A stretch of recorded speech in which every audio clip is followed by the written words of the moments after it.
All right. Well, we are live, although there's quite a bit of lag on the systems today. That's all right. We can continue with or without lag. So, the topic today is boundaries. And before I get to that, I just want to take note of a couple things.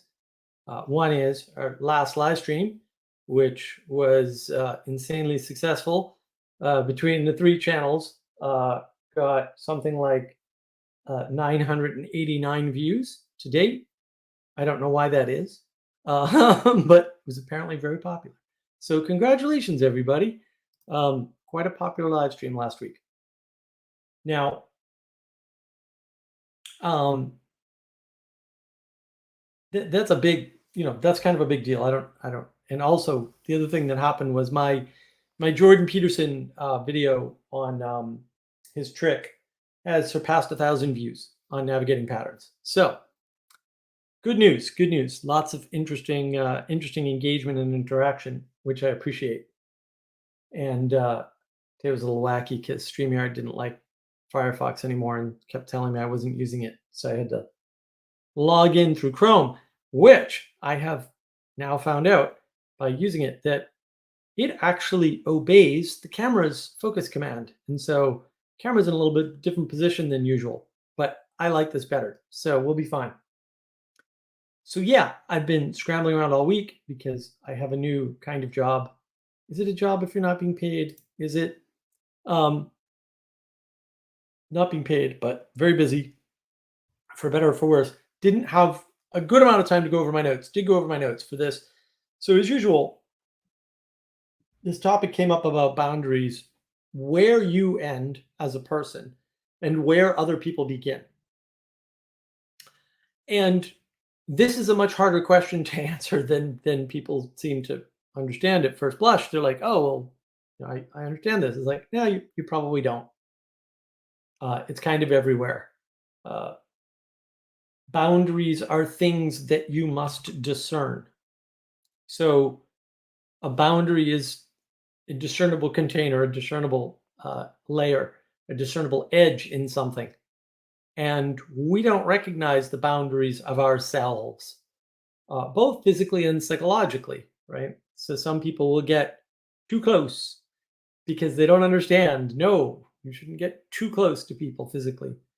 Uh, and a lot of people project psychologically because they don't understand that there's a boundary between what's going on in your head and what's not going on in your head. And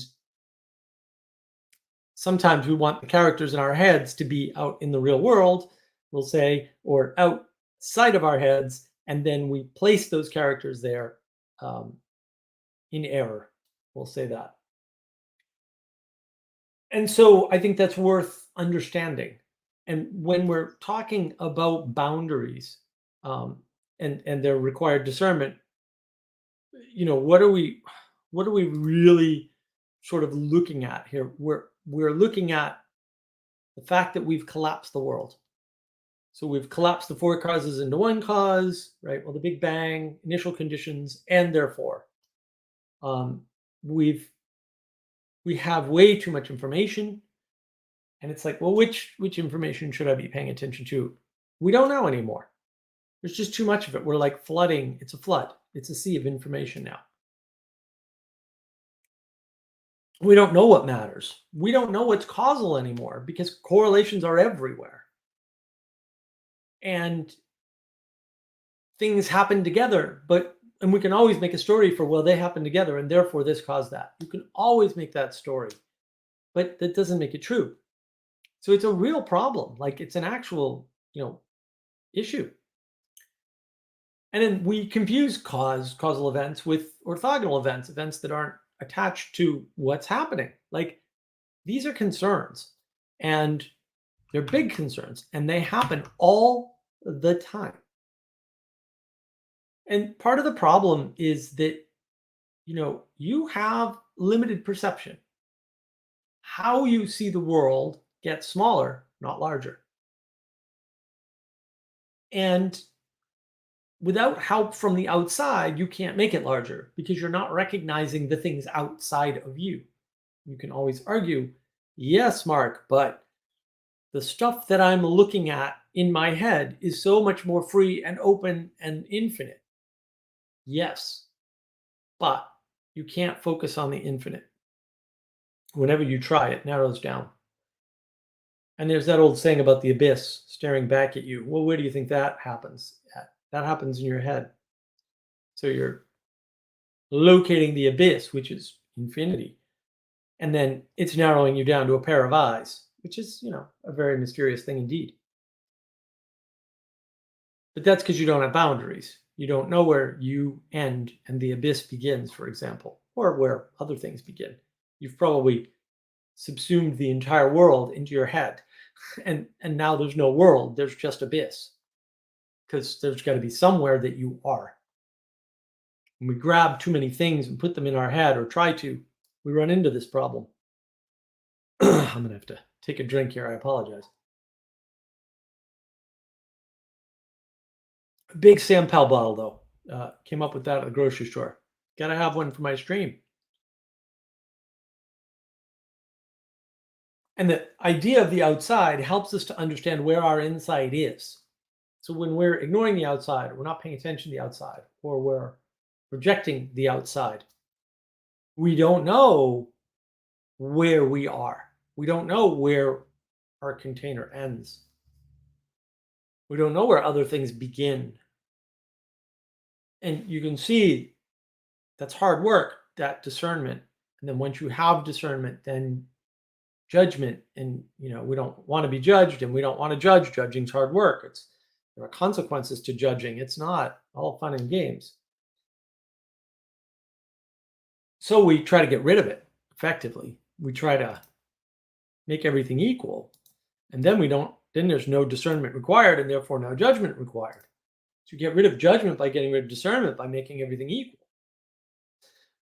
But things are just not equal. I mean, evolution is pretty clear about this. Survival of the fittest doesn't work unless there's a fittedness, and fittedness is a measure of inequality by definition. Like, that's what it is. So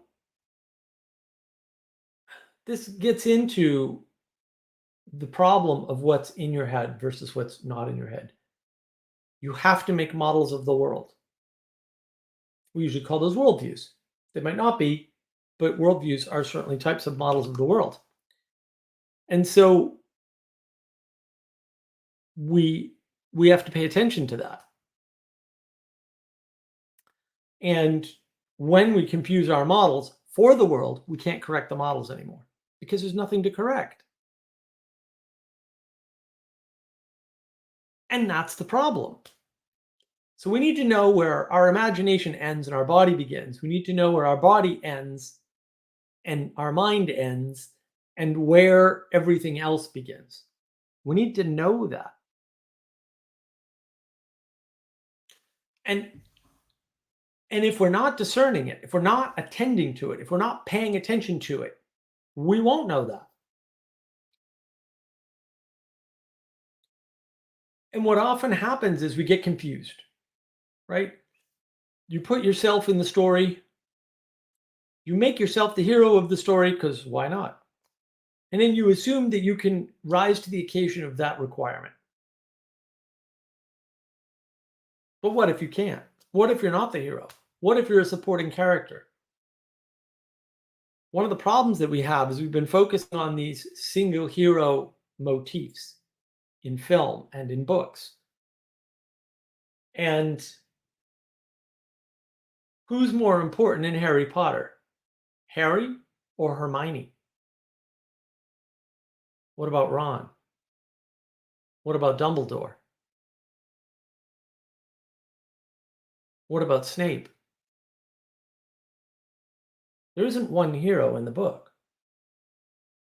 The book is focused around one person. The book is the story of one person's perspective.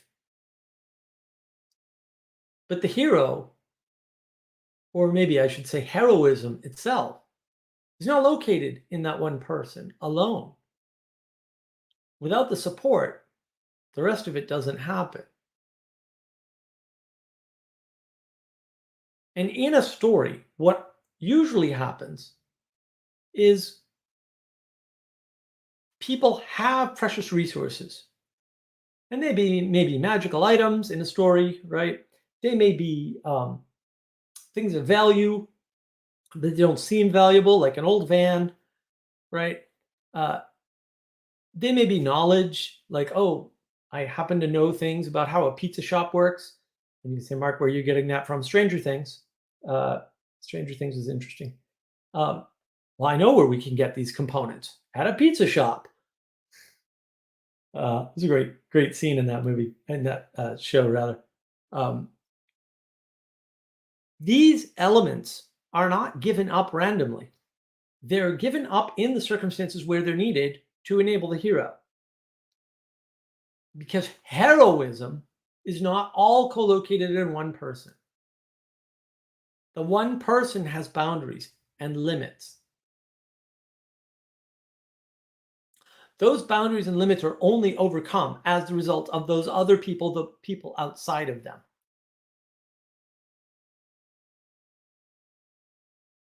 Now, I'm going to take a slight segue, mostly because my notes are a mess, but I'll pretend like it's on purpose because that's more fun. Rules are boundaries that are there to adjudicate a standoff. It's not the only reason they're there, but they're boundaries. They're important boundaries. And the reason why they're important is because you need to know where you end and other things begin. You need to know where you end and other people begin. You need to know that when you're talking to something that can respond in a way that is unexpected and makes you grow.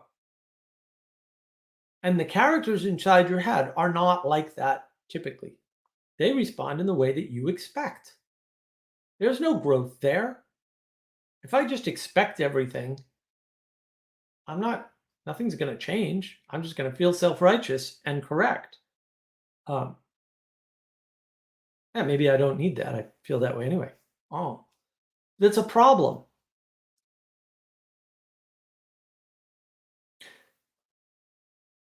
The rules need to exist, even if winners and losers are arbitrary.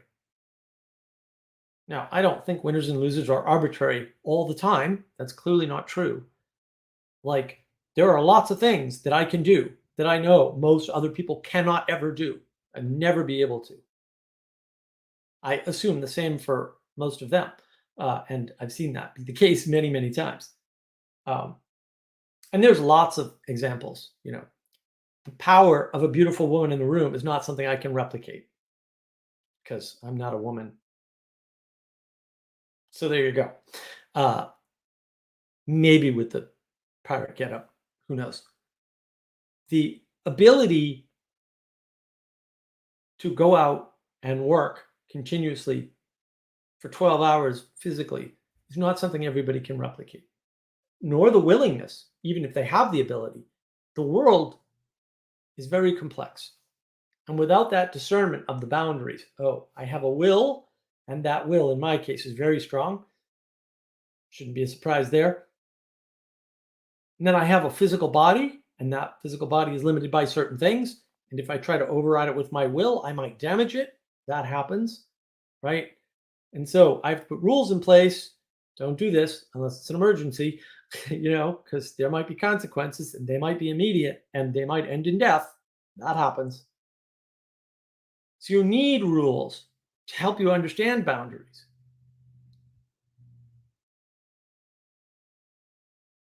It's not optional. And winners and losers might be arbitrary between, say, the top 5 or the top 3 or the top 2. Maybe, but you still got to pick one. Still has to be one thing at the top to pay attention to. All of Harry's friends are paying attention to him as the special boy for whatever reason. It doesn't really matter. And so they give up their precious resources, which in some cases are extremely rare and have been collected at great peril, so that he might succeed. He's not in charge of those external resources. Those external resources are granted to him by others. And that's what's really important to understand. And your limited perception is part of the problem. So I took a trip out to Thunder Bay by way of South Dakota, as one does, to visit Sally Joe. So I'm out, and she very generously took me to the Badlands, which I've always wanted to see. Badlands were gorgeous. Everybody should see the Badlands in Southwest South Dakota. Absolutely beautiful place. Amazing. So we go there, and there's a touristy area thing where you enter in, and the touristy area thing happens, and you're in touristy land, and there's a bunch of tourists because that's what touristy land is for, tourists. And they've got these little viewing areas. But in the park, you can go wherever you want. It's public land. You can't take fossils off the property, but you can take rocks, which, I did. I got a bunch. Cool rocks. From the Badlands, straight from the Badlands. Really nice, right? Now, there's a bunch of touristy folks. I really like the quartz. There's a bunch of touristy folks out there, and they're looking at Sally Joe and I, because we're on the other side of this viewing area. We're underneath it, but we're past it. We're like on the parkland. Oh my. And they're very upset. Because from their perspective, we have broken the rules. But there are no rules that say you cannot do what we were doing. In fact, there are well-worn trails. People do it. There were other people out there. They just weren't there when those people left, so they didn't see the transgression in their minds. Their perspective is limited. They see a fence around a viewing area, and they think that's a rule or a barrier or a marker or a boundary, and they cast that boundary onto everybody else. They make up that rule in their head. And then, because we're living in the postmodern hell of postmodernism, they make the critique. They assume that they have the authority, the knowledge, and the skill, which is roughly, in this case, discernment, right? And the energy, and the will to act upon these boundaries. But they don't. They don't have that authority. They didn't read the rules. They think they did. But they cast the rules onto the world as a result of their engagement in a fence that's there to prevent them from falling over off the cliff. Because they didn't understand where they were. And there's no transgression there. But they believe that there is. And so they're acting it out, talking about it. What are those people doing? Right? All based on a convenience. It's a convenience that the Park Service set up a viewing area to this gorgeous area. Oh my goodness. Go to the Badlands. So pretty. You put yourself in the story. Oh, I'm here. You make yourself the hero of the story. Oh, I can critique. I'm the judge. You assume that you can rise to the equation, to the occasion rather, of the requirement of the hero role. I can judge these people who are outside of the fence line. And they took a guide and made it into a rule. They were following rules that didn't exist, and they were judging us for it. They didn't know where their authority ended, where their selves ended, and the rest of the world began. They didn't check.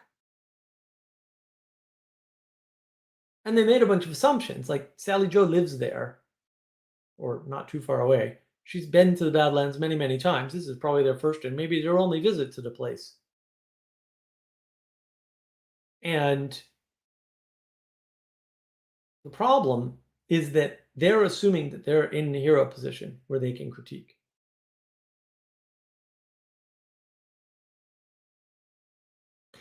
And you see this everywhere. You can see it in Hegel's work, right? Where he puts up this false dichotomy, this false binary framing. He builds closed small worlds, but it's something you can understand. So Wu is scary, right? Because it kills your worldview. And now you have domicide from the place you thought you were standing with Hegel, which is objective material reality, where you can take a position. And because you took a position, there's an equal and opposite position. And then you, it's implied, but it's still there, can synthesize those positions. Thesis, antithesis, synthesis. Then you're the hero of the story. Unfortunately, Hegel's 4 years old and is wrong. It's not hard. He's just wrong. You can see he didn't know where people end and where they begin. I'm not saying everybody ends at the same place. That's silly. But do you know where you end and the rest of the world begins? Do you know when you're projecting? We outsource our sanity. That's kind of important to realize. Why? Because we can't see the container that is us. We can't see clearly enough all of our edges, all of our boundaries. We extend ourselves into the world physically and mentally and fantastically or imaginally. And I think those are different. We extend ourselves into the world mentally through rationality, logic, and reason. We extend ourselves into the world physically by building and destroying. We extend ourselves into the world imaginally through a different process, because we have to make models. We don't have a choice. It's when we confuse those models, those maps, for the territory. That's when the problem comes in. It's not the only place the problem comes in, but that's where the primary problem comes in. And we get confused. So a lot of people think, because of this Hegelian dialectic, which is a load of garbage, but people buy into it and they act as if, that saying no is a critique. Saying no is not a critique. Critique takes real work. You have to do your freaking research. You have to know the core issues. No, you don't have to read the work. I'm not saying that. That's clearly absurd. But you have to be familiar with something. Like, you don't have to read Das Kapital to know it's garbage. You don't have to. You can look at segments of it and realize it's totally contradictory in and of itself. You can engage with the statements in it and go, well, that statement's false. I can just observe the world and see it's not true. Because Karl Marx is a materialist. So he doesn't understand what drives the world. He thinks humans are cogs, that one worker is exchangeable for another worker. Now, I've worked. That ain't true. That's wrong. It's false. Observably false. Look, in the middle, there's a lot of overlap. But I'll tell you, there were only a few people that could sort packages as quick as I could at UPS. And the people that couldn't sort weren't sorters. There goes all of Marx's theory, gone. All of his core base axiomatic assumptions are wrong. I don't need to read the rest of his work to critique him, because I did my research. And it wasn't read the whole book. And you can't say, oh, your critique is invalid because you didn't read the whole book. No, I don't need to read the whole book to know the starting axioms are wrong, or to know that statements about capital are wrong and contradictory. I don't need to. It's just not required.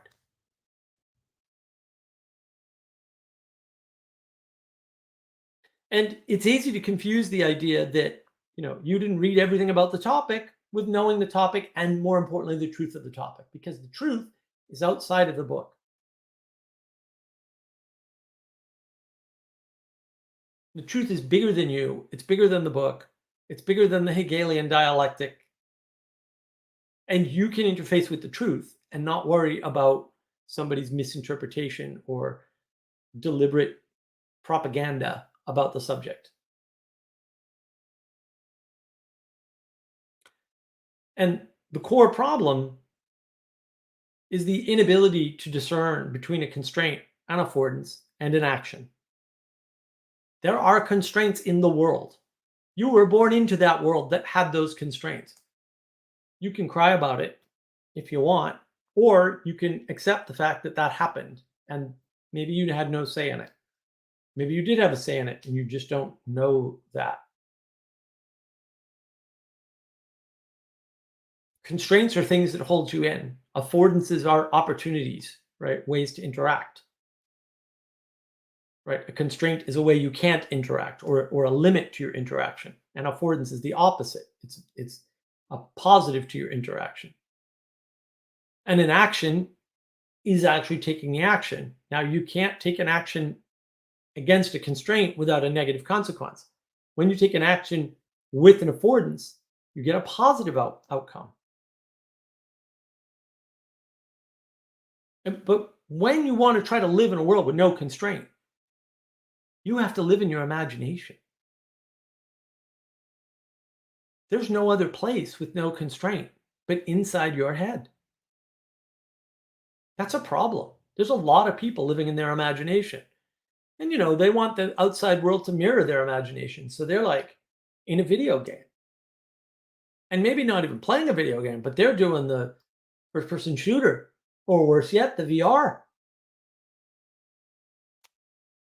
Then you get to pick your constraints because it's the game. You can tell the game to go away anytime you want. You just click the X button. It's a big problem. You probably also love AI because AI is under our control. It's the world where you are God, just like the video game. And, I don't particularly want to talk about it because it's dumb, but social justice comes up here, okay? What did I do? I took justice, which is a virtue, and put a modifying word in front of it. That is an invalid way to communicate to other humans and to yourself. That is invalid communicate. You're not communicating anything. You're bringing justice down to the material level. You're a materialist. You're saying, you know what we can do? We can bottom up the justice. No, you can't. No, you can't. Justice is above you and all around you. You can't drag it down. You can't modify it. You can't change it. It's not up to you. Justice was here first, and it's bigger than you.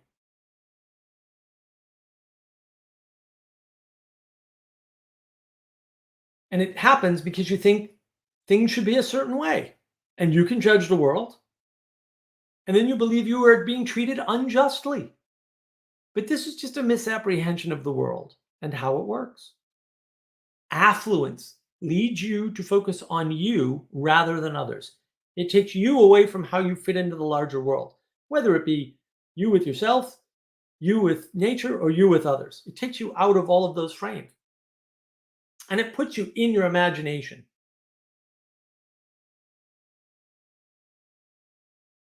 And that's a problem.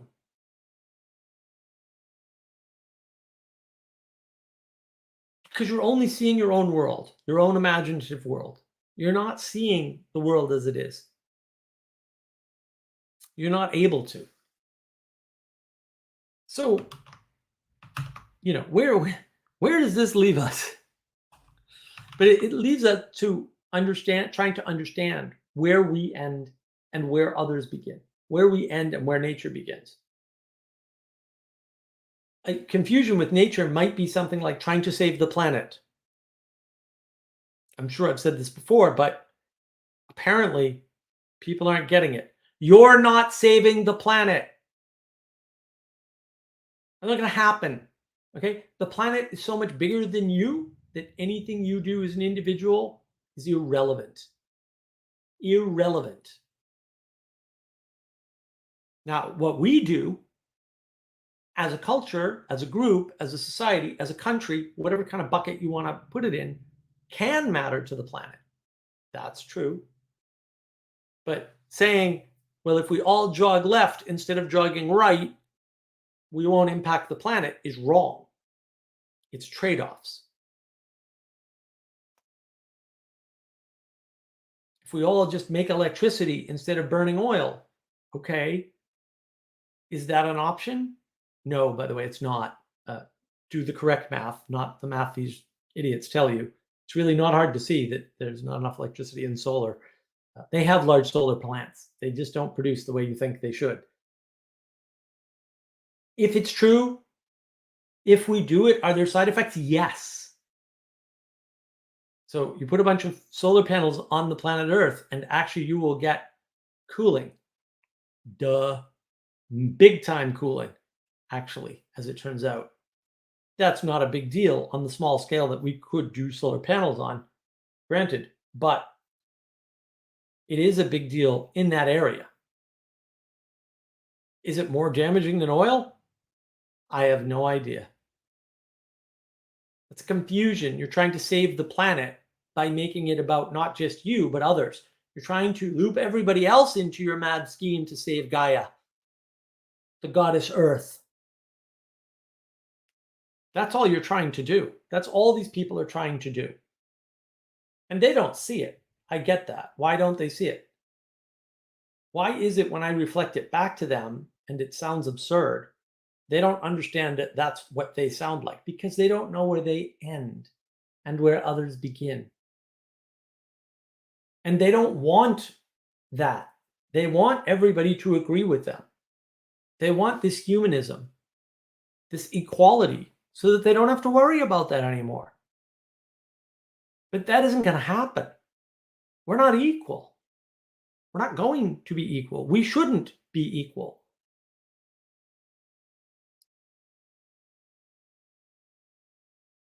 And we have a great hindsight bias, which means we rationalize and place ourselves into the story from our own perspective.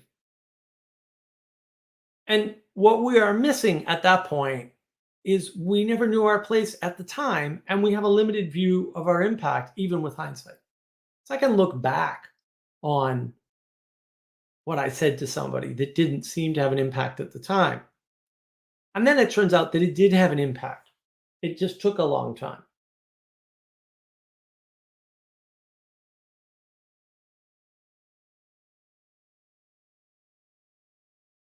And we don't really understand that trying to build these boundaries around everybody so that so that we're all equal, so there's no more discernment required, is really just destroying the world. Because at a certain point, there's probably a limit to civilized conflict resolution. There's probably a limit where you have to accept the amount of conflict that you have. Like, men and women are never going to understand each other, and they shouldn't. It's okay that they don't, because the female perspective and the male perspective are complementary. If you let them be, you can treat them like they're not if you want. You can also take out a gun and shoot somebody if you want. I don't recommend either course. Right? You could treat we'll say the tension or the conflict or the difference between men and women as a difference of specialization. And then there's a negotiation that has to occur for sure. And that sucks because I just want my way. Like, why should I have to negotiate? And, I can make the argument in this case with terrorists, women. Fair enough. But also you're here now. Like, this already happened to you. You need to get over it. And because of hindsight bias, we've totally lost discernment. We still don't understand where we end. What are the limits of our perception? What are the limits of our imagination? When have we stretched our imagination so far that it's no longer serving us? These are good questions. These are things we're not dealing with for whatever reason. So there's a deep confusion about ordering and sequence in the world. Something had to be here before us. Let's just call it creation, because that's the best word. We need to discern that we weren't here first. that the constraints and some of the affordances were here before us. Doesn't mean we can't make new affordances or change constraints. In some cases, maybe we can. But we first have to discern what's here.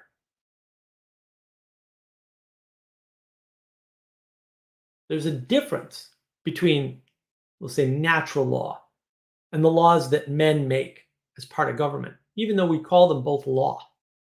Deep confusion. The habits and behaviors of people came before the laws that they wrote, necessarily. We didn't have writing at first. We were acting something out. And I know that gets all woo. And again, we hate woo because woo ruins our closed world, logical, rational way of thinking. But we don't live in the logical, reasonable, rational world. Just talk to a people at any point ever and then observe their behavior.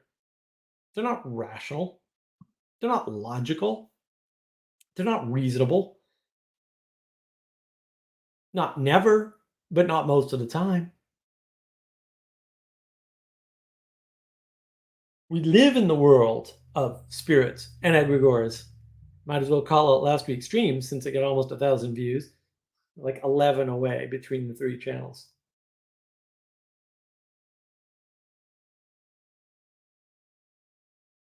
And that's what we need to realize is about this perspective that we have and what are the limits of it? Where are the constraints? Where is the boundary where I end and other things begin and other people begin? That is the fundamental question that we are struggling with, that we need to be struggling with. And we're not accounting for it. We're not taking it into consideration. And that's a problem. So, with that, I think I will open it up. One of the reasons why we did this a little early was because Jesse requested it. And as most of you should know by now, Jesse's the one who got us on Friday night in the first place.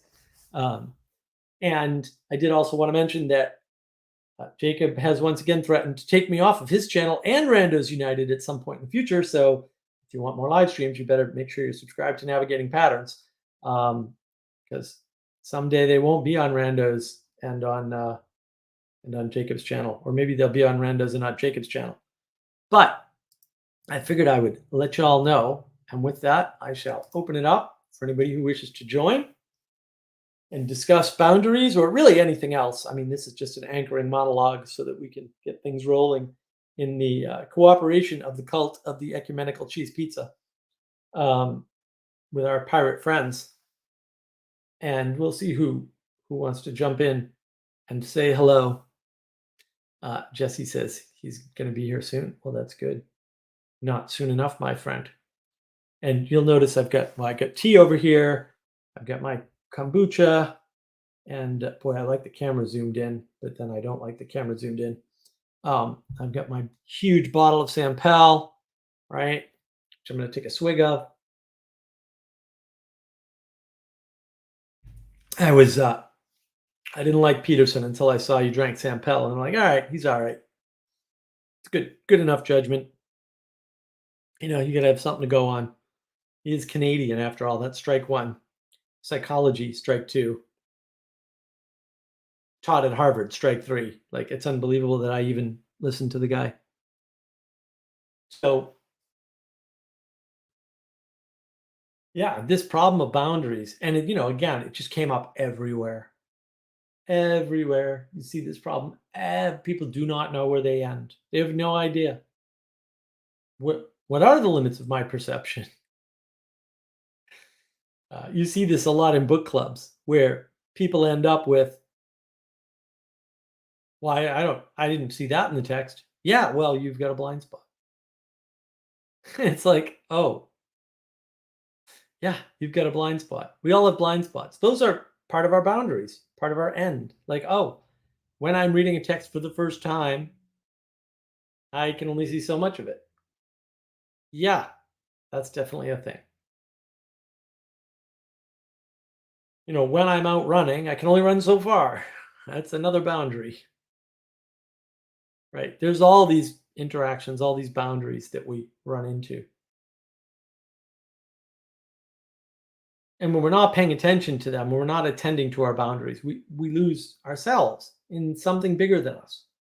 Because there's plenty of bigger things there to get swept up in they'll take you. They will take you. You may not think so, but they're there and they will take you. And that's not good because then you're part of something you don't know about or understand.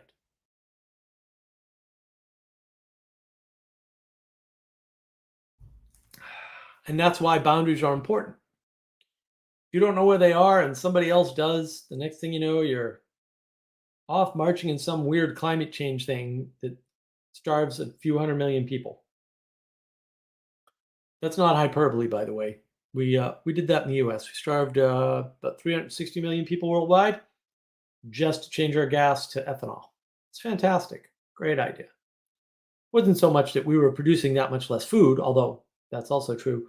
The disruption of the supply line. Global economy is great until you have a supply line disruption, and then the global economy is not working for you, but against you all of a sudden.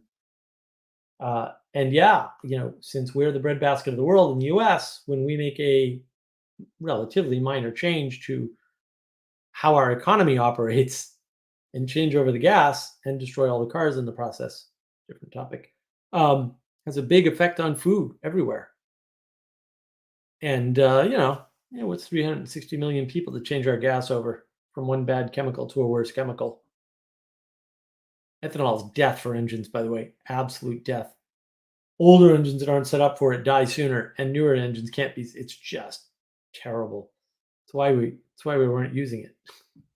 We had it all along. In fact, ethanol was one of the first fuels used in internal combustion engines. They stopped using it with a good reason, or I should say, good reasons. There's lots of reasons not to run ethanol. What happened with Jacob? What boundaries were broken? So the funny thing that happened with Jacob, and you can see this on his live stream from a couple of days ago. I was pointing out to him that gee, my live stream did pretty well the other day. He wasn't paying attention. He goes, "Holy mackerel!" And it wasn't boundaries that are broken. He just wants his channel back, right? He wants to keep his channel on whatever topic, which I suspect is I want to talk about the Torah. I want to talk about the Noahides. I want to talk about the culture war or whatever framing propaganda. He likes to talk about that. I think he just wants to stick to those topics, on his channel. As somebody who's studied YouTube quite extensively now, I would say that's actually an error. But it's his channel; he should do whatever he wants with it. Yeah, Jacob really likes the Jew stuff for some reason. Good one, Father Eric. That is correct. He's trying to do his Jew thing. Look, and it's his vehicle, and it's his vehicle for bringing his understanding of the Bible to people. And he just cries when he talks about that. It's good. He should do that. And yeah, if that means I have to go, then I will go on another channel. It's just too bad because his channel, for whatever reason, had a lot of algorithm draw. I mean, it was 600 plus views on his channel for last week's live stream. I don't know why. I guess spirits and egregores are popular. And yeah, I mean, it didn't get a huge amount of watch time that I can tell, although I think it did better on his channel, obviously, than it did on mine because he had more than twice as many views. But yeah, it's just sort of interesting that these things crop up. And who knows why. It's hard to he has more subs than I do. Subscribe to Navigating Patterns. Let's get over. He's at 879 or so. I picked him up like 7, I think, subs. I picked up 3 of them. Oh, I picked up 4 and lost 1, but I picked up 4 on my channel. So these things are interesting just because of the way they kind of pan out. And that's for Jacob. The boundary is I only want Jewish stuff that I do on my channel. Well, fair enough. And like and subscribe. Yes, Father Eric. Everybody should like and subscribe to Navigating Patterns, not these Randos United channels, although do that one too. Not this Jacob channel. He's got enough subscribers. I'll take them all. Thank you very much. I can do more with them than he can. Yeah, that's the pirate captain is stealing all the subs and the likes. Thank you very much. If I can get away with it. Yeah, and I think that, that is what's Jacob's boundary. He wants to talk about his stuff on his channel that's under his name. Yeah, fair enough. It's a reasonable boundary. We got no problem with it. And he's right to want that. It's his channel. He built it. He got all the subs. He's got quite a few. That's, like I said, bigger than my channel. And he's trying to do something, and I support that effort that he's trying to do. That's one of the reasons why he wanted people to do content. I was like, all right, we'll do content on Jacob's channel because that's what he wants. We happen to have some time, so we'll put it towards that. Time, energy, and attention, which stands for T, which we have plenty of. This is the tea from Table Rock Tea Company in South Carolina. This is the Kenyan tea. It's called Marathon. It's pretty strong, actually. It's quite a strong tea. I quite enjoy it.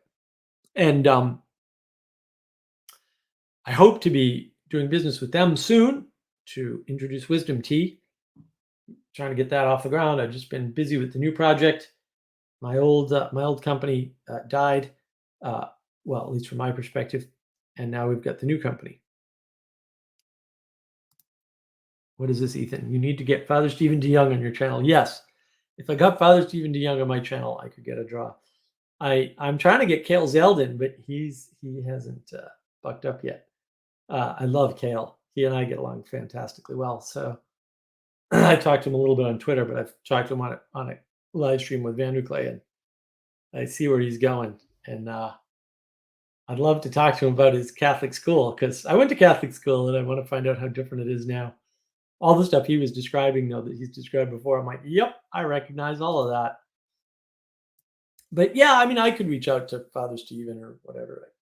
I could be unlazy about this and do a lot more, but I've just been caught up in recovering from Thunder Bay, which took way longer than I thought was possible, and all the turmoil. And now I've just been super busy these past couple of weeks with this new project, and I am the chief operating officer of the company now, and they actually have a product. So hopefully we'll be able to get that product in front of either people or investors so that we can make $1 billion each, because that's the minimum buy-in to get my time, energy, and attention now.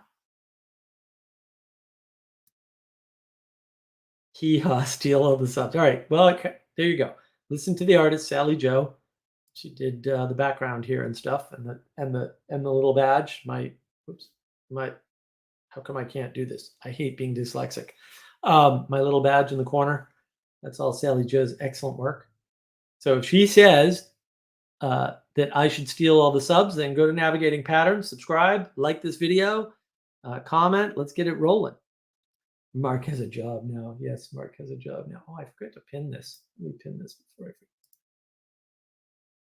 forget. I have yet another. I had a job before. I actually, I've had several jobs over the past 3 years. Just none of them have been paying.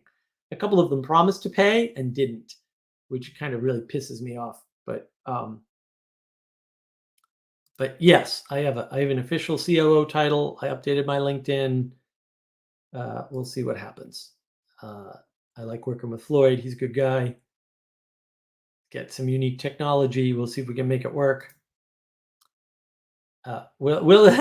No, Ethan, I will not abandon you after I'm a billionaire. When I'm a billionaire, I'll have more time to hang out with y'all, and I won't be constantly stressed out by impending bankruptcy like I am now.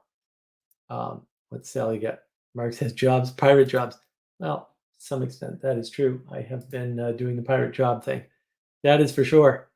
Being a pirate is a tough job, especially if you don't get any booty. And I haven't been getting any booty in my pirate adventures. So that has been an issue.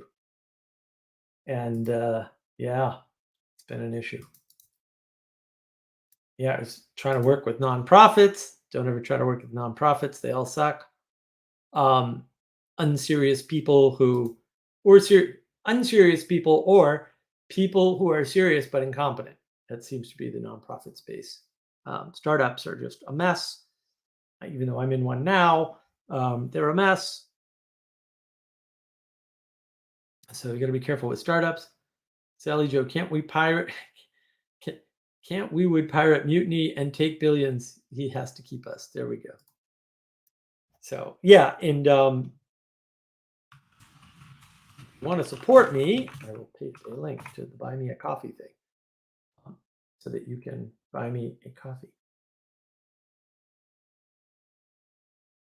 But yeah, it's been a tough 3 years with jobs because getting jobs is not a problem. Getting jobs where people are actually going to pay you and they say they're going to pay you has been a problem, which is unfortunate because, I rather like working with people. But if they're going to be jerks and not live up to their end, then it's going to be an issue.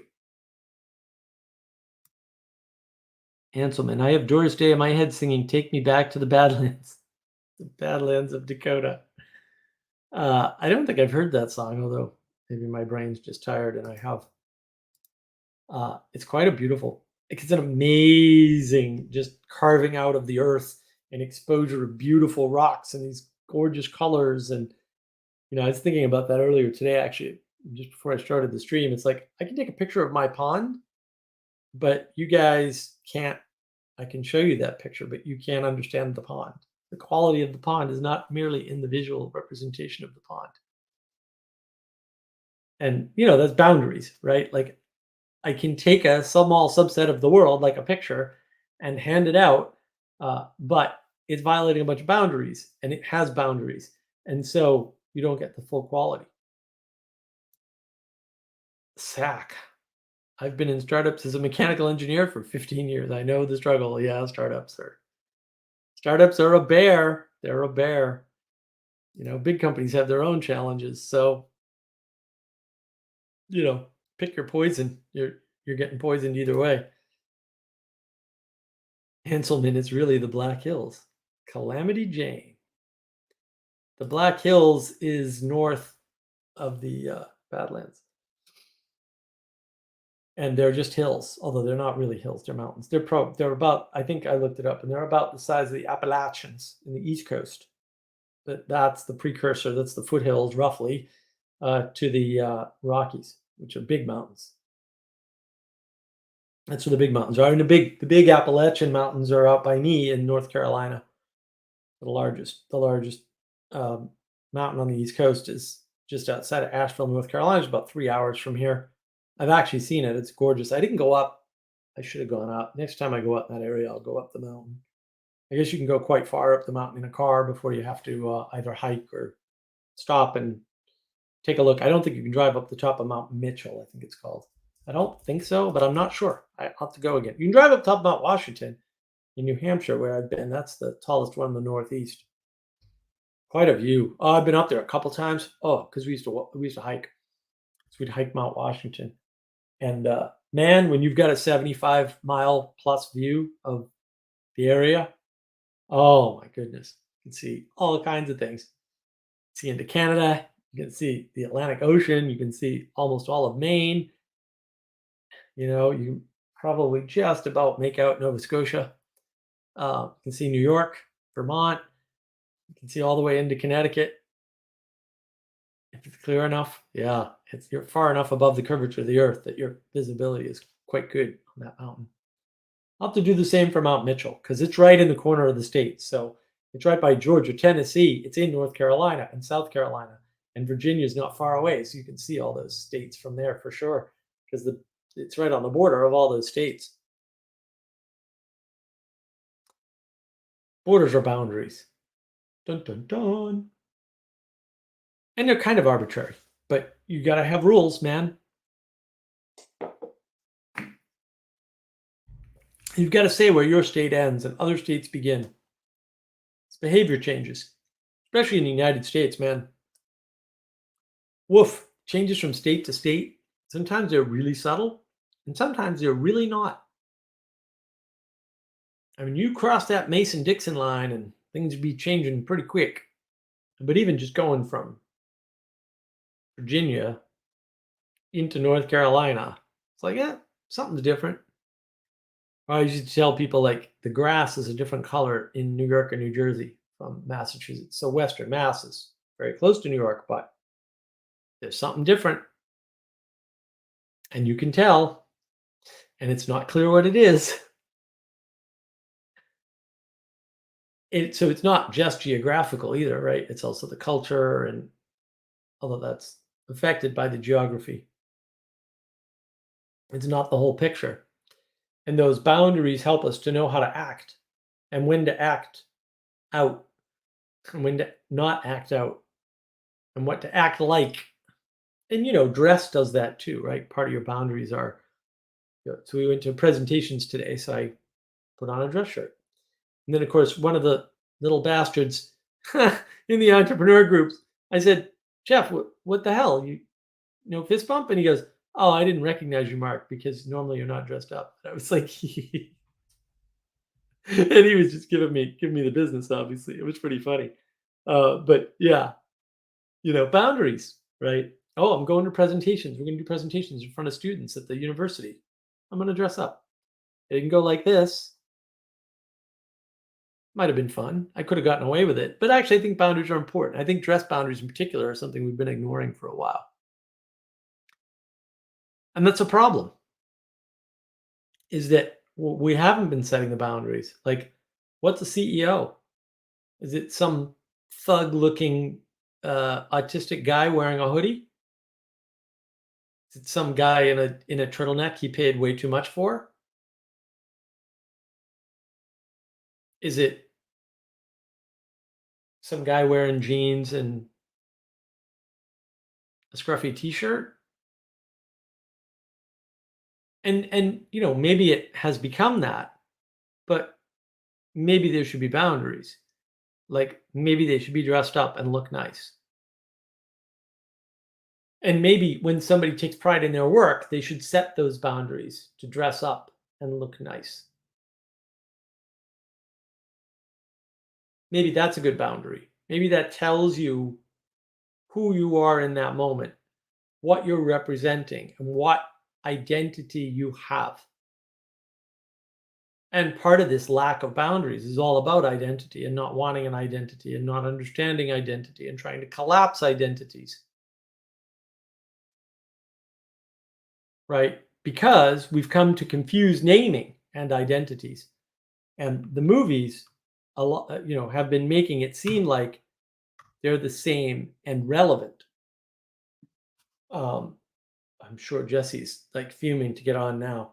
Uh, we're confusing things like title, and we're setting bad boundaries, I would say. And so is that video done? That video is done.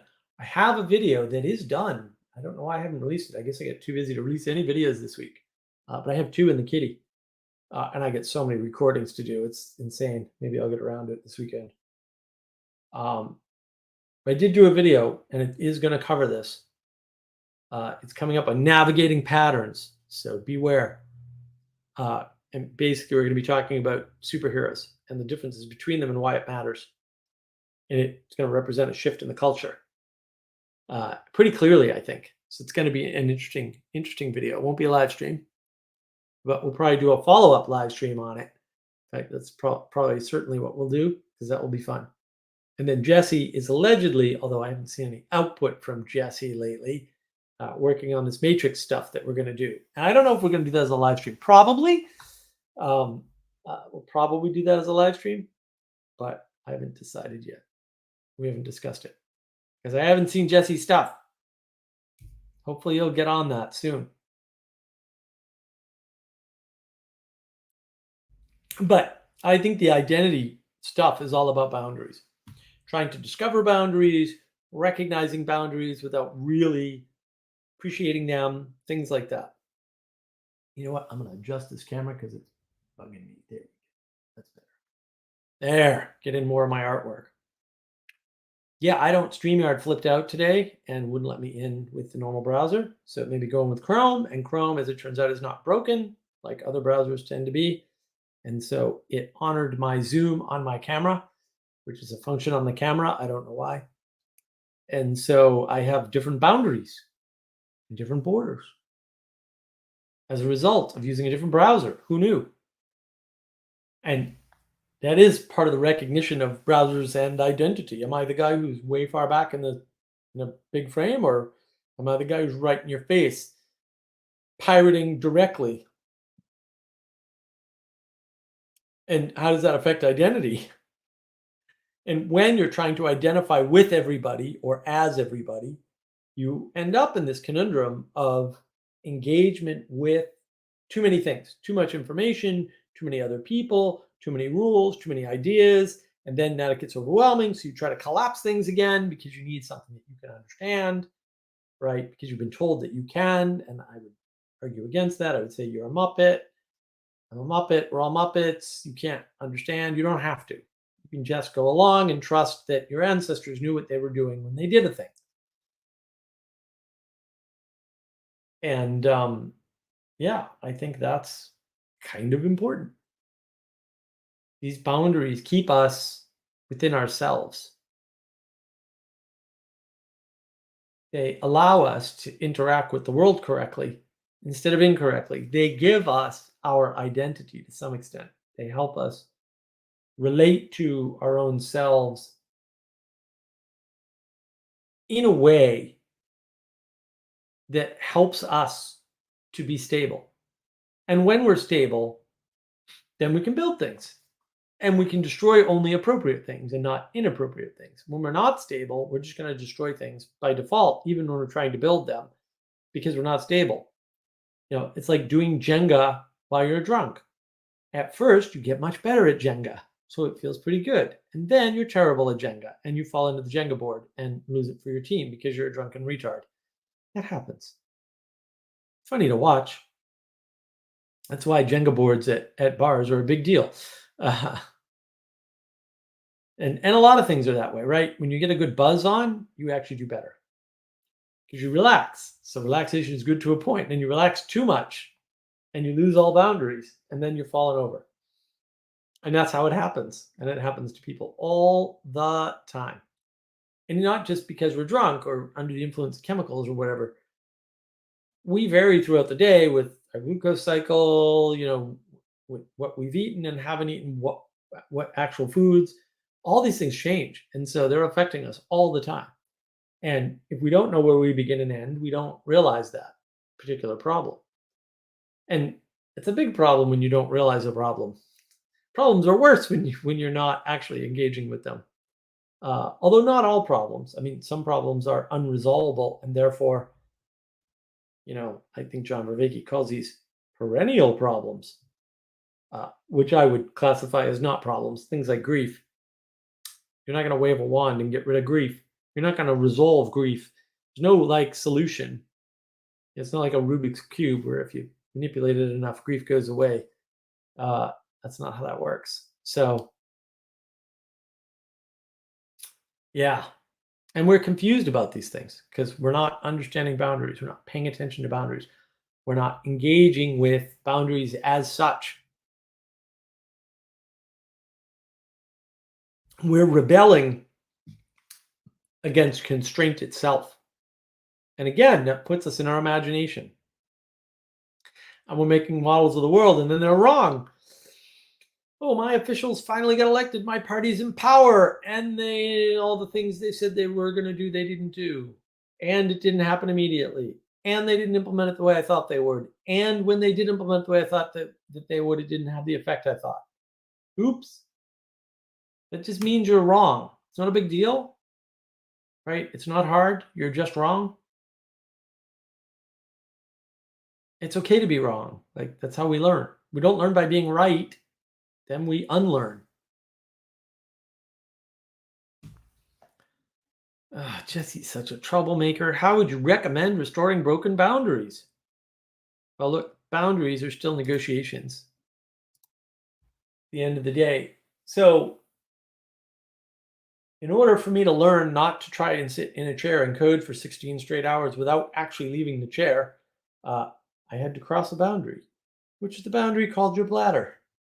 Your bladder is not happy when you do that, especially if you're drinking the whole time, which I was because I had laid out drinks on the desk. I was at the GNU Labs at MIT campus, basically. And Yeah, I was there to learn stuff. Like I had free access to this $15,000 workstation and the entire internet.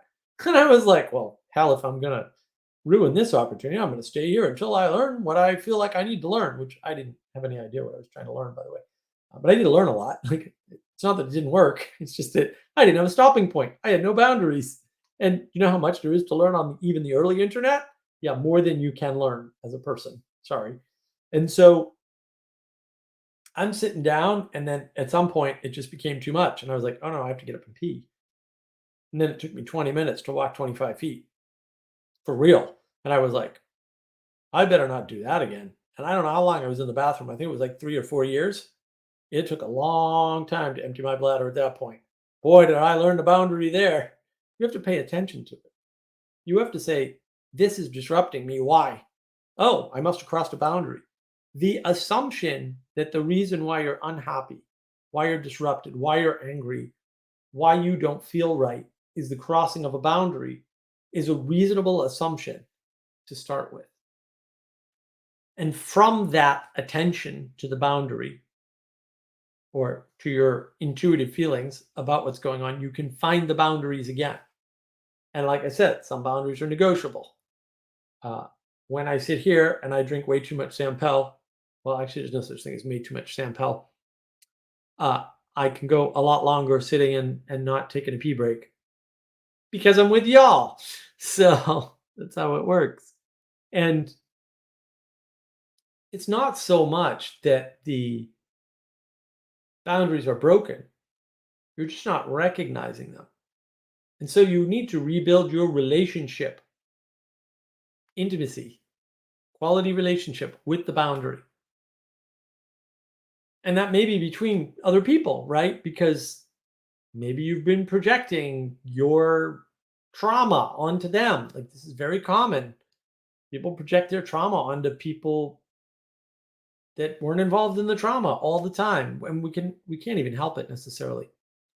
So there's a negotiation there. Oh, I'm doing that again. I need to stop doing that. They're telling me that they didn't mean that, or they didn't say that, or this didn't happen. Maybe it happened in my past and I'm projecting it into the now, and I need to realize that and find that boundary because you're doing it and you do need to find that boundary. Maybe I need to make sure I'm checking whether or not I need to pee while I'm sitting working on code. Yeah, maybe.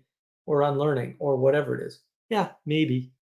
And a lot of this stuff, look, if your parents didn't give you clear boundaries, then you probably didn't learn boundaries. And so, fair enough, fair enough. That can be a problem, and but you can't blame your parents anymore once you're 18 or 16 or whatever age. Doesn't really matter. Gartham says, "Good to see you, Mark." Oh, it's good to see you, sir. Always happy to have you here. And that's it again, these boundaries are negotiable. Sometimes kids are like, can I stay up an hour late and finish my show? Whatever. Um, Sometimes you can negotiate. But if you weren't given boundaries as a child, you're gonna have a hard time seeing boundaries. And I think, for all the coddling that's true, the reason why coddling is a problem is because you don't see boundaries. And when you don't see boundaries, you can't understand the quality of the relationship that you have with things outside of yourself. You don't understand where you end and other things begin because you were coddled and you weren't forced to struggle. And when you're not struggling, you're not recognizing boundaries. And when you're not recognizing boundaries, they don't go away. You just cause more of a problem in the world. And will that lead you to go out in the middle of the street and scream at the sky? I don't know. Seems to have done that to a bunch of people because they didn't understand the limits of what they could do. You're not saving the planet. Sorry. Can you get together with a group of people to make it better? Sure. And the reason why those people in particular really annoy me is that they all do more damage to the planet than I do. So don't you come into my house and tell me how to act because you're not living up to any standard, your own or mine.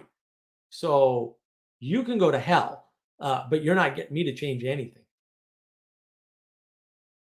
And that's the problem. They don't, and that's why I make clear boundaries. I say, no, you can do that, but I'll backhand you. And that's the problem, is that people are not used to boundaries and limits.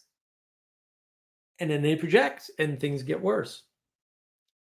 Well, Garth, I have to admit, you kind of remind me of Stephen Molyneux. I do know who Stephen Molyneux is. Um, I have an affinity with some of his ideas for sure. But these people in their bad frames kill me. I look at the methods that other people are using to understand very simple things, and I'm like, that is such a complicated model. You could reduce your cognitive load by several orders of magnitude by not using that model, like politics. Politics is like the absolute worst way to frame anything because it's binary. So it's very, very low resolution. You can't get anything lower resolution than that. And when you do that, you just get frustrated and more because your political party is going to be in power someday. They're just either in the past not going to have implemented the things they should have, or when they get in power, aren't going to implement the things they should have, or they're going to implement them exactly as you thought, and it's not going to work, or at least it's not going to do what you thought it was going to do, and that's a real problem. So, yeah, and boundaries are really important, and it's supposed to be parents that teach kids boundaries and how to interact with boundaries. All right, Bruce, my good friend Bruce. Unfortunately, many don't have a frame for boundaries outside their own standard, which doesn't exist in the first place. Exactly. They believe they're operating on a standard. They believe they came to that standard on their own, and it's in their head, and it is in their head, and they did come to it on their own. Except it's not a standard, and it's not outside of their head because they don't know where they end and others begin, or where the world begins. They just don't have any concept that they are not the totality of the world. And it's worth asking, why don't they know this? But it's probably affluence is part of the picture.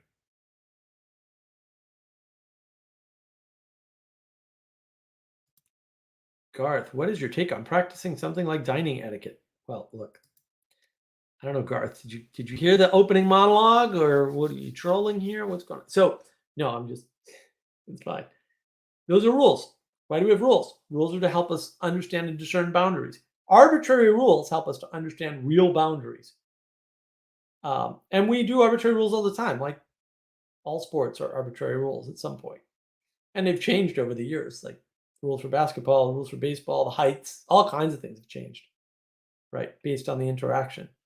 And etiquette's important because it gives you an identity in a particular realm or set of realms, right? I mean, it depends on how you define etiquette. Most etiquette is associated with, say, social events like dinner parties. So there's a certain etiquette to a dinner party. And it's not the same. It's not supposed to be universal, right? But etiquette is there to give you rules to help you discern when you're doing okay and when you're not doing okay. And things like etiquette are designed to help people get along so that things don't spiral out of control. Now, I'm not going to draw a line or a correlation between, we'll say, the loss of etiquette and politeness and the destruction of culture and the problems we see today. Oh no, yes, I am going to draw that line because it's there. It's not a correlation. It's causal. We know it's causal. There's actually been research done on it. No one reads any research. I am just convinced you all don't read papers. Like, just read white papers. All this stuff is known. It's all known. It's all been studied and tested. All of it. It's amazing to me. Even Peterson misses a bunch of stuff. I mean, he's really good, but he misses a bunch of paperwork that's out there.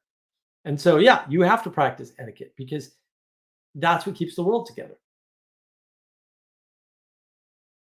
And, I like this, Bruce. Affluence and absence. Yeah, well, look, there's a lot of withdrawing going on. I still argue the church has withdrawn or receded from culture. It's backed up, and it's sort of said, oh, the government can handle welfare, and the government can handle this, and the government can handle the monasteries. We'll just call them academies, and the government can take over all these things. It's been going on for a long time. I get that, but now we're in a mess. I don't think that's a coincidence. I think it's causal. And Garth, I like this. Arbitrary rules help us to understand real boundaries. I'm glad you like that. I think it's important for us to understand. That's why we engage in sports, right? It's not the only reason, but it's a big reason why we engage in sports. It helps us to learn boundaries. It helps us to understand our limits. It helps us to engage in a way that enriches our understanding of constraint, of affordance, right? Because when somebody passes you the ball in basketball, that's an affordance for you to score. And your job is to pass the ball on when somebody else has a better opportunity, by the way, which I find fascinating. Most people miss that.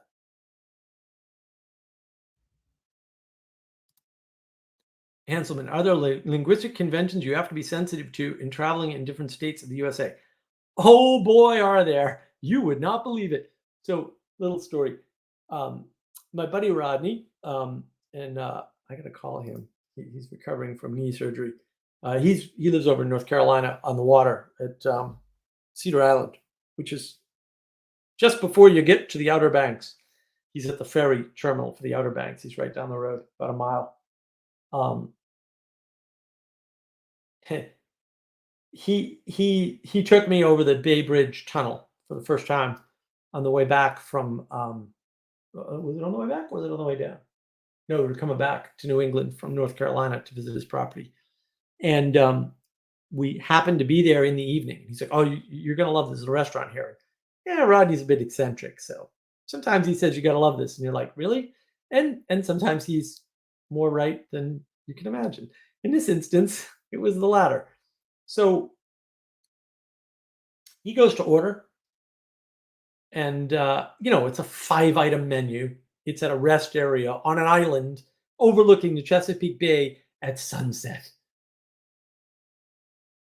I can't. There aren't words. It was unbelievably gorgeous, and we were like window. The restaurant's on the west side of the island, so you know you want to be there at sunset. And there's window looking out over the Chesapeake Bay, which is an enormous bay. It's just huge. I think it's the third largest in the world, maybe, or something like that. It's a huge bay. Um, and the sun's going down roughly over the water, right? I mean, not entirely, but roughly. And it's just breathtaking. I mean, we're right there at the right time. We're sitting down for dinner. And what happened was, there's the Muppet. What happened was, it's a 4-item menu. There's like 4 things you can order. That's it. I'm not, there's more things, right? But there's only 4 on. And Rodney orders something, and the guy goes, "Oh yeah, I don't have the Gazinta." And Rodney's like, "What?" And I knew of the Gazinta, and most people don't know about the Gazinta. It's very regional. Uh, Virginia and Maryland have Gazinta, and it goes into. In other words, I'm missing an ingredient. And so he says, "I'm missing an ingredient" by saying, "I don't have the Gazinta." And Rodney was totally confused, didn't know what the hell he was talking about, and made basically a faux pas. It was a minor one. Like, this is why we have etiquette. It's not a big deal. On the other hand, when the Southerners find out you're a Northerner, or whenever anybody finds out you're not of that little regional culture, and there's different regional cultures, right? If you're in Appalachia, for example, you're fine north or south, even though you won't have the right conventions, and maybe the language is a little bit different. But yeah, there are some big, big whopping differences in the states. Nothing that's going to get you in too much trouble for the most part. But like people down south tend to say crazy things. Like my aunt did this. She moved down south years and years ago, and she was up north, and we were at an event, and I was all dressed up because I went to private school, dressed up in a suit, coat, and tie every day for school for a few years. What ended up happening? Geez, all the troublemakers. What ended up, speaking of identity and well dressed, welcome, Sally. What ended up happening was she said to me, she said, "Wow, you clean up good." And I was like, "What the hell does that mean? What do you mean I clean up good?" And then before that, she had asked me like, "Oh, who picked out your suit and your tie?" And I was like, "Do you think I have servants? I did. There's nobody else but me. Who do you think is doing things for me? Do you think I'm wealthy? I was never wealthy. Like what? I was, I was like, what the hell? What is wrong with this woman? Yeah, there are some little things, in there that are no problem. What did hold, before I get to you guys? I want to go blow through these questions, then we'll. Bruce, arbitrary rules must be based in a shared recognition and submission. Ooh, that's one of my favorite words, to the ultimate foundation. Yes. To learn more about submission, go to the YouTube channel Agapic Orientation and see. I think it's still his latest video with Father Eric. Wonderful video about Catholic submission in particular, but submission in general. All right, what do we get from Garth here? Garth, I feel like churches have now become only a subculture within the broader culture. Well, that's not how I classify it, but yes, they seem to be buying into secularity as the objective material reality into which they fit, instead of saying, no, we rule the roost and you will bow to us, which would be my argument. And then Ethan, look at this. Jesse makes us start an hour early and then is nearly an hour late. Oh, shots fired. All he missed was the monologue, to be fair. So, Sally, welcome. It's good to see you. Are you in your cafe? Well, it's not a cafe right now, but I'm in my renovation. Yeah. She's in her cafe. Don't let her humility fool you. It's a lovely, lovely space. I've been there. Were the Badlands named after the bandits, as Anselman had asked earlier? No, they were bad land. Can't grow anything there. It's all scrub rocks and fossils and craziness carved out of a great flood, probably. The bad river that flows through the Badlands. It's too thick to drink and too thin to plow. Yes. Yeah, I like that, by the way. I've heard that before. That's great. That's the problem with the Badlands. They're pretty bad in some ways, and that's the way. Not a secretive bunch. No, it's the Midwest. The Midwest's a real. There's some plain talkers. So, in the Midwest, almost everybody's a plain talker. In the South, you got plain talkers and you got BS artists. It's pretty bifurcated. If there's a shit creek, assume correctly. Yeah, assume it's accurate and precise. Yes. Yeah. And New England's very different, right? Because in New England, people are friendly in a different way. So the number of people have said, "Oh, I've been to New England, it's very friendly." I'm like, which New England? You weren't in the New England I lived in. They're not friendly, but they are in a way, right? Because people are very willing to help you out, and you have to ask. Down south, you don't have to ask. You walk down the street, people say hi to you and offer you things, and it's so weird coming from New England down to the south. It's like, whoa, this is vastly different. There's Jesse. What do you have to say for yourself, sir? Ethan is shots fired again. What webcam utility. He's a webcam. He turned into a webcam utility. I'm ready. Oh, your microphone's not working, sir. You're talking and we're not hearing a thing. Good job. Jesse's a professional audio engineer, and so none of his stuff. Did you ever notice all the producers and music people, they never have working audio? I'm like, really? It's because you don't just plug it in and leave it alone. And then you twiddle with things and now it doesn't work. It's like, just leave it alone. This stuff is designed for idiots. You're not an idiot and you keep touching it and then you break it.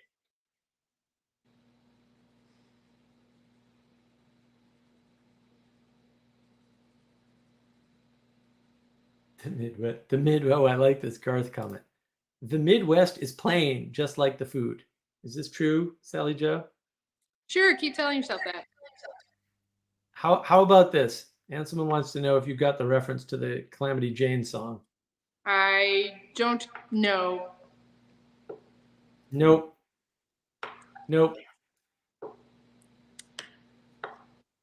Are you gonna improve my drawing skills, Sally, back there? Because I'm looking pretty poor. I was rushed today, so I got home really late in the afternoon. I never look at your whiteboard, Mark. Why would I look at it? Fair enough. As an actual artist, you should not be subject to such poor skills. How would you categorize the Southwest? Well, look, Southwest is its own place because we call it the Southwest. Jesse, did you fix your mic? Did I? Yes. We Yeah. hear you very quiet. The gain's a little low because you're quiet, but it's Ooh. working. Do I have terrible echo? You have a little bit of echo. It's not terrible. Uh, Oh, okay. the downside of being in a big. Yeah, Sally, I've got soundproofing all over this room. Literally.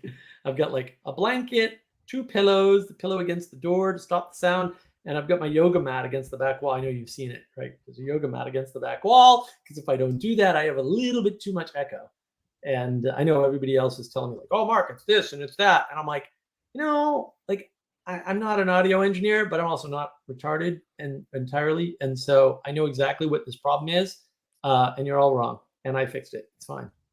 It took me too long. I get that, but what you got for us, Jesse? What do you think of boundaries and where people end and where others begin? Well, I broke one. Oh, really? Can Do you hear me? tell. Yeah, we can hear you. Well, I was late. I don't think that was a I boundary. deflected. No, there is a boundary. Some people, Christina, for instance, if you're late, you've crossed a boundary. Even if you're late to a dinner reservation and they're like, "Oh, you can be late by Fair. 20 minutes." She's like, "No, we do not cross that boundary." So that's, maybe an old world boundary, but lateness and promptness and all those other things, they are boundaries. People do notice and do value them. So, and we used to value them more. Now it's a We bit used to value them more. yeah, now it's a bit more too casual. Bruce, sound treatment is the best. I must agree, especially for video stuff. Narcissus had a little too much echo. There you go. There you go. Too much echo. So yeah, I mean, I tried to give it as good a treatment as I could. Man, Van Clay's videos lately on social justice, I'm like, what are you talking about? You're not discussing justice. Like I don't. And the fact that I've never heard anybody mention the fact that children and the issue of scaling and Gnosticism are all sitting in book 2 of the Republic, like right there, plain to read. No one's ever mentioned this to me, and now I'm angry. I'm like, are y'all missing something? What's going on? Like, it's right there. And and they're like, it's a political thing. And I'm like, there's no politics in the Republic. I'm gonna guess right now. There's no. If you think there's politics in the Republic, you misread the entire book. You start over. Zero politics. The whole reason for the city is to understand the boundaries of justice, where justice is and where it is not. The purpose of the cities is not to talk about the cities. In fact, he's not talking about the cities, right? He's talking about the relationship, the intimacy with justice, right? And the whole reason they start talking about it in cities is to say, you can't understand justice because it's bigger than you. And therefore, we must scale up to the point of the city, which is the old trope, which everybody should know by now. Philosophy isn't of use when you're alone on a desert island. There's no justice, no point. There's no point. There's no justice on a desert island by yourself. And that's why Socrates goes into, we have to scale this up to a city in order to talk about justice. It's like, oh yeah. And because justice relation from, say, you to the world makes no sense. Justice only makes sense if you're in the middle of it, not the middle of it. That's that middle out thinking.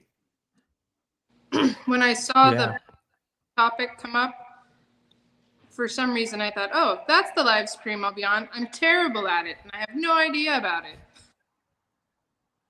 Because I don't think that's something that's well formulated. And the specific where it's really gray for me is from within a Christian family. What boundary can kids have between their parents? What boundaries do the couple have between each other? And it's so incredibly unclear. And then also even what boundaries you have with your congregation. And it's just like, no, your congregation will always do the right thing and you should always go with them.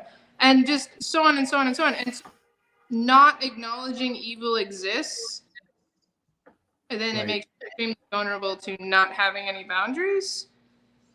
And Yep. yeah. Well, you want to be inclusive. You want that social justice. Oh, social justice was come up with by the Catholics. Okay, well, maybe, but maybe it's bad. And like Catholics make mistakes too. Let's not think they're perfect. I've met them. They're not. Like, and I don't mean to give it away, but oops. I'm in a phase of my life where I watch gobs of self-help people, and I've been on and off about that since like 2010. And I've gotten some great stuff, but once in a while it'll come up. Well, I really think everyone is good inside. We know everyone just has their charm. Everyone does want the best for them. I'm like, I'm going to try not to throw out everything you say because it's not that simple. But no, some people are doing it because they just want suffering. That really is why they want suffering. It doesn't matter why, because once you just want suffering, it doesn't matter why anymore. Well, and nihilism is the loss of the why.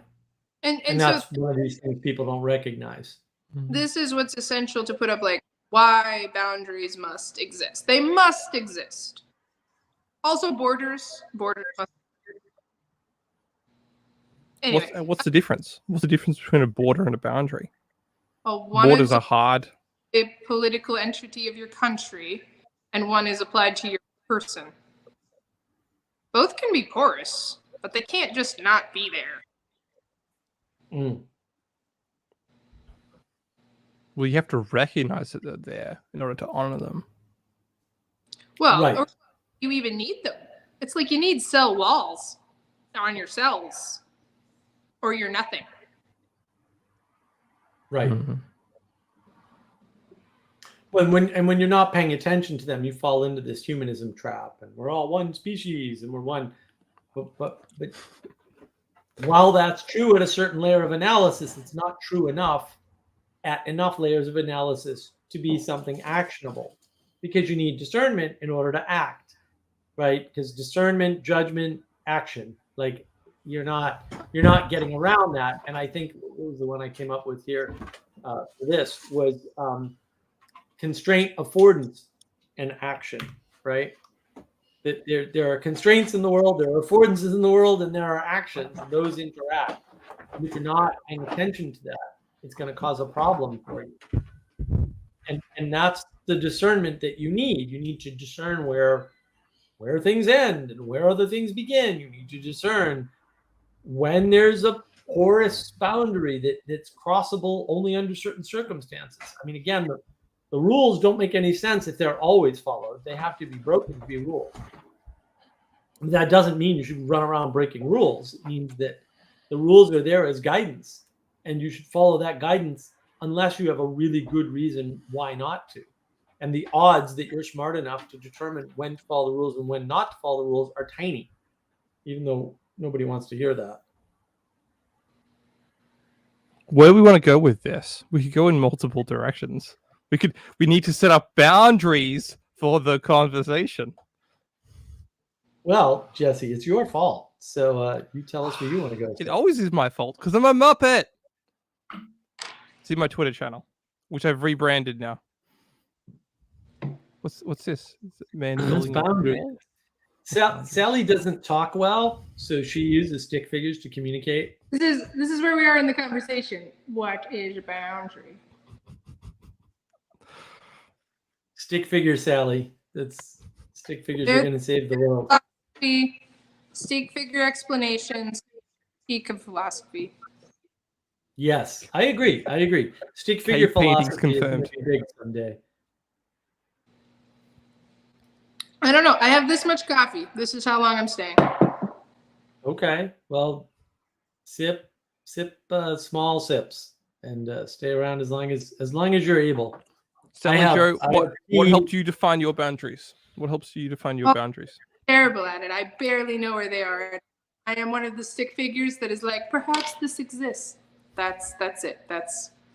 I'm like, that seems like a good idea. She outsources her boundaries to Mark Emanuel is what happens.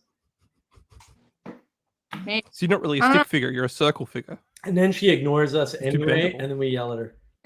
Pretty much. That's like I'm every trying. day on Discord. I'm trying to perceive where it's justifiable to put them down. And I know that I probably should. And I know that I have, but it's not like a conscious, intentional, planned out thing. And it'd be better if it were. But it's very difficult for me to see. So, don't know. That's why it's an interesting freaking topic. How do you put down boundaries righteously?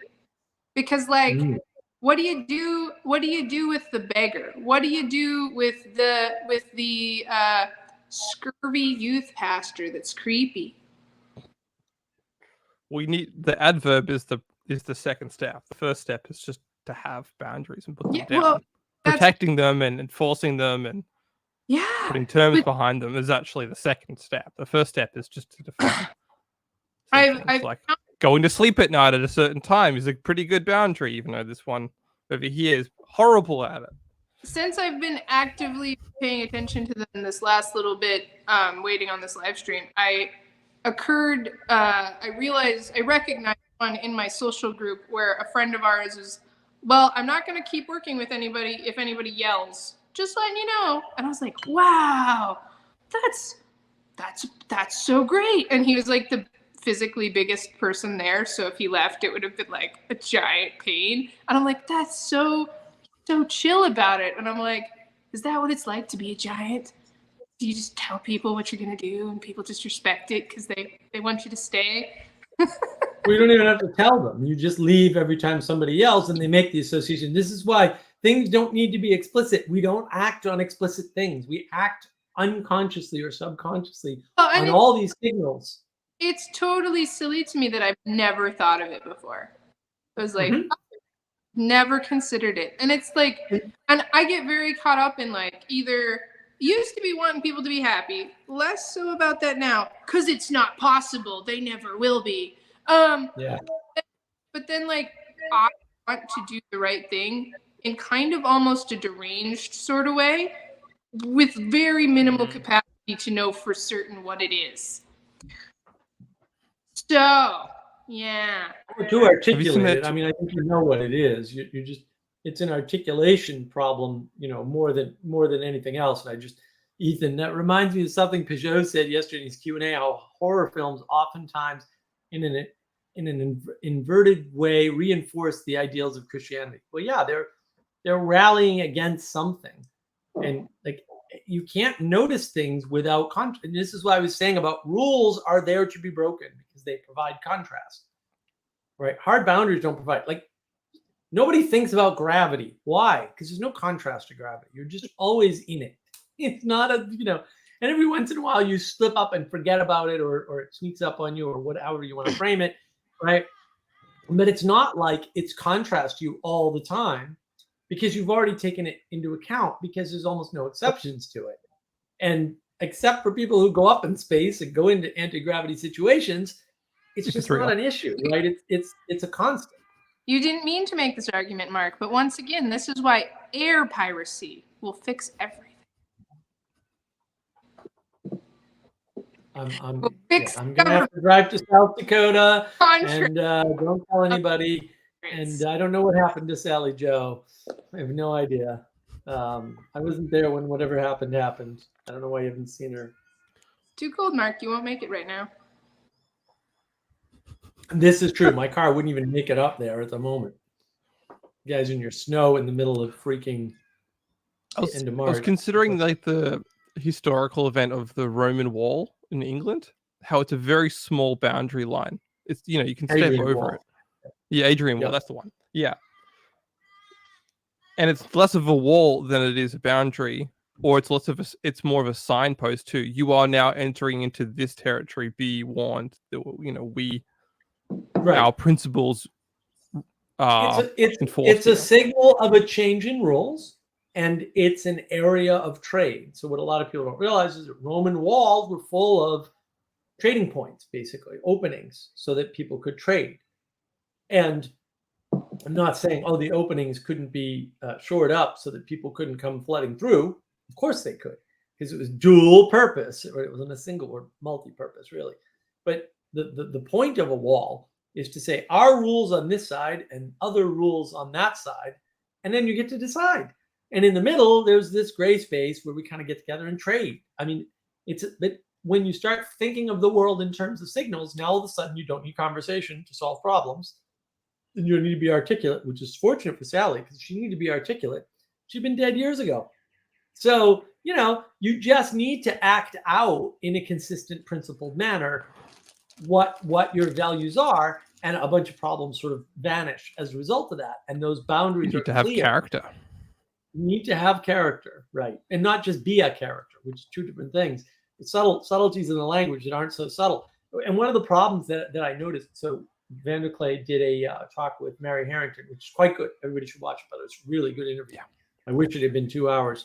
But one of the things that I commented on the video, one of the things I noticed in the video is Mary said, oh, well, I don't want to talk about my family life and how I grew up. And I'm like, that's one of the big problems in culture today, is that we don't talk about these things. And then, you run into people and they're like, well, my parents did this and my parents did that. And and from their perspective, because their parents weren't the parents that are on TV, everybody else had the parents that were on TV, and they were just like abused by their parents by some arbitrary standard. But then when you start talking to people, you're like, oh, no, you had an average childhood, dude.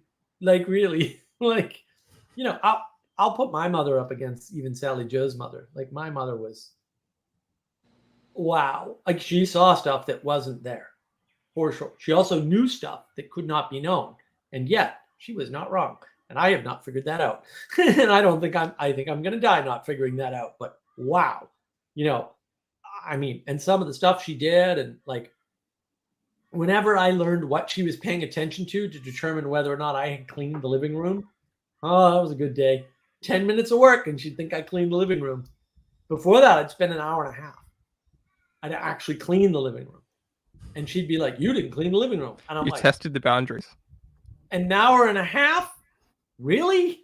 I spent an hour and a half. I vacuumed, I moved the rug, I mopped the floor, like all kinds of stuff. And then she's like, you didn't clean this up. And I'm like, what the hell are you looking at to determine this? And it wasn't a conversation, right? It's a discovery. It's an exploration. And then once I figured it out, I'm like, 10 minutes. I just need to move certain things to certain places. And once those things are in those places, the fact that the carpet's not been vacuumed is fine. No problem, man. That's piece of cake. Piece of cake. Classic teenager. Classic teenage behavior. Well, Little except effort is again, possible. well, but I wasn't like that. I mean, I was willing to do the hour and a half just to make sure that but it didn't work.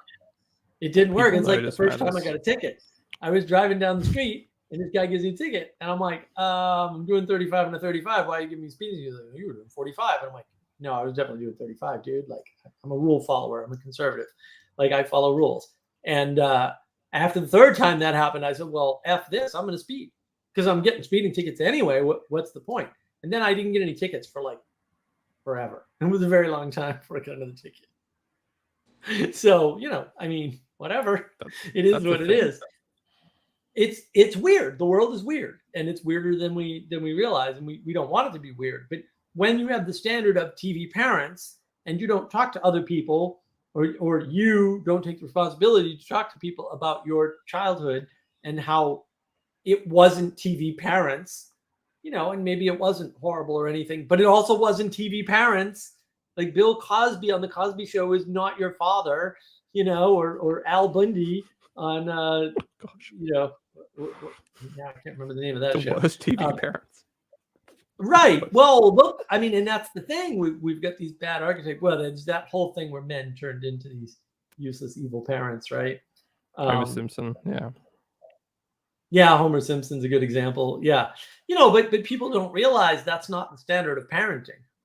And, back in the day, they had, Leave It to Beaver, right? And Dad Knows Best and, things like that. And of course, that Home Improvement, yeah. Home Improvement, yeah.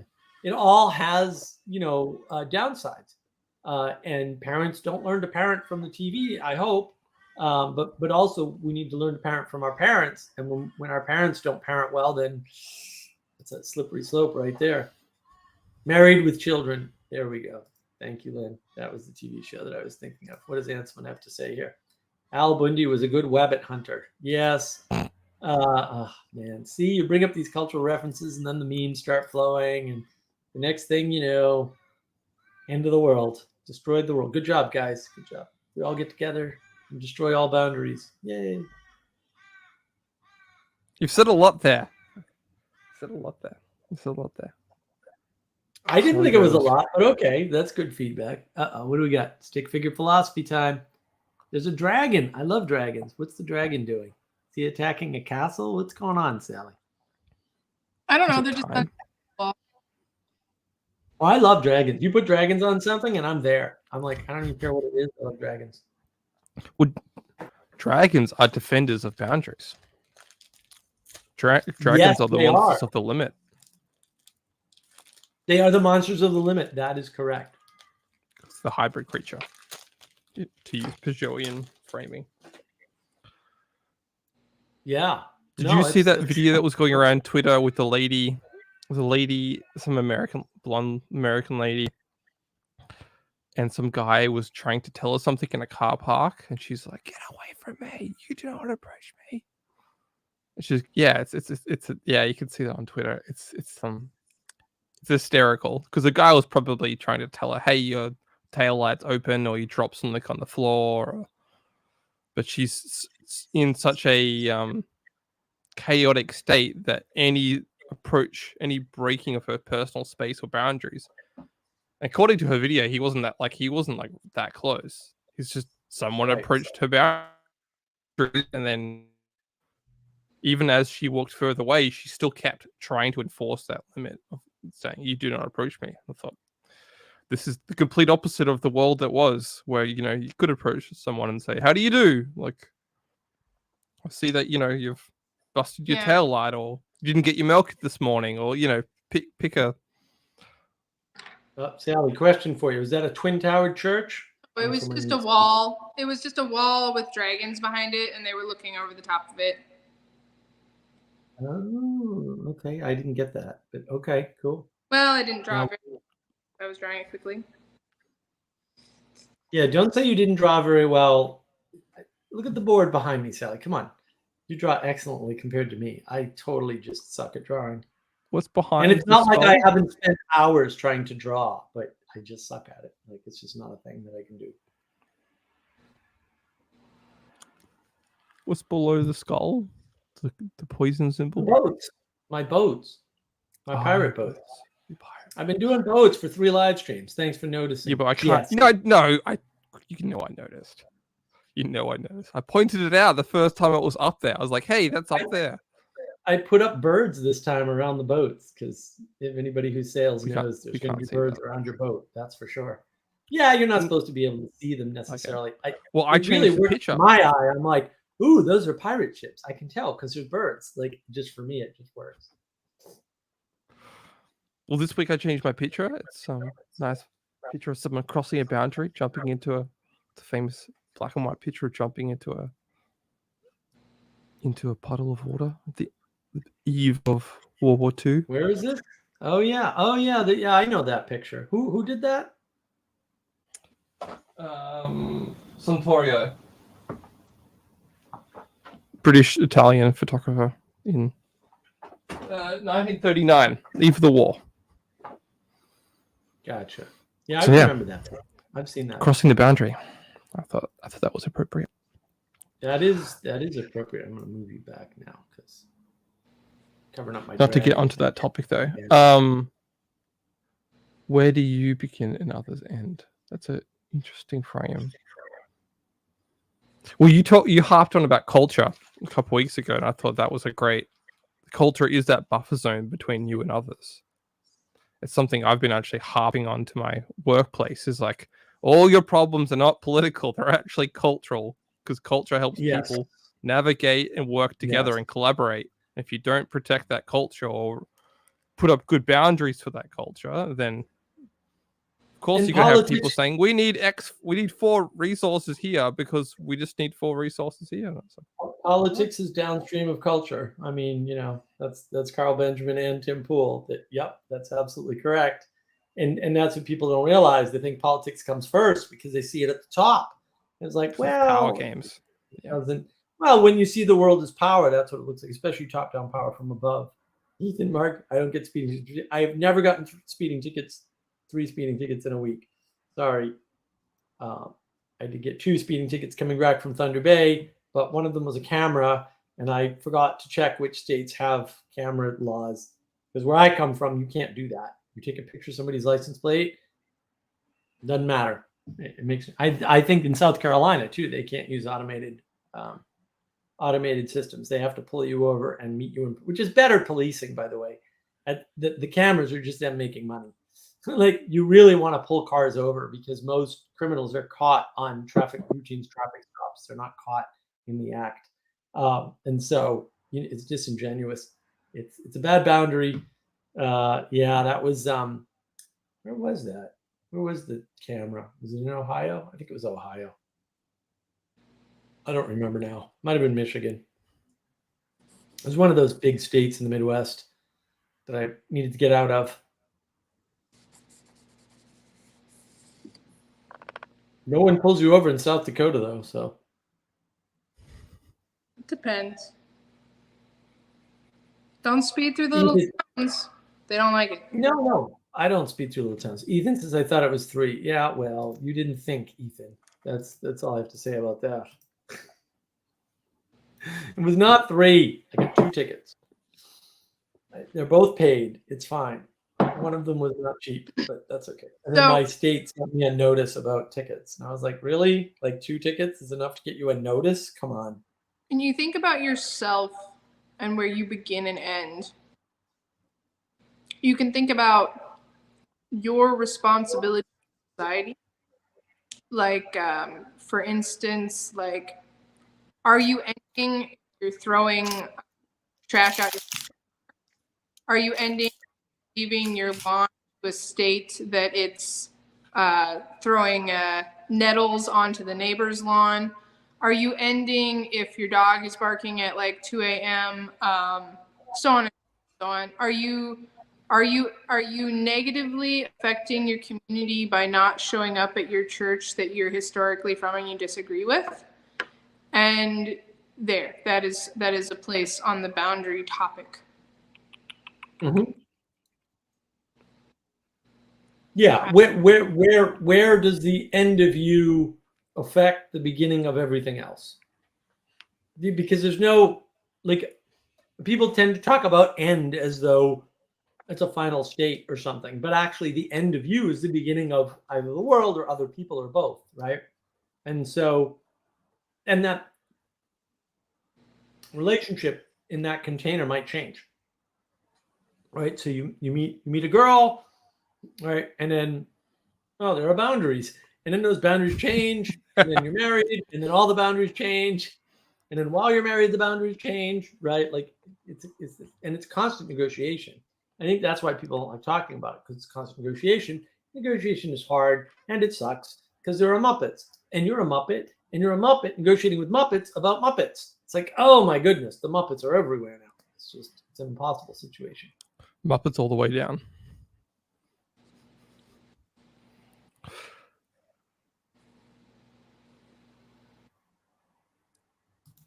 Ethan's attacking me. There's no wood trim in the BMW. If you did not go home, we had that conversation. This is true. There's no genuine wood trim in my beautiful BMW.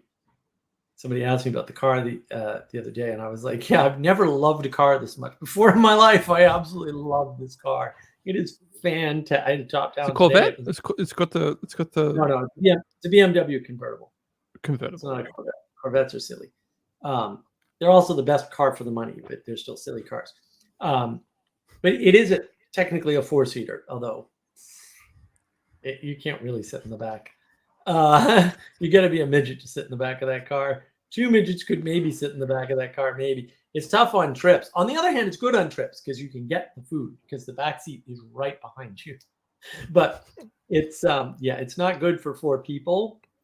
might be okay for 2 tiny children and 2 adults, but I don't care. I bought it by accident, really, and I love it. I'm so in love with this car. It's amazing. I just thrilled about it.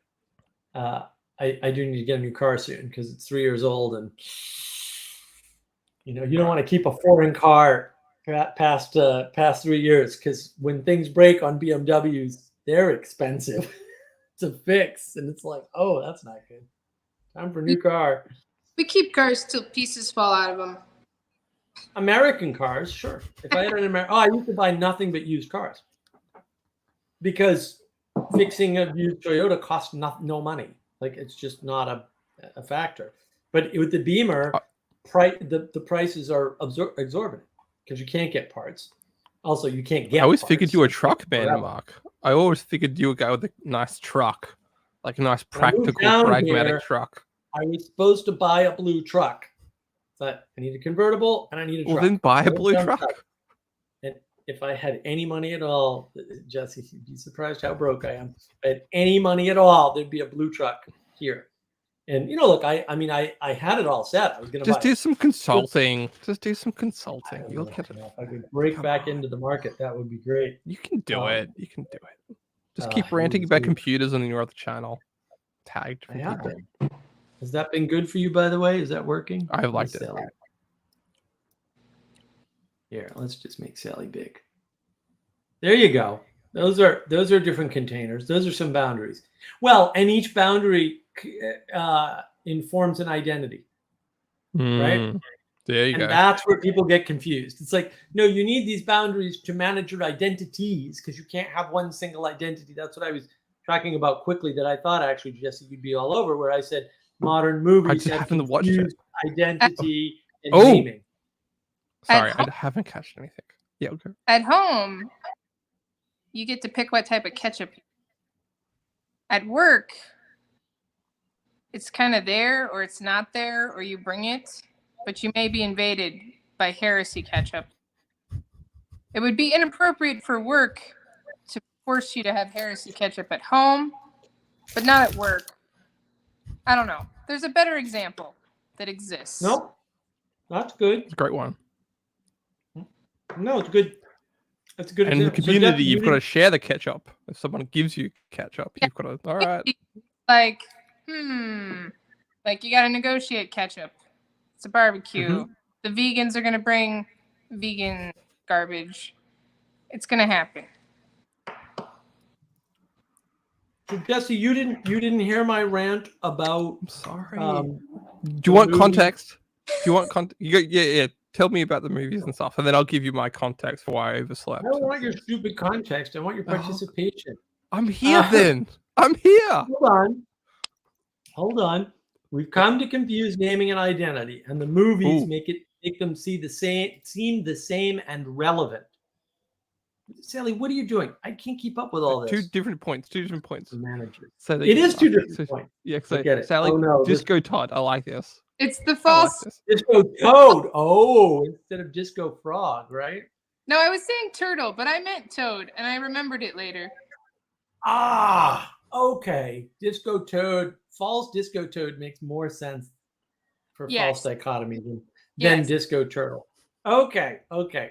I knew it was a wording problem. Didn't I tell you that? Didn't I tell everybody? I told everybody on the Discord. I said, I don't know what Sally's saying, and I know that she's not saying it correctly. And then once she draws it, we'll all understand it. And I was not wrong, just It's for the false record. toad. You have to be careful about false disco toads. What's the pin here that I'm missing? What's the connection? That's- You're discoing. That's just how I, in my limited understanding of what disco is.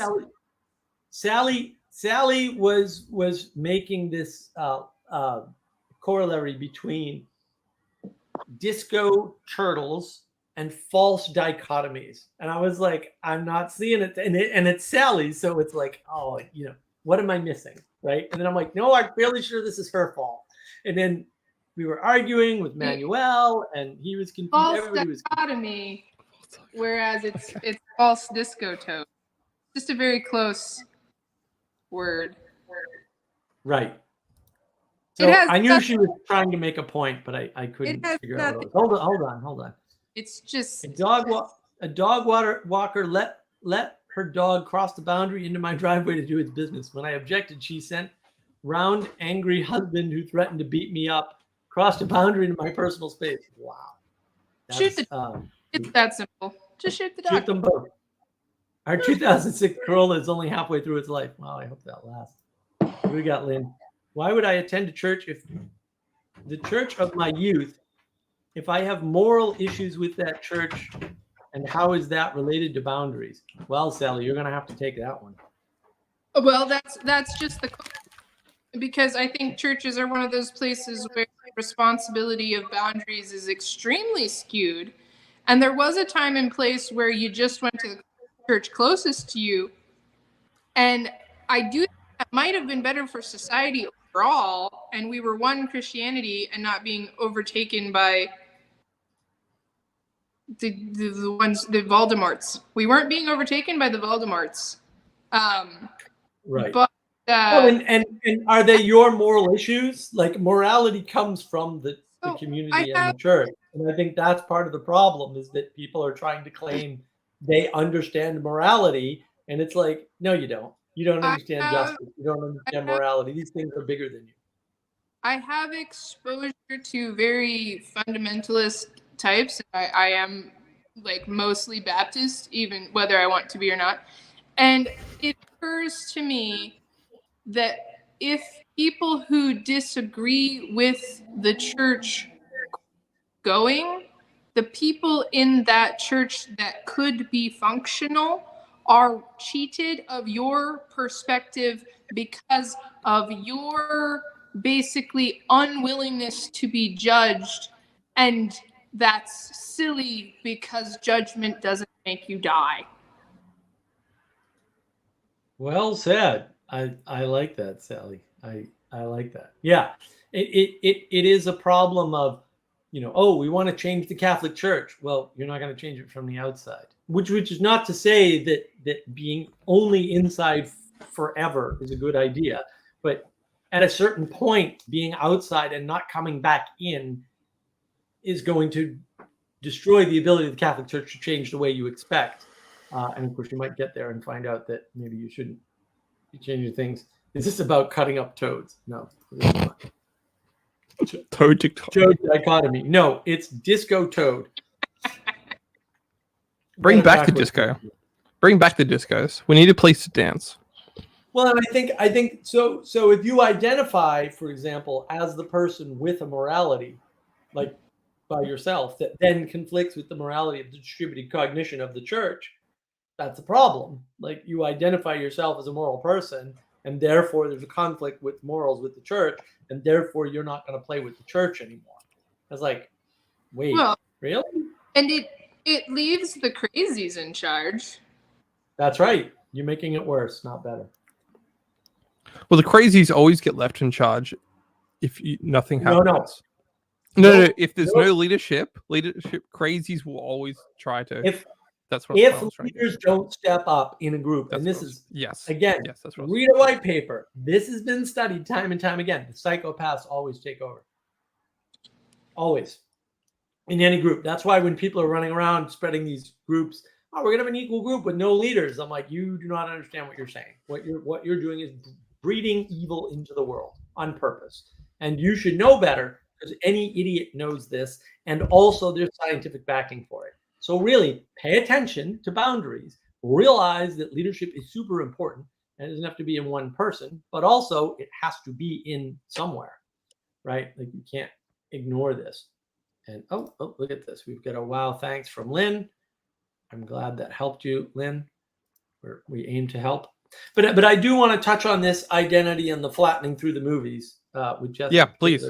Well, I saw Akira, the anime movie last night on 35mm print because our Australian government decided back in the 90s that they would buy a rare English dubbed 35mm print of a Japanese animation movie because it's got a completely different soundtrack than the one that's the Japanese version. It's completely different dub to the American version. I know it's cut differently. It's creeping me out. But the film, the actual like color and everything, mwah, that was worth the price of admission. Yeah. Anyway, that was and then we got back home late, and then I was trying to read a book. I was just staring at the book, and all these thoughts are coming in about my week and my day. I don't know if anyone experiences this. You go to read a book, you're trying to read the sentence, and you're trying to, even if it's a novel, and then all these thoughts are invading you, and you're like, all right, okay, probably should try and sleep about now. And then I had trouble sleeping, so that's me. Anyway, flattening of the world, because that's what happened. I just flattened the world there, my world. Made it all basic and simple. Sorry, I missed the opening monologue. I do go back and listen to these things. I do. Even if it's only half an hour, I do go. I need to finish that Game B video. Yeah. Because Manuel was on fire on that video. I need to. Oh, wasn't he? too. Yeah, he was Yeah. just. We were both doing well that couple of weeks, man. We put in a ton of work on that video. Yeah, he reached out to me too. So Oh, I did think he? I'm Okay. gonna have a chat with him at some point. I'm actually looking forward to that because he's a smart guy, and a Muppet can learn from smart guys. Muppets can learn from other Muppets. You have to be open to the Muppetry and accepting of their errors, because it turns out that Muppets make errors. Who knew? I gotta figure out how to navigate this. I don't know what I'm doing. There we go. So I've There been you working go. on this. I've been working like on a summary of the subsets. Hmm. And it's interesting to attempt to pay attention to when people switch to others. Like they'll be talking about something, and all of a sudden you'll realize they're just talking about abstract others as such. And they're often very imaginal. Yes. Wait. Well, when you're using others, you're depersonalizing, because you're not using me, you, us, them. And I Yeah. like what you did with the hands there, Sally. Yeah, I was. That's a pretty clever trick. I wonder where you got that trick from. No, she's I'm not distracted. biting. Okay, fine. Don't give me any credit. That's I fine. gotta represent others now. Which that would just have their back turned to everyone, wouldn't they? Well, it's an amorphous blob of back-turned people. Yeah, You need to have them as well. That's always and used. she has them. Does she? Okay. I left a bunch of extra spaces to continue this, so that's the idea. Oh, good. I like this idea of us and the two hands meeting, where you don't know where one hand ends and the other hand Yeah. begins. The connection point. Yeah, we Right. Right. the thing that Mark is referencing. We're defining male and female functional relationships. So yeah, I would think I'll do others this way. Why can't my brain This work way. how to put this Nope. camera? Nope. There you go.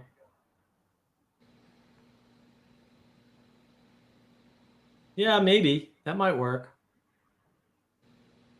I think others is much bigger. Like there's many more others. Maybe. I'm always trying to pull it back to the least amount of marks necessary, because you're gonna have to continue complicating it. So No, I know, but blobs. I think others are blobs. Like I think that's actually, let's say, the best way to understand them. I would have some stick figures uprise and some always inverted, because it's always others are always this sort of paradox of they're stacking. faceless. That wouldn't be bad. Oh, faceless would be good too. Yeah, there we go. There's a bunch of them now. Yep. Well, that's good.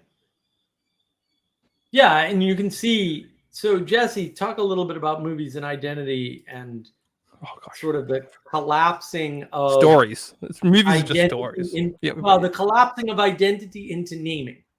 Right? Hmm. Like name and identity are now suddenly like the same thing. It's like, wait a minute, those aren't the same thing. Oh, Like, Mark, how did this happen? talking this is the subject of our time. This is the pronouns thing. The pronouns is like a little descriptive word Right. game, a little microcosm of that whole. So say it Mhm. again. So just my brain just got fired up, and I was like, okay, all right. So we're we've come to flattening- confuse naming and identity, and movies make naming and identity seem the same and relevant. because not all names are Mhm. relevant, and not all identities are relevant. They're only relevant within a context. Hmm.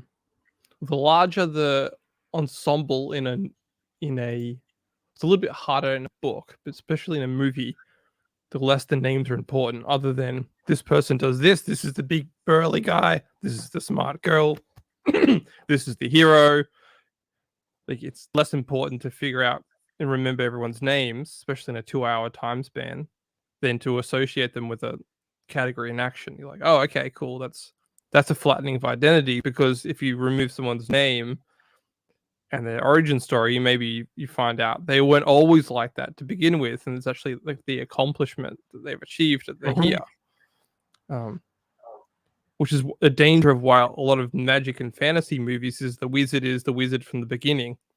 It's never someone that's actually, Lord of the Rings, Gandalf. He wasn't always, he had to grow in his wisdom, and So he receives a ring if you read the Well, and he Silmarillion. changes his name though. Yeah, exactly. But Gandalf the that's White. another progression of the character. I had this idea Right. today. He's still Gandalf, but he's Gandalf.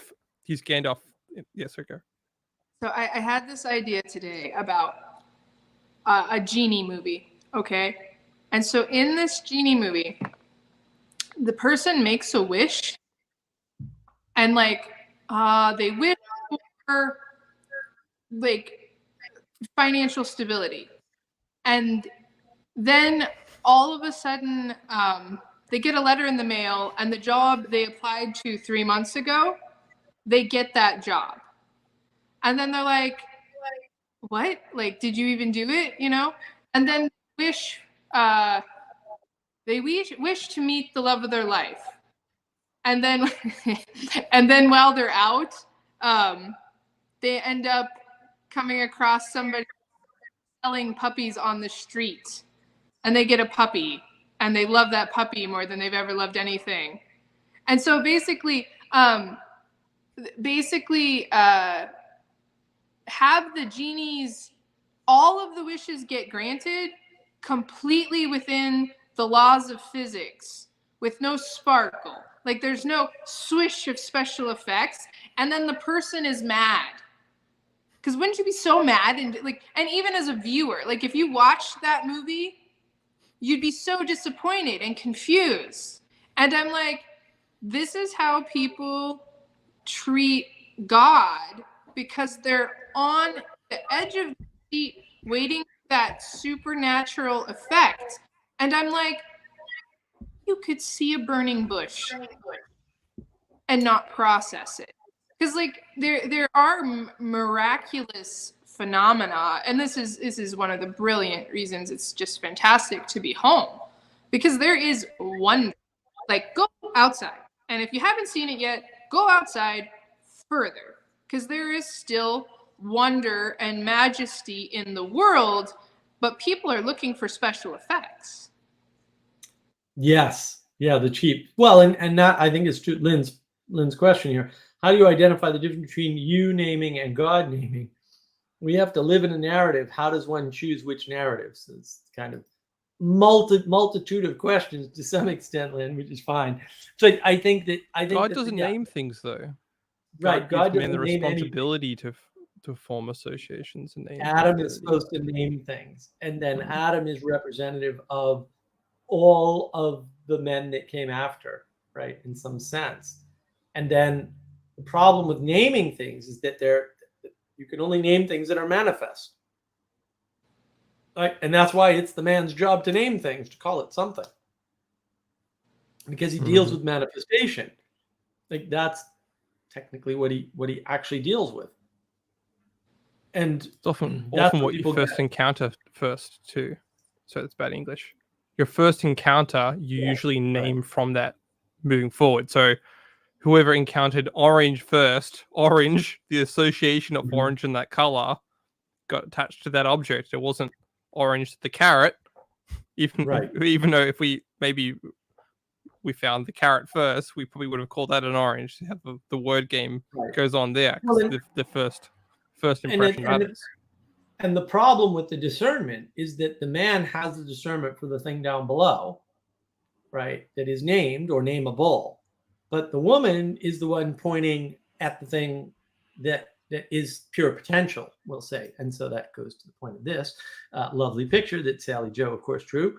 And yeah, there's that connection, and this is the distributed cognition. Like you and I, or me alone is not going to discern the right relationship with the world.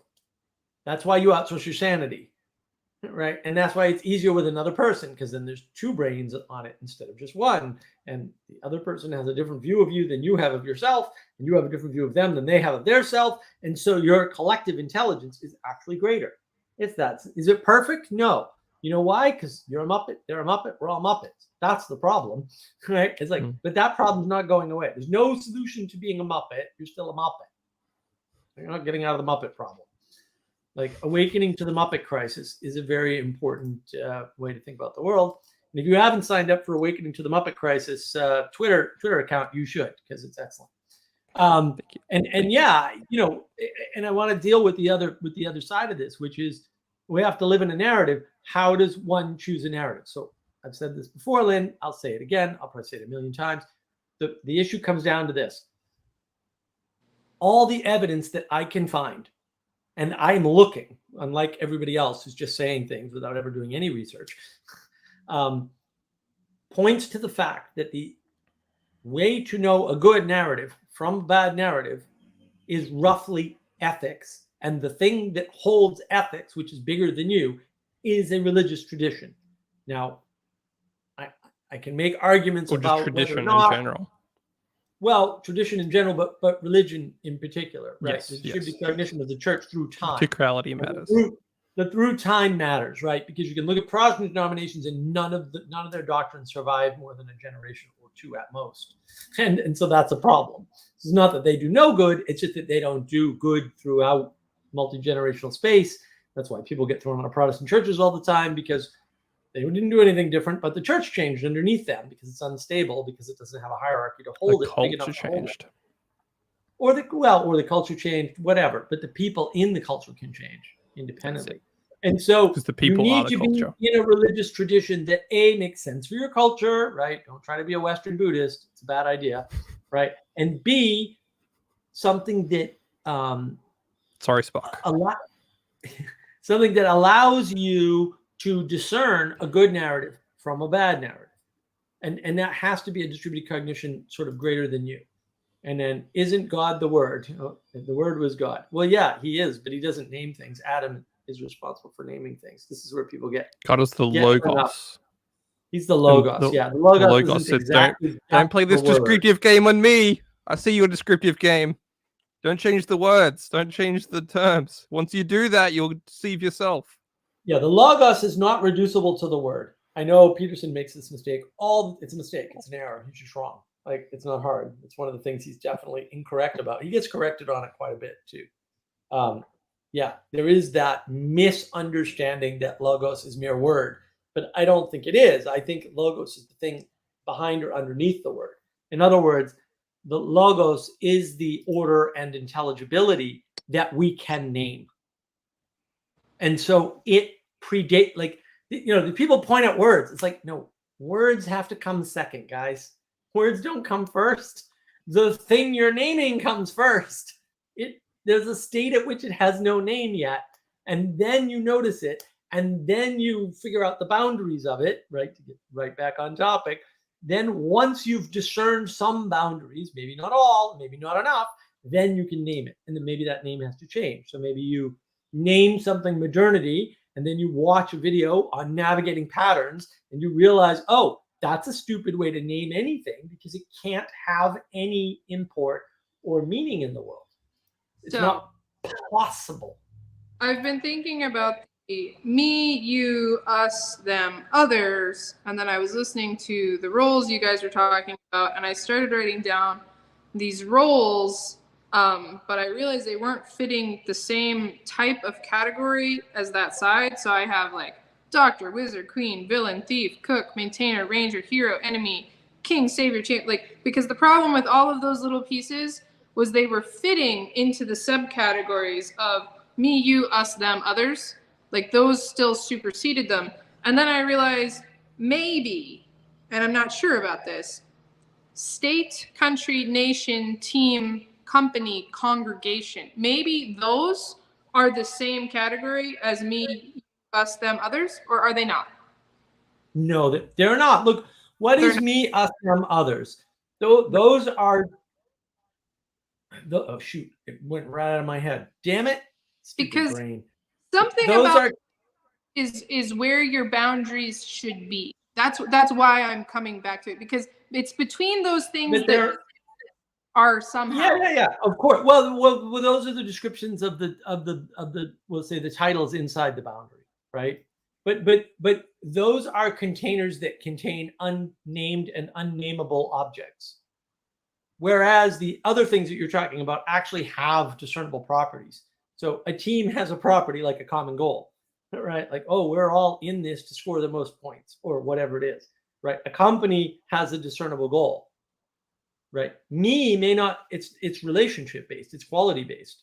It's not based on quantitative measures, right? So it's a quality versus quantity argument. And by the way, I've heard the quality versus quantity argument quite a bit lately in the zeitgeist. It's a great talk. Ethan was kind enough to post it on the important videos in the Mark of Wisdom Discord server, and it's Ben Shapiro from, I think it was 2 days ago now, basically talking about these issues. And he gave a great summary of basically almost everything we're talking about in this little corner. Actually, was quite good. I mean, he got a few things wrong because whatever, it doesn't have the right framing, but he brought up most of the issues, and he talks about suicide and suicidality and where's that coming from. It's not coming from the material. He doesn't frame it that way, but that's basically what he's saying. And so, there's a deep confusion around that stuff. Yeah. So look, Sally, the second group, state, country, nation, company, team, whatever, those have a telos. Me, you, us, them, and others do not have an inherent telos. They are groups. Us? No. Togetherness has a telos. It's non. There's a reason for us to collaborate. If there's we're a reason. collaborating, we might not be collaborating, and we're still us. That's the problem. Well, and it's good to identify the bucket before you identify the telos, because sometimes you can't identify the telos first. Fair enough. Right. There's a group of people over there. What are they doing? That's them. Them. They all live on a commune. Until you discern their telos, they're them, because you don't have a better categorization. You can only qualitatively say they live together. You can't quantitatively say, oh, they have a goal of this that is in common, until you discern that goal. But in order to discern that goal, to find that boundary, you have to find the boundary of the people. And so one's an abstraction of the other, basically.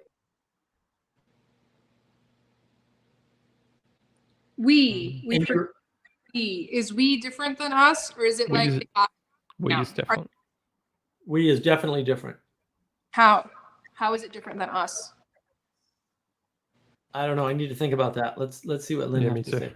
I will watch Link in a minute. Busy trying to figure this out, listening to you. Then you have to watch it right away. It'll be there tomorrow.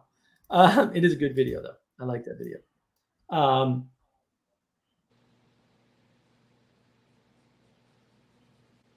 I think we is perspectively relevant. Well, that's what it was. That's what I was trying to come up with before. The I, us, or me, us, right? Them thing. That's perspectival. It's purely perspectival, right? And so the difference between me and I is perspectival. The difference between we and us is perspectival, right? Because we are all in this together is different from the group of us that is going to do something. And that change is a change of perspective. It's not a change of group type, and it's not necessarily a change of functionality or skill set. It's just a change of how you view the group. And this is often what it is ironic, right? Because thanks for this, Sally. You're helping me realize a bunch of stuff. One of the things that's actually happening is that people, when they say things like, oh, we all need to be equal, or we all need to talk more, or whatever, right? They're going after intimacy. Why? Because that intimacy has been broken. Why has it been broken? Because we don't understand the boundaries. There aren't boundaries anymore. We're not recognizing boundaries. And then you just want to let everybody in because you still don't recognize boundaries, but you recognize the loss of intimacy. And so it's like, but you can't have an intimate connection without boundaries because you can't measure the quality of the connection without a boundary.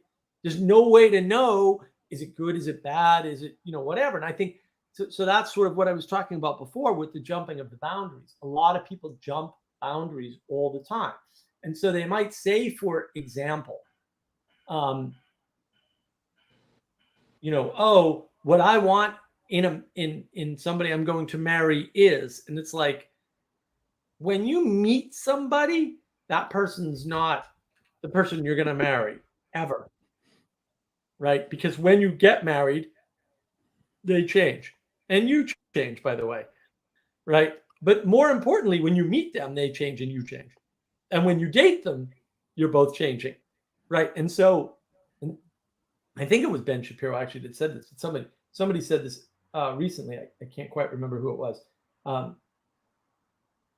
It was Peterson. Actually, I was listening to a Peterson clip somewhere. I can't remember. It said,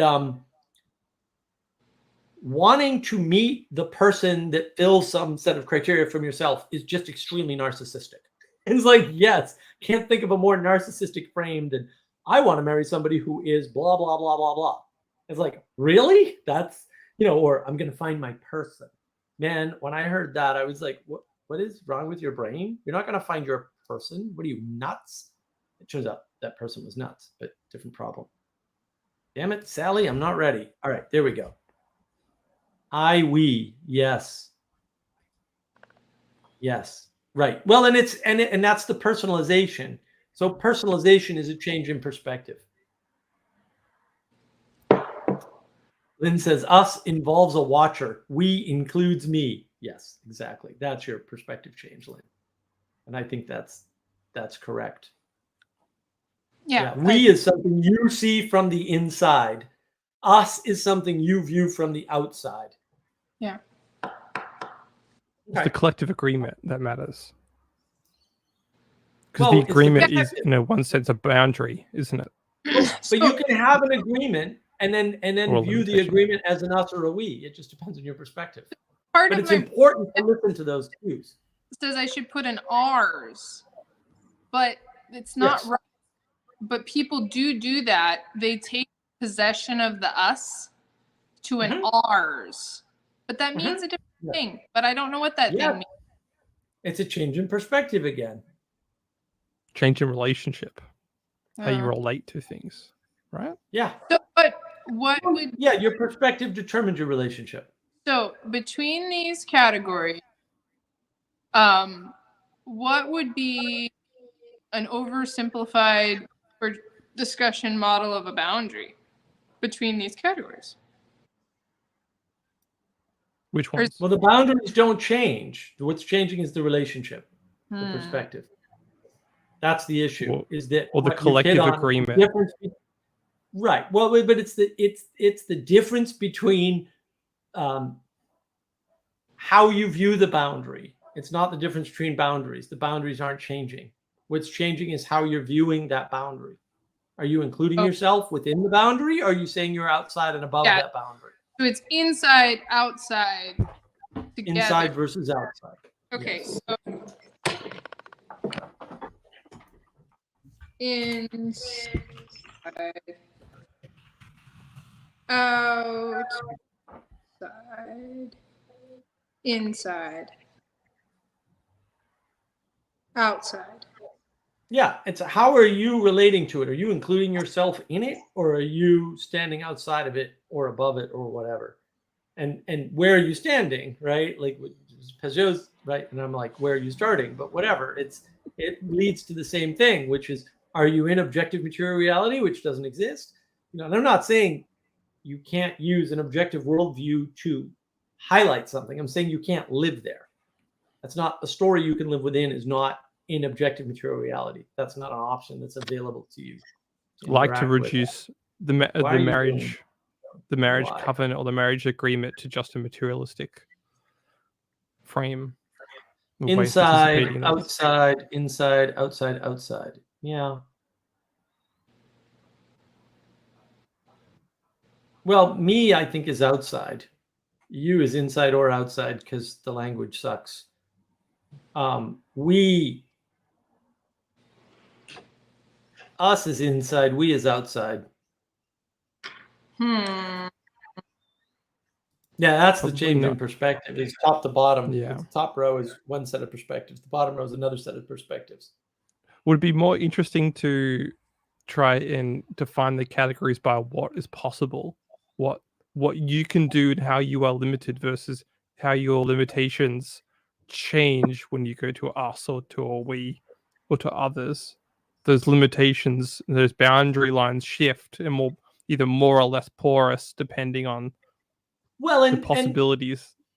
yeah, opportunity. but I think it's more interesting to talk about this in terms of manipulation. And so by saying we can do it, you're including the other person with yourself.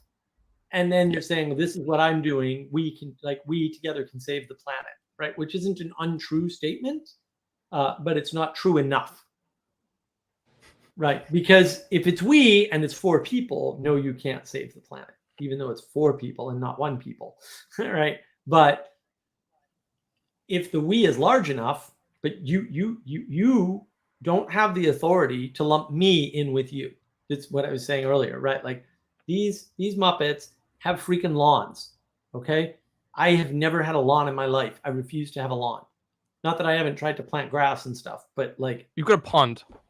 I don't. Well, now I do. Now I have a pond. I have a set of woods. I've got a swamp. I've got all kinds of things. I am in heaven. I can just walk out of my house, not leave my property, walk through the woods, walk around a pond, walk down to the creek. I can walk through a swamp. I can do all kinds of things like without leaving my property. It's fantastic. It's like it's like heaven, only way more better. Like it's just lovely for me. Well, I'm introverts recharge by going in nature. Peterson talked about that. But the boundaries for identifying what's going on, when people say we can do it, that always rubs me the wrong way. I'm like, who are you to tell me that I'm with you on this mission? Yeah. Or that I'm an outsider to your cause. Right, because that's Right. the other manipulation. It's Yeah. by saying them, you're one of them. Yeah. You know, Or you're you one of those don't agree with right. Well, you're an how we're anti-something doing or- things. Right. That would So be the- they ostracize you from the group of goodness by calling you an anti something or by calling you a certain type of person that is associated Defining with a bad against. thing. Right. But what they're not doing is identifying their group and their relationship to their group. So that's a manipulation, and I would say that's a negative manipulation in all cases. Right. In all cases where you're not identifying where you're coming from, what your stance is, what your relationship is, that is a negative manipulation or attempted negative manipulation of you. And I think that's fair and safe to say. And so but it doesn't, it's not symmetrical, right? So you can't say, oh well, every time somebody identifies you, then it's okay. Like no, like they can identify you as a Nazi. That's may not be okay. It's not okay with me. And that's the problem, is that if the group just says, oh no, you're one of us, that can also be a manipulation. It's not an easy thing. Like I'm not saying this is easy to determine boundaries and discern boundaries. I'm saying that you have to do it. You have to pay attention to it. Otherwise you'll get swept up by it. And that's when people get confused. It's like, you can be swept up by this is my my saying, like, if you believe you do not have a religion, one will be provided to you without your knowledge or consent. That's going to happen. You're going to act out the patterns of religion. See my video on navigating patterns. You're going to act out the patterns of religion irrespective of what you think you're going to do or not going to do in the world. That is going to happen to you, and you need to pay attention to it.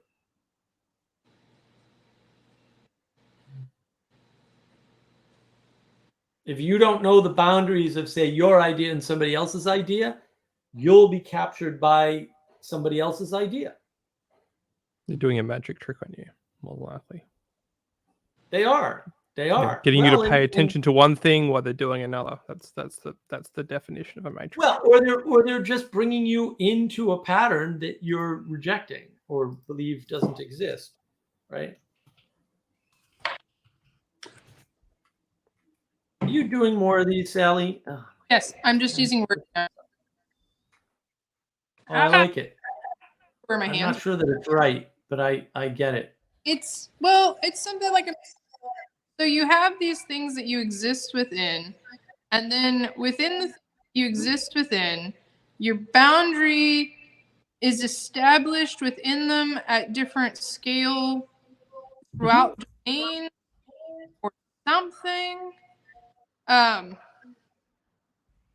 Yeah. No, that's not wrong. It's a good way of understanding identity and the overlap of identity. So we should work on that at some point after you're done with the virtue cards. No waking up at 3 a.m. and switching projects.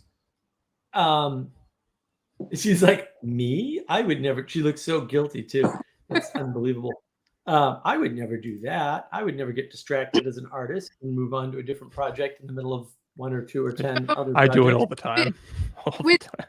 The Voldemort identities, there are no non-combatants within democracies. Oh, I like that. No, I like that. Because within some of the Voldemort identities, if you're in a democracy and your nation does anything, you are culpable as a soldier, and that's why there's no combat. And you know that about said Voldemort identity, you cannot treat them as though they do not act that way without it being to your own detriment. Mhm. And so, like that, you have to be aware because, like, that's the boundary they're setting. Like, oh well, you voted for this, so we should kill you. And it doesn't take into account that not every democracy votes for everything, but it does take into account you're in a democracy. Therefore, Right. Well, let's not make it non-combatants. Let's make it there are no democracies without inherent conflict between each member.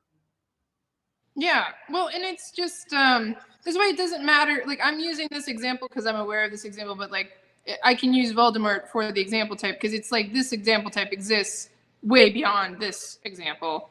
So it's like the boundary is a very confusing thing because yours are existing, other people are existing. They're not visible, but they are real.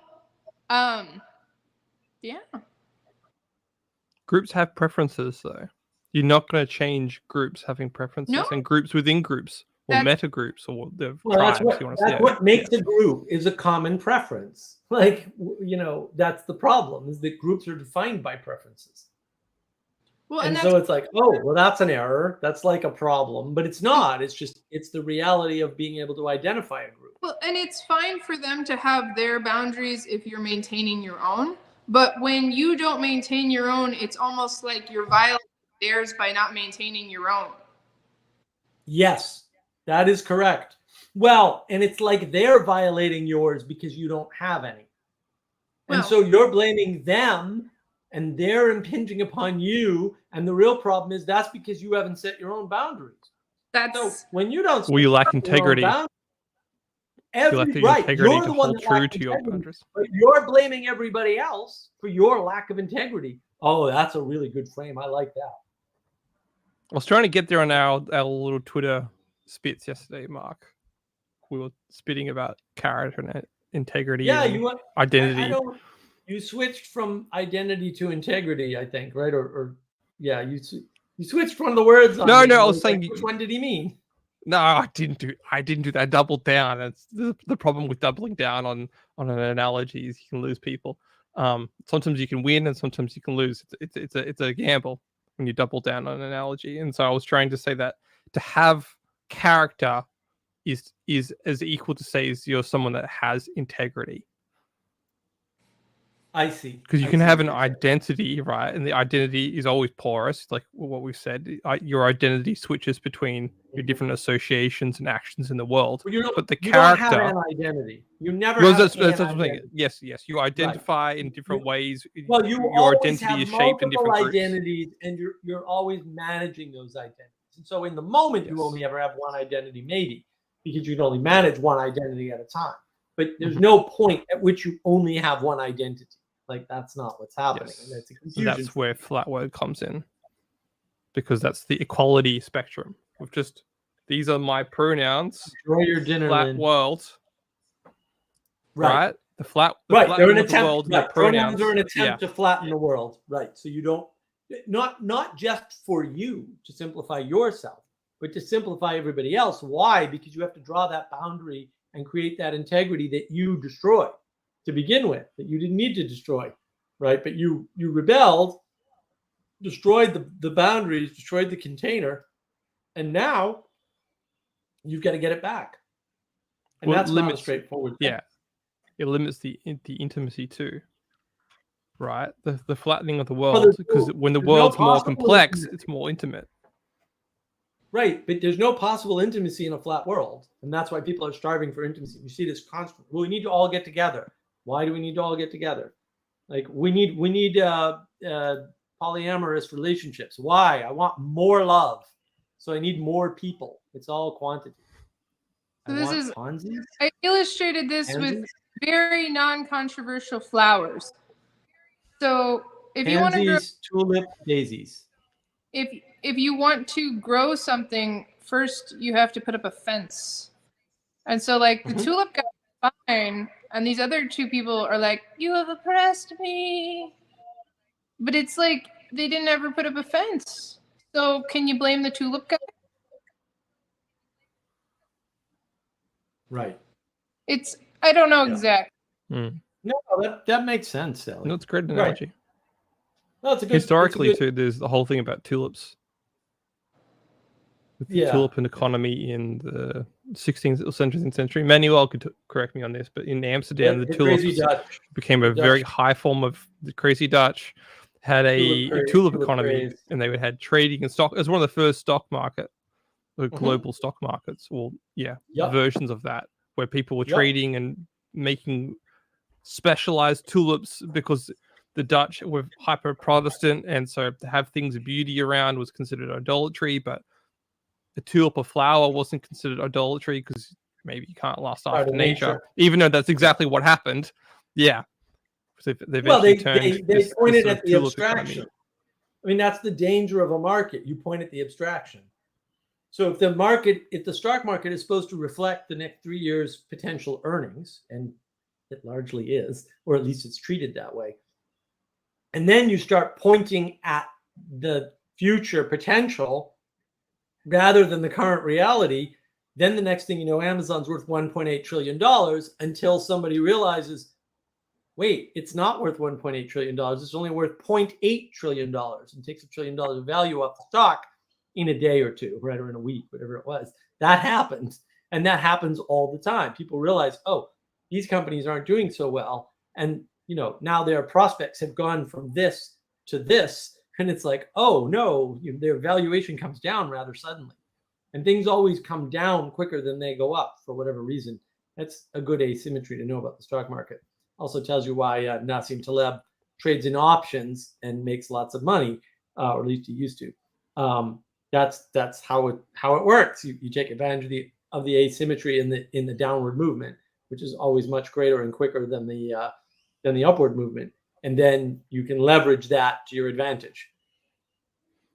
Getting back to your example, Sally Joe, the people outside of the fenced area are these big multinational corporations like Disney. Disney stock options go all over the place because they want unbridled limitation. They've gone to the streaming model, which is hyper volatile. Yeah, It's not fenced. I know what it is. It's because this is how my ideas are. Is like it's just something I get a sense of out there, and I'm just abstracting it to be able to communicate it. Yeah, like the. I think it's coming from, we have to be inclusive. Everyone needs to be inclusive. Include me, please. Oh, but not you. You're mean. Because, like, if somebody has a limitation or a boundary, and they're like, no, I'm not going to do that. Well, that's mean, and that's not very inclusive. So you need to get out. But they've just been screeching about inclusion for months. Oh yeah, you go watch the New Zealand lady burning the Harry Potter books. That video making the rounds. That was hectic. To include everybody until they come to an autistic or disagreeable person who won't play their particular little social game, and then they're mad at them for not playing it, whether they can or cannot. And it's just like, what the hell to me? Because, like, I can't quantify that hiccup in the road. It's like, you're like, oh, we should include the disabled. We should include this and we should include that. And then if somebody is disagreeable or just not quite as capable socially, but not them because they're mean. And it just like, holy, or like if you're just very modest and you just won't not wear shorts in the pool as a woman, it's like, well, you're making people feel uncomfortable with your shorts. What? Like, yeah, and like this is things that actually have happened. Like, yeah, like. Yeah. I was like, that's a personal example.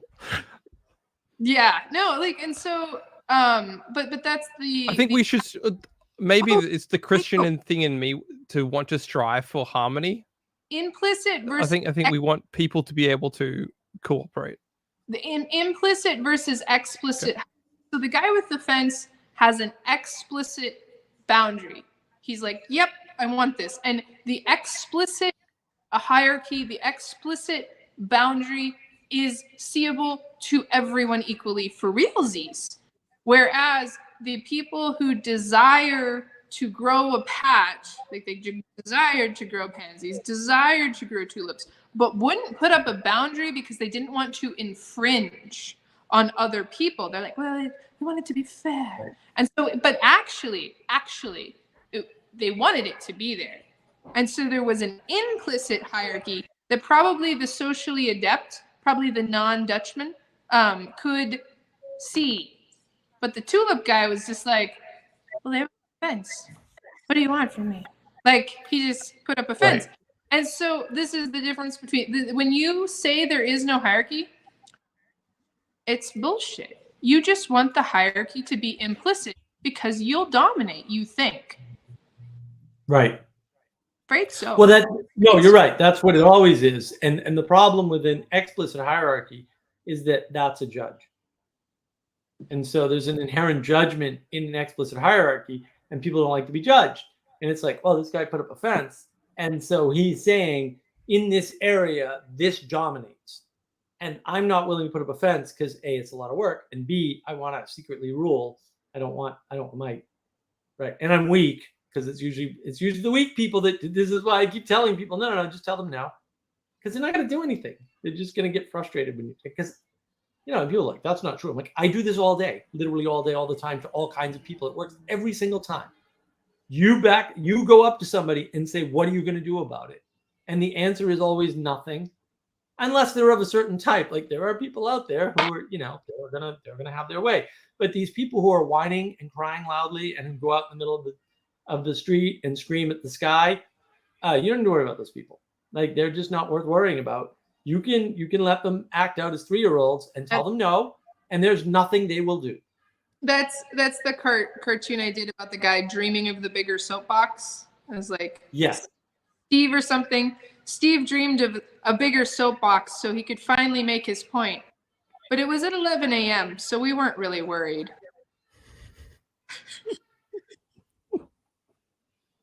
Yeah. Yeah. Yeah. And that's the thing is that, they want to be loud and they equate the volume with the hierarchy or with the power or whatever. And then it turns out that doesn't work. And then they get frustrated and it's like, well, but that doesn't work. Like, what do you want from me? Like, I'm just not going to back down. I'm not going to do your stupid climate game. I'm going to call you out when you try it. This is it, Mark. When did we start caring about these whiny little. When did we start revering them as a society? When did we start kowtowing to them? And it's our fault. We started with that's the victim thing, right? That's the, you got to be a good Christian and be nice. And it's like, I got to be careful here. I have an employer that would be I would say that the problem was that the gate broke down. The gate was left wide open. The gate no longer mediated between the inner and outer world. There's no boundaries between those who do and those who do not. And you don't need to worry about those who do not, because one of the things they do not do is push back. And it's like, if you just stand your ground, they will go away. But you have to stand your ground, even though it's harmful to their soul. It's like, yeah, my soul is hurt by your implicit judgment because you're willing to put a stake in the ground or put up a fence or whatever.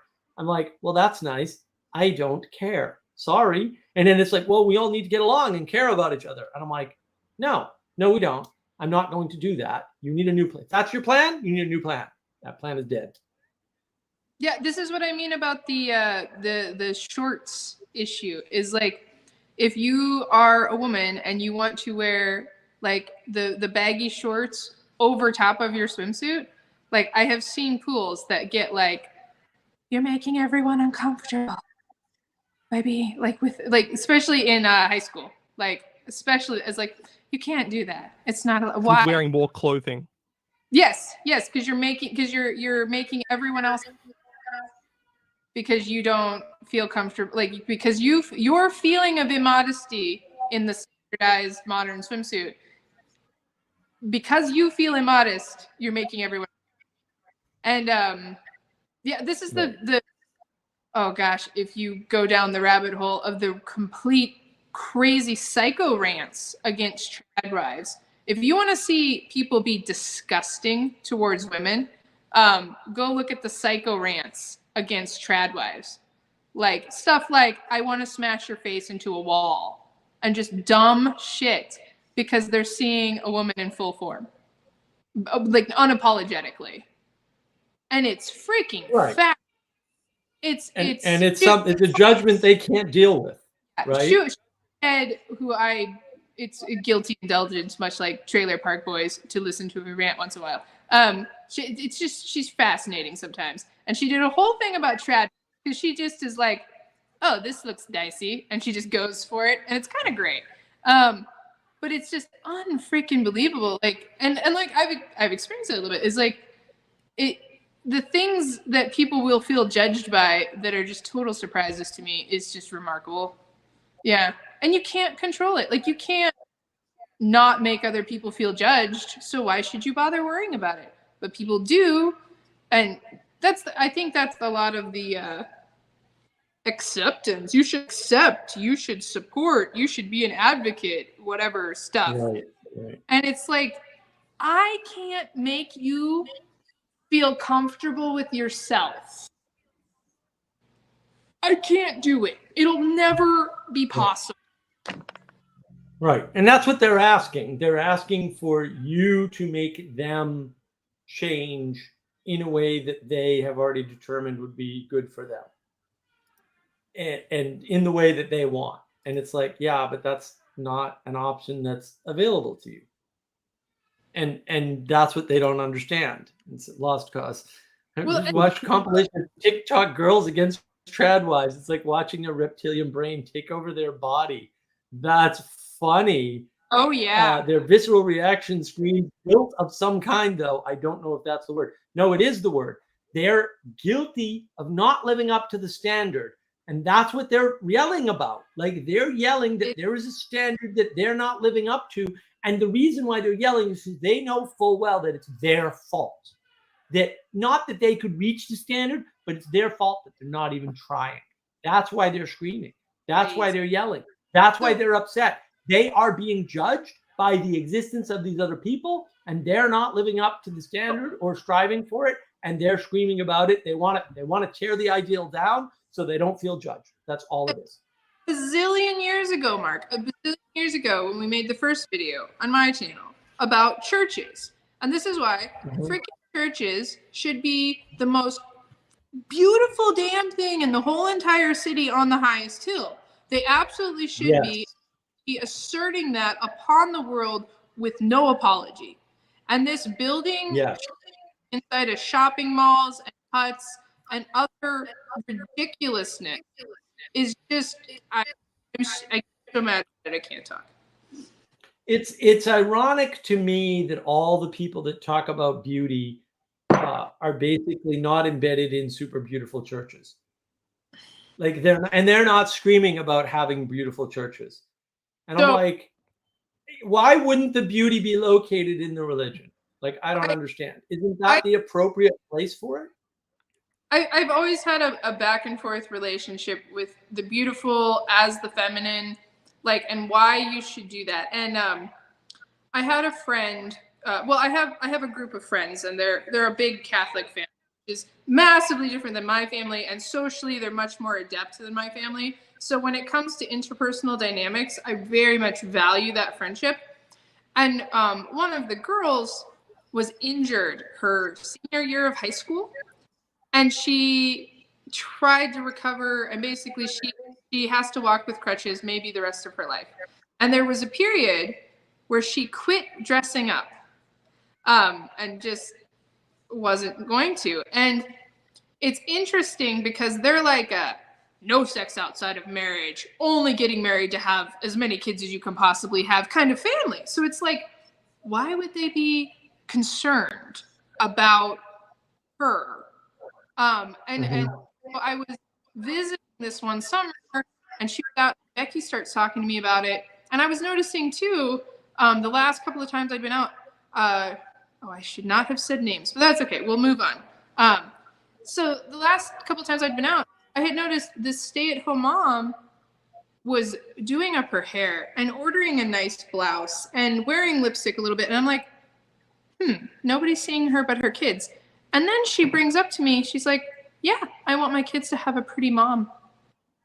And I was like, and like, for the first Has to time. start somewhere. Where are you starting from? Yeah, well, no, for the first time in my life, I wanted to be feminine. Was when I realized she was not worried about this sex appeal. Like, it was not a sex appeal situation. It was I'm value myself, so I feel good about me. And it totally changed my relationship to beauty, like, entirely. And I experienced it when her little sister wasn't trying anymore. I was sad.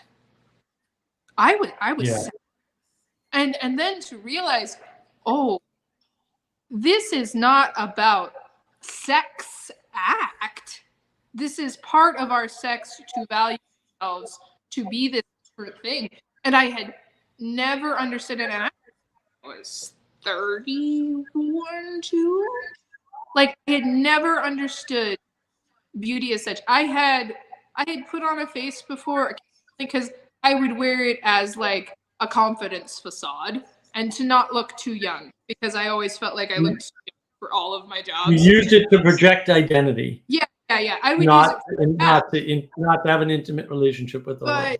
But to see it inside of that dynamic, inside of a home, not even directed towards the opposite sex, to be directed to the internal family dynamic of why you take care of yourself. And then where was I?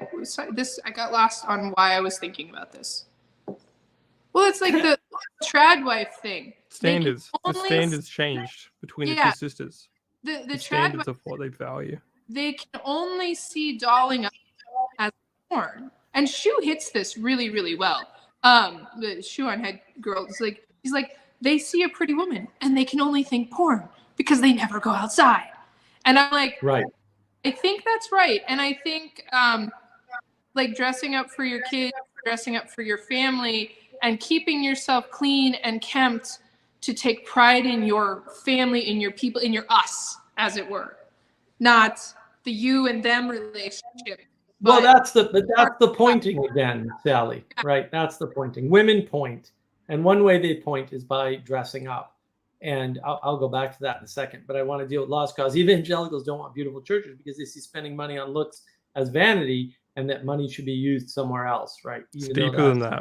It's deeper That's than contrary to what's in the Bible. So you should tell them all that. You say you didn't read the Bible correctly because you don't have a tradition That's that not tells you it. how to read the Bible, because you're relying on your own cognition and you're a muppet, and you shouldn't do that. Protestantism bad, just saying. And then meanwhile, local megachurch spends millions on its utilitarian design renovations. Well, indeed. And look, there are some It's very bad framing. beautiful There's churches. so many bad frames there. I'm sorry, Lost. I'm sorry, but you're lost. You're lost. Yeah, there. he's lost. He's lost there. I mean, there's a very beautiful church in Charlotte, the Cavalry Church. Absolutely gorgeous. The confusion about embellishments is very strange, because the evangelicals will embellish the hell out of some audio, visual, music stuff, and they're just scared of gold foil for no valid cause. I don't have time to get into this because but it's the relevance. They over reduce the world on this idea of we have to be relevant enough to be heard. That's what happened in the 70s. A lot of these things come back to the Cultural Revolution in the 70s regarding relevancy, wanting to fit in, wanting to match the standards of the day in order to have a message that would go out. I know I don't agree with it, but that's where it started. And then that materialistic urge is manifested as an echoed out. And every time an echo goes, it reduces its resonance, it reduces its power. And then you get to the 90s mega church model. It's so weak in its sense of urgency and relevance, it starts to self-oscillate because it's just oscillating around its own bad echo. It's a different aesthetic piety. Because No, it's not. It's not. Yeah. No. The evangelical church system, its beauty structure is basically the same beauty structure of an RSL. Sorry. It takes her a long time. Aesthetic piety. Because you could have saints and gold foil and the stories and images. Or is it more holy to have bare white? Or is it more holy to have wood walls? Or is it more holy to meet by the river in the mud? It's an aesthetic piety.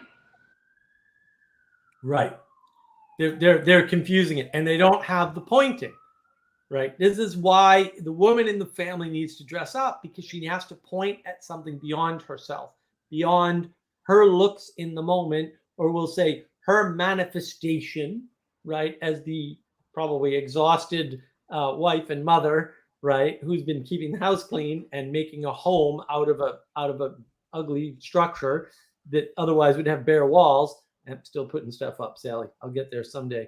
Right. And so she's the one that points. And without that pointing, I don't decorate my house for years because there's no one pointing. That's why this image is so important. There's a lot in this. There's a lot in this image. We spent a lot of time on this. There's a lot of pieces and a lot of great additions at the very end that we didn't think of. But and let's just go, Sally Joe. Yes, this is the problem with woke porn-infested storytelling. No man can just be close friends without it going gay. Well, the gay thing is the materialism. I mean, I talked about this with Andrea with the Bangs on her channel, right? In my intimacy conversation called As Deep as a Puddle. In that conversation, we went over this. When you're a materialist, you don't have intimacy. You can't understand intimacy as anything but physical interaction. And therefore, Sam and Frodo are gay. Because there's either you're together physically or you're two different people. And if you're together physically, then you're either gay or straight or married or in a polyamorous relationship. There aren't a lot of options for materialism, right? There's no way that Jesse and I can have a deep platonic intimacy with the ideas around cultural change in movies. There's no way that I can go visit Sally Joe and have deep conversations with her around art, because in the material world there has to be a physical connection, because materialism, like, it's just not, there's no other options in that particular materialism is the value system. That's what I'm trying to point to. It's the shift in the values, what people value and what groups, and that shifted that shifted and that led to outcomes. The outcomes of those values are the differences in the aesthetic choices. But the But values have to be, you have they're- to be investigate where do those values shift, what Right, caused but them to shift, and It's not- why. No, but because the outcomes aren't that it's not- important. It's not it's a not values. it's not And a it's shift. not a It- shift. They They're shifted though. both- They shifted no, though. no, The no, it's a phenomena collapse. happened.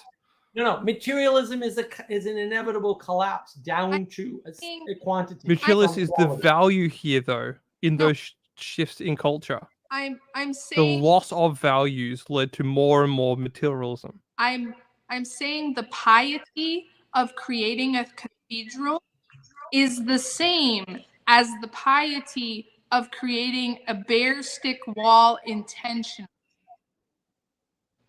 And they view Yeah. themselves different, and they're wrong. Yes. So they're using material to get at the quality of piety. That's what materialism is. It's a reduction to the quantity. What's from another the word for quality. piety? So how do you What's how another do word you, for piety?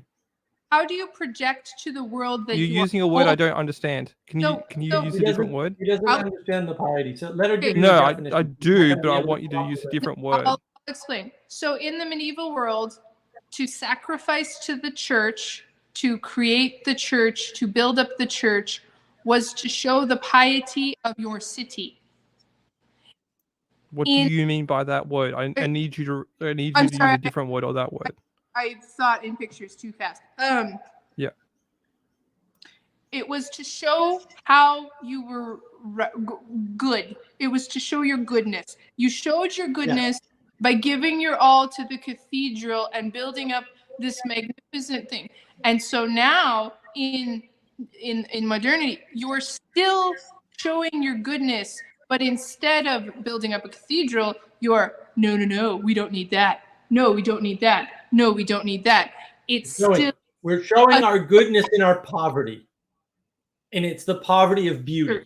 or something. And that's what Sally outlined earlier, right? Are you more pious if your church doesn't have stained glass windows, or you're more pious if your church is just blank walls, or you're more pious if you're down by the river, right? Because that's a materialistic quantity way of measuring piety. That's what she's saying. That's where the materialism comes in. or That's why the holiness, iconoclasm is dangerous. or holiness, or righteousness, or closeness to God. They're Or all closest, any of the religious qualities of a God. good religious person. That's what she's referring to. The religious qualities of good religious. And I do want to. Damn it, Sally! Give me a second. Now I have to change this over. down, But while pulling us yes, back while and the attempt Right. to create them, and understand them. I'm trying to bring us back to boundaries because we're a little bit. If we get into the whole no, it's fine. It is right up the alley of boundaries. But I did want to interrupt and say one quick thing. So apparently, when I went to go get my intimacy talk with Andrea with the bangs, I noticed it is over 1,000 views. So thank you everybody who watched that. And if you haven't seen it, it's got over 1,000 views. It's one of the most popular things on her channel that doesn't involve a celebrity, because I'm really not a celebrity, even when I'm a pirate. And so that's wonderful. If you haven't seen that talk, you'll understand materialism better, I promise you. And if it's not clear, let me know, and I'll try to clarify. But that's the thing. It seems like you're pointing to a bottom up, like you're pointing to emergence, not. But that's what materialism is. Materialism is a focus on only emergence. It's the denial of emanation. Materialism is sick. It's not the denial of all emanation. It's the denial. It's not. I take that back. It's a denial of emanation. It's not the denial that there are things above, but it's a denial that they come down and that we need to meet them. Instead, it says, no. Everything comes from below. Right? That the primary mode of the world comes from below. The reason why people are bad on Twitter is because of the platform. No, it's not. That's the dumbest thing anybody's ever thought in the history of the universe. Of course, that's not the case, right? The reason why we do bad churches or ugly churches is to show our piety. What? No, you're just a crazy materialist, right? The reason why we can self-transform is because seeds contain all the information required to grow into a tree. None of that is true. It's all false. It's all materialism. Like everything the seed needs is contained within the seed. No, it's not. That's foolishness. It's obviously wrong. The gravity's not in the seed. The water's not in the seed. The soil's not in the seed. Right? Like none of the sunlight's not in the seed. None of these things are in the seed. The seed's worthless without them. You can send a seed into space. It's never going to germinate and become a tree. Like, that's the problem. So Lost Cause says fascinating pick. That's good. And then, so I am not is above I am. If I am not is above I am, it's not. No, I don't know how you come up with that. I was just doing inside and outside boundary box. So I was just, she's just showing boundaries. I just was going to you don't identify with things. Identity is a negotiation. You probably missed the beginning. Identity is a negotiation. It's not up to you. And you don't have one identity. You're never going to have one identity because you're not one thing. You're not some flat two-dimensional object. That isn't how the world is. Like you can just observe yourself and see, I act differently around different people. Like, I mean, obviously, if you look at the videos that aren't live on Navigating Patterns, I don't dress like this. This is an identity that I adopt for the live stream on purpose. It's not me. I was in a dress shirt earlier today. No tie, no suit coat. I didn't need that. But I was in a dress shirt earlier today. And then I'm in a dress shirt driving top down in 80-degree weather today. Like, those are all different identities. Like, I'm the guy in the Beamer who drives too fast down the highway with the top down and doesn't care. Like, I'm not being a pirate. I'm just annoying people with my aggressive northern driving. That's totally different ethos.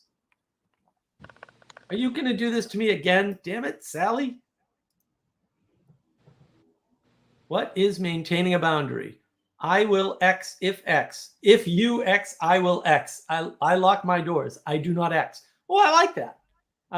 Yeah. Well, yeah. Or also I X, right? Which is your virtues and values. Like it's not just what you don't do, but it's what you will do. Like I will always help homeless people. Like people can do that as well as help to maintain their boundaries. So it's so Paul Vanderklay always helps homeless people. That's part of him maintaining a boundary.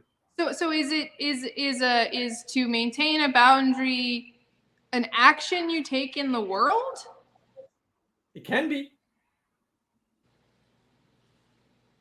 I would say it's a value. No, it can be an action.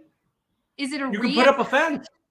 You can put up a fence. That's an action, right? Or but not doing the putting up the fence is also making your value manifest in the world. If you do not put up the fence, you are someone that wants to be open and wants to be. So is it a physical? You're still expressing. You're expressing a value on the world. Your inaction is an expression. This is where people get confused. This is really good. Yes, the trade-off. Great. Thank you. Your inaction is an expression. You're like, oh no, I don't express anything because I don't do anything. No, the fact that you don't do anything expresses to me that you're a lazy piece of garbage. How's that? You're expressing yourself in Clean your the room. inaction. And people don't want that because now they're responsible no matter what. And I get that you don't want that, but it's still the world that you were born into. You wanted. I want to cover this. So I guess the way I saw the pick was above my. I see. So he's admitting that he might have seen the pick incorrectly there, but that's the issue. There is no condition of action or inaction where you're not signaling and where you're not expressing values. That doesn't exist, right? You can't say there is a state of no signaling in the world and therefore I'm going to hide, right? So the fact that we'll say you're a live hidden Christian means that what you're saying is my religion's not important to me and to others or in the world, or maybe both. What do we got, Sally? So a boundary is an expression of values in the world. I'd have to think about that. I don't know. Is it? No, it's a little bit too oversimplified. I think that's oversimplified. Yeah, I think that's way oversimplified. I know. I know it's not It's a easy, signal. Sally. It's a signal. It's a signal of something for sure. It's a signal of something, right? And That's the what I issue. was trying to say to Blue Jay a couple weeks ago is people are always Yeah. signaling. It's up to you to Right. pay attention to what they're signaling. And he's like, well, I don't know if I'm smart enough to see all the things in the world. It's like, no, you're just not seeing the world. You're just not paying attention to what's around you. That's your own Right. your own problem with not valuing the interactions with people, valuing the activities that you're in. Right. And that is the issue, is that, you think you can get away with this stuff by just not interacting, but of course there's no state of not, you're breathing, you're using up water. I have no, you can't, exactly. Yeah. There are other people. There is know not about no you. spoon. There is not no Yes, spoon to go back There to is the not Matrix. no spoon. Right. And that is the lie of the Matrix, is that there's a place that you can exist where you're not in the Matrix. And it's like, no, there's no such place. And it's funny. Well, the because, Matrix, again, yeah. Well, I sort of touched on this, Jesse, right? The Matrix tries to subvert these things, and then in the movie, it doesn't. And I don't think they realized that it didn't. I think that's one of the reasons why they abandoned the Superman thing and started to use it differently in the second movie.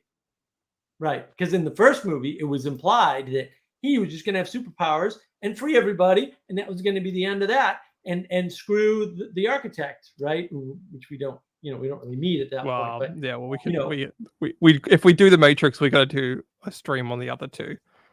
I think, because the other two are far more important, as you said, in terms of what the other two, they're deeper questions, but they're also confused, or just as confused. Yes. Well, it also depends on your perspective or how you want to see the Matrix. Because I see the Matrix as a fundamental. It's about a construct. It's about getting you to believe in the construct rather than the construct itself. But it's worse than that, right? So the end of the Matrix is basically them realizing we've subverted the architect of the simulation, right? And now we have a new person in charge. Well, no.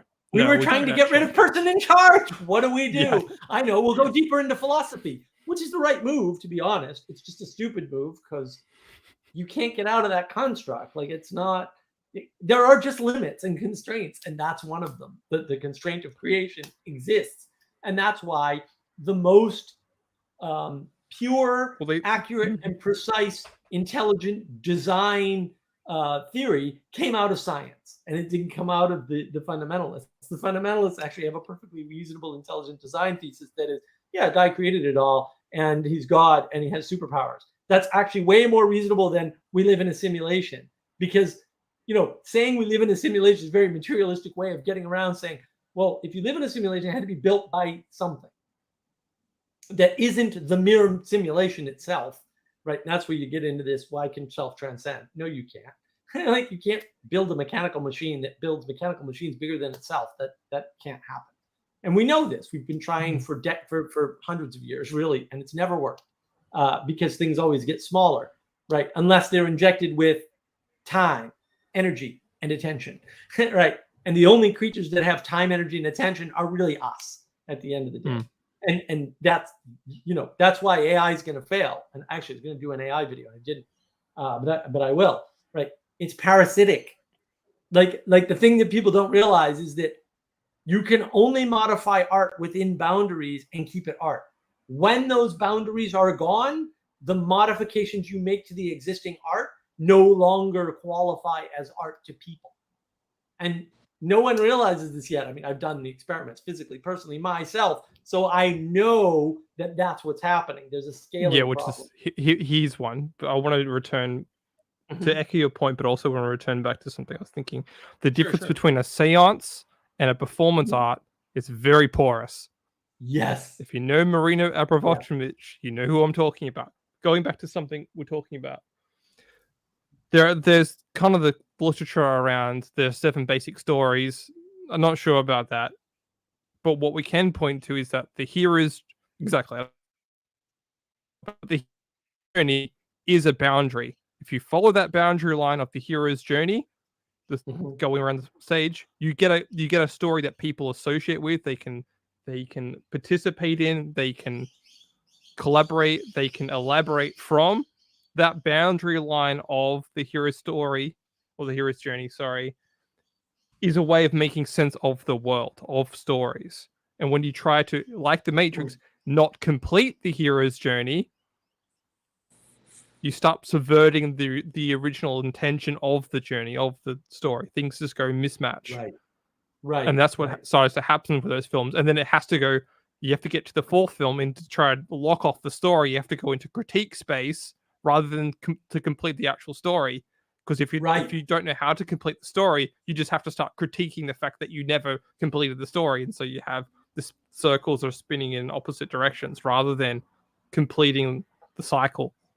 Yeah, and so what happens with the fourth film is basically it's another incomplete cycle.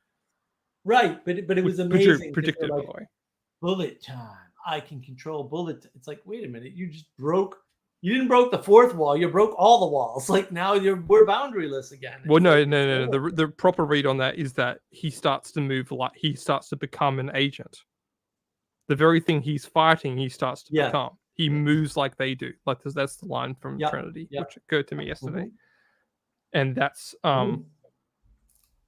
he broke the boundaries of what was possible for a non-agent in the world, and every time you do that, you subject yourself to becoming something that you desired not to be.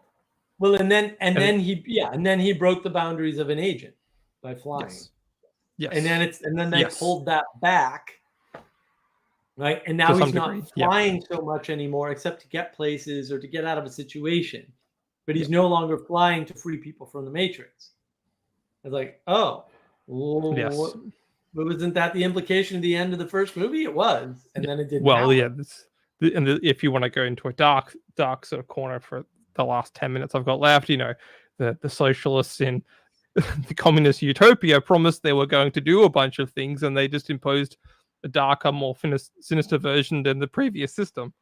So they said, we're going to, we're not going to have czars anymore. We're going to have a pseudo republic, and we're going to have a new money system and new way of valuing things and communities. And no, we're just going to impose a worse system than was there previously. It's not really based upon anything. It's just based upon our new preference set, which we haven't tested, by the way. They have to. Like, it is parasitic upon that which came. Like, everybody wants to break free from that which came before. So one way of doing that is to ignore history. And that's why they say, if you ignore history, you're doomed to repeat it. Yeah, pretty much. But they want to break free from the constraints of the past, because it's the past that put us here. It's like, but it's also the past that put you here. And so all the good things you have are the result of the past too. And you try to critique and figure out where, why, and what the connections are. You can't do that. The thing you were born into is the result of distributed cognition through time. Tens of thousands of years by this point. It's like, and then you're going to come along with your tiny little Muppet brain and critique that? Like, really? That's your move.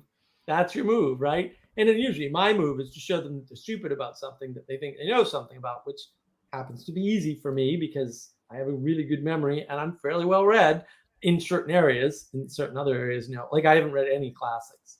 I actually literally refused to read things like The Republic, and I'm reading it. We'll be doing the book club. The YouTube Texas, the Texas meaning community, right? Has the other ones up. We might go live with that at some point, but I refuse to read Canterbury Tales. I refuse to read Shakespeare. I flat out, no, I'm not doing that. And that's part of that is because I've seen the corruption of, especially in the U.S., a lot of the Charles Dickens stuff is acted out in the U.S. as though that happened in the U.S. when none of those things, nothing like that ever happened in the U.S. So in one way, the people in the U.S. are trying to pay for the sins of the Industrial Revolution in England, where we never made those mistakes. Like that we didn't have orphanages like that. That didn't happen here. It only happened over there. And they're trying to pay for the sins of their ancestors. This reparations talk is not new. It may have changed in implementation, but it's not new. And I didn't want to be corrupted by those views. So like I didn't read any of the Western canon, like almost any of it.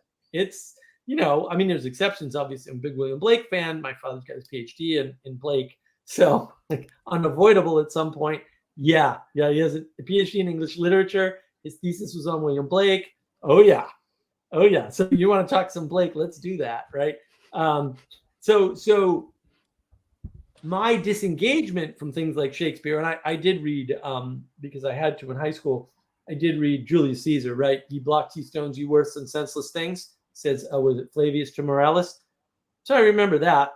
The rest of it I forget because iambic pentameter is a curse upon the planet and a killer of souls and hearts, as far as I'm concerned. Cannot stand it.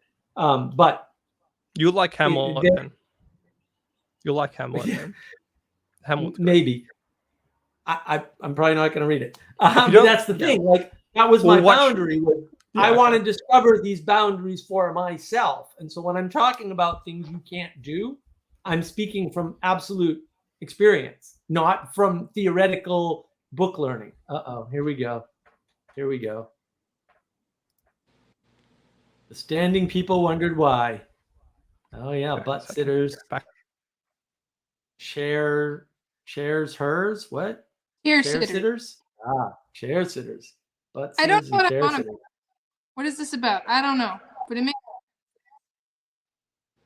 No, I mean, no, it's a good representation. It's not a dichotomy. That's a plus, right? So what you're actually saying is there's people that do things in the world, and the chair sitters are upset at the butt sitters, not realizing they are equally useless.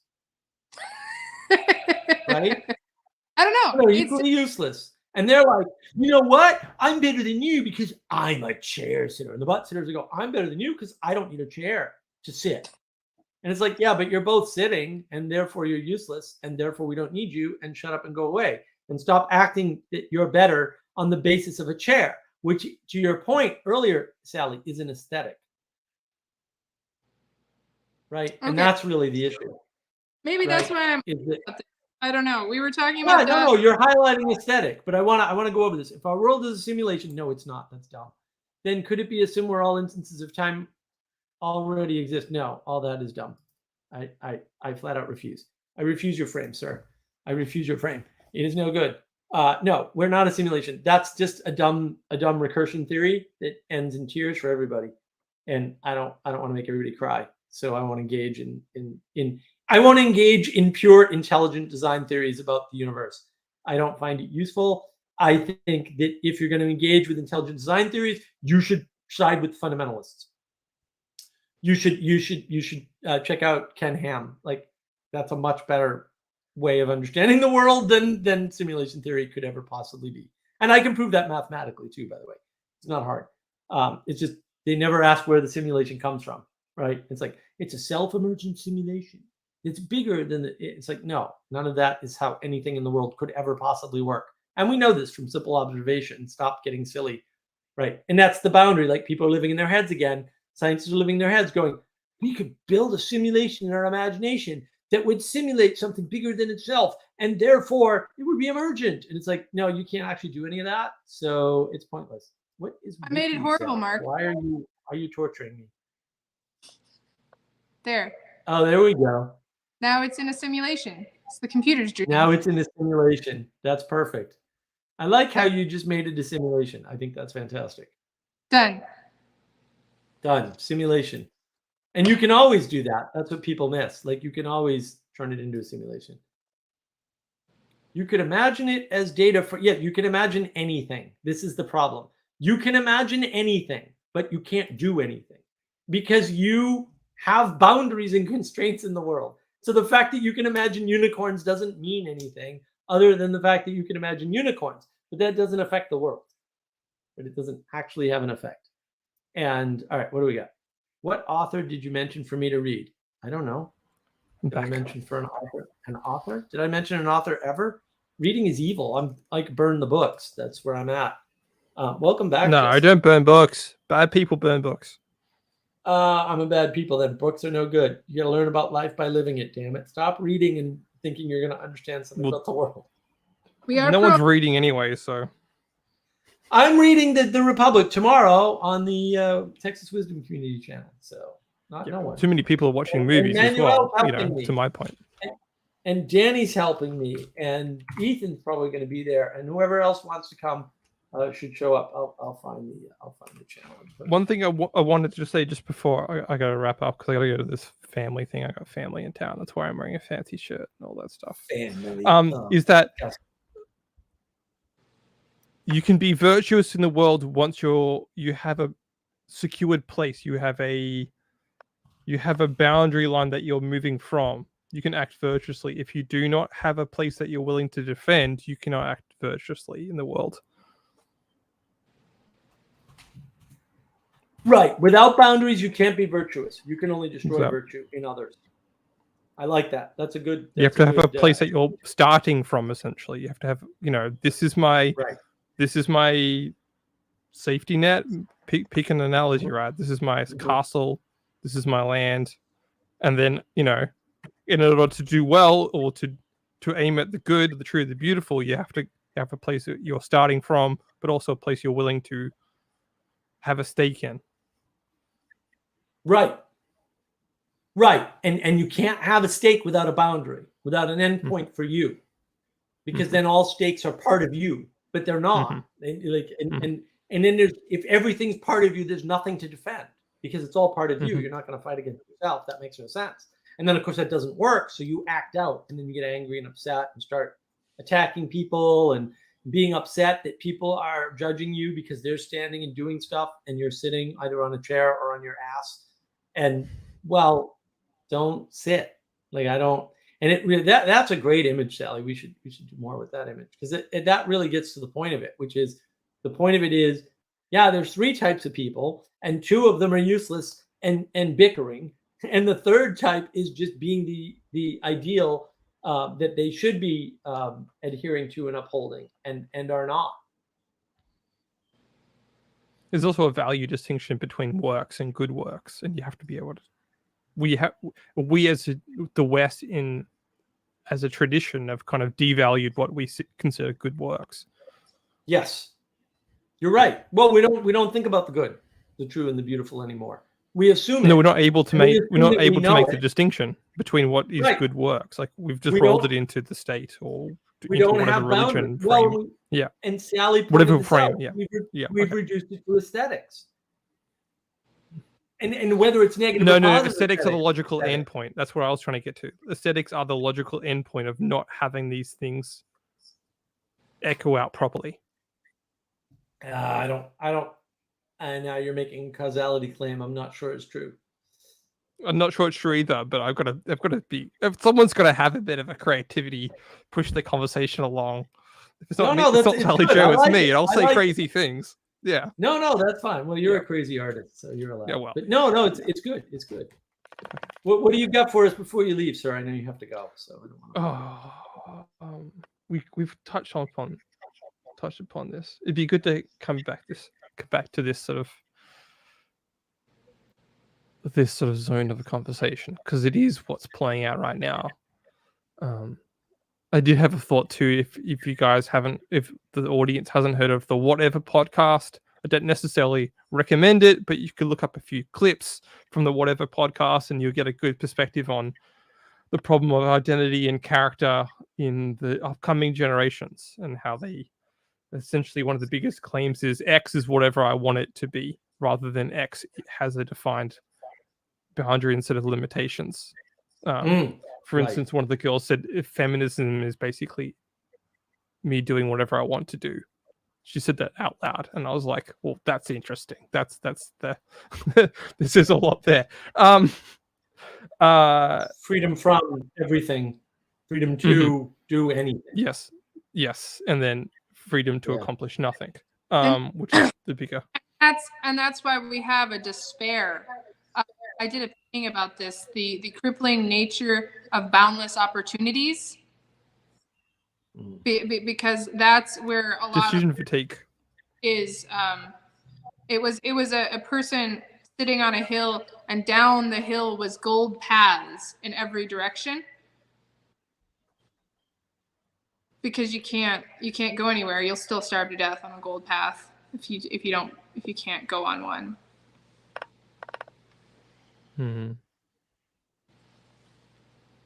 Manuel just asked me overnight, what does 100% anti-Muppet proof mean?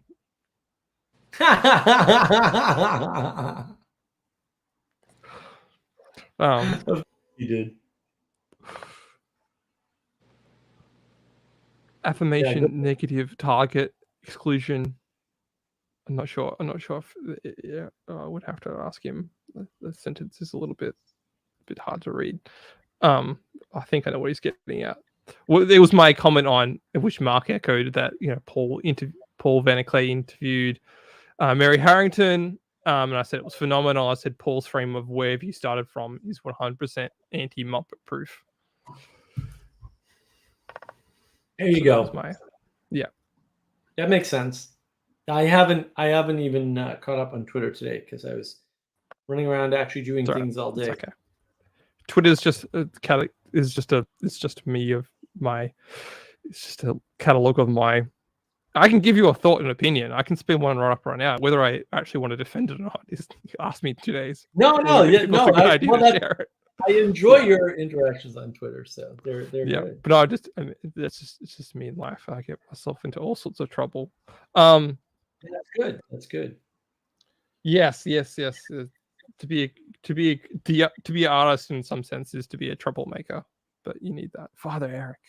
Speaking of troublemakers, oh my goodness! Really? Ultimate troublemaker. He's not even at home. He's off doing something. Well, somewhere. Mark, that's where you'd be wrong. See, this is now my office. Oh, really? Oh, my current office is the workmen are going to be breaking through the wall, and for some reason they don't want me in there. So here I am in the cubicle of destiny. Oh wow, you're a cubicle priest now. Wow. Yeah, I am. We never thought it would come to this. Desperation in the Catholic Church. They're shoving their poor priests in the cubicle. How far have we fallen from grace if the priests are in cubicles? About 40 feet. 40 feet. Exactly 40 feet. I know it's about 40 feet because that's, how far I hauled all my stuff today. So anyway, here it is, the beautiful cubicle. There's my lava gorgeous. lamp. I love it. There's Margaret's office, and then Father Carmel's over there. And there's my door. So here we are. Nice. Interesting. I guess I just wanted to. What did you offer for boundaries? What did I what? What do you have to offer us for boundaries for today's topic? Yeah. Well, as you well know, you can frustrate Jesse because he has to go soon. Yeah. Basically, one of the fundamental properties of being is that every being is a being, which means that it's not another being. I like it. I like that. That's good. Ethan, those people want a constraint-free landscape filled with their own designed affordances, right, from their imagination, which is a boundless realm. And they want that boundless realm manifest outside of their heads. And that's why they don't know where they end and other things begin. All right, because they're just trying to project the perfect world, and it is a perfect world, right? This is where you get utopianism onto the world outside their head. And I think like Karl Marx is a perfect example of somebody tried to do that. And just obviously wrong. Like, really, how does anybody take his stuff seriously? It takes 4 seconds. Like, this is all dumb. This is actually stupidity. It may sound confusing, and then people are like, oh, it's confusing. He must be really smart. It's like, no, it's confusing because he's 3 years old and stupid. Damn it, Sally. Now I have to rearrange the whole thing. What do we got? How to use a boundary. Boundary, my home, boundary, my work. Oh, I like it. Boundary, my community, boundary, my nation, boundary. Yes. Path of horror. I love it. Oh, death, war, and horror as the dragon. I like it. The dragon's assaulting the boundaries. I'm all in. I'm okay with all that. I like it. Now Ethan's got more to say. 2-year-old temper tantrum syndrome. Yes. Yes, can confirm. I mean, everybody knows that when you want to have a magical, what was it, a constraint-free landscape filled with their own designed affordances, that's what fanfiction.com is for. Because you could just Mhm. post whatever you want there, and it doesn't have to have anything to do with anything. And That's you the can be problem with happy there. Tumblr. Right. That's what happened with Tumblr. That was the Tumblr revolution of social media. It was the fan fiction became the norm. There was no distinction Well, and between it's fiction and fan parasitic, fiction. right? Like it wears out eventually because it's parasitic. It's like, yeah, but you need real authors to, right? It's the same problem that Daft Punk ran into. They said, wait a minute, we're doing a lot of sampling here.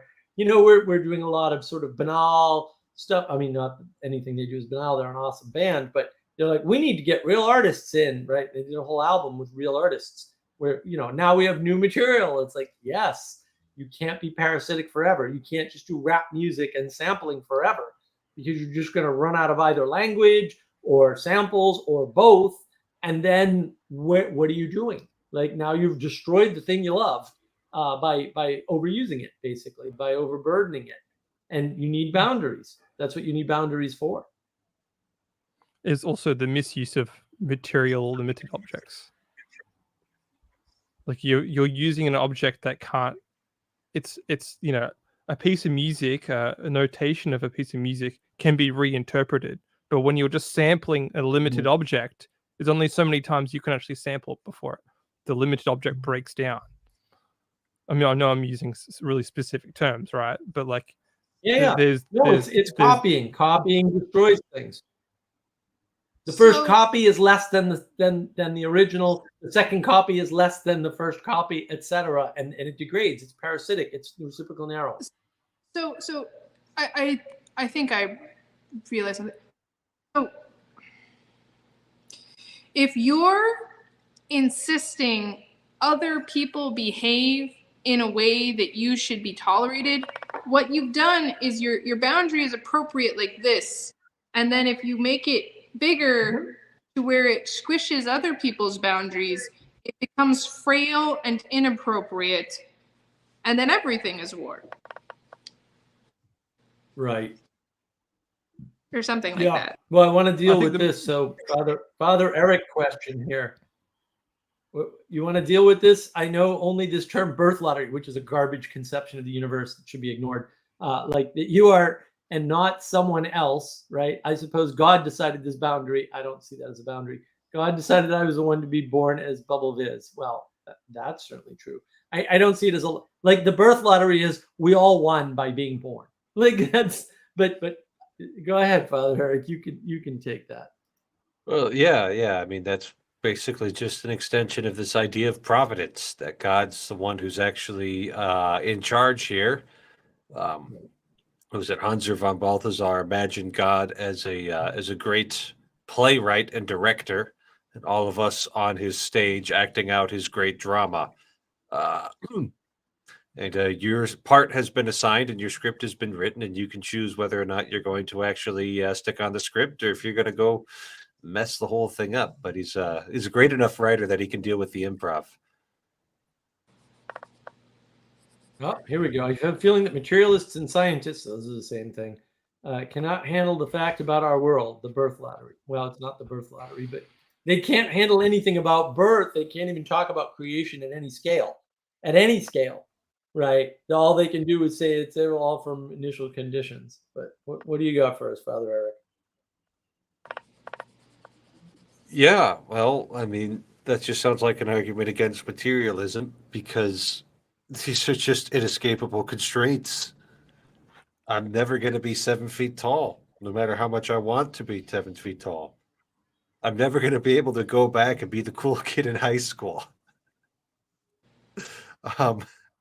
You're just dealing with these inevitable constraints here. Well, you're the cool priest in our school. Don't worry. Sure. Well, the person who has integrity, who has character, who is able to navigate the patterns of life and their own identity, is someone who can mediate between those spaces. So you have to understand that there are quality differences between different types of boundaries. A stone wall cannot have a gate easily. You have to have a very limited where a picketed fence, you can install a gate quite easily. So there's these different types of boundaries, and you have to honor and respect why they were built in the first place, right? A walled castle, and what their boundaries of. And that's Yes, the it is. porousness that Sally Yeah. was talking about before. Like, porous to what? Because every boundary is a filter, and filters are the way the world works. We filter everything out.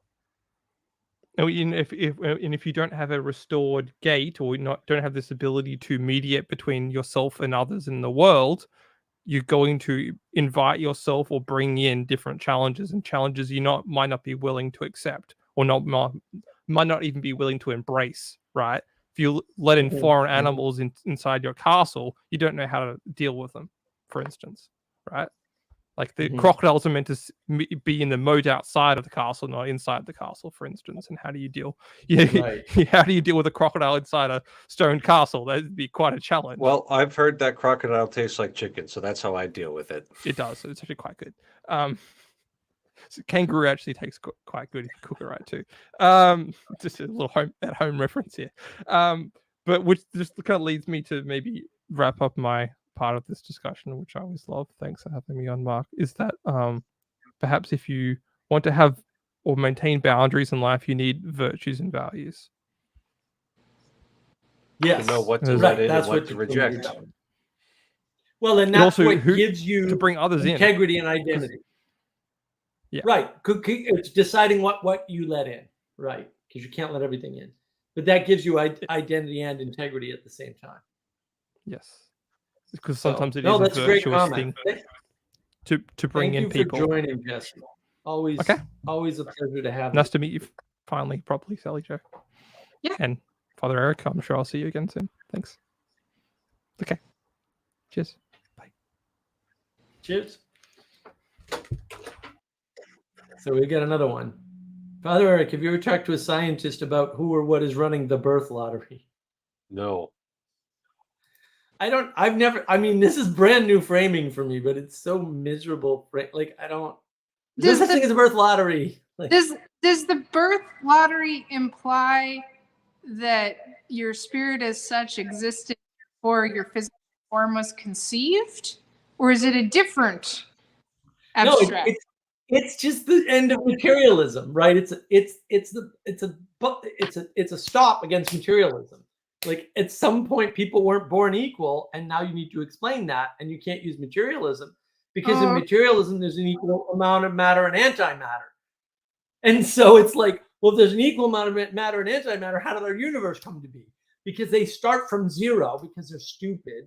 And then they don't realize how the math is going to work out, because I don't know why they didn't realize that instantly. And then they go, well, it's a weird mystery that there's more matter than antimatter in the universe. And I'm like, it's not a weird mystery. You needed to start from that because it was obvious. You just ignored the observation that there has to be more matter than antimatter and proceeded as if they were equal. And then you ended up at zero again. No kidding, genius. That's because you're stupid. Like, I don't even know. So what is this? This is making the decision. Yeah. So I mean, right. this is basically like if your heart is not open to God, then all of these things are just going to be mysterious and unfair and arbitrary and awful. Whereas if you say, you know what, right, maybe I really wanted to be a quarterback for the Minnesota Vikings, but I was not created that way.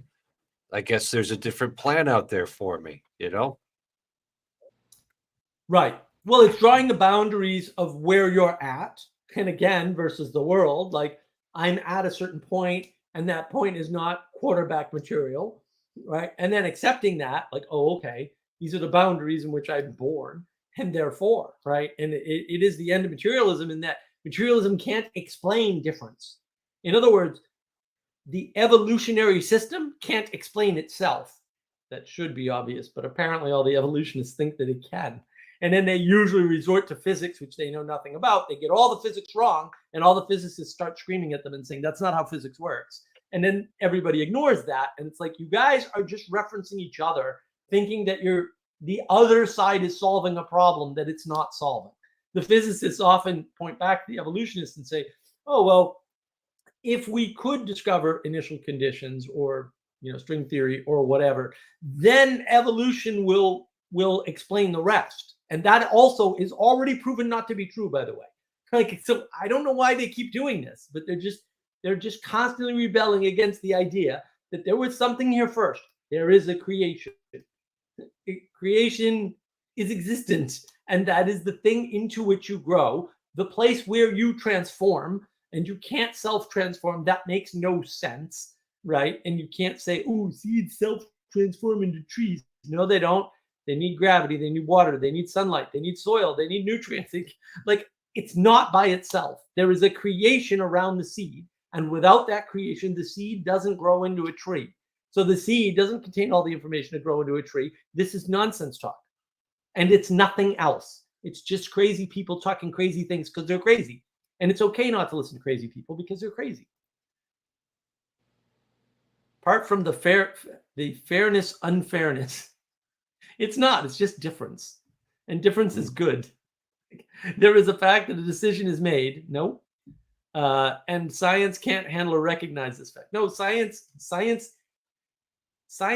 cannot get at why.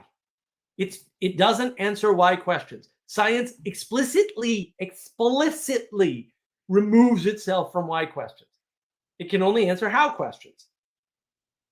And how questions I think that's the point he's making. Why frameworks. That's the point he's making, that science can't handle the fact that there are decisions.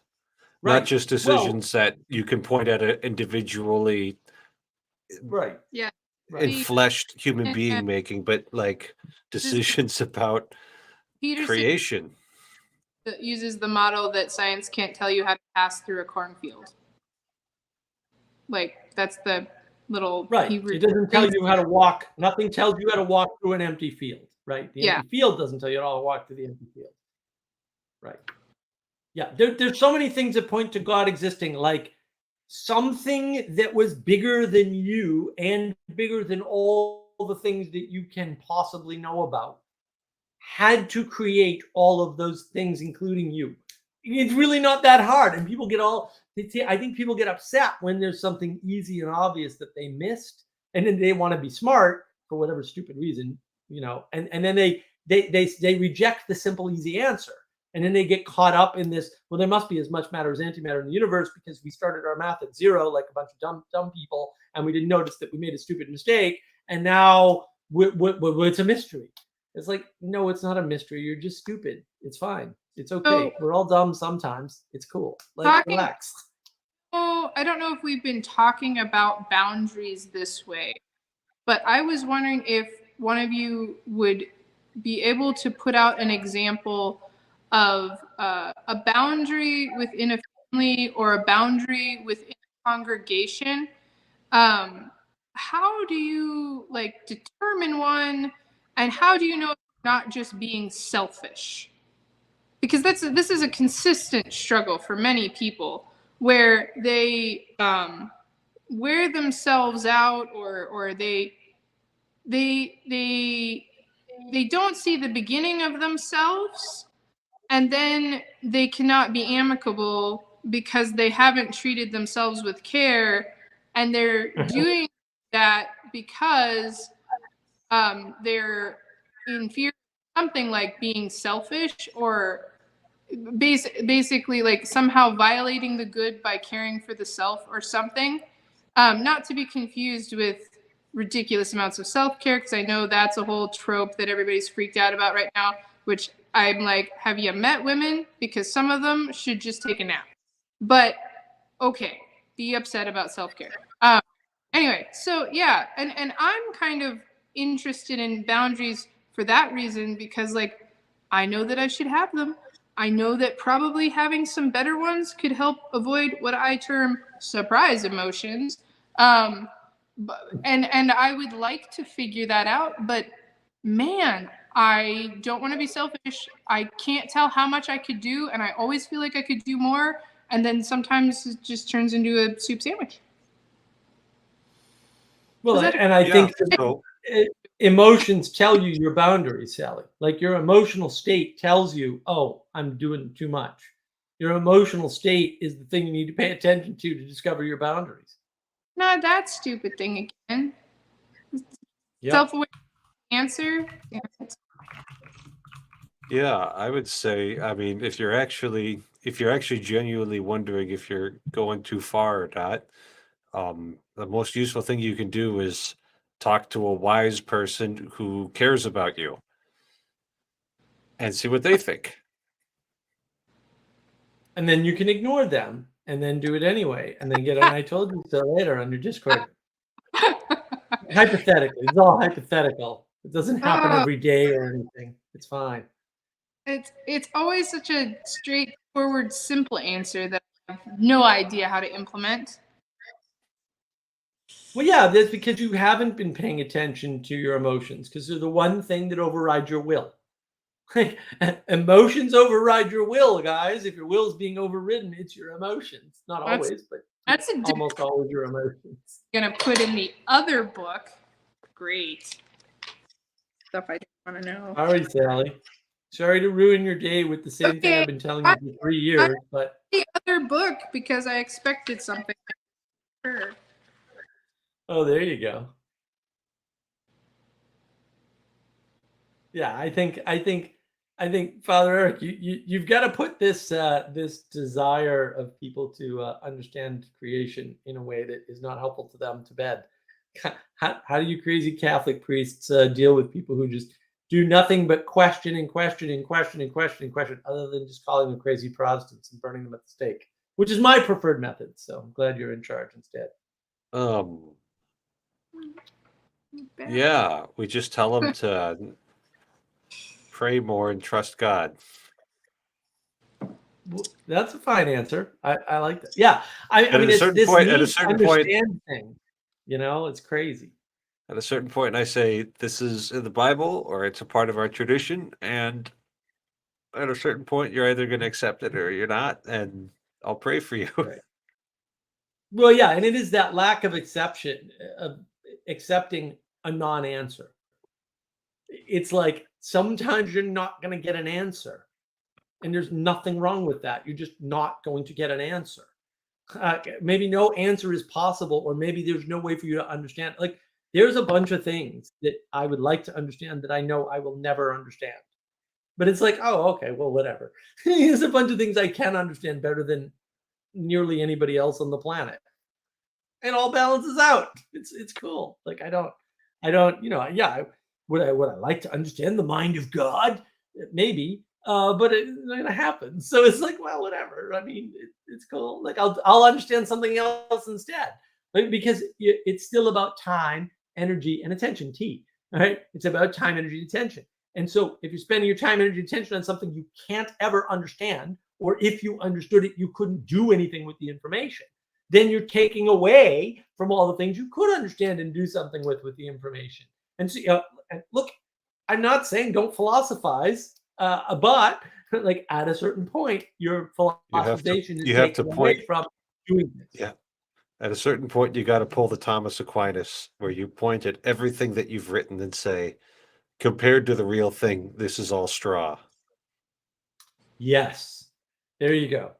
I'm coming around to Tommy. I'm like, yeah, the more I hear about Tommy, the more I'm in on the Tommy thing.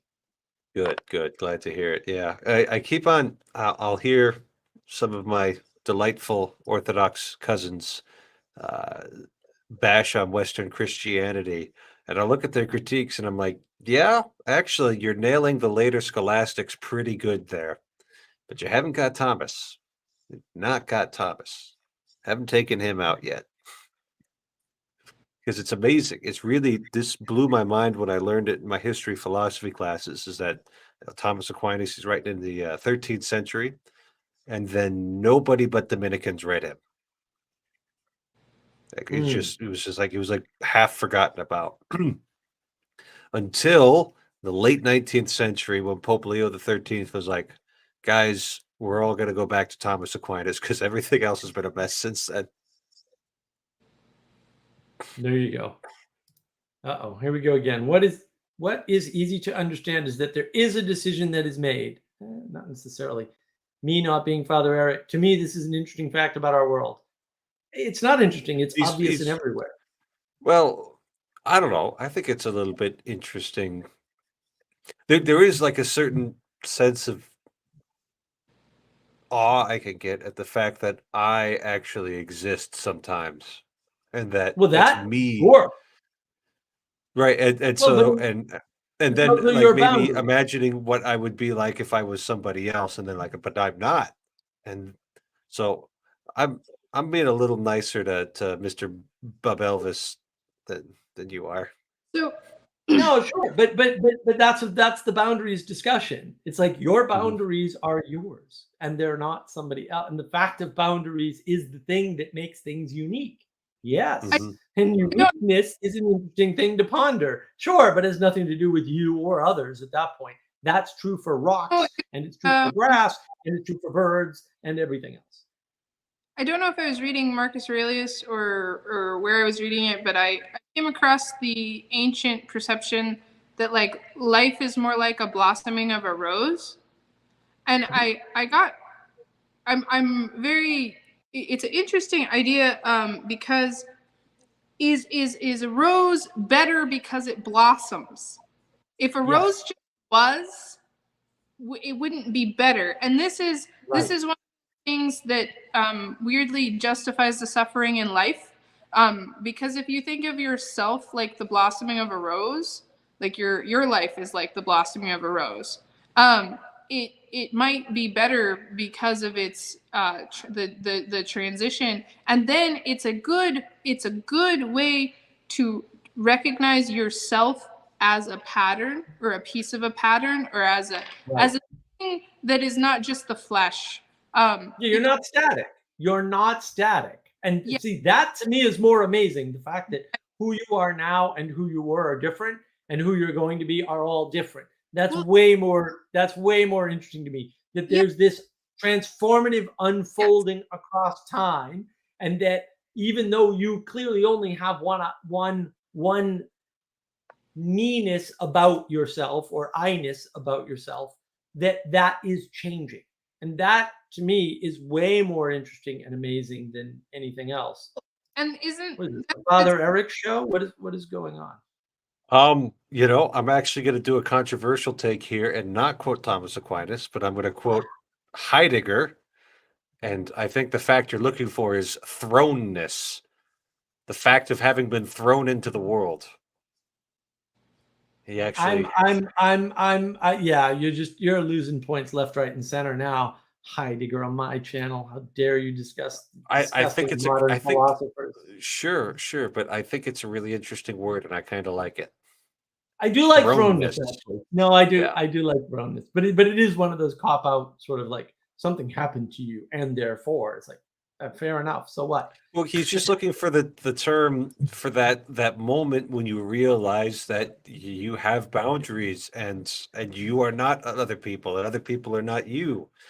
I can't come up with a Right. better word than thrownness for that.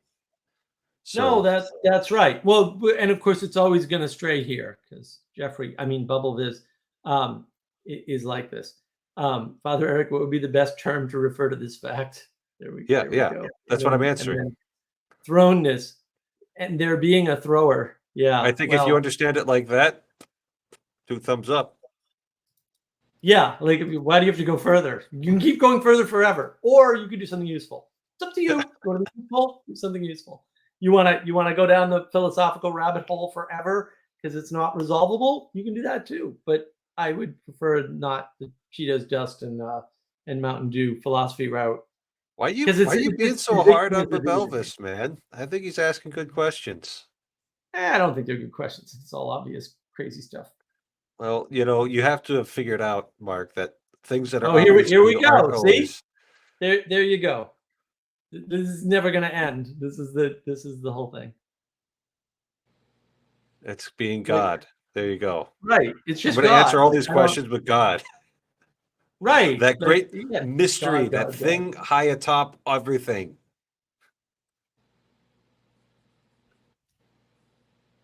Yeah, it's not. I mean, It's not hard. It's just obvious. We have reference for all this already. We always did. We just keep rejecting the religion or the religious tradition in the case of the Protestants, or whatever it is. It's like, well, or you could just accept that all this has been resolved. It's like these. I don't know if you saw it, Feather. Did you see the VanderKlay did a clip of the Nate Heil social justice talk? I don't know if you saw that video. I think I did, but remind me what I was supposed to notice. I got 30 minutes in and I couldn't watch it anymore because one of the guys in the Nate Heil talk was saying, well, I'm going after my PhD and we're trying to have 3 kids and she can only work part-time because, right? And I'm just sitting there like, this has nothing to do with justice. These are all decisions you made about your life. And then VanderKlay doubles down on this ridiculous frame. And I'm pretty upset about this actually. And I did excoriate him in the comments. But he doubles down on the frame and says, is it just for colleges to offer PhDs that basically won't earn you money? And I was like, that's not a justice issue. Like, this has nothing to do with justice. And the thing is, people don't understand. PhDs were always designed not to make money. They were literally designed for wealthy people to have something to do. And this is how Tolkien wrote his books. He had money. It wasn't an issue of they're designed for the wealthy class to give them a game to play. That's what a PhD is for. What a PhD is not for is to make money. It was never for that, and it shouldn't be for that. And this is the materialism. It's like, oh, well, I have X years of education and I make X dollars, right? Because we make this ridiculous, which isn't true, by the way. None of the numbers bear this out.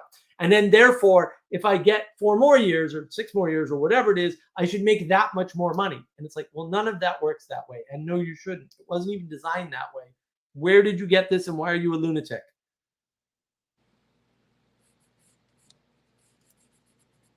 So there is a thrower, the one who decides where you will land.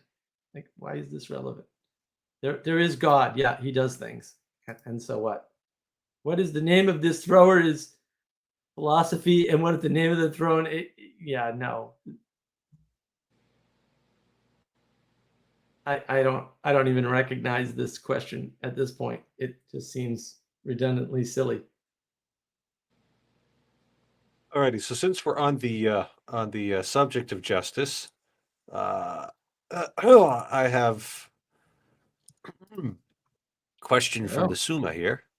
The Summa is all laid out like this on Aquinas.cc. If you guys ever have questions, and so you were talking about modifying justice and how irate that made you, but Aquinas identifies 2 species of justice, such as commutative and distributive. And I haven't actually studied this bit yet.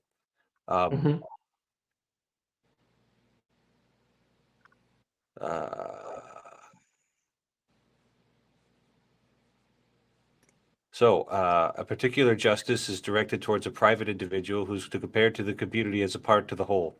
Now, twofold order may be considered in relation to a part. In the first place, there is an order of one part to another, which corresponds with the order of one private individual to another. This order is directed by commutative justice, which is concerned about the mutual dealings between 2 persons.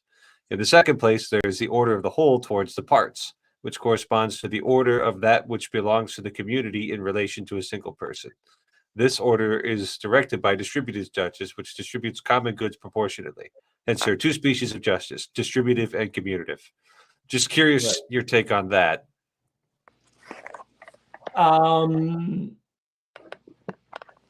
Yeah, that would require some actual research. Okay. I don't think that's correct. I mean, I think this is perspectival postmodern framing, effectively before postmodernism, but postmodernism has been around a long time. Yeah, I mean, this is what Socrates talks about in Book 2 explicitly, right? He says, you can't understand justice from the perspective of a single person. That's not a possible thing that you can do. And that's why they do the cities. In other words, when they're doing the cities, it's not a political statement. There's no politics in the Republic. I mean, I haven't finished it, but I'm going to guarantee you right now it's not there. If you're putting politics in the Republic, that's something you're doing. Socrates doesn't understand these concepts and would never think of the world this way. What he's doing with the cities is he's explicitly saying at the scale of a single person, justice cannot be understood because it's too low resolution. And so you can't relate yourself to justice in that way. The only way justice makes any sense, because again, virtues aren't of any use like philosophy on a desert island by yourself. Pointless. right? The only way to relate to justice is at the level of a city.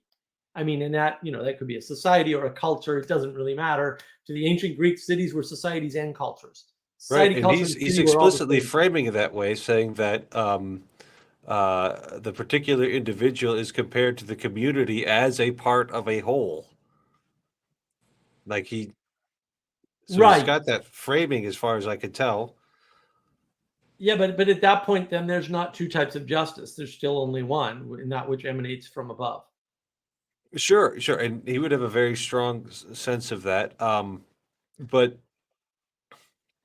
so let's see if we can parse this out a little bit. You've got commutative justice, right? That's the bit where there's a dispute between two members of a system. Right. And we need to figure out how to resolve this dispute between the two members of the system. And so we've got to not just have these two members, but we have to have the rules of fair play, of balance, all of these ideas of justice, Right. which is going to have to be adjudicated by at least a third person, maybe 12 other people. Sally's distracting me with a drawing. I'm doing philosophy, Sally. Put your drawings away. No, they're more relevant now. No, so it's between, you're talking about it has to be between one of these parties. Yeah. So this is like I think that's the problem. You can't talk about justice in terms of a single person. Well, sure. But we're not talking about a single person, right? We're talking about two individuals who are part of a community with agreed upon standards. Us. Right. And so we could call that commutative. And then we've got common goods, right? Things that everybody should have access to. And trying to figure out how people get access to these. I can fix that. That's easy to fix, right? So what he's basically done there is there is only one type of justice, okay? And what he's describing is a relationship from a perspective. Yeah, sure. No, he would say that justice is one virtue. So, but it's got these two species, which are just appearances. So that's literally the way he talks about it. These two different appearances of the same thing. Yeah, or implementations is or manifestations might be. Sure. But species literally means, it comes from sight, that you see something. Yep. Yeah. No, it's related to that, right? I would call something you can see either an implementation or a manifestation. Because that's the action that goes with the ability to see. Sure, but we're translating from Latin, and this word species it loses a little bit of it because it was probably impossible. Yeah. Well, the Latin's probably way more accurate because Latin is a super accurate language, unbeknownst to everybody. Latin should be a programming language. It's so beautiful. It really is. It really should be a programming language. It's so well structured in that way. So yeah, I mean, if he's just making a difference of perspective, then sure, and that's valid. Like, sure, absolutely, as long as it's only a perspectival difference. And again, this is in. I cannot believe nobody has ever once, as far as I can tell, mentioned that right in book 2 is Gnosticism, the problem of children, and the problem of scaling. They're right explicitly. Right in book 2, and everybody skips over this and starts saying, well, there's politics. There's no politics. I don't know what's wrong with your brain. You probably need drugs or to get off drugs or something's wrong with you at that. Literally, I don't mean to be disrespectful, but something's wrong with you if you missed what was going on in book 2. It's kind of explicit. You could also just be 19 when you read it, like I was. Fair enough. Whatever. And this is why I didn't read that stuff. I didn't, can't absorb that stuff when you're young. Come on. You got to be older. Like, you got to understand things about the world. You have to interact with the world. And you this can't is what do I metaphysics until you're 50. There you go. Well, and this is what I said to on Karen Wine's channel once. She asked me like, why don't you read Plato and all this? And I'm like, because they found out everything by living life, and so I'm assuming you can do the same thing. Like I'm not assuming that they're super magic creatures. I'm assuming that anybody can run into what they ran into, and maybe they were better at articulating it. And maybe my goal is not to be able to articulate it because I just don't care about articulating it, right? And I don't need to articulate it because I can just have Sally draw it. Problem solved. And yeah, that's and yeah, if you want to have discussions about it, now you have a problem. But like, this is why I like John Vervaeke's work. We couldn't talk about meaning without John's work. It's not possible. And I'm going to die on that hill. I'm going to say no. Before John Vervaeke, there was no way to talk about meaning that would make any progress with anybody ever. And you could say, oh, Peterson, and I'm like, no, Peterson did not go all the way. He did not give you the framework. He gave you the framework for interacting with meaning pragmatically, and I would argue that's better. I would argue that all day too. However, having the science of meaning that Vervaeke gives you now gives you a way, if you're clever enough, to build tools to create more pragmatic ways of interacting with people in a meaning crisis or a crisis of faith, for that matter. But the more important one for me is the meaning crisis. Crisis of faith needs to be taken up by the church. Someday, I hope they do that. I would argue that they haven't been lately. And Vanderklay and his misunderstanding of Peterson revival and all that nonsense is making it worse, not better. Which is not to say there isn't a lot of good coming out of it, but it is making it worse. I mean, I think those people are going to fall back out pretty quickly. That would be the danger there. Or get kicked out, like poor Sam. Poor Sam. Oh no, I got kicked out of the church that was only ever going to kick me out anyway, because I set up a situation where that had to be the case. Whatever. I'm not feeling sorry for you. You did that to yourself. Stop playing victim. Disgusting. Disgusting and horrible. Terrible, terrible. Oh, I want to appeal to a higher authority. No, you don't. You picked a non-denominational church, you muppet. You did all that to yourself. Nobody did that to you. You could have gone to a Catholic church. You wouldn't have had that problem. Just saying. So at one point in the conversation, we got to a boundary is a value expressed, and then we decided that was oversimplification. Yes. So then what is it? Value? What is a value? No, a boundary. Well, a boundary. Yeah. Boundaries have lots of qualities, like they're filters, right? There are also ways to include things, right? And so there's an implication of a filter keeping things out, and there's an implication of an inclusion keeping things in. And you say, oh, it's a two-way filter or whatever. I think it's important to differentiate the inside from the outside, right? It's also a way of relating, right? Without a boundary, you can't have a relating. You can't have relationship as such. Relationship only makes sense with a boundary. Because otherwise you don't have two different things. Right. Right. And also you don't have something to relate to. So because let's just if you're trying to live with somebody without being married, you don't have a container with a boundary to relate to the other person with. And so that can only really end one of two ways. One of you is in charge and the other of you is completely subservient to that person. Or you're both trying to be equal all the time, which is just exhausting. Like it's just terrible to try to be equal with people. It's just an awful thing to try to do to yourself and to others, because it's an impossible standard to live up to, because you're not equal and you're not going to be. And so when you're putting all your energy into being equal and treating each other equally, you're really just wasting a bunch of energy on something that's impossible. And eventually that's going to catch up with you and burn you out. That is my experience trying to do collaborative art with 80% at least of people. Right, because somebody needs to come in and lead, and not to pick on Sally Joe, but I mean, she's here, so we might as well. She can defend herself. She sets up an art server. Where does she get all the art done? On my server. Why? Because we set up the structures. This is going to be Boring. the structure.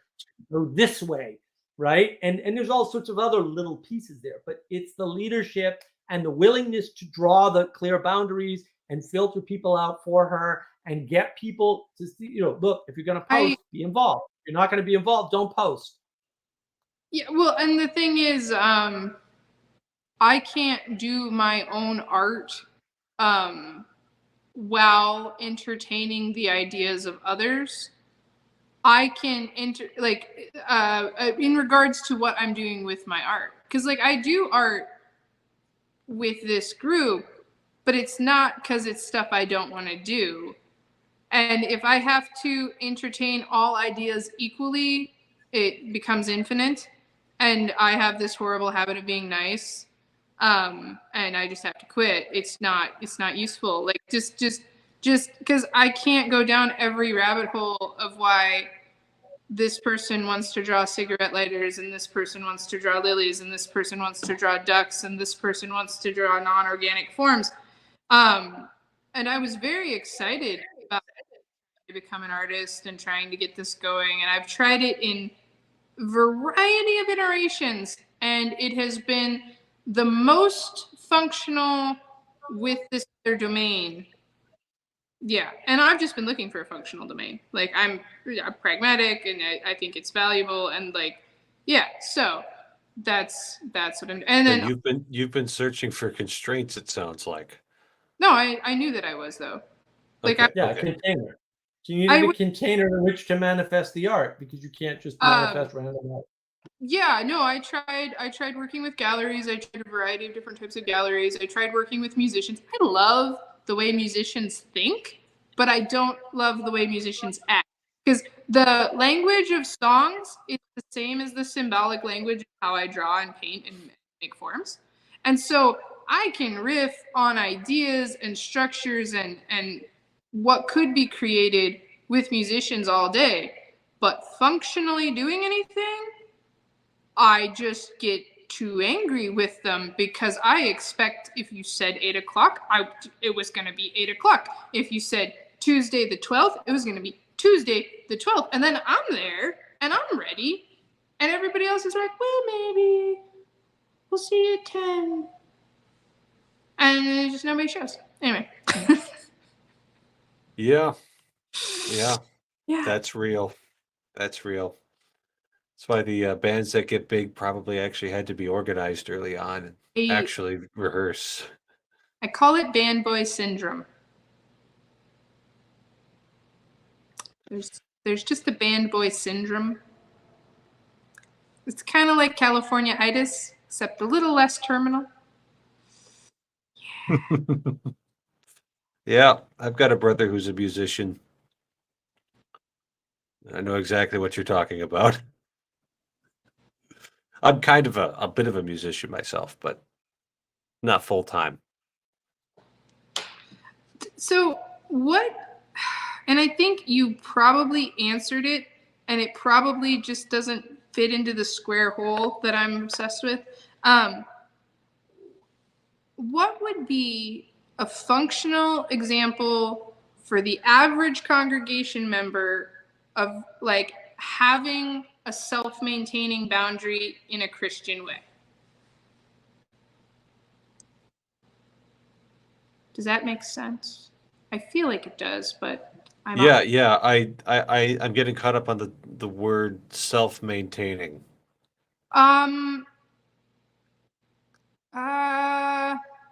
Maybe that's not a good word. I'm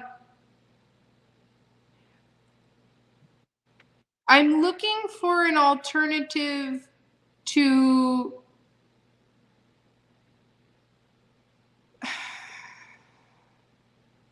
because there's good martyrdom, and there's conceited martyrdom, where it's like, well, I'll just do it because it's the right thing to do, until the point they destroy themselves and their family.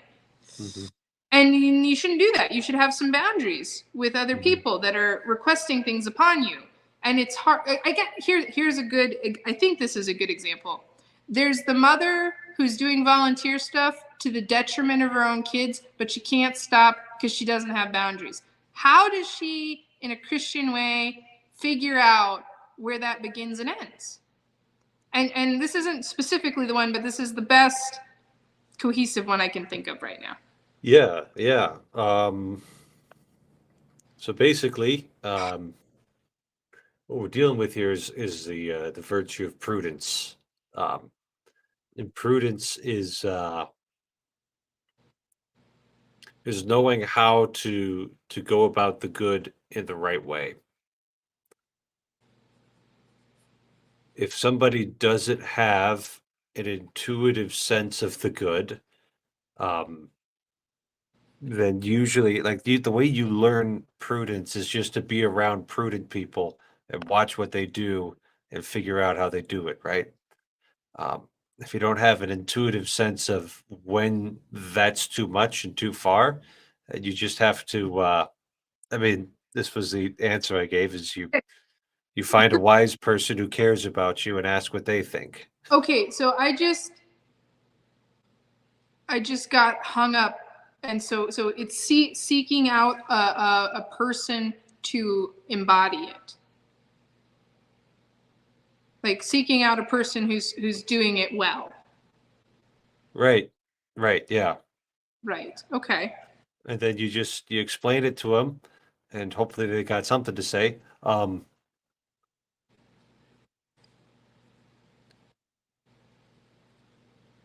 Well, you might not get them, because the problem with being a kind of person who wants to articulate life to this detail is when you ask the average NPC, how do you do what you're doing? They pretty much self-implode and get freaked out by you. And so sometimes the answer would just be to just watch patiently. Because Sure. if you try But I would say, don't say, how do you do what you do? Come to them and say, I'm having this problem. What do you think?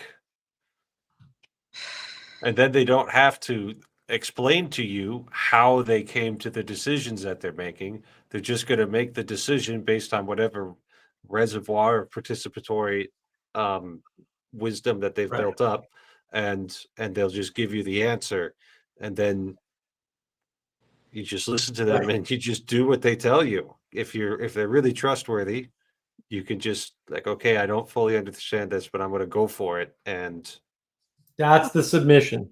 I don't fully understand this, but I'm going to go for it. I'm not going to rely on having to have my own interpretation on my own terms. I'm just going to accept what the person says and try it. And then the only issue is figuring out who those are. And I think this is kind of the state we're at with people, broken homes, or didn't have a model, especially for mothers. Like if you've decided you want to do the stay-at-home thing and you want to try and do it better because you know there was a deficit, and lots of women like just know there was a deficit and they want to do it better, but then it's like, who do you talk to? Well, anyone in your sphere caused the problem, and if you ask them about it, you're condemning them. Well, crud. And so then it's like, how do you find that model? And I'm sure but it's just trying to figure it out, you know? Well, and that's the question of submission again. And so I posted the video that you did, Father Eric, on agapic orientation with Manuel, because I think that is it. I mean, Sal, you have to not worry about your impact on these people and just get the wisdom that you can get where you can get it. Right. Because that is the issue. Like, people are unwilling to interface because they're worried about their impact on the world. And like, one of the things I've been learning, much to my surprise, is that just going out and talking to people about, say, the new business that I'm in, they're willing to do a tremendous amount of free work with absolutely no guarantee that they're ever going to get anything out of it monetarily at all. Entrepreneurs will get together and give each other good ideas and feedback for no money whatsoever. This happens all the time, and we don't recognize or appreciate it because we're materialists and we're thinking like, well, if they're not doing it for money, then it can't be right, or they're not doing it, or they're doing it for other reasons which will get them money. And it's like, no, people just like to collaborate, and they like to cooperate because they know we're better together. They know that is true. Well, see, like I spend Sundays listening to sermons, and they'll talk about an abstract thing, and I'll find myself wishing they would talk about like how to live just every day, day to day. I wished somebody would say from a pulpit, this many hours of TV time a week is acceptable for a family, and anything past that is decadent. Right. Well, people like, want boundaries, but that's the Yeah. Peterson. That's the Peterson trick. Well, Peterson just tells you these things. He gives you the pragmatism. Or even like food, which I have come to the conclusion that the health of a church may be the obesity level, specifically of the minister. Maybe. Because I've been to some churches like with young people that seem like they were thriving. I tell you what, the minister's lean. And that might be an oversimplification, but it's really consistent. Like, and I don't mean like got a little bit of a muffin top. I mean, like, there's a difference. There's like you worry you might have a heart attack on the stairs, or you don't. That's the line I'm drawing. It isn't without some in between for age and stuff. But like, yeah, but it's like the church has gotten, there's no how to live. And it's like, I care about the Psalms, and I care about the words of Christ, but like, I'm really hungry for how to live. Like, but that's what they withdrew from. That's the withdrawing from the world. They said, you know what's going to take care of this? Secularism and science is going to take care of the how to live. They're telling you what to eat with the food pyramid. They're wrong about all of it, by the way, so don't follow it. Right? They're telling you how much salt you should have. They're telling you how much sleep you should have. They're telling, like, the scientists are already telling you all this. They're wrong about all of it, by the way. What's attractive? This is what's attractive about the Orthodox, because they got the count, and they got what to eat, and they got when to be places, and it's a lot of how to live. And the thing is, if you're rudderless, gosh darn it, you found a rudder, and you just want to cling to that sucker like there's no tomorrow. Now, see, I kind of had two, because I had a home of origin, and it does have a function, and it has things going for it. Right. And, we got a skinny pastor. So, hey, something's going on right. But I do see traction Orthodox and telling you how to live, because people are just hungry for that. Yeah. Right. It's something that I admire, that they have like morning prayers. And it's like, well, what are they? Well, it's the same for everybody. They all have their morning prayers, and it's a little bit. I go that book still, and most of those prayers are, God is big, I am small. God is big, I am small. And that is a huge stress relief.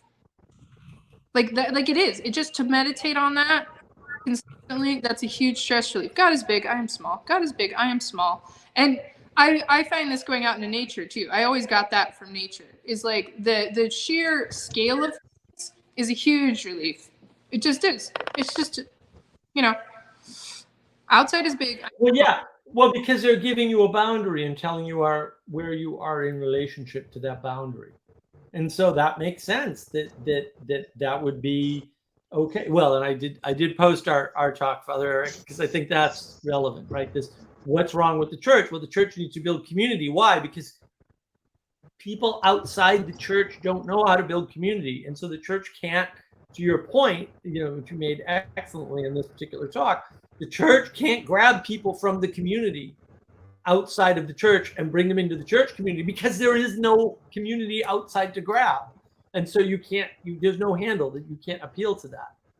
Mm-hmm. And that's part of the recession of the church. The church recedes.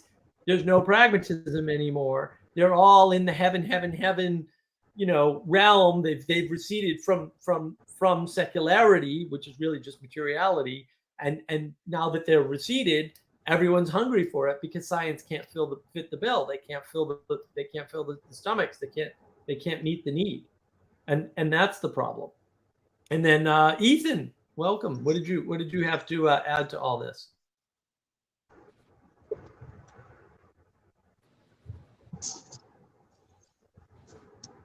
Nothing. Okay, good.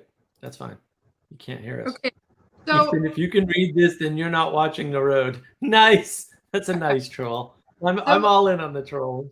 this might still be too reductive, but how would I set a functional boundary? And the answer I've determined from this would be find a person who has one that you think you need and mimic it even if you don't understand how it works. Yes, that's a good. Well, and also pay attention to your emotions. I know you keep resisting this. It's only been 3 years that you've been resisting it, though. So maybe we'll get you there in another 3. I just need attainable goals, Mark. Attainable goals. You have emotions. I've seen them. You can sometimes suss them out. If you just paid attention to them instead of avoiding them, things would go better for you. But hey, don't worry about it. There's supposed to be goals about needs, Mark, and I don't understand what that means, having needs. That's just confusing and stressful. I'm gonna put them back in the canning jar. I'm gonna put the canning jar in the deep freezer. I'm gonna bury the deep freezer in the ground, and it needs to stay there. I am shocked by your response. This is my shocked voice. So another thing I'm thinking about is that in order to actually understand what a boundary is, you need to know what the good you're oriented towards is. And so if you're oriented towards the good of a good night's sleep, you would set a boundary like, I'm going to log off of my live stream around 9:30. And then that would be like, oh, that's where your boundary is. And you understand why that 9:30 is important because you know why the boundary is there. It's to protect this good night's sleep because I have, how long is it?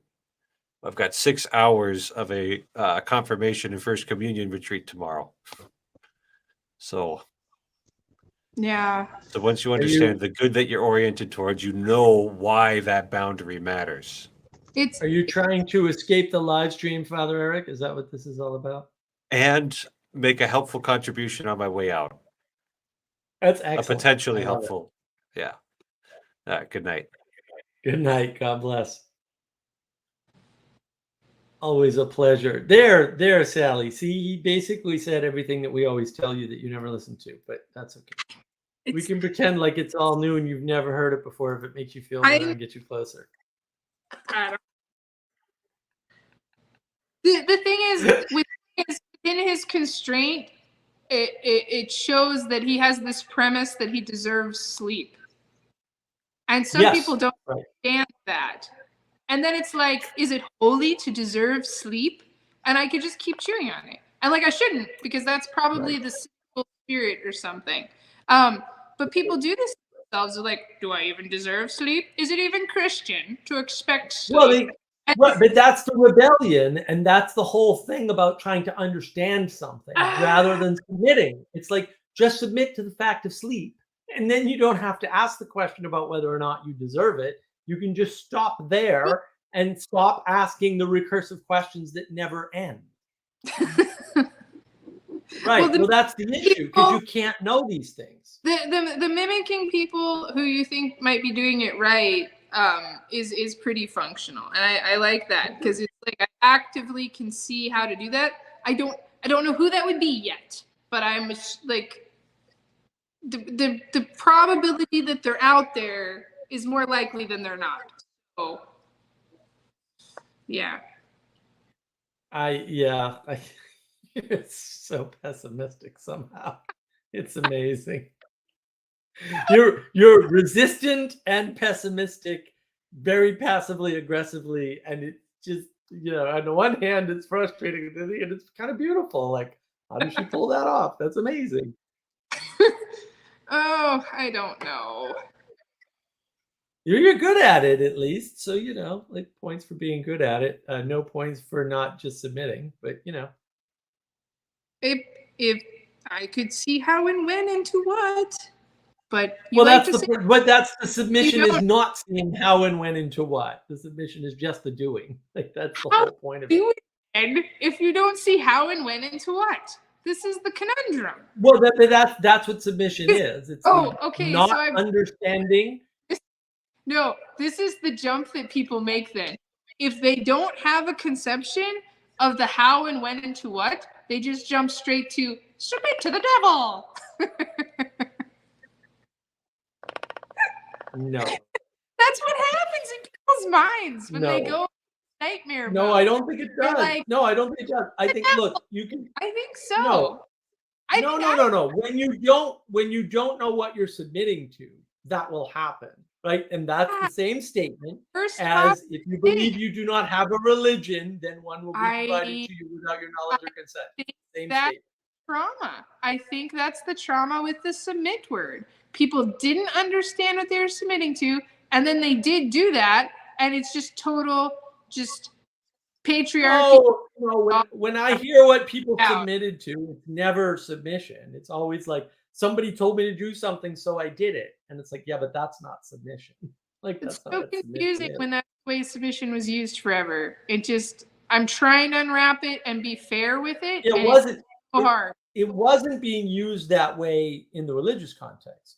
People were materializing it and saying submission must have to do with propositions. And submission has nothing, propositions are not good. Like submission has nothing to do with propositions. Propositions are an attempt to know. And that's Gnosticism. And that's where the problem comes. It's like, oh, Well, propositions, and therefore it's like, but it's not about propositions. It's about proper submission to something higher. And it's Yeah. like something higher is not your spouse. Something higher is your relationship or your and marriage. That's something higher that people you want- can submit to. You can't submit to your husband or your wife. That makes no sense. people want certainty. Like people really want certainty. Certainty is the Jewish people Yeah. wanting. They want the king because Well, they want. Certainty. They want certainty, right? And so they bring the ideal down into the king, right? Or into obedience to your husband where it doesn't belong.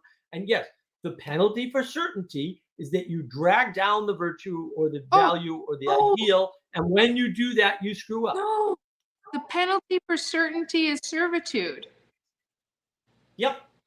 Yes. Oh, well, look, here's Ethan right here. The penalty for certainty is servitude. That's correct. And it's reciprocally narrowing. Like you're trapped in the thing you're certain of. And that's why certainty creates a problem. And yeah, the submission has to be to something higher. It can't So be to something at the same level or lower. Does this go all the way back to Genesis like 1, 2, and 3? You're asking the wrong person, Father. I Because can't answer those questions. what you're seeking in the pursuit of the knowledge of good and evil is also certainty. Right. Well, what's the snake's appeal?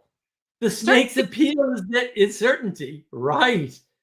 And it's the damn woman that goes after it, and the men Well, were. okay, so this makes sense because, oh shoot, I lost. The penalty for certainty is servitude because before certainty there is trust. If you just trust, you can trust with uncertain. Yes. Yes.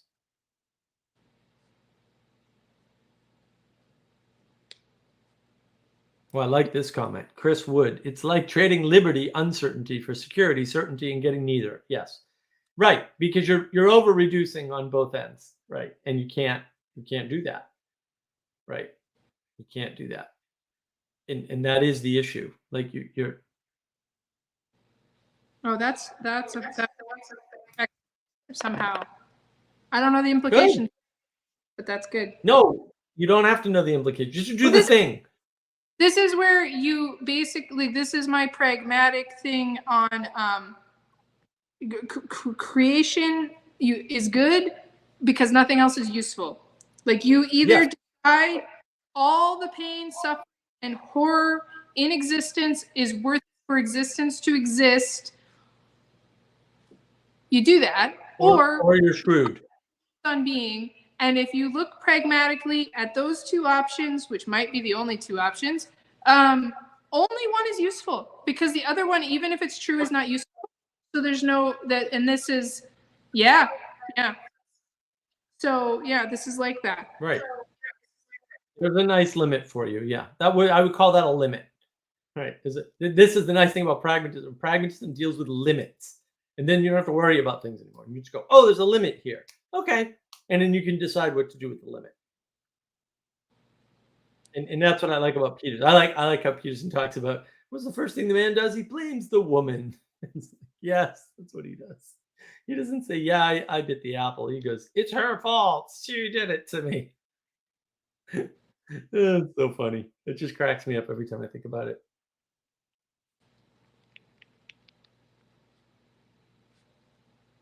I probably have to go.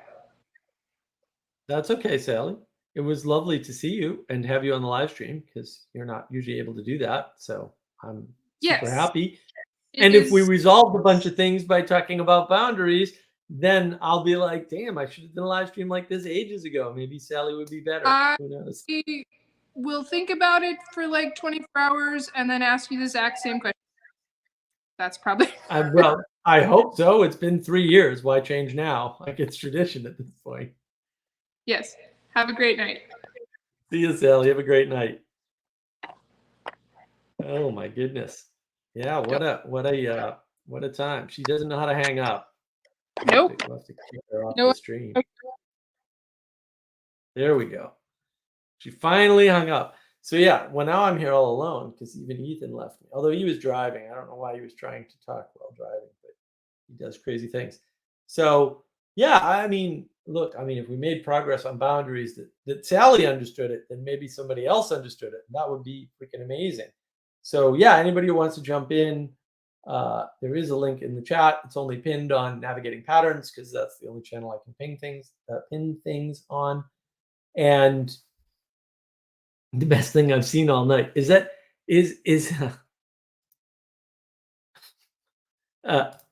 don't know if that's good or bad. Like, how many things have you seen? Is it only tonight? I don't know. Like, this is what's best about it. Is it just amusing that I can't draw, for example? But that could be it. Yeah, I don't know how to interpret that. I appreciate it though. I will take it in good faith. Yeah, I think that once you understand the need for boundaries and the need to pay attention to boundaries, then everything kind of changes. And you start to get a sense for, in particular, how you can have intimate relationship with yourself, others, in nature. And that's what boundaries are good for. They're good for helping you make those connections, have right relationship with the things around you, including your inner self, right? Including other people, including nature, because these are all important. And when we don't have boundaries, we can't do that anymore. It's not functional. And when we try to do equality, we're erasing boundaries. That's what that is. It's the erasure of boundaries. It's saying you and I are the same. Well, if we're the same, there's no difference between us. There's no difference between us. There's no boundary between us. There's no boundary between us. Then we're the same thing. And of course, we're not. And so now we're upset because our model of the world is wrong. Well, yeah, that would upset me too. If my model of the world were wrong, I would be upset too. Fortunately, I don't have that problem. I have other problems. I don't have that problem. And it's hard for people who have been trying to avoid boundaries to realize the importance of not trying to avoid boundaries anymore. Like, that's actually a difficult thing. And when you're not engaged in paying attention to boundaries, you're in trouble. Because your relationships in the world are going to be wrong. You're not going to be able to have right relationships. You're not going to be able to have intimacy. You're not going to be able to have a discernible identity. Like, all of those things go away when you don't have proper boundaries. and we don't realize that. Like, we haven't been told, or maybe we haven't been brought up correctly with boundaries. Like, our parents are supposed to punish us, show us the boundaries, right? We're supposed to run into things and interface with consequences as a way of learning about boundaries. When those things don't happen, we end up having a problem. And that problem is the problem of boundaries. It's the problem of, I don't know where I begin and end. I don't understand where the end of me is and where the beginning of other things is. And so now I don't have the option of relating to them anymore. The optionality of a flat world is zero. The optionality of a world of equality is zero.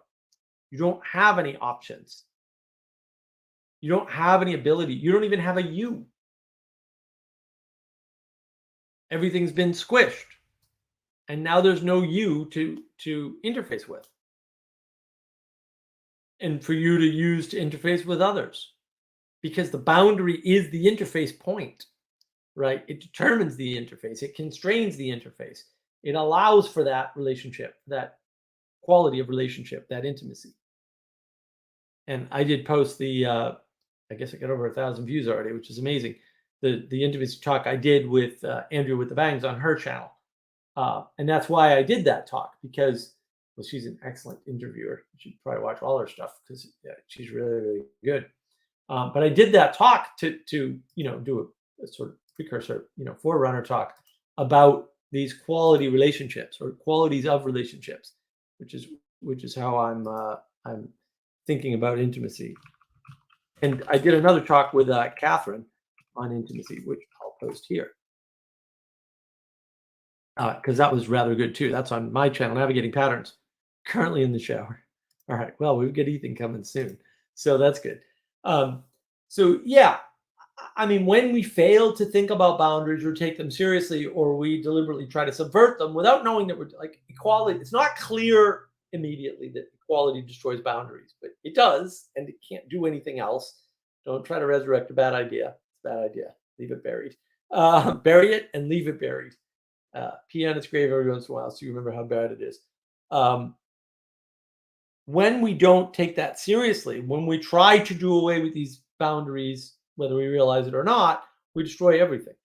And then we're scrambling for identity, because we don't have boundaries. When you have boundaries, identity is there. It's already knowable.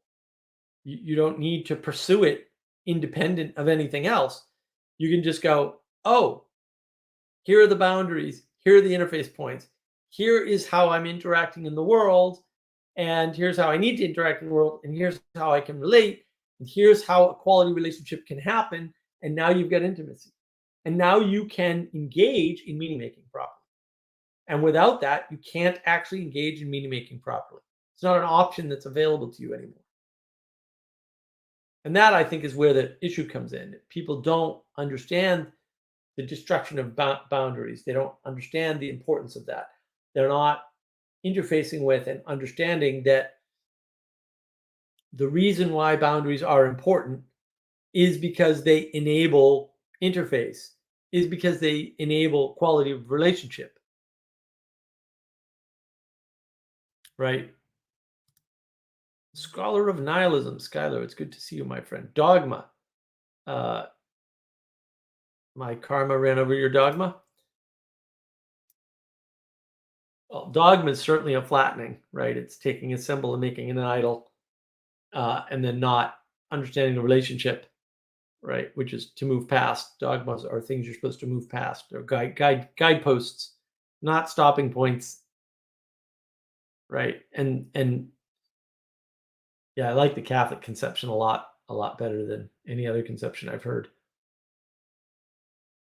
Interfacing in terms of boundary, in terms of affordance and filtering, right, enables us to do things that we can't otherwise do, to see things that we can't otherwise see. And it is that ability to discern between constraint, affordance, and action, right? Because those are the three things. And so Sally Joe put up the picture earlier, right, with the people sitting on a chair versus people sitting on the ground versus people standing. You notice it's always three things. There's no two things. We don't do dichotomies here. Binaries are probably all wrong. If you're thinking about a binary, you're probably thinking about something wrong. Not to say there's no use in thinking about a binary, but binary framing is always wrong. It's always low resolution and useless.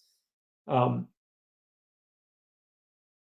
people sitting are yelling at the people sitting, even though one's sitting on a chair and one's not. One's saying, like, we're sitting on our butts, we don't rely on chairs, and therefore better sitters. And there are people on chairs saying, we are using this wonderful chair technology to sit, so therefore we're better sitters. And the people standing up are going, yeah, we don't care, we're doing things. And like, doesn't matter how you sit. You can sit in nihilism, you can sit without nihilism, right? Dogmas are boundary markers. Yes, well said. It doesn't really matter, right? But what does matter is your quality of your relationship with the outside world, the quality of that filter that is your boundary. Sally Joe, all disco toads are false.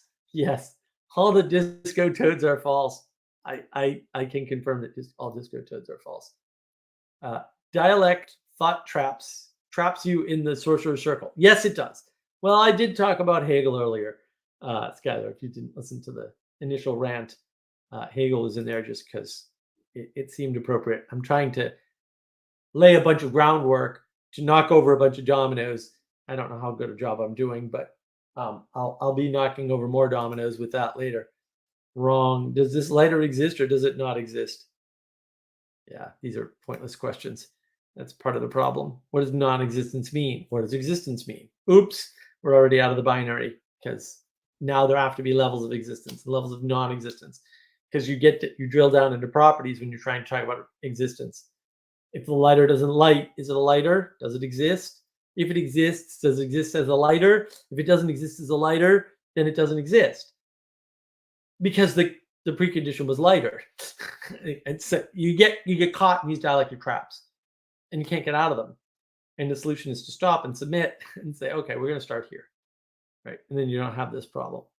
And that is the whole idea of thesis, antithesis, synthesis is just full of so many axiomatic assumptions that are observably incorrect that it's hard to take seriously that anybody would take seriously Hegel. Like, it's just hard for me. I'm like, I don't know why for half a billionth of a nanosecond you would even entertain any of that gobbledygook, because it's clearly gobbledygook and it clearly leads down the Gnosticism path, because you're assuming you can synthesize. You're assuming that there's a thesis, that you can have a thesis. You're assuming that there is an opposite to the thesis, and there almost certainly isn't.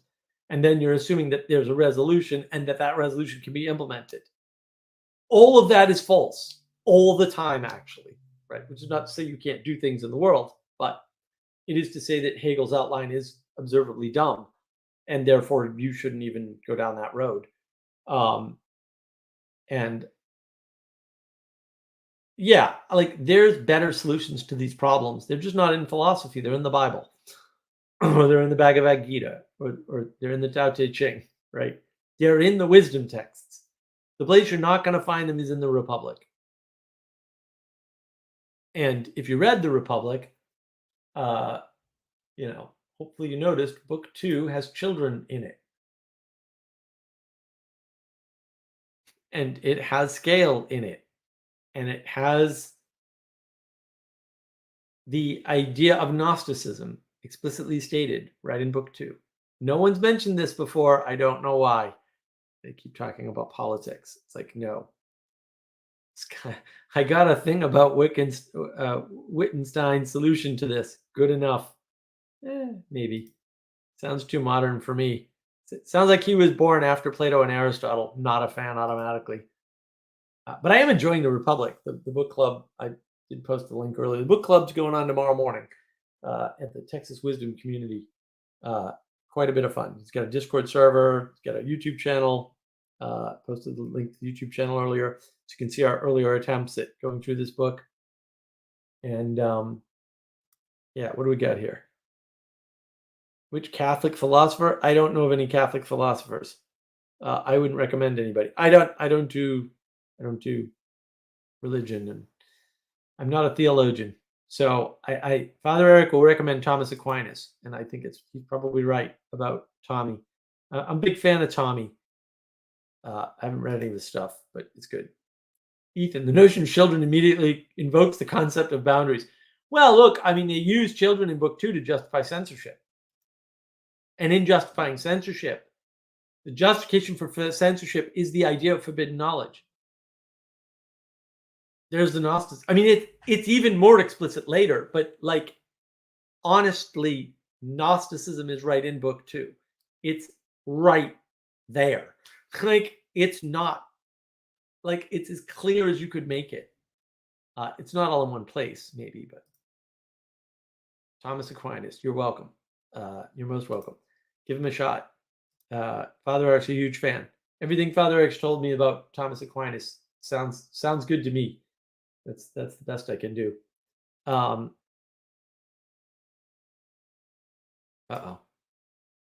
Thomas is wrong about essence and energy distinguish, not a saint. Fun fact. You have to get on here and talk to Father Eric. He's the Thomas Aquinas fanboy. I had a lovely visit with him when he came down here to visit me. It was quite nice. We talked a lot about a lot of things. He was here for like a whole week, which was not long enough, by the way, but it'll have to do until I can get up to North Dakota. And next time I visit the Dakotas, I may pop up to North Dakota if he's still there. Hopefully he will be.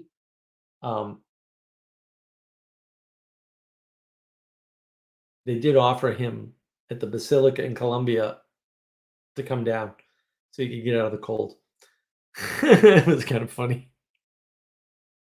It was funny. Yeah, they were pretty interesting but strange Catholics down there. And I have a basilica in Columbia, South Carolina. Who knew? Beautiful church. There's a few Catholic churches around here for some reason. But yeah, Aquinas seems to be an interesting fellow. I'm not going to read him, so good luck with that. But understanding these things, the problem is people are trying to use philosophy to answer religious questions. Philosophy is not a replacement for religion. It doesn't answer religious questions. It doesn't answer why questions. It answers what questions. It says what to do, and it may answer how to justify them, which is not how, but how to justify what you're doing. And I'm okay with that. But as near as I can tell, it seems like the ancients always talked about religion and then went into philosophy because, as Immanuel Kant noted, but unfortunately in noting it kind of like ruined it, philosophy is the handmaiden of religion. And it's supposed to be. In other words, philosophy is subservient to religion. So you need the wisdom texts, the religious texts, not the philosophical texts. They're not religious. They're not full of wisdom, actually. That's where we get confused.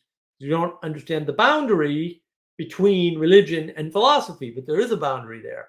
And it's Immanuel Kant, roughly speaking, although he's not the only one, but he's maybe the most well-known one, that said, well, maybe we can move this boundary between religion and philosophy and free philosophy from the horrors of religion so that we can unleash science or the tools of science on philosophy, which, by the way, is all bad framing and stupid and wrong.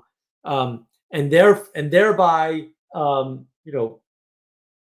ring in the new philosophical utopia or something. I'm sure that's what was in his limited thought, because he's a very limited thinker. At the end of the day, not a fan of modern philosophers. Still not. Probably not going to be anytime soon. And that is the issue, is they don't state their boundaries. They don't state their axioms. They don't couch themselves within the creation that they're part of. And in that they err. And when they err, it's big. It's not small. You can't sit there and say, oh, the French postmodernists would never have X or Y because they knew better. That doesn't make any sense. And that's where we get, messed up. You can't sit there and say, oh, well, if only Derrida had lived longer, he would have. No, this doesn't make any sense. It didn't happen. You have to deal with facts on the ground, with what came before. You can't imagine your way into a future that cannot be manifest because the past did not turn out that way. That's not going to work. And I understand the desire to do it, but ultimately it's not going to work. And that's why these boundaries are important. Like the boundary of the end of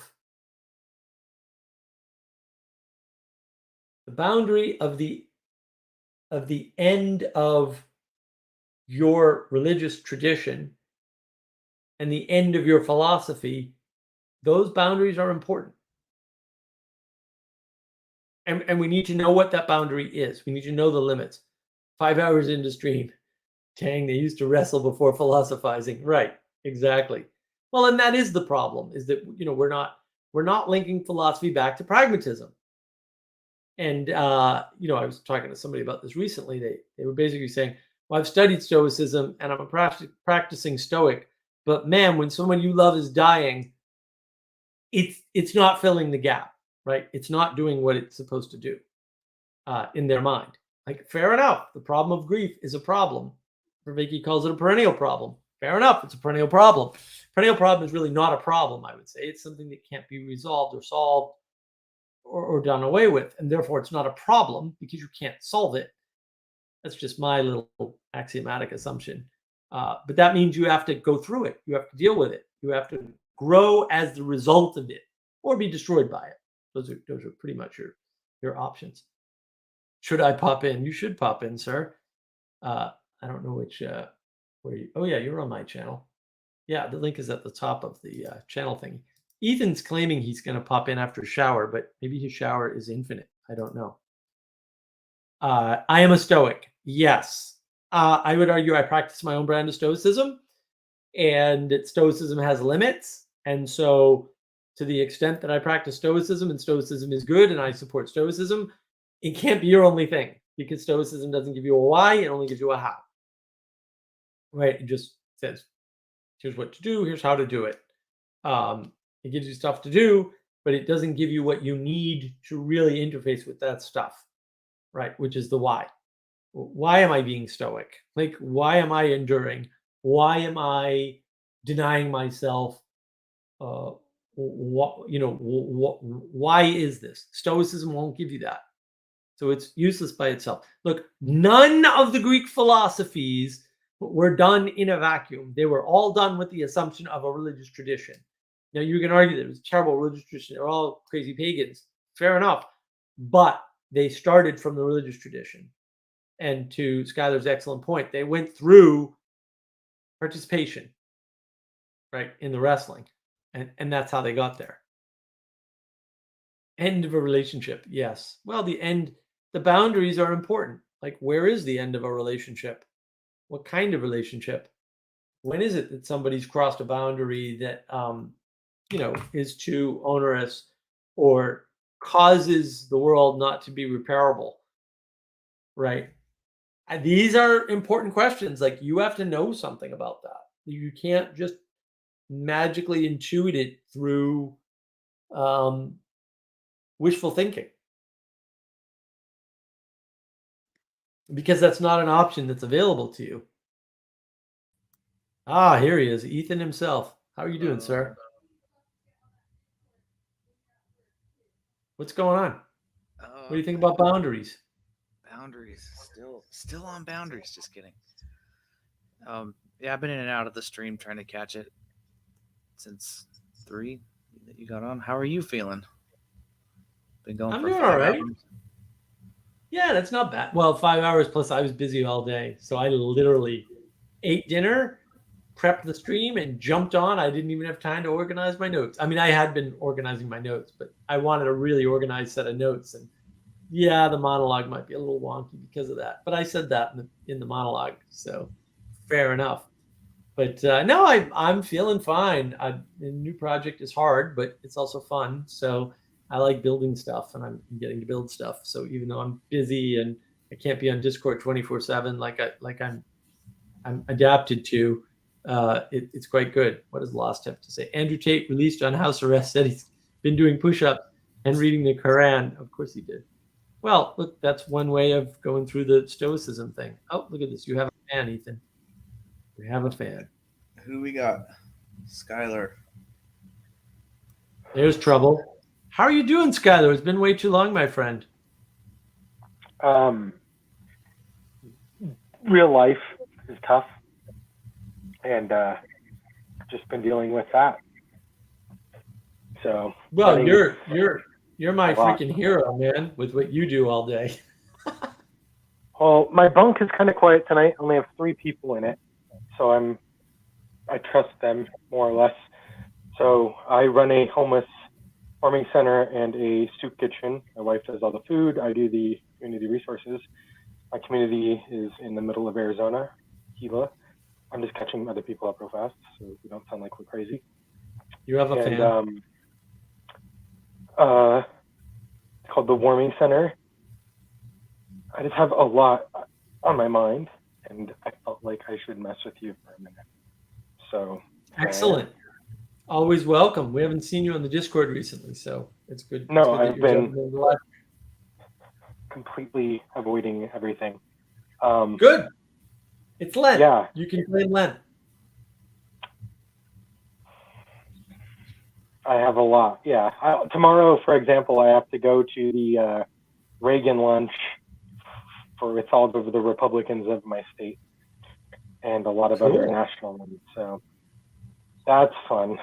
We're also like the MLK lunch people.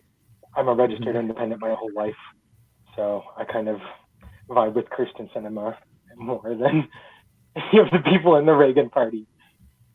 But anyways, I'm very interested in, I want to hit this with you. So what I mentioned with my Wittgenstein comment.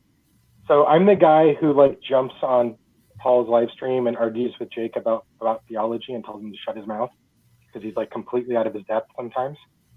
And then like I like, if you go back, I when can you talk. show my, yeah, I mean, I know what I'm talking about when I talk about stuff. So just, if not, I listen. With Wittgenstein, there's young and old Wittgenstein. So I'm just going to give people like I think a biography is key to actually understand someone's work. So I'm going to defend Hegel after I explain Wittgenstein because you need to know where these people are. Wittgenstein was around a bunch of logical positivists. So they basically were trying to have Bertrand Russell as the key figure. They wanted to perfectly analyze. What's funny is Bertrand Russell hates Hegel. So I'm about to shit on both of them and then defend both of them. It's really annoying. So Bertrand Russell and all these people, they believe more or less if you cannot see the perfect logical chain of thought, then it's meaningless.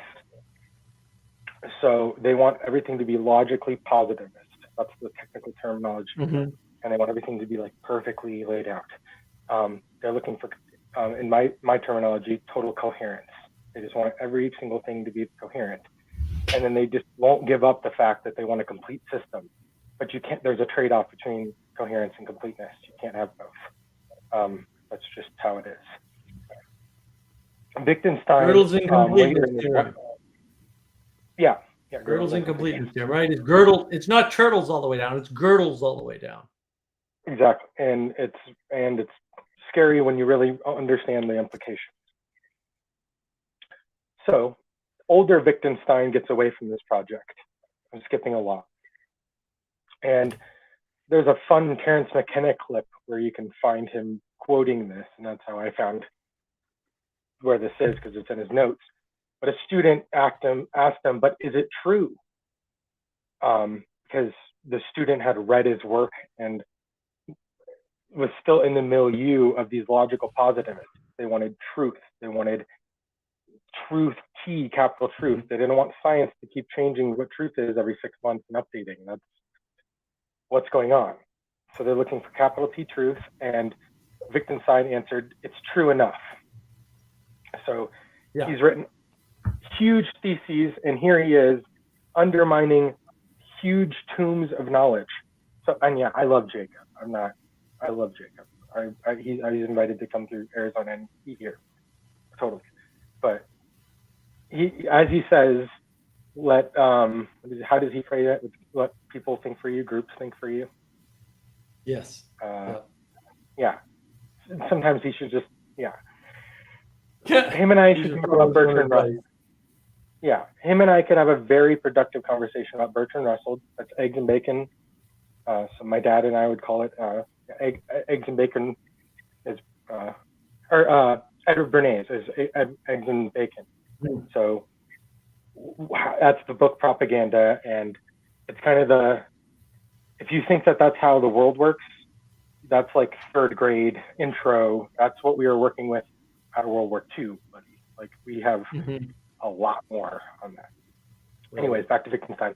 Here's your proof. Here's Marx's case that he constantly shits on modern philosophy, because Wittgenstein has written these huge, thick tomes on logical positivism, worked alongside Bertrand Russell, was his chosen student, had the smartest, highest elite people, the people pushing scientism and transhumanism, global politics, a citizenship of everyone, friends with. So I've been learning a lot about psyops and movie stuff, so I can get in about 2001: A Space Odyssey, how it's fucking awesome when you get into it. Stanley Kubrick trolled everybody by having Arthur C. Clarke write a script and get everybody funding it. IBM backed that movie, and then when they watched the movie, they said, "Get our logos out of that movie." Right? That's Stanley Kubrick knows what the fuck's up. Okay, you need to look with eyes to see, but that was a big jump. Sorry, everyone. However, Wittgenstein has worked with these people who believe that, like, IBM computers are going to solve every answer. As soon as we make these computers big enough, and we have the neural network, and we have the 2 layers, and one knows how to encrypt and analyze, and the other one knows how to search a space, and they know how to read back and forth. Then, blah, blah, blah, blah, blah. Oh, we're just making the 2 hemispheres in cyberspace, blah, blah, blah. That's not, life isn't a dialectic. Right. It isn't just one and back and forth. It couldn't. Monad, and the answer to Heraclitus and Parmenides isn't a fusion is smashing them together. It's to sit back and notice that. So Parmenides is the only, or pretty much the only time where Socrates gets schooled, and he proves that nothing changes. Everything is one. His argument is clean. Go read Parmenides and show me where he's wrong in his argument about the monad. I'm waiting. We've had about 2,000 years and nobody's done it. So you're not. Now we go to Heraclitus. Heraclitus has the logos, the exact opposite argument, where everything is flux, everything is movement, everything is just going out. If you've seen Jordan Peterson's talk at Ephesus, where he discusses the 2 logos, the Christian and the Greek. This is the Greek. This is everything's in flux and movement. Well, here you have Heraclitus saying everything is this movement and flux, and then you have Parmenides, the only guy to school Socrates, saying no, everything is the monad. There isn't even an outside or an inside. There isn't that half, this half. Like when you really get what he's getting at, you realize he's saying universe, one song, one thing. And if you think that you're out of it, or that so if you're saying there's one coherent completeness, and that's what he's talking about. And they're now I'm going to name drop Project Gladio, things like that. If our buddy Greg watches this, he'll just love it. I'm gonna let you guys hash it out. I'm gonna go eat some supper. I'll be back. All right. See you. Sorry if I scared you off being crazy. No. That they think that they can use that tension and run the world. They're like, oh, we know everything, right? We understand that Right. this is how it's supposed to work, Mhm. and this is also how it works. We'll just make a computer that does this, computer that does this, have them talk, Right. and then whatever AI God tells us, we'll do. And Yeah, exactly. I see that is what one of our main worries is in this little corner, without us knowing how to articulate it most of the time. And very often it's just the two people are arguing about these two things from such silly sides. And then I would love to hold your feet to the fire now that I have just you and I. So, just brief. I'm not interested in hashing out too much, but you and I have had quite high tension disagreements in Discord because we've known each other for like years over Discord, and like I have flamed you and Manuel before, right? Mhm. To the point where I like won't Anytime. back down, and everybody leaves the channel, and I'm like fuming, like, no, come at me. Don't you run away. Get back here. I was very mixed and annoyed at the confrontation with Grim and you, and how the community responded was laughable to me. That's why I haven't Well, been I'm around. not. Was Yeah, nothing to do I'm with not you in or Grim. I I'm know, not in competition with Grim, so I don't No. like. I don't recognize And your that's framing, why but it's I like- understand what you're saying. and that's why I'm just like, lately something's going on where there's different projects going on, Uh-huh. and if we can't recognize that they're all in the same spirit, Well, they're not. the same spirit can go into many different projects, and we They're can not. all Right. They're not in the conspire. same spirit, right? It's the Protestantism that's breaking apart, right? and we can breathe. What we need to do is come to terms, which is the name of my channel from forever ago. This is like when I was talking to Eric Weinstein all the time on Discord and was like in that complete different Mhm. globe of people. My Discord was coming to terms, and I basically was like, okay, I hate Bertrand Russell. I think so. Russell conjugation is what Eric Weinstein talks about. It's how you can say the same thing but with different adjectives, and just Right. people can't help but polarize their thoughts to it, right? Right. You have many examples where we were talking about this, and Yeah. yes, and Mr. Bubble Elvis, I just don't want this to miss. Both of them are valid concepts, the monad and the logos. So the logos is the idea of, like, Christianity takes that. When you read the book of John, it says the logos becomes flesh. The word becomes Right. flesh. So yes. It's Well, then I wouldn't baptized. reduce logos to word. Like I made this argument Exactly. earlier. It Logos baptizes is that the idea. thing that can be named. In other words, No. it's the order that you're through line. So it's bigger than word. It's way bigger. Yeah. When you make it the word, you reduce it. Yeah. But Yeah, it's I the just wanna through make that line. distinction. So it's something like explaining to a Protestant what a halo is. And it's like Yeah. a saint is someone who's participating in the uncreated light. So the Yes. light that God didn't have to like zap in, that was with him already. When you're Right. working with that energy, Right. we call you a saint. And when we draw you in a picture, we put a little halo around your head. Around you. Yeah. Like we're not trying to be like crazy. But then the monad is where you get the idea of like the universe or everything is one or whatever. And they're trying to break that. And you need Aristotle's 3 laws. You need just basic stuff that people like Vervaeke has You need 4 realized. causes. Sorry? You need 4 causes. Oh yeah, Like if you don't have 4 causes, you're totally screwed. Completely. Like you're done. I see what you mean. Yeah. I wasn't else even. works without Yeah, 4 causes. I wasn't even over there yet. I'm thinking with Aristotle, you just need his talk, his Nicomachean. I can't say that one ever. It's just the talk to his son. Nicomachean. Ethics. Yeah, Yeah. ethics. That's the talk he has for his child. So when he has something to say to his son, this is what he says. And that's where we get the agent arena relationship that John talks Right. about. So, and Aristotle agent arena. By the way, I dropped this on like a 5-hour stream somewhere else over Manuel's channel. I think we need to start really using the psychotechnology of alliteration better. Mhm. John has kind of capped up on it. I'm going to do people a brief story because not enough people know it. the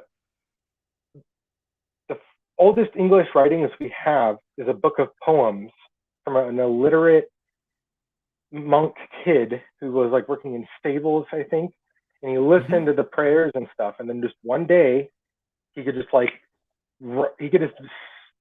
speak in alliterative verse, and that's Right. the oldest written thing that if I showed you it, you could rate it. Like it's English that Right. you can Yep. actually recognize without Close being enough to modern completely- English.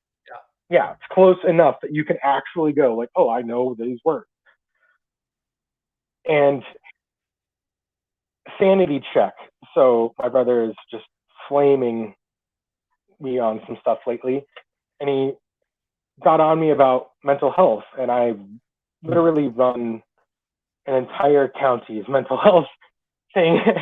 And anyways, it's just like laughable for him to talk to me about this as if he has authority. And to notice that people don't understand the terms like non-compos mentis, like Mhm. not of sound mind, and Yeah, that yeah. we have these things that have been set as a standard that are being attacked now at a federal level and at a huge level and on a thought level where people just without Yes. noticing At a state an thought level. argument that completely undermines them having any say in the matter. Mhm. If what you said That's is true, then postmodernism. why would you have the authority? Well, Because that's the most of the arguments, postmodernism. Yeah. Yeah. and what's scary is Foucault of all people called this, and that's why it was. I want to bring this up to you because you have done this little thing before, and I was just interested. So, in the Peterson, Vervaeke, Pajot talk, they go into Foucault and graveyards, right? Yes. Am I correct? That's the right one. Yes. That's right. Peterson basically says, what could possibly get in there? And this is where Peterson's wrong. Now, I think you agree with Peterson, but I disagree. And it's strange because it had been Peterson, Pajot, and then Vervaeke on the other side. And then on this one, it was Vervaeke and Pajot saying, no, evil is not a thing. Evil is an absence of good. Those are different arguments. I didn't read And- that into that at all. But Okay. go on. Okay. What did you read though? So I can. Okay, so what I heard from Peterson was what I will call tentatively a perfect argument for evil, right? A perfect discernment for evil.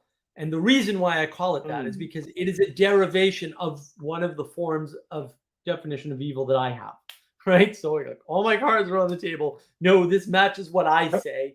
It's just a more specific version of it, right? So hold on, let me finish. I really So- want to. I'm going to sit back for like minutes. I want you to like hit. Yeah.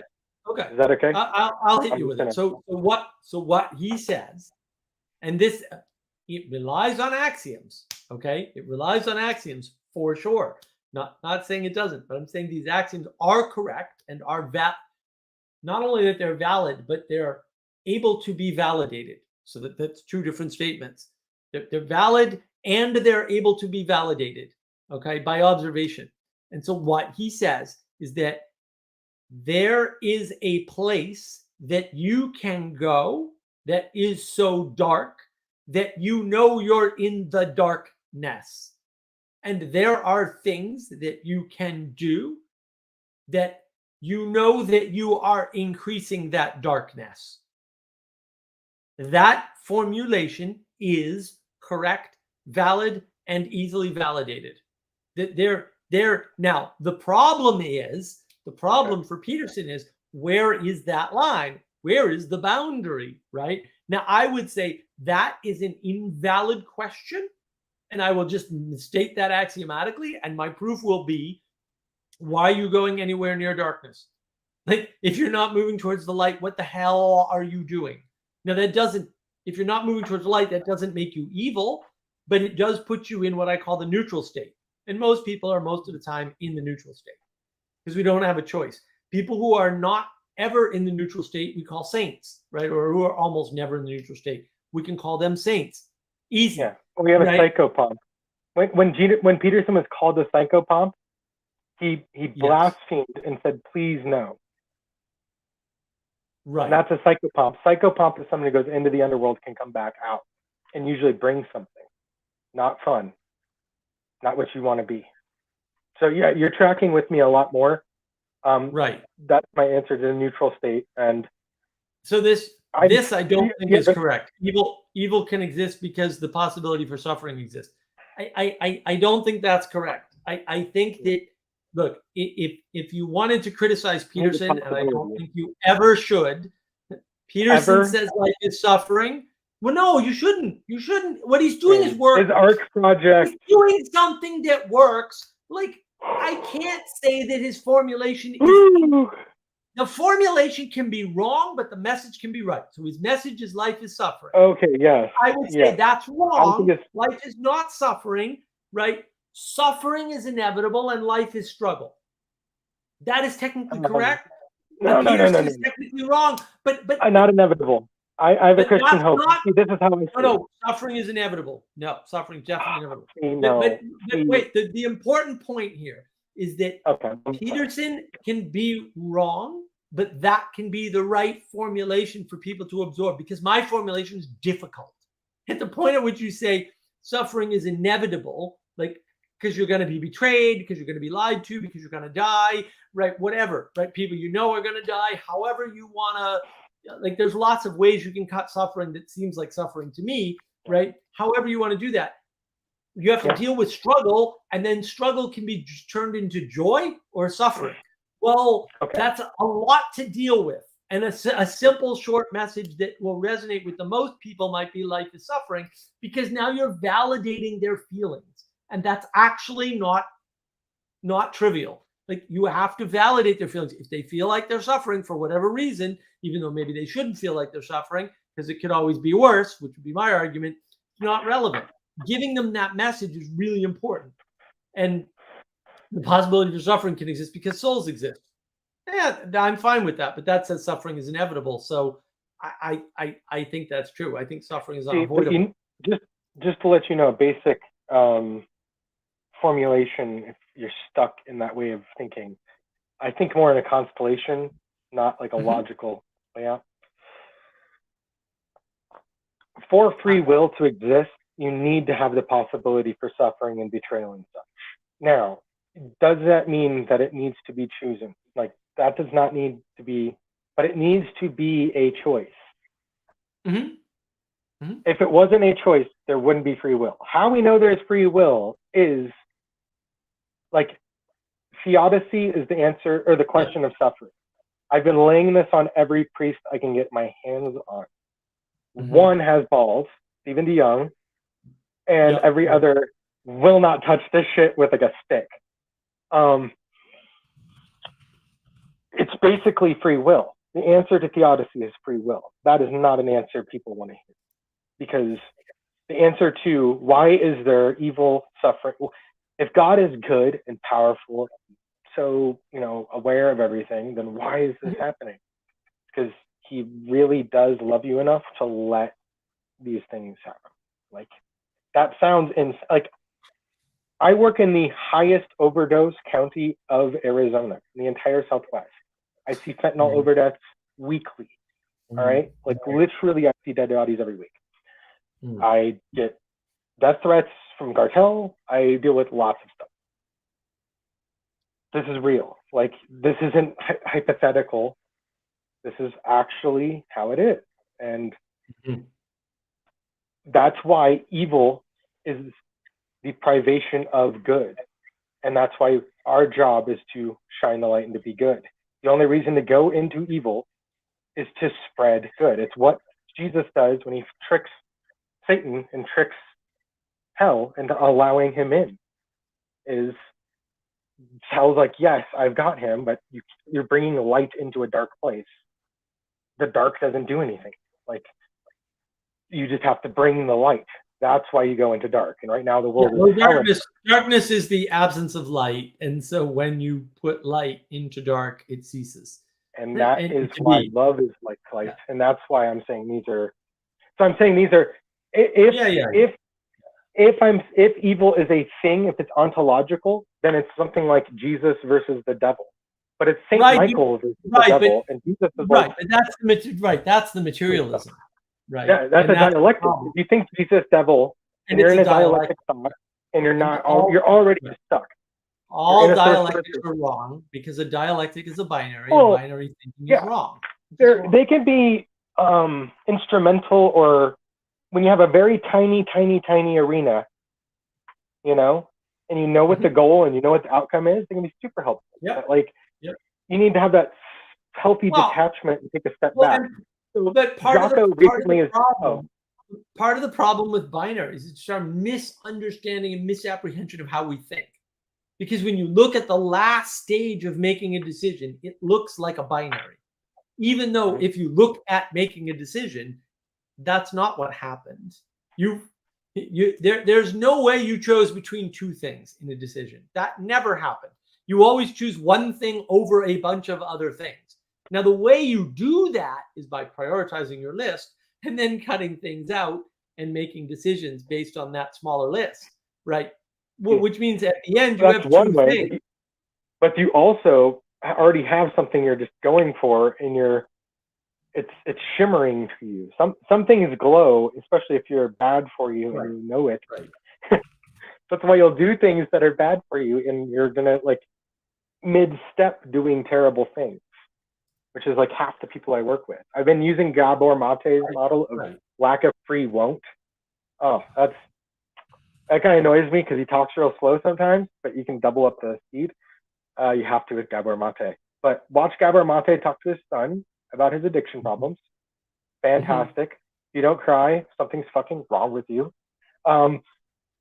And I was going to mention Jocko Willink. Jocko Willink has been doing a multi-part thing, and he didn't do it on the show, but in the text, I actually got an email back from, like, him or Echo or one of the guys.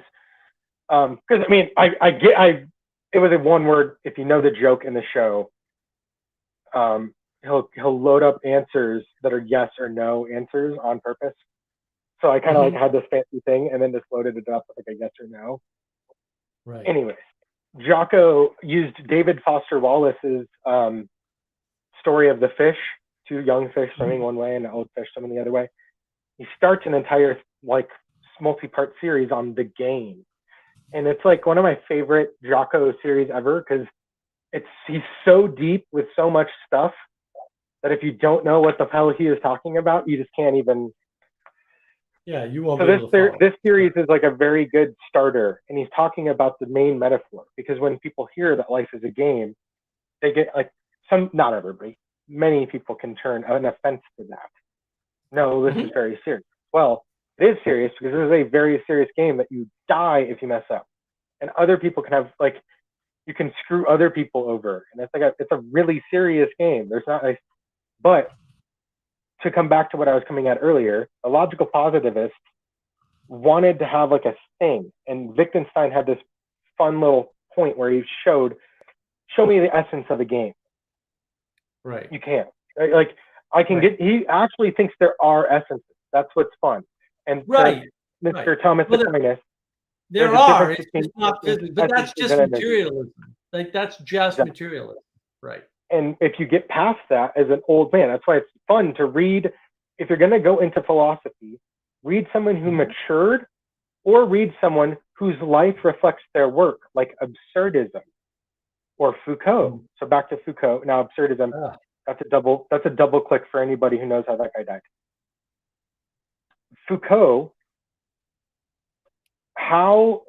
Peterson sees that there's nothing in those graveyards happening that can have any good. And now I'm going to spin that question. If I was in that, I thought Pajot had the balls to do it because I saw him load this. Power. So the most important talk between Foucault ever gave was good young Chomsky. So by the way, young Chomsky, great man. Old Chomsky, I have words for that piece of shit. Piece of shit. What a piece of shit, man. Yosha Bach has the best burns on Chomsky. Oh my God. Anyway, young Noam Chomsky debated Michel Foucault, and it's a very worthwhile. It is on YouTube. Watch it. If you have never watched it, you need to watch this. Okay, Chomsky leaves that saying he's the most diabolic man I've ever met. This man has another conscience. He is the most amoral person I have ever been in the room with. What Foucault is arguing is power. He's saying everything grounds out in power. If you can do it, Right. then it was good. Right? Yeah. What is Yeah. true, good, and beautiful is Right. powerful. Right. He adds a fourth onto that Yeah, third. right. His whole and argument is power. He doesn't have any other Yeah. argument. He and doesn't that's have the any whole other power. thing. And it's a scary video. Now young Wittgenstein, I disagree with. Old Wittgenstein, I love. Hegel, I need to go defend Hegel. Back up. Go. Why? If you haven't Wow. watched Awakening from the Meaning Crisis, he does a good job there. But I'll elaborate some more. Hegel is doing amazing for his time and place. Of people who had like everything handed to them, he was it. Like when he was like young man, he had access to every single book written. Yeah. Everything You're in not China, into your knowledge. everything in China, everything. So even your words. Watch my words. They're all from Hegel. He synthesizes all of this. He takes all the Eastern stuff, all the stuff from Africa he's found, all the Sufi stuff he's found, which is just Right. Aristotle. Yeah. He's found all of these things and soaked it in. Now, if you haven't watched the Live-In Hegelian,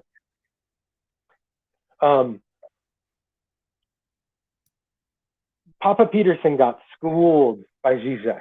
All right, I love Zizek. My wife calls him snot nose Zizek. She fucking I don't hates him. want, look. He's a But cokehead. Hegel, what their that's- point there? The two of them were Hegelian. Peterson completely folded. Because Zizek what was their fooled argument? him into Hegelianism by I lying. loved it. I Oh, it was totally get it. beautiful. Well, look, I It was- like a good troll. I'm not. It was like a 45-minute.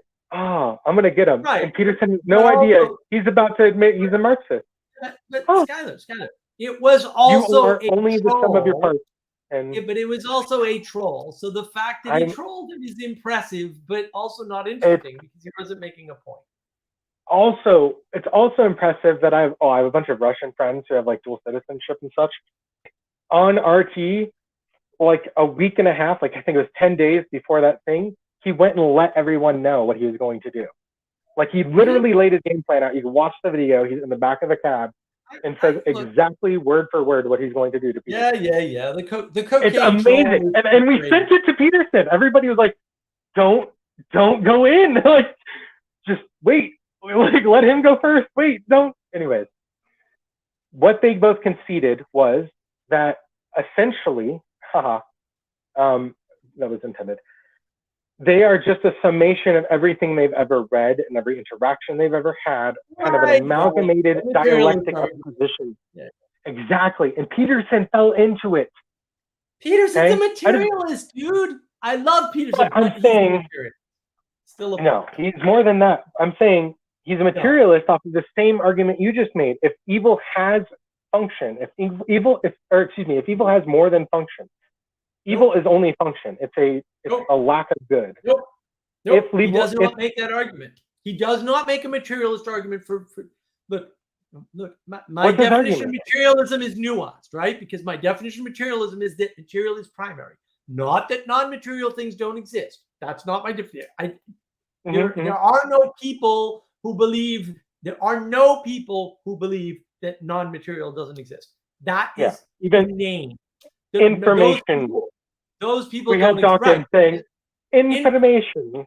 information, thought, formulas, mathematical concepts. Cool. Like there's a dozen, right? We got Dawkins square saying- root, right? There's dozens of ways. So there are no people like that. But there are plenty of people who believe that material is prime mover of the world. So in other words, the reason why there's bad people on Twitter is because of the platform, which is obvious nonsense. But I understand that's materialism. What Peterson does is he makes a non-material argument. He says there is a place that you can go. Listen to the words, right? Mhm. That is so dark, right? and you know that you are going to the dark You're place, committing to and yes. you are adding to the darkness. There's no nouns there. None. It's all action. He's not making a materialist argument. He's making an argument that your actions affect the world, and that effect can be, not always is, but can be known by you for certain to be evil. That is here's correct. a brilliant Peterson axiom.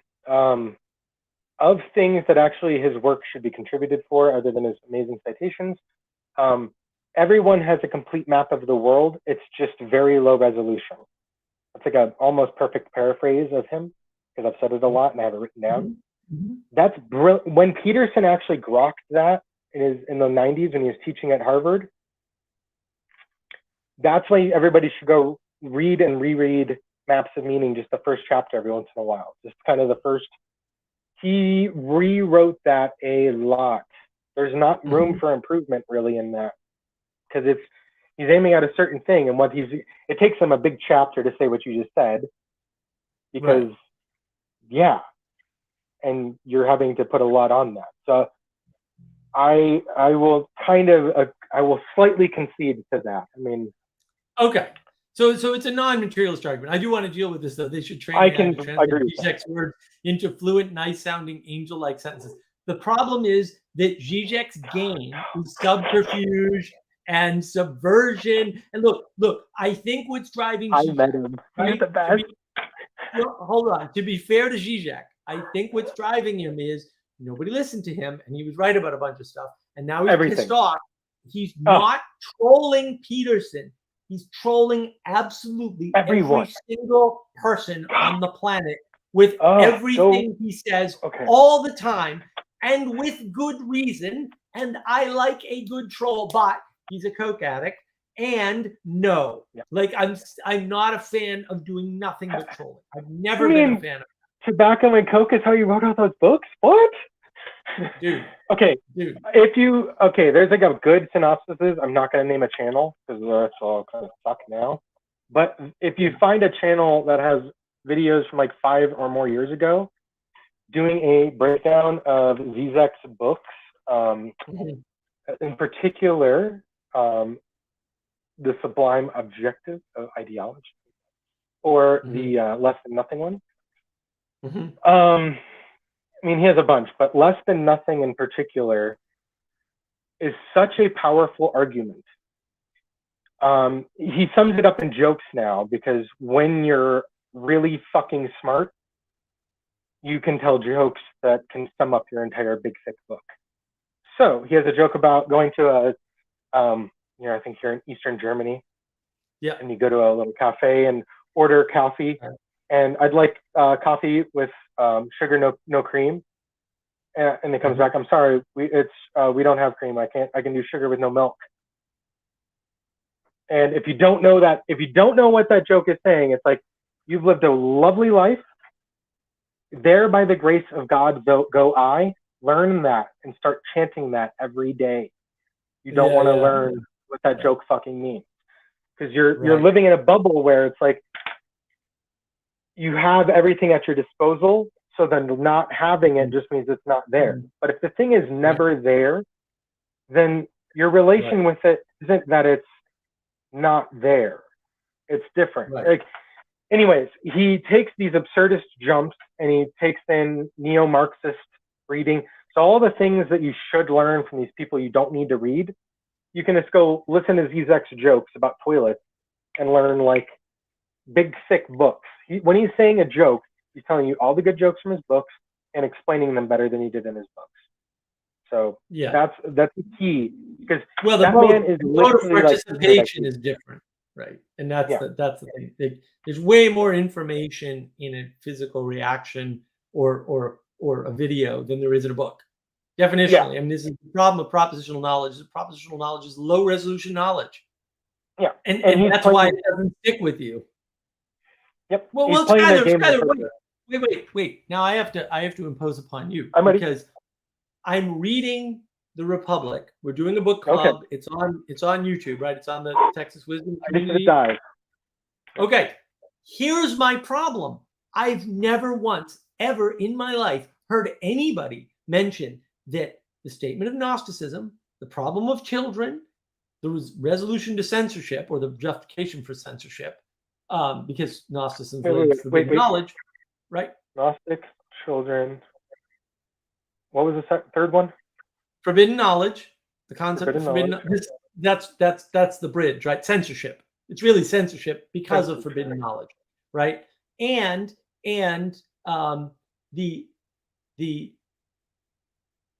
idea of scale as such, right? In other words, you can't talk about justice one person to another. You have to talk about justice on the scale of a city. Well, hold on. Wonderful. All of these You're the concepts perfect are person. in the first half of Book 2 of the Republic, and I have never once in my life heard anybody mention any of that being in the Republic. And instead, they do this, what I would call a reprehensible move that makes them actually bad people and bad academics, where they say the Republic has anything to do with politics. No, it doesn't. It's eugenics. Socrates and Plato would not recognize politics if you tried to shove it up their backside. That is They'd make them our buildings. The only reason why they bring up cities is to solve the scaling problem, because they have to solve the scaling problem because they can't talk about justice on the level of a human, right? Like this is all obvious to me. It's obvious in the text. And then when they're doing that, they're making the statement of the bad God. They're making the statement of the good God. They're making the statement of forbidden knowledge. That's everything you need to know about Gnosticism, by the way. Everything else is derived. Hermeticism. That's the Hermetic loop, Hermes. So that's Hermeticism and Gnosticism. You're kind of twisting. Well, Lindsay said they're the same thing, and I think he's right. No, they're not. They're not the same. He says they're not the same. I spoke to Lindsay like 2 weeks ago. Hermeticism and Gnosticism are not the same. I spoke to him in Phoenix. He knows they're not the same. Hermeticism is hermetically sealed. Gnosticism is a way. Anyways, there's capital G. Let's not even.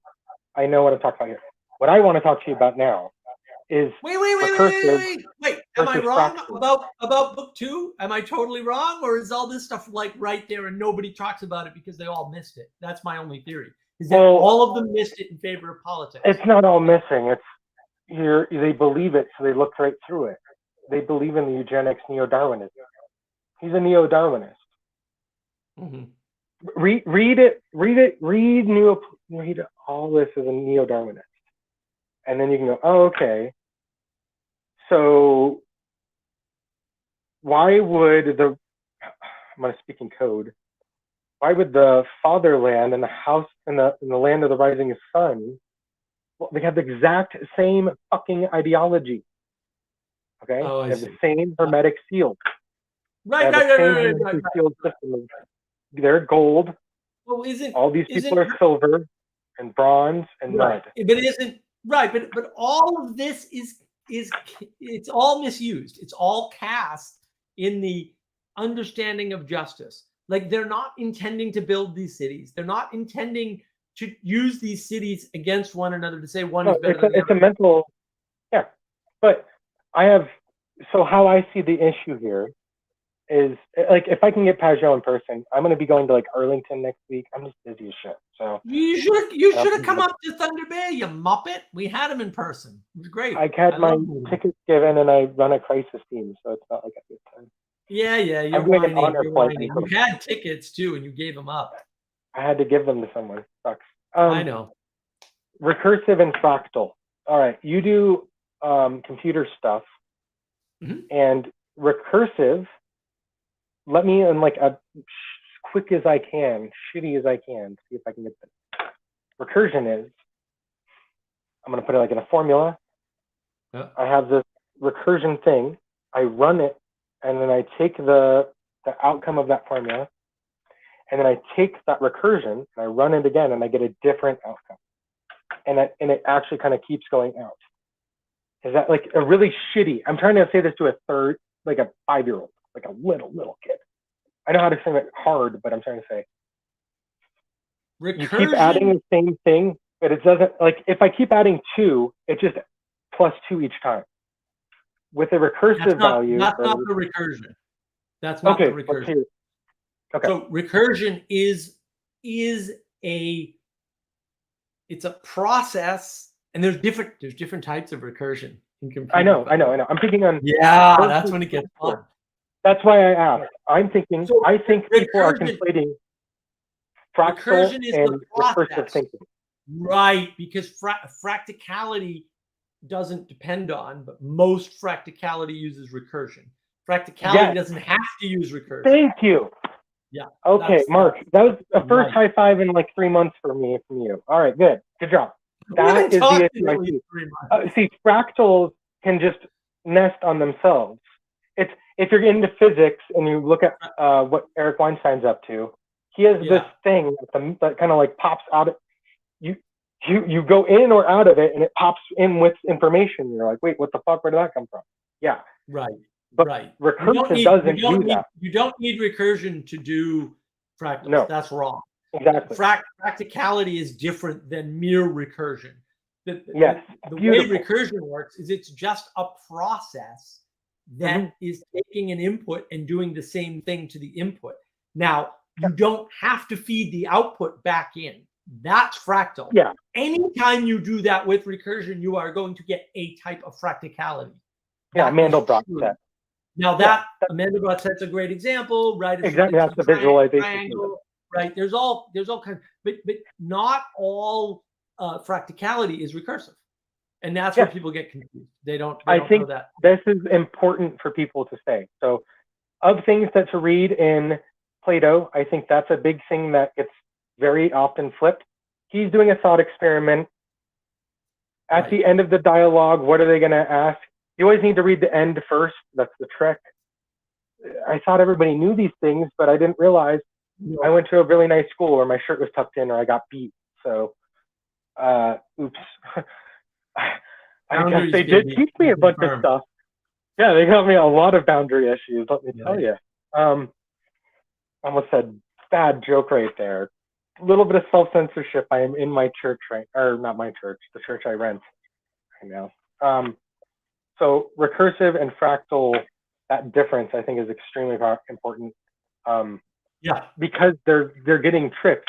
And I think when you think everything is a deterministic thing, all they're trying to do is find the recursive values and stuff so they can input, and then they just want to sit back. Hence, we're going to make this perfect AI thing. Put it out of fucking comic books and Right. C.S. Lewis. I mean, not C.S. Lewis. Arthur Clarke.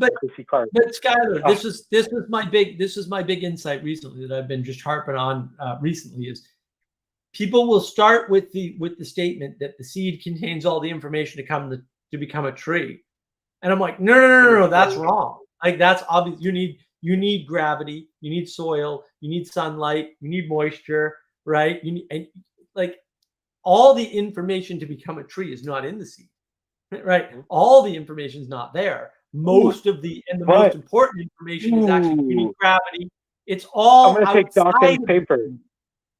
So Dawkins' paper finally got published, the one that he had shared to Peterson. If you haven't watched the Peterson Dawkins talk still, just go watch it. Fast, put it in double. In that paper, Dawkins makes a point that Peterson picks up and lays on Dawkins that he had missed, which is awesome. Which essentially, if you go into the genetic records, you go on the file of the genetic record, you would be able to see a perfect model of a map of the environment of that genetic, wherever the phenotype is from. So you can find like what was the environment that the species was in. Peterson then goes, yeah, you should be able to figure out what the air density was, what the gravity of the planet is, but like he starts saying stuff, and Dawkins is like, wait a minute. And then I'm like, I know a young earther who does phylogenetic research, and I want to give him this. And it's like, buddy, if the Earth is 6,000 years old, here's your way to fucking prove it to me. Right? I understand the difference between heredity and genetics and all this stuff. I send big papers to priests and pastors, and apparently they read them. And Paul Newell's stuff. And it was like, that was a couple months ago when Paul like did his thing on heredity and stuff. And I was like, whoa, Paul like really did a good job. That was fantastic. Like, very, Right, but very the, well the, said. the 'Cause problem with the information's not stored that way. The information is passed on one way and stored another, which is why of a morphogenetic space. I've been going into Michael Levine's work for the last 3 weeks a lot, like way too much. And in Michael Levine's work, you basically have those like, you have a morphogenetic option space. It's brilliant work, anyways, and it's well, making but that's me the less problem. Darwinistic. But that's the problem with materialists is they don't understand change. They can't account for Yep. materialism. Oh, Cannot account for change. It's He not his. Have you watched Michael Levine's work? He shows No. he makes a 2-headed planaria and then shows you its DNA and goes, its DNA is the exact same as the normal one. All I did was send electrical signals to it at the wrong time, so that I told it to do something. Right. And then right. He made von Neumann bots. Have you seen the Xenobots? Oh my God! No. If you haven't seen the Xenobots, this is the most important thing in the last 2 years. But look, my problem with Michael Levine is that if you Holy read shit. his Twitter feed, you quickly realize that he's not that bright and doesn't understand. Oh, basic duh. concepts. Oh, I don't And then want it's him. like, Albert Einstein couldn't comb his hair like me. yeah, I don't know. give a shit. It's- I don't care. Right. I No, called no, out I- Vervaeke. I read Lord of Light, and then went, oh, Vervaeke's a Hindu. He's going to be stuck in it. Like, I can explain what Vervaeke's worldview is better than everyone here, including his therapist, I bet. Absolutely. Did his therapist go read Lord of Light? If he didn't, Maybe, then he maybe doesn't not. know him as good as me. Because, like, Right. Well, but fucking, again, I called June 8th, 2020. I called stuff and Vervaeke started getting published. I this remember. I'm remember. fucking ahead of the ball, like a week. I know you absolutely A are. little Well, ahead. No one else knew but what we were that- talking about. I'm like, But that's to me, that's the problem, is that these guys Yes. are getting very complicated models for very simple phenomena. well, And if you just it's a mount observe of a them, model you don't need that model. of reality. Yeah. So Right, that's you don't need this that. is, this is Well, dialect- and look, did you There's engage with math Fallen Earth models creationism? oh, it's scary. Did you engage with Fallen Earth creationism with Weston's work? When was it? A while ago? It was on Vanderklay's channel. He talked to Vanderklay. But I'm saying like a while ago or recent. It was a while ago. It was a little while ago. Yeah, I remember watching Young Earth stuff like a long time ago on Vanderglass. I watched him engage with it for a few weeks. Yeah, it's not Young Earth stuff. He's get Fallen Earth creationism, which, as far as I can tell, is unique. But effectively, what it boils down to is the world doesn't exist until we're conscious beings, and therefore, Yeah, John and I'm Hoffman. well, that's a great way to resolve the problem. So I wonder what John Hoffman. factors determine the inherited phenotype. Like you have DNA, cell from the mother, and what else? Look, I have a video on this. Environmental There's so triggers. many things that determine all of these things. Like you've got to understand inheritance is such a small part of the equation. It's almost not worth even talking about. Yeah. These people are focused on inheritance, and it's like, guy, that's nothing. Inheritance has two qualities. It's unreliable and inconsistent. So if you're relying on inheritance like Mendel did, because this is the flaw in Mendel's stuff, in simple objects, it's more reliable, right? And it's more consistent.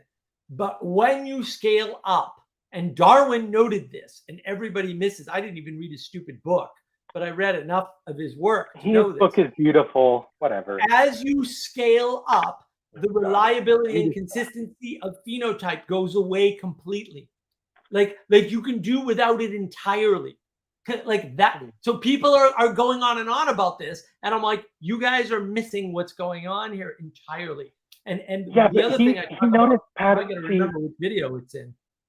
He had to talk about well, you got to understand the change sets, because if the change is just the merging of the two, that's not sufficient to explain what's going on, right? Because you need the random mutation, and then random mutation doesn't have a single cause, right? So when you look at evolution, it gets really complex really fast, and everybody reduces it down to things like phenotype and mutation, and it's like those are complex things already. You're already this is where Levine comes in. When he shows this stuff, he's like, well, look, you can't use genetics to figure out if it's one or two-headed, because when the electrical signal comes in, determines everything. I can. Everything. Okay. Should I do Xenobot or should I do? See, oh man, Xenobots are crazy. So that's the outer cell of just one frog skin using Right. the cilia to self-propel. It has no way to propel forward, so they introduce it to neutral skin flakes. Those are agental cell material. And the Xenobots will round them up like von Neumann bots, and the next generation will keep on doing it. What the fuck? They have no idea what's. You can watch it. You can. Right. You don't know. He goes. You goes, don't. There's magic. an unknown information transfer mechanism, right? And nobody understands how it works. Well, I mean, But here, this is well this is known. where, this is or where it people should should be read well stuff. known. Darwin's critiques of himself are his best critiques. Okay? Darwin had his own critiques. Those are the ones to level. You don't even need to go. He realized, hey, sexual selection, what's up with that? Peterson notes that. Hey, that means that there's choice. That means, now, to bring it back to what I was talking about, if you're reading Darwinism through a dialectic, then you think that the world is an eternal, just monad thing, and we're in this flux, right? And we need to smash the world. So we need to bring the world into us, and bring the world into flux. We need to force ourselves into the monad. And if you see that, then you understand the blank slateism. So Vervaeke is dead on when he's explaining blank slateism. It goes both ways. Blank slate's not just block, I'm a blank slate. It's also the romantic, the world is a blank slate, and I'll project myself. I'll express myself to the world. So to me, these are all the same. You're right. Those, that's a good those are still catch. the same idea. It's a good catch by And that's Vervaeke. very He only good. makes one or two, so we got to give him credit. Oh, whatever. He's brilliant. I mean, I have to give his. So I wanted to deal with the students more. I'm super annoyed that Peterson's on. I wanted to just talk to like Colin DeYoung. That's all we want to hear him talk to. Hey, you have a student that figured out the enactivist model. He got 3 huge models to completely sync together. What the fuck? He got predictive processing, Big Five, and like system theory all together. What? Well, and they're like a couple of guys pointed Vervaeke to the Big Five versus the 4 types of knowing. Of course, he can't match them up because his 4 types model is wrong. If you want to correct 4 types model, you have to look at my stuff. He's using Greek. He's using the ones that our words are based off of. It's not his model. It's no, I know. I didn't say it was his model. Yeah. Well, you say it's his 4P model, and it's like, well, he has 4 Greek words that he's like just unpacked with the magic of alliteration, and alliterative things are powerful. Like really. Right. But I think it's important to go on the fractal versus the recursion. I'm very interested in talking about power more because this little corner thing, I see it as like an alive thing that's more like an elephant bucking around.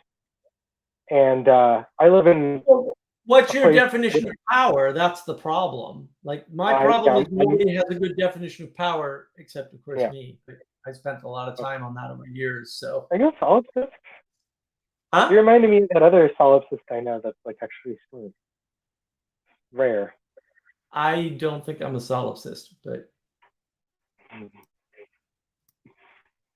I've been accused of that, but no one can prove it. So I'm a little skeptical. Not to you. Sorry. Look, I mean, I'm boiling power down to time, energy, and attention. I'm just saying that's power.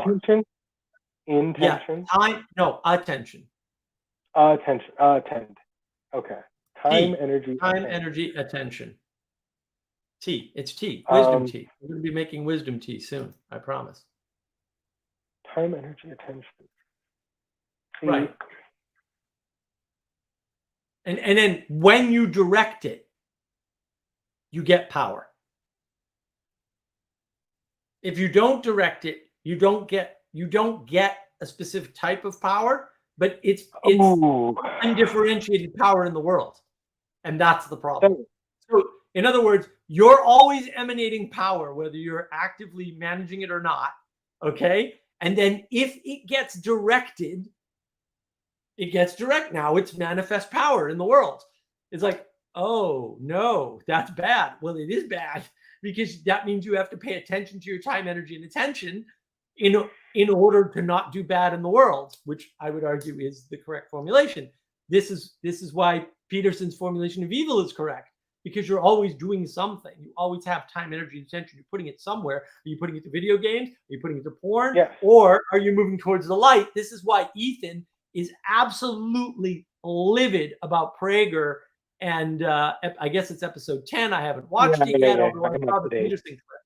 My wife fucking, what? And I was like, bro, my Burn mom away works the palliative. stake.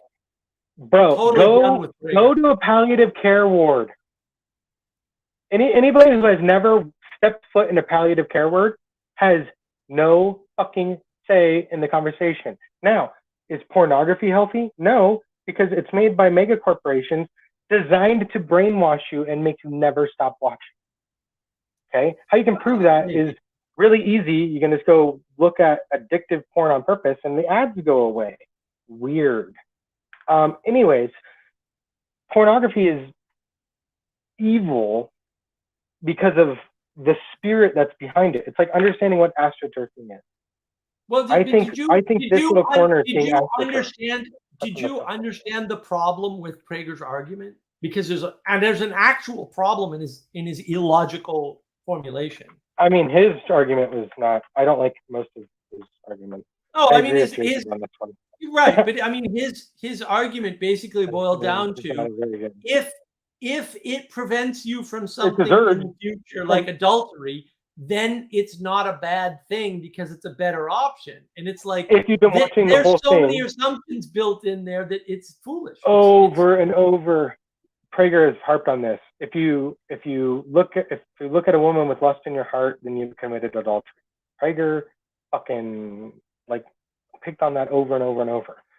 So that snippet, if people haven't watched like me the whole thing 3 times up to date and watching it as they come out with someone they love, like I have a lot of driving to do. I listen to that shit on like fast forward as fuck, like I listen to everything. And then when it really piques me, I listen to it and watch. And I like could tell instantly, like, oh, this is gonna piss people off. Like that Prager said it. I mean, oh my god, conspiracy theorists like just having a field day. I was like, wow, that was freaking brilliant. Yeah, the formulation's terrible, but also I see a lot of what's going on in those are just silly. I mean, it's sad.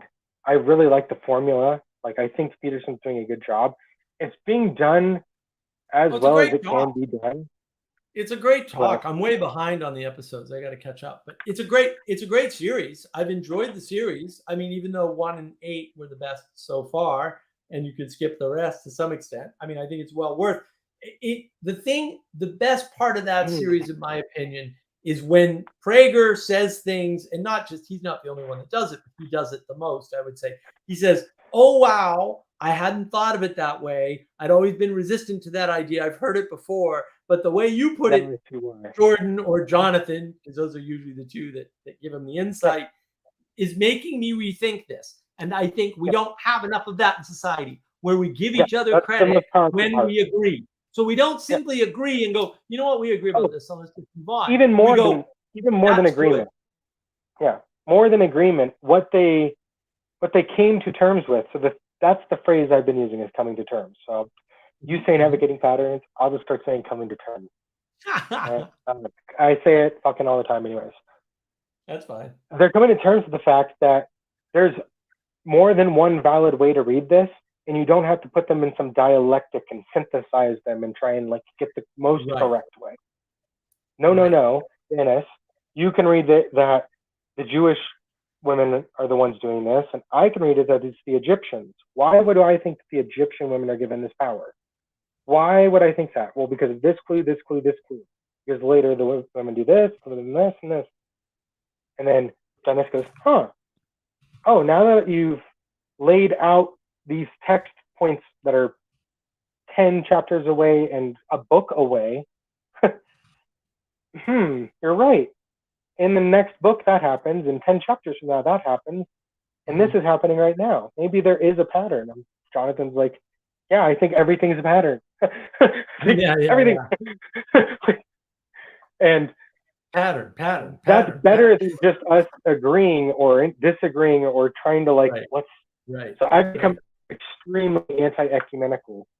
And do you know what astroturfing is when it comes to like nonprofits? It's a term that No. like. So the grassroots nonprofit just means like, so I'm in NAMI, Arizona, National Anti-Mental Illness. We're being astroturfed. I love us. I'm probably going to NAMICon. It's going to get me in a lot of trouble. But I'm in the state board, and I represent peers with mental illness and families who have loved ones who suffer with mental illness. I don't just say mental health conditions. I don't like soft language. No. I work crisis. I deal with real problems. We don't say soft stuff. What happens with astroturfing is a grassroots organization gets exuberant amounts of money from some donor. It can be as innocuous as like a church or a conference of a church. So it's like a big conglomeration of churches. It's a shell company for churches if you find out what's going on.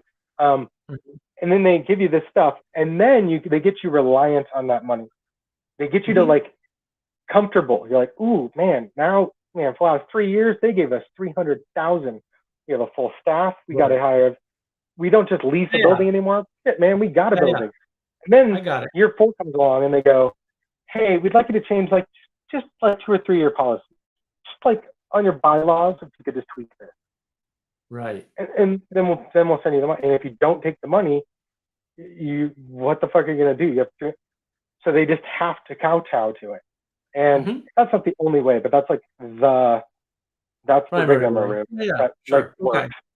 And that's astroturfing. It's fake grass over a grassroots nonprofit. So the grassroots nonprofit like NAMI is 10 years older than I am, and huge decades of work. And now they're saying we have to use like gender affirming care. And we have to always be positive in our language. And I can't say drug abuse. I got in trouble at a training for the word abuse. And I went, no. Someone who's using drugs to the point that they are losing consciousness on purpose is abusing drugs. I open detox treatment centers and run a homeless shelter, the highest detox or highest overdose place in the Southwest United States. I know what I'm talking about. I lost a brother to overdose. I know what I'm talking about. Like, there many roads lead here, but they do have some things in common. And yeah, sorry to get extra big, but safe injection sites. How do I feel about safe injection sites? Okay. I would call that enablement. How do you feel about enablement, Skylar? Yeah, I mean, it's a fine line. No, exactly. I'm like a box of contradictions. One of my best friends in the whole of the VA down in Phoenix is like the transgender person, and they know for a fact that I'm against like gender affirming care, and they are too. So like contradictions abound. There are reasonable people on all sides. So why the positives of them? Let's start there. There are positives. I'm going to use a little test point of my neighbor city. So if you Google Star Valley, Arizona, it's a neighbor town of me. It's like 4 miles away from me, but they can't even pay their own taxes. So my town pays their taxes.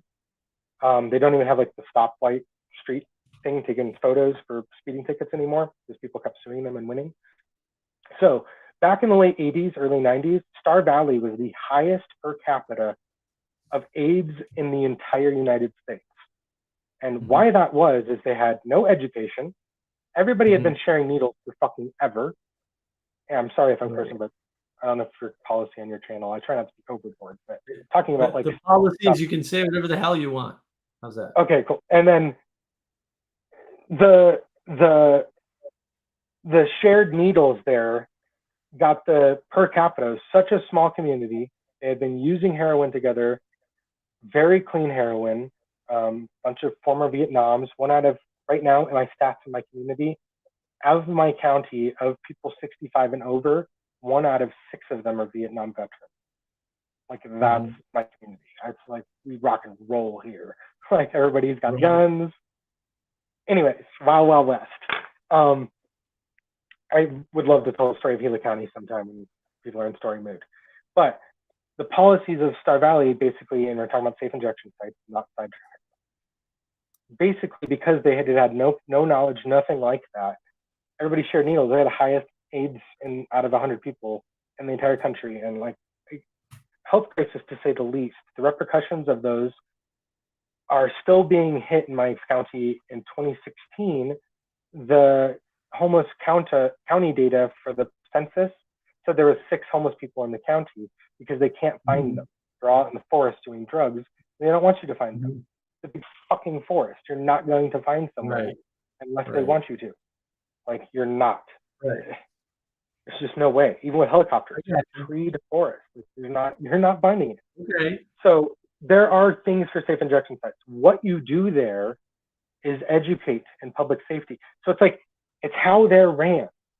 It's like understanding how evil some of fucking Planned Parenthood is, and then understanding that the people who actually got it going were some of the sweetest, nicest, non-malicious people who had no idea that they were working. So what you're saying, Skylar, what you're saying is that the telos of the thing matters more than the thing. Is that what you're saying? Yeah. Weird. So my community has no soup kitchen, no community sort of CCBHC, certified community behavioral health clinic. There's none in my state, much less my county. We're just behind on a lot of these things, which what the telos of those things are matters. Okay, telos. So I mentioned that training I was in. My wife and I both did that training. So I should mention, my wife is an in our own voice, train the trainer. So she trains the people who go around teaching the classes. Like, she's a very powerful story. My wife's been, she's the best person I know, hence I married her. That formula that they have to go through is there. It's called in our own voice. It's very difficult. But it even has dark days. And at the very beginning of the presentation, you let everybody know, we're glad to be here. Hey, everybody, right now, today, this is the day I'm at, glad to be here. Okay, I'm about to tell you terrible stuff, but remember, I'm still glad I'm here. And no matter how bad my story gets while I'm telling it, be present. And then my wife has in front of groups, it's called Crisis Intervention Teams Training, CIT. It's for cops and first responders. Seriously, everybody should go do it and just get involved.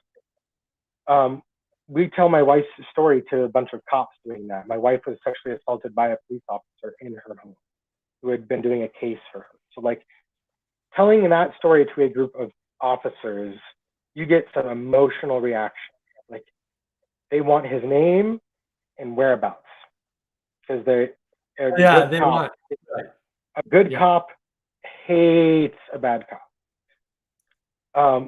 Anyway, very strange comment. I think he's on to something. I took a Nazarite vow. If I ever punch someone, I have to shave. So that's like the dead tell. Did martial arts when I was 4. I love punching people, and that's bad for me.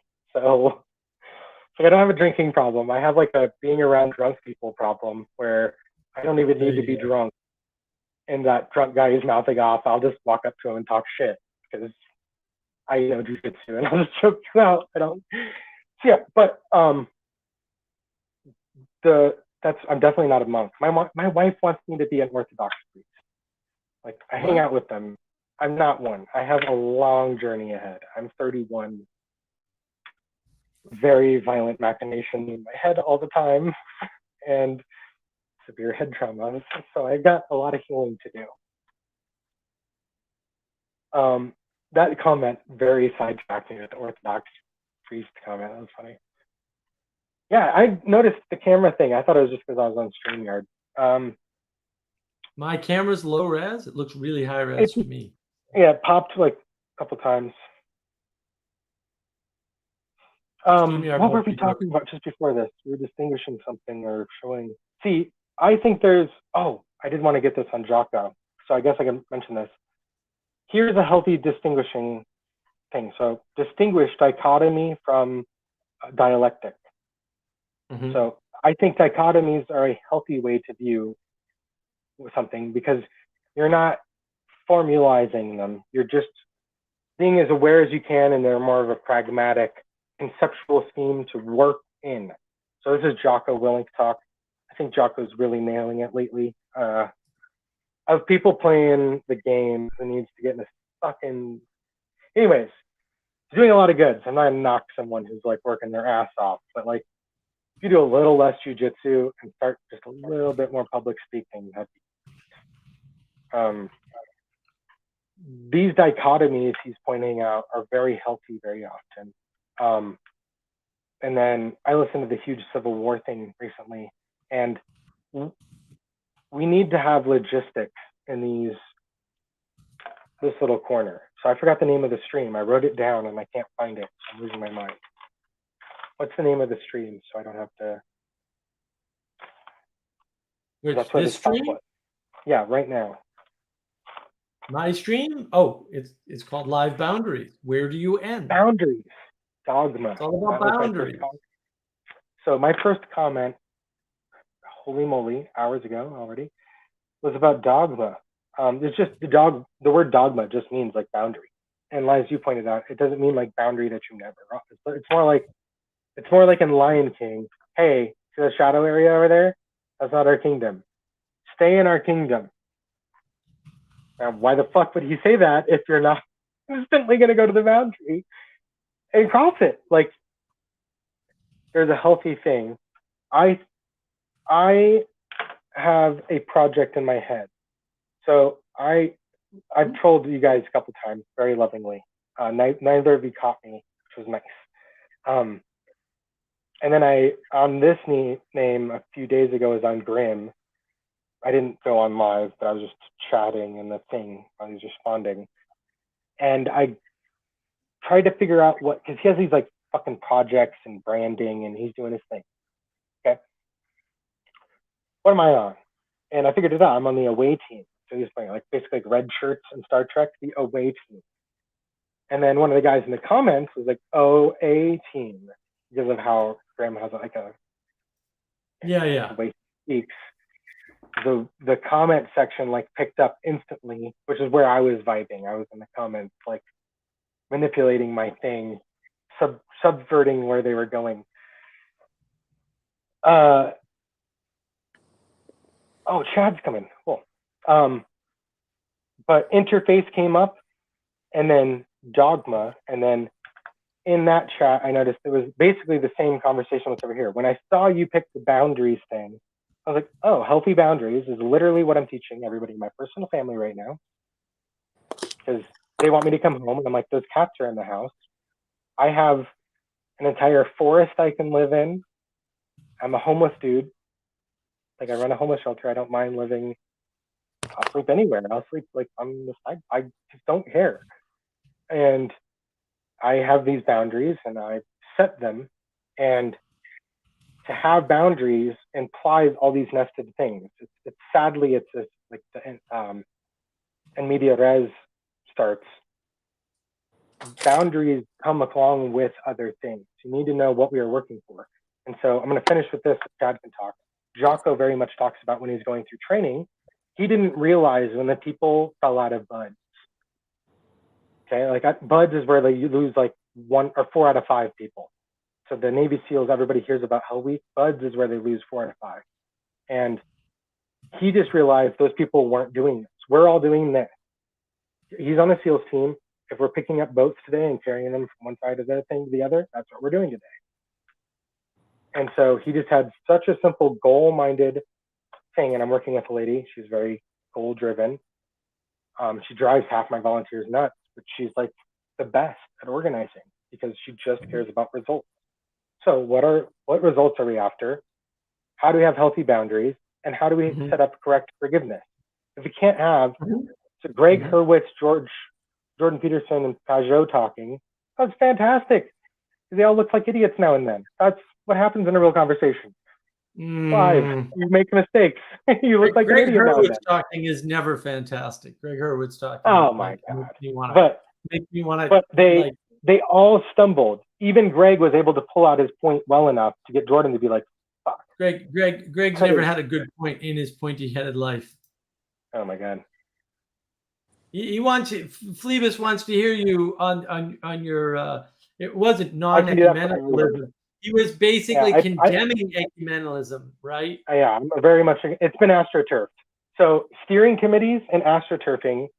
When you find out what happened to the ecumenical movement, the original ecumenicals from like 700 plus years ago, good people. Modern ecumenical movement, buddy, I have been at all of them. Guess who is a fucking? Oh, I can't even. Did you know that the Read. highest rank of knight awarded by the Pope, there is a high-ranking Mormon with that? Okay, if you don't know how this stuff works, What? just don't. Like, trust me, it gets so dark. I live in Mormonville, by the way. So like, and I love the Mormons. They help me. Anyways, but big money, astroturfing, steering committees. Why I don't like ecumenical stuff is why I joined a nonprofit and then made my own nonprofit, is because I think that pretty much 95% of nonprofits since the year 2012 are corrupt. You can look at the spike Sure. of Sure. Obama, what he opened up. Mhm. And thanks, Obama, we have a very different world for 501c3s and what they can get away with. They can be religiously affiliated without they're never going to get held to the feet.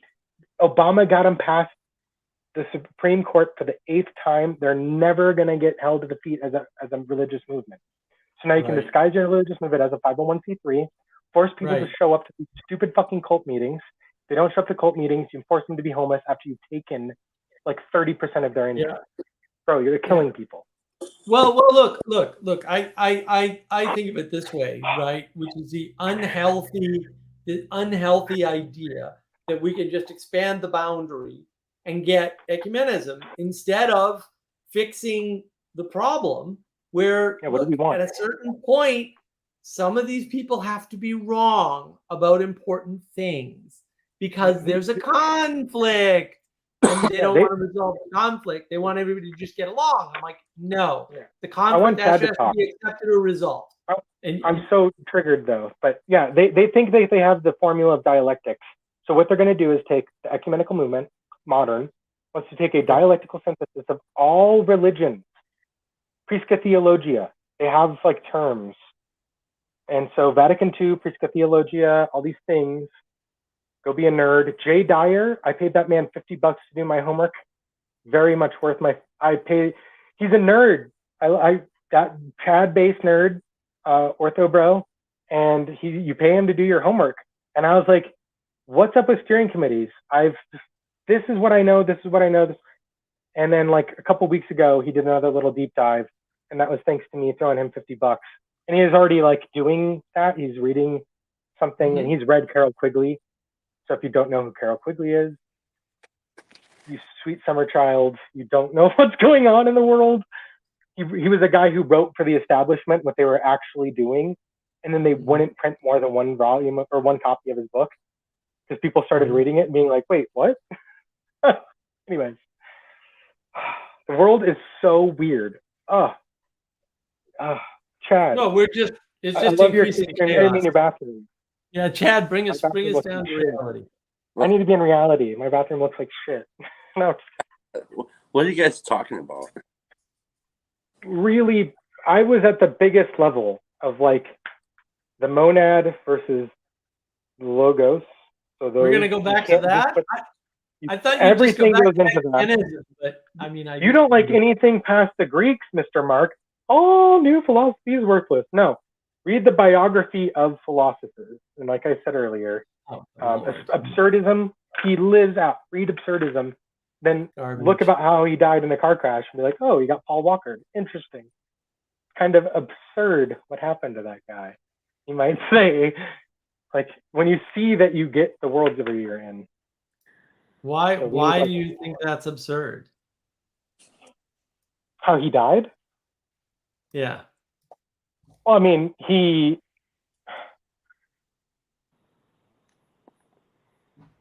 was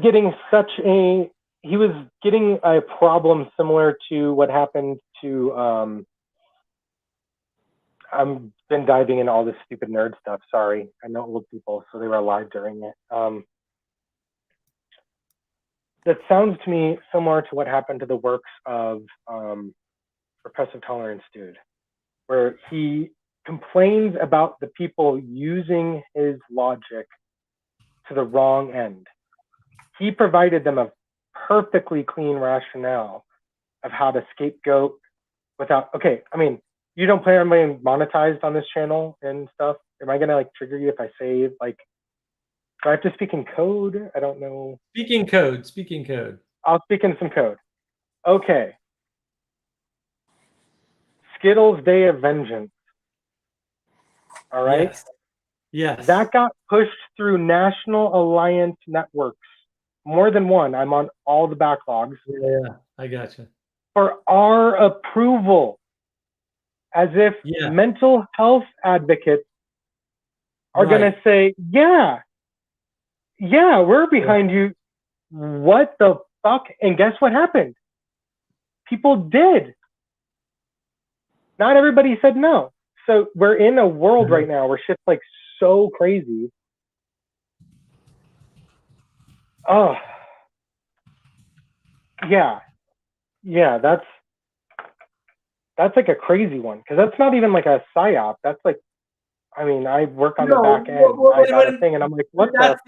That's the increasing chaos. Like this is what I was talking about. That's Somebody, that's three different people in two different channels who don't know each other all were like, oh, look at this hopeful sign. And I'm like, we're living in chaos. You're not, these hopeful signs are not signs of a change. They're just the things that happen in chaos.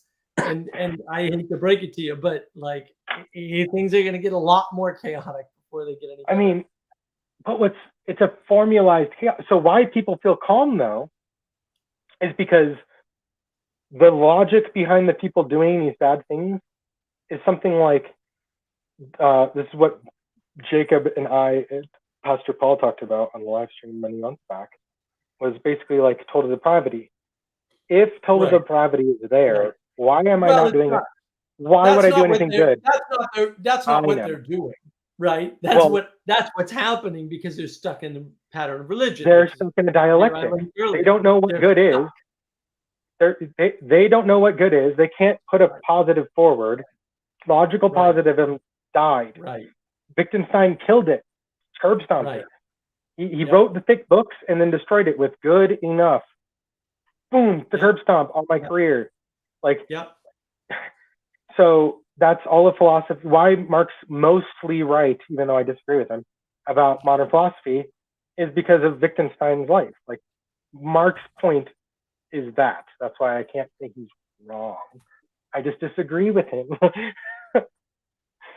So, Fair enough. You're allowed to disagree. what are we talking about? If you can follow Skylar, you're a better man than I can. You're be. a madman. I So could- I brought up Grammarly. I brought up many a thing because I I can't. see. I can follow Skylar. I just haven't been listening. I just came out for a smoke and thought I'd drop in. And say, Yeah, I'm all over now. Well, it's good to see you, Shad. We're Yeah, glad to have I you. need your. I think I listened to Paul Kingsnorth earlier today. That was on my feed for him. It was Kingsnorth and some other dude that I've never heard of. It's on my feed too. Is it And worth it? It was really good. Kingsnorth said some things in that conversation that this was like really resonating with. Like, holy shit, dude! Like, he's saying what I've been thinking for a long time about. He was in the whole global trap.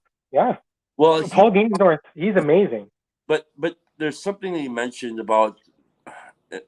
I can't remember the exact phrases he used. but I'm just gonna paraphrase something like the zeitgeist of people in the society today, maybe the Western society is one of like the underpinnings are all therapeutics. Yep. And I was like, yes. I mean, I've been saying this for a while. The unintended consequences of the formation of 12-step programs and what that did overall to the culture, and the unintended consequences of basically like something very, very mysterious and semi-controlled, then breaking out into like the medical field, and then people in the medical field taking the terminologies and those concepts and then twisting them up and then repackaging them and then now making a huge market out of these therapeutic language and things like this. And basically, and I heard Sally earlier talk about people's scare or discontent around the self-care and self-love, and like I'm one of those people, like, but I think it's misunderstood, right? Because I do believe we should take care of ourselves and we should love our neighbors as we love ourselves, all that stuff. The problem is self-care, self-love language, it puts self at the top of everything, and that comes out of the therapy. Ooh. So Yeah. Mark has this thing where he talks about middle out, and it's in media res. It's like middle out. I think there's good ways to do middle out.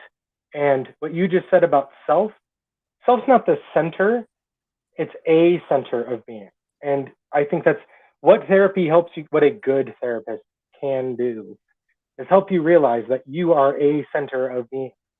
You're not the center of being. However, you have a part to play, and other people can take your perspective. You can do your best. I can stop and do my best to see what Mark would think, right? I got like a pretty nifty burn on Mark a while back, and then I was like, damn, that applies to me. I did a 5-hour car ride today, and all that I was thinking about, not all, way more than I was comfortable with, was a burn that I laid on Mark months back, which was something like, very intelligent people are often dismissive of preloaded arguments.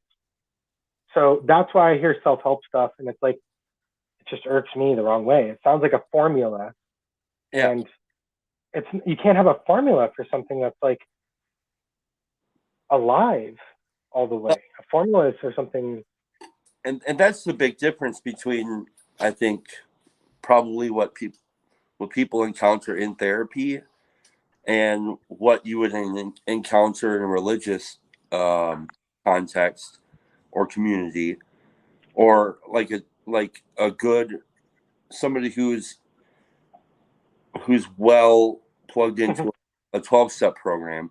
It's like, because like therapy would have me work on me, right? And be like, do things, Chad, so you can work on yourself, so you can be a better person. And the 12-step community and like good religious communities will say, stop working on you.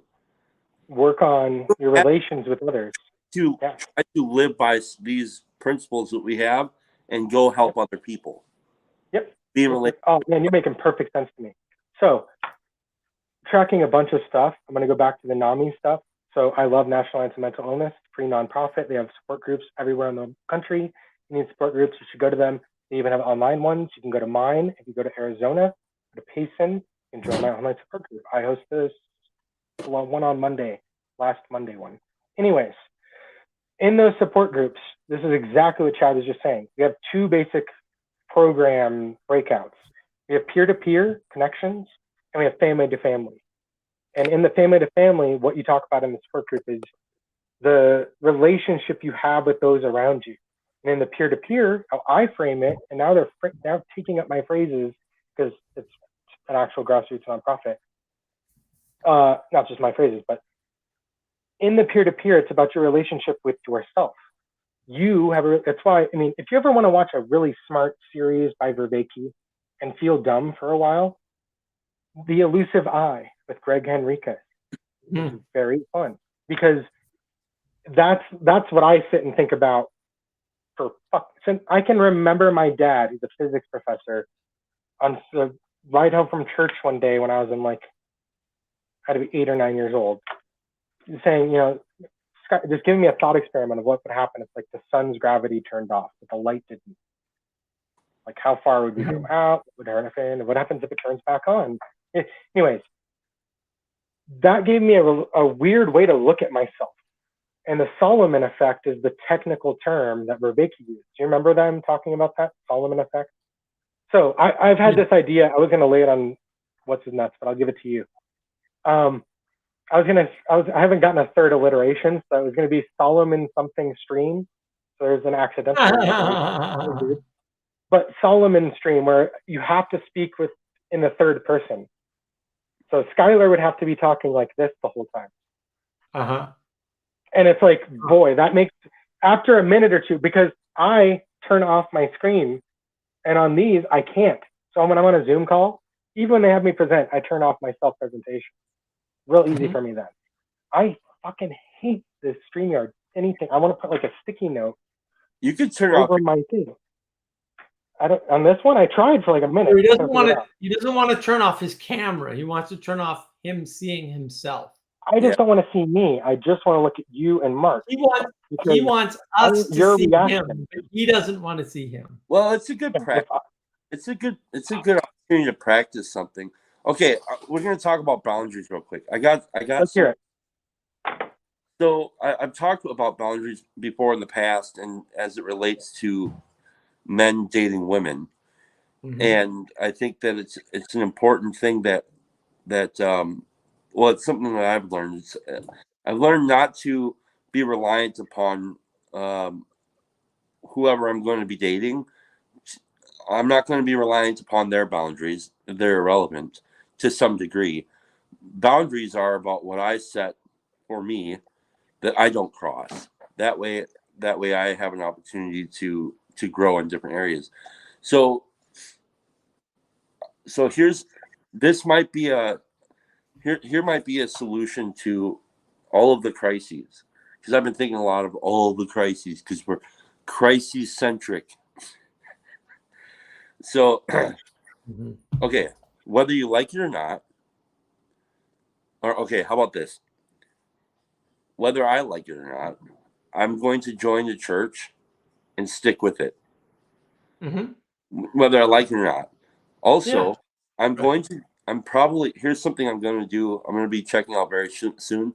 I'm going to potentially join the Lions Club. Why? I don't know. It's a part of the community. I'm going to try to have children. That's another boundary that I'm going to try to adhere to. They sound like goals, but they're more like boundaries. These are things I need. And I think that if people were to adopt these ideas and these boundaries, son of a bitch, and automatic light, go on. If you were to adopt these boundaries, if people were to adopt these kinds of boundaries where you get in and you stay in and you participate, things get better and we don't have to worry about somebody having to try to create an arc or whatever. Right. But we're not going to do it because we don't know how to fix ourselves. So no, it's not. No, we don't want to submit. The submission came up earlier with Sally Joe. Once you understand, that's what I'm saying. We don't know how to do that. To what I mean is, by we don't know how to fix ourselves, and we won't fix ourselves, is we don't know how to submit because because we're unwilling to practice asceticism to a degree, right? Different ascetic things. So, what's our relationship with ourselves? I say that to people every 2 weeks, so I get to watch a lot of light bulbs go off. When people stop and go because they don't like self-care, and I'm like, well, you care about all these things and they rely on you. So distinguish yourself from me, from I. Like we have that Mhm. phrase, me, myself, and I. Right. What, like, Right. stop and listen to that. Right. Me, myself, Mhm. I. Mhm. Well, Okay, I am the one that's always doing the thing, but myself is something different, and me is something different again. Like, what the fuck is going on? It's almost like there's a trinity or something. well, here Anyway, there's so a yeah, there's a God that I worship probably more than anything else, and it's called Apple and YouTube. And I spend more time on it than I spend actually seeking God. Mhm. Right? And that's just a fact. It's a sad fact. So now how does that shape me? Like it turns me into a fucking wacko, dude. It into somebody who's afraid all the time, self-centered, and Mhm. distracted, and pulls me away from my feet on the ground. So I mean, these are all things that I mean, I know the solution, but I'm not willing to submit right now. So it is Mhm. what. But I'm gonna well, try. So I'm gonna. yeah, you already said some stuff. What was that? What you were doing or planning? Now I'm confused. No, I. So Hey. I am a member of a church.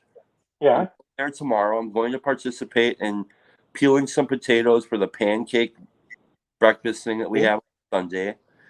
On Tuesday I'm gonna probably go try to check out this Lions Club dinner. It's a men's club, by the way, which is good. I want one of those. Mhm. Yeah, my community is so small, sadly, that the Lions and Lioness merged.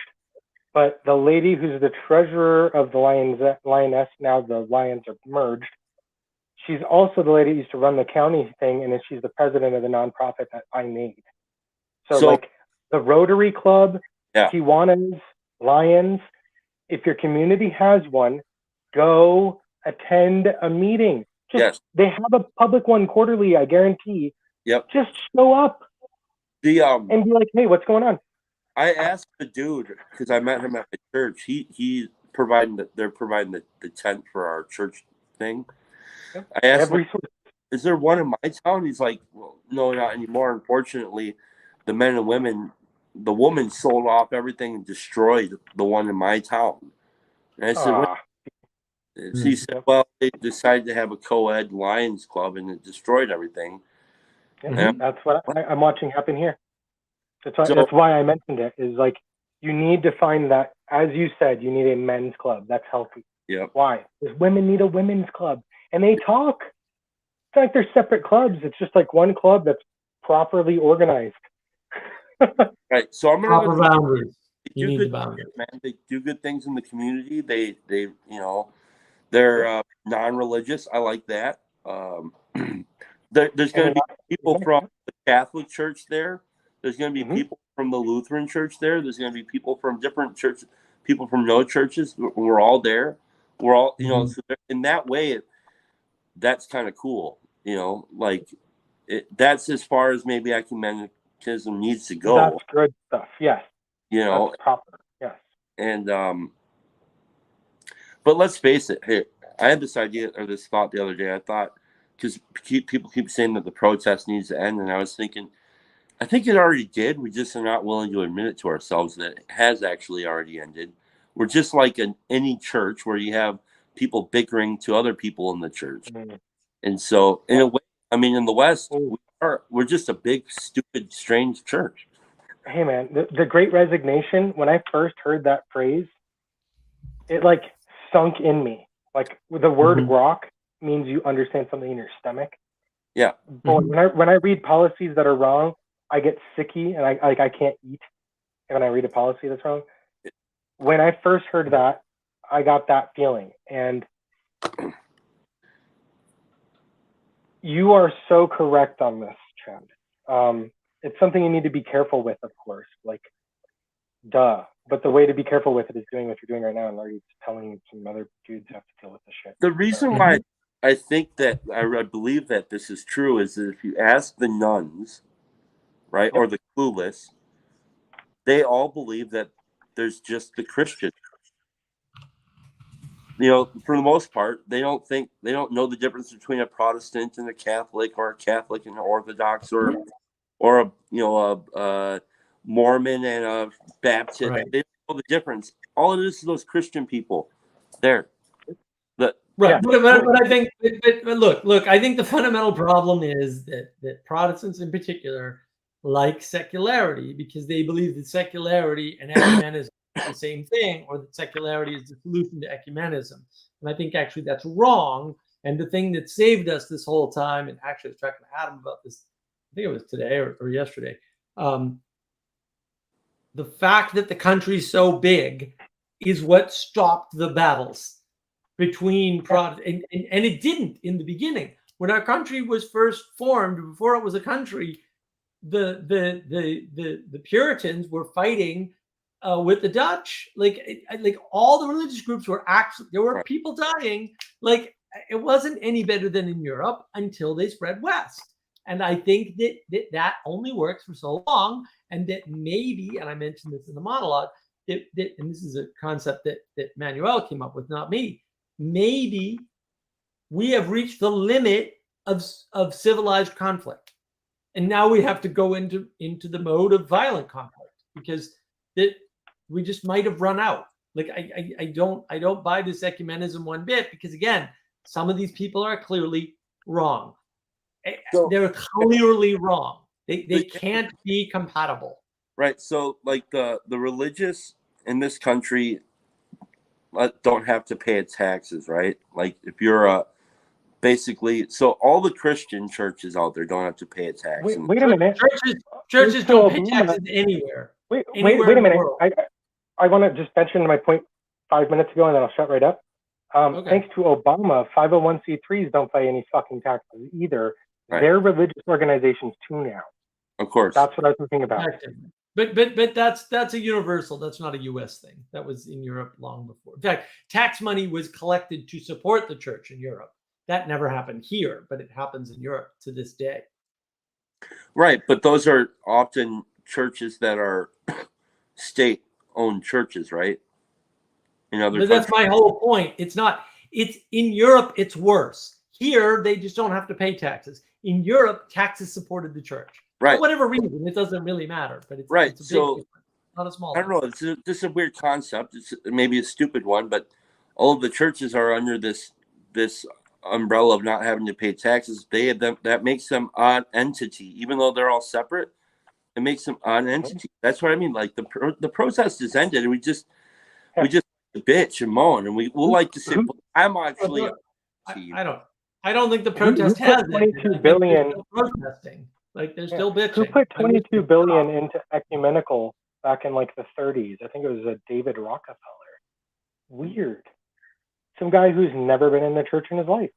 He realized he could make us change our church policies by having us all go to a group meeting and telling people you're not being Christian enough. Right. Oh, that's not very Christ-like of you. Right. Those terms came out of ecumenical councils from people one-upping each other on their Christianity. That's why you have to be careful in any group. Bro, that's right. No, they're trying to prove Christianity, but they're materialists. But yeah, and then I see it happening in this little corner. I see it happening everywhere. I don't see this as a place that happens over there. It's the materialism that causes the problem. Well, my friends, I gotta go night. Bye-bye. Yeah.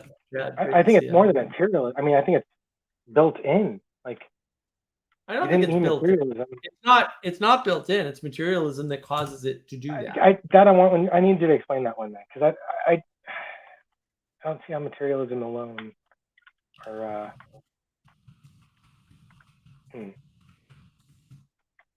I must be missing a link in your argument. Look, the materialism is the belief that the primary mover is material or physical or an object, right? Yeah, that's physicalism. That's all it means. It doesn't mean reductionist physicalist, right? To Vervaeke's point, there's no such thing as reductionist physicalist. That doesn't exist, because there's no way that you can cast the world phenomenologically as something that doesn't have thoughts or doesn't have information or doesn't have formless things, right? And I mean that in the modern use of the term form. The ancient Greek term should be eidos, not form. And so what that means is that when you look at the world that way, you need either a direct material cause, right? Or a proxy Okay. for one, Oh. like money. Right? And so Okay, money is non-material, but because it represents material, it is a materialist way of looking at the world. And therefore, when you put it in that frame, you run into all these problems. And I think actually that's the problem of recasting things as in terms of economics, right? When you cast it in terms of economics, you're just using a materialist frame to try to understand something. And that's why all organizations that don't pay taxes are not the same. Like that's not ecumenism, because they still have disagreements. And they're unresolved and unaccepted. And that it's both of those. Yeah, I mean, Christ, that's the problem. yeah, I mean, Christ says the poor will always be among us. So if you think you're going to stop homelessness and stop people from being poor, right, then you you're need to against accept life. Right. Yeah, Instead of trying to this solve is it how or it is. resolve it, you need to accept it Deal and with take the the sacrifice that is required to take care of those people. And so that's where you're pious and they're not. Yep. And you work harder so you can give more to them. Because you're working harder to give more. Well, you're working to give anything to them. And that's more than the church is doing. The church is ignoring them. And fair enough, they don't have monasteries. But, you know, and my aunt was pissed off at my talk with Father Eric, which I posted, I think, earlier. Right. My aunt was pissed off because she said, well, the church is helping the homeless people. And I'm like, all right, you're talking about materialist needs. And I get that. And I'm not saying no to any of that. But I am saying I'm talking about affluent people who have spiritual needs. And the church is not meeting those spiritual needs. And that is the job of the church. You know what the job of the church isn't? To meet material needs. It's to meet spiritual needs first and foremost. And look, some of this is the fault of George W. Bush, who acquiesced to the left, which is what I hated about him. He did it again and again and again. And because he did that, he destroyed the church's ability to engage in the spiritual enhancement of the people it was serving. And that it has to do that first. And if it's not doing that, it might as well not exist, because the government can provide for your material needs. Yeah. I think he went from being Lutheran to Methodist right before he decided to announce his running for president. Anyways, Jesus wasn't worried about his 501c3. Well, exactly. Chris, it's just not written down in the book, but he might have been worried. We just don't have a record of it. I mean, I like the U2 quote, right? The God I worship ain't short of cash, mister. It's like, oh my God.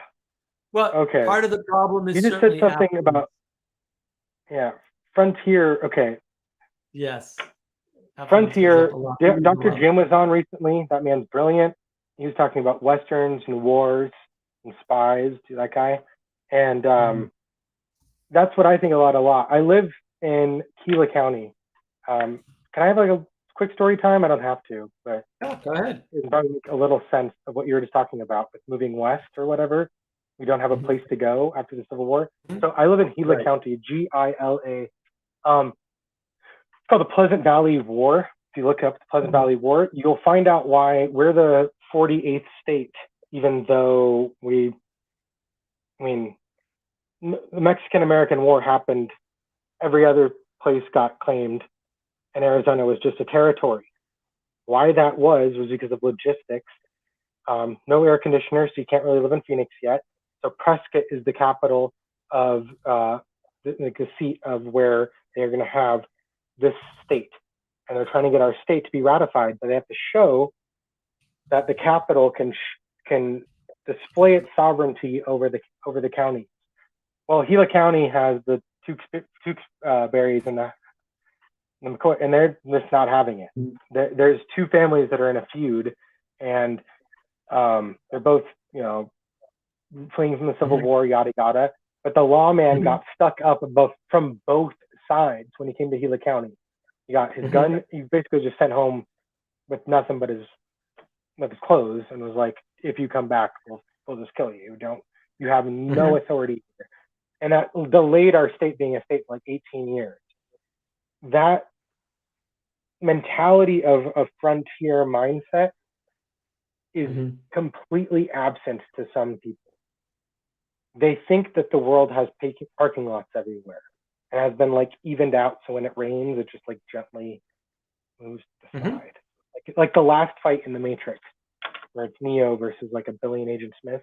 They all just stand there, and everything is just soaking. It's a completely saturated world, but the saturated world is flat or on a grid that's saturated, and it's like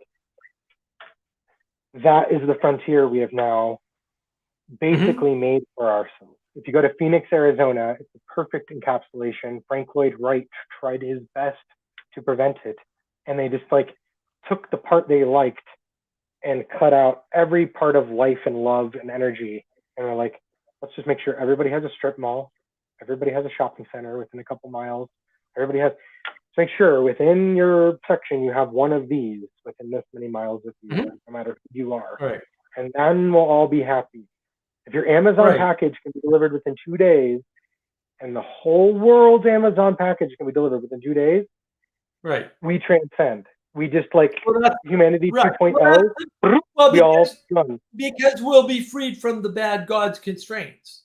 Because we'll have managed those constraints properly by remaking the world in the utopia. It's very Gnostic, and people don't understand that. Yeah, but why they can't see it is because it's a hermetically sealed argument. So I've been using the term intellectual incest, and then hermetically intellectual incest. I love that. Well, look, it's just a closed world system. When we talk about closed world, that's what we're talking about. Yeah, ivory towers. Well, because look, you get certainty, right, and you get accuracy and precision, because you need accuracy and precision to be certain about something. You get that. That's what science gives you. Granted, it's just that science can't grasp any of the important things of the world because it's materialistic. And so it's pure materialism, and it can't ever be anything else. Like it can't even apply to most material things. That's the thing that really wrangles them. When you point that out, it's like, yeah, they still don't know how bumblebees fly. Sorry, science doesn't know. Doesn't have an idea. Sorry, So it doesn't even handle all of the physical world, and it can't handle any of the non-physical world or non-physical aspect of reality, or however you want to frame it. And it can't define reality. It can't do any of those things. It's useless. Yeah, without a space for concepts. Or, I mean, Yosha Bach has something where it's, you need to be able to set up a parameter where I'm talking on his technical. No, but have you seen his Twitter feed? Because he's another one that's I don't go on Twitter. Still alive? Mark, it's bad. Mark, have I ever been on Twitter? I live in the mountains, away from all you people. Like when I see him on Twitter, when I read him on Twitter, I lose IQ points. Like it's bad. He's dumb. Yeah, I don't care. He can shit on Noam Chomsky so well that I'll forgive. Unless he can outdo Chomsky with just let them starve in their houses if they don't get the shot. Unless he can outdo that, he can make fun of Chomsky all day so well that I love it. And then watching Bernardo Kastrup shit on Yosha while he's missing the thing to shit on Yosha for. Bernardo Kastrup's another one. These guys. They're all, I mean, I bet if I go on your Twitter feed, his Twitter feed's impeccable. You're so dumb. It's like, yeah. But for a system to be able to do these things, to be able to move into a non-morphogenetic, I'm getting big words, I'll try and get small words. To be able to move into a place that you don't have to live in, you can think, I can make a world in my head that I don't have to live in. There's no consequence. Exactly. And if I live in that world, it's, and so Yosha's like, he has the best explanation of that. He's like, no, how I know we're in a simulation is because I can make a set of things that completely can't work, but I can just do it in my head right now anyways. Like, and that he thinks that means we live in a simulation? Like that's... No. Only a simulation can be conscious. consciousness is not a result of physical process. Brilliant. So him and Donald Hoffman agree. Just completely different angles. They have Brilliant. completely different ontologies. It's like towing the Lawrence Krauss. I was on a Lawrence Krauss stream, and I got banned from Lawrence Krauss's streams in one comment because I said, you're a creation of, from nothing or whatever, the title of one of his last books, second to last book. Like, thank you for giving the Christians like a perfect argument for ex nihilo creation.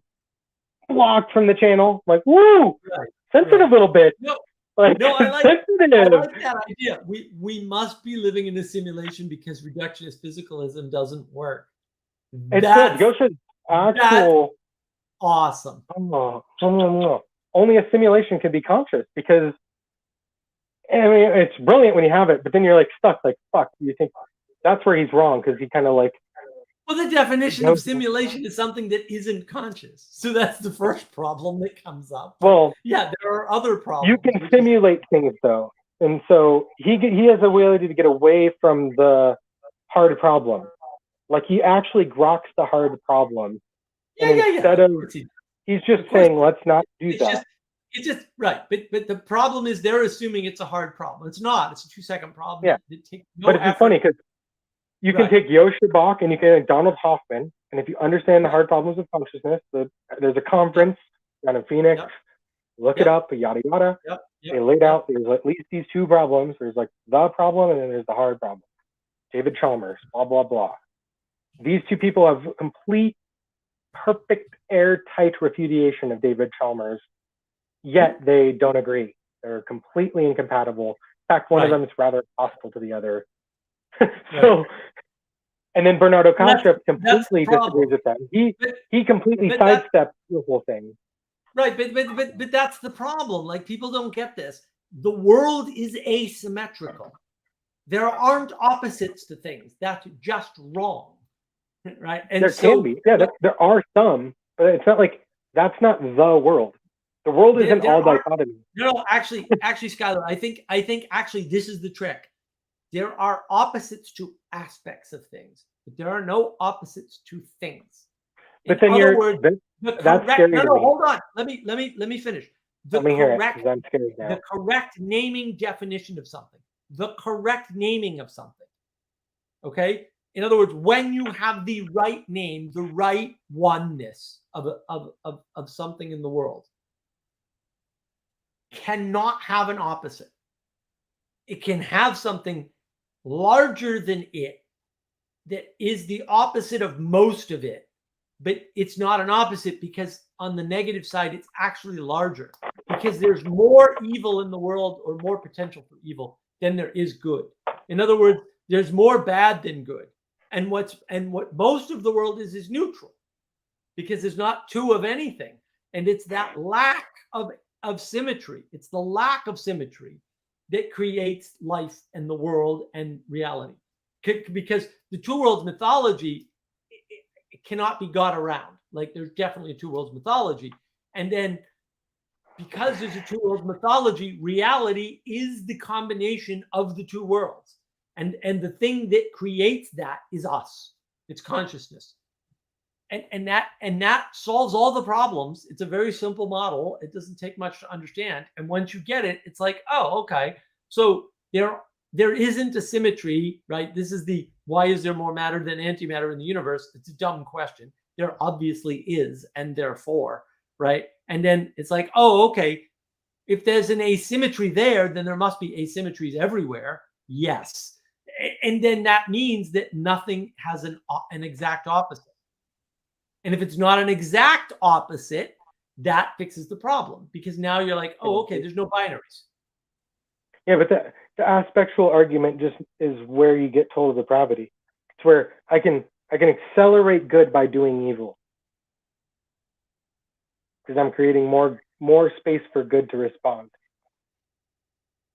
That's why I disagree with Jordan Peterson. Well, how are you equating it to total depravity? I don't understand that move. That's like a late stage one, sorry, but see if how I can get there easiest.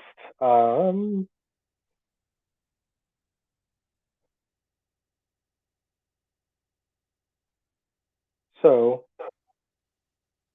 total. If I'm, too many ways Why don't to you cut in. Why don't you just give me your definition of total depravity? Because as near as I can tell, when they say total depravity, they just mean original sin, but that's a different problem. Oh yeah. Total depravity is something like if we are saved only by God's grace alone, then Right. works don't really equate in. Mm-hmm. Therefore, that's where that logic leads. Does that catch why I'm saying that now or no? Yeah, don't know if total it's- depravity is right, but the problem with total depravity is that A that lot of argument problems. means we're not agents in the world, and that Exactly. can't be correct. And therefore, right? I just Yeah, say no. they're using Augustinian logic. Luther was an Augustinian monk. They are using Augustine's original sin doctrine. The Orthodox and all the other church fathers believe in multiple falls. Right. And Well, no. I there's mean, I nothing think, to- well, this is the problem. I agree with Phlebas. Total depravity means sin infects all areas of life. That's just a restatement of original sin. That's why I started with that, because That's they're like not Augustine saying doing anything that. else, right? Yeah. And they think It's an they are, Augustinian. and they're spreading it out and saying total depravity means we have no control over being saved. Yeah. Which means you're not an agent in the world, and that Yeah, can't be you- true because you definitely are an agent in the world, and therefore the extension of their argument is incorrect. And when they say total depravity, they're actually only referring to original sin, but they're trying to be smart about it and create a theology out of something that has no theology, and therefore they're Out of screwing it up. Augustine's original sin. Yeah. And this is Augustinian original sin. Just the apple. And that's it. Which is not a Right. full Christian view.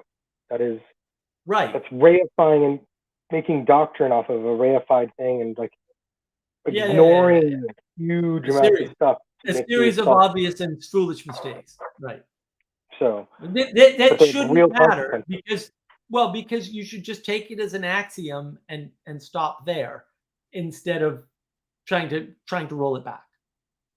yeah, when does the bread become the Eucharist, or when does life begin? Yeah, Or the exact question. There's the I can show Gnosticism. people there I need isn't to. a difference in those. Right, but that's the Protestantism, right? That's the Gnosticism, because all Protestantism reduces to Gnosticism, because they have to know what they're signing up for before they're baptized. They have to know whether or not and when the bread turns into body and the wine turns into blood. They have to know these things, and if they don't know them, and the way you know is you use the material book, the Bible, to get to God, and it's like, no, that's all crazy Gnosticism, and it can't be right. Like, you just need a new plan, because you're going to reduce to Gnosticism every time with that method. It's also hermetically sealed, because that's why you can't get into those Hermeticism. people. Is Right. the Hermeticism, which is like, Yep. there's no argument out of that. There are places to go.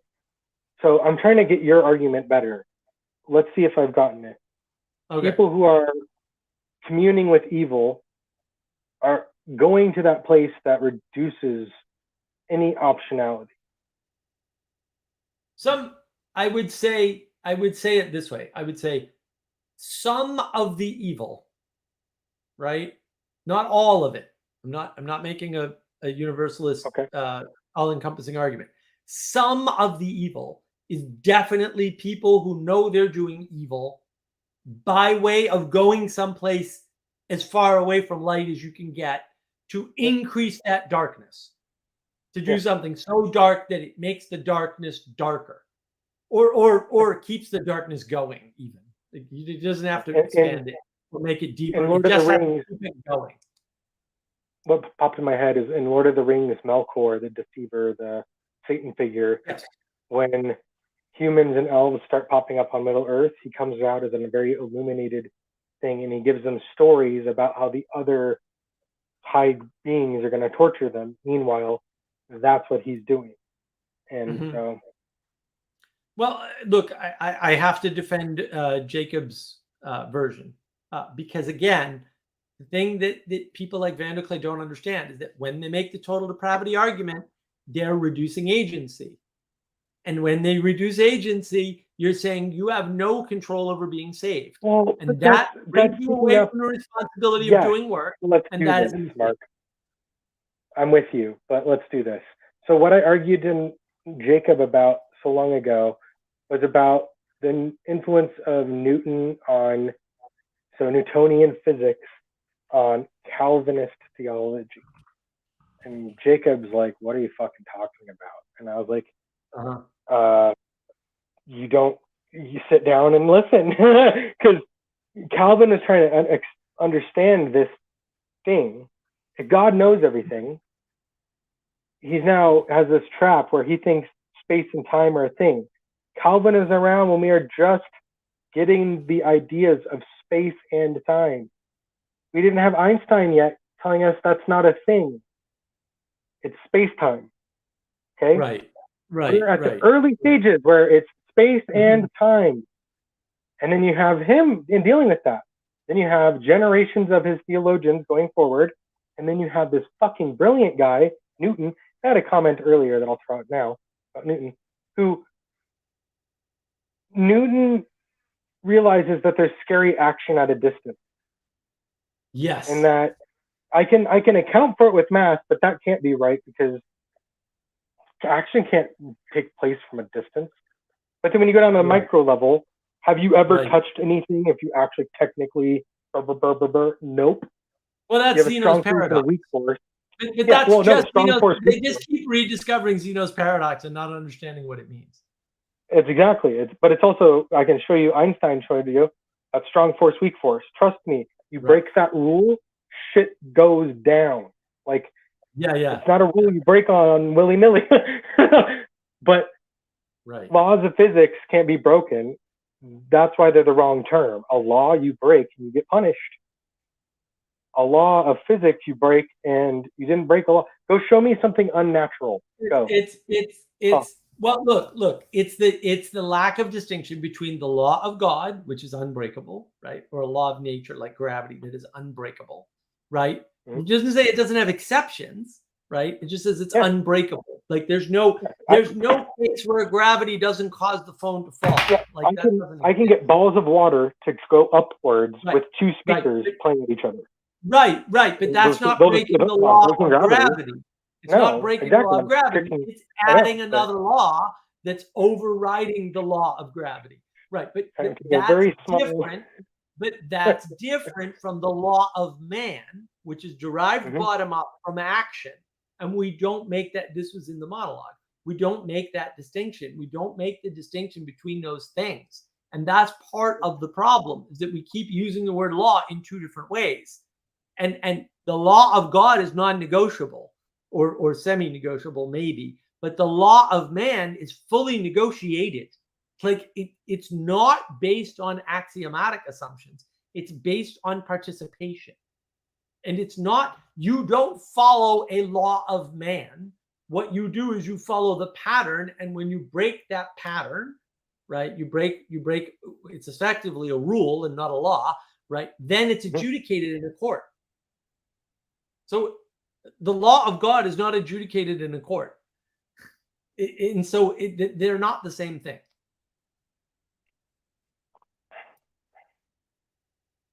And we just have a deep confusion about that because it's cultural cognitive grammar. We're equivocating on the word law. Calvinists do need to know exactly what happens. The Dutch Calvinists split, over. They're constantly going to split over everything, because they're Protestants. And Protestants can't hold things together because they refuse to submit to a structure. It's that simple. They just refuse. And then they whine about the fact that the thing they had so preciously for however many months fell apart. Yeah. They see the Latin structure in everything. So they can't recognize a healthy structure. They just instantaneously see the Roman imposition. But they're perfectionists by design because their interpretation of the Bible is primary. And look, I've had this argument with 3 different Protestants over the past 3 years. And it's very hard to get them to engage, and fair enough. I'm not saying they should engage because we just beat the crap out of them, Manuel and I, because they're wrong. And they know they're wrong. They do crazy things like they say, well, everything after the Nicene Creed is bullshit. And then they pull in things after the Nicene Creed. Obviously, they're Protestants. You have to pull in interpretations from either Calvin or Luther or both. You have Yeah, to. Otherwise, if they you think will that Mother not Mary know had more God. than baby Jesus, if they think that the Theotokas bore other children to Joseph, you're a Right. fucking idiot. And I love you. That's okay. Right. Right. But even Luther, go read Martin Luther, the But- Augustinian monk who started the whole thing. He But- understood that she's a temple priest and she's But going to it's- remain a but virgin it's her whole deeper. life. But it's And she's deep- married but to it's a deeper. widowed It's man way- who has a family. It's way deeper than all of that. It's way deeper. like- They claim that the reason why the Catholics are wrong is all stuff from the Nicene Creed. And I'm like, but dude, you're arbitrarily picking stuff after the Nicene Creed. Yeah. And you don't realize it. And then when you ask them why they hate the Catholics, they come up with a bunch of bullshit things that never were in Catholicism at all, ever. Ever. It's just all stuff they were told as Protestants to hate Catholics. And I'm not saying they don't have any points or they're wrong about everything, but I haven't found any critiques that are correct. It's like, well, like at some point, like when you give up, but they won't give up because they're all autodidacts. I don't know if you saw Van der Klay's recent work on that, but he's just crazy about it. Yeah, well, I mean, you're hermetically sealed when you do these things. They're It's just the only way to go forward. But Jocko Willing talks about detaching, and there's why I think the Solomon effect and why I think some things are very important are it helps you see where you're at, where you've been, Right. where you're going. If you're Right. always in your own perspective and you can't stop and go, I wonder what my best friend from high school would think of me right now. Right. If he was here. Right. Stop and do that. That's fucking healthy. Like, Yeah. and let it hit you. Real Don't be like, reflection. never mind. That's what you'll want to do instantly, and you'll be like, no. What would I had a lot of talks. I know what he would think. Like, you would think this, and then you can move, because I want everybody in this little corner to do what Chad's doing, which is go join your Lions Club, go join a nonprofit or some shit in your community. Do something. Submit. If they all Submit suck, to your church. Submit to Go any make- church, but submit. Right? Did Yeah. you? Well, don't see go make the your own dust church. up? Did you see But- the dust up with Sam Adams and his claim that he was excommunicated and all that nonsense? He's a Unitarian, right? Yeah. What happened?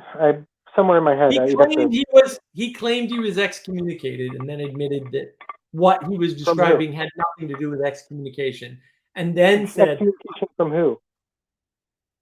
from his church, from whatever church he was. So then he says, oh, they still want me there and they're still willing to give me the Eucharist. It's like, well, then you weren't excommunicated. Like, And you weren't excommunicated. right. Like, what are you talking about? And then he says, I wish there were an authority to appeal to. But then he goes into the story of how he deliberately chose a church that was That non-denominational. doesn't have I'm like, authority. Yeah, none. Yeah. and then he says, you know what the real problem is? I talked about my views with my pastor. He said everything was fine and everything was okay. And the board of elders knew about my YouTube channel and didn't have a problem with it. And then of course the pastor changed and the board of elders changed. And I'm like, this is why Protestantism doesn't work, because it Yep. doesn't have a tradition that it carries down for even one generation. Like Nothing. never 30 years. Never. They've changed in that time. And then I was pointing I out love- too. And so he's playing the victim card. And I'm like, you've got to be Yeah. kidding me. If this were a That's like secular Jacob playing the complaining victim about card, nothing Sam, around you'd be pissed. But when you play the victim card, you expect all kinds of special favors and oh, poor Sam. I'm like, you did this to yourself, and this was inevitable because Protestantism is like this. And then I pointed out the real problem with Protestants that bothers me God. more than anything else is that all Protestant denominations seem to believe somehow that if you are around somebody else, whether you speak your ideas or not, that your ideas will infect that other person through magic. They all Yeah, act pretty that way. And accurate. so the thing he's actually complaining about is not being thrown out of the church. They said, you can't play music in the church anymore because of your views. And your wife can't watch children anymore in the nursery because of your views.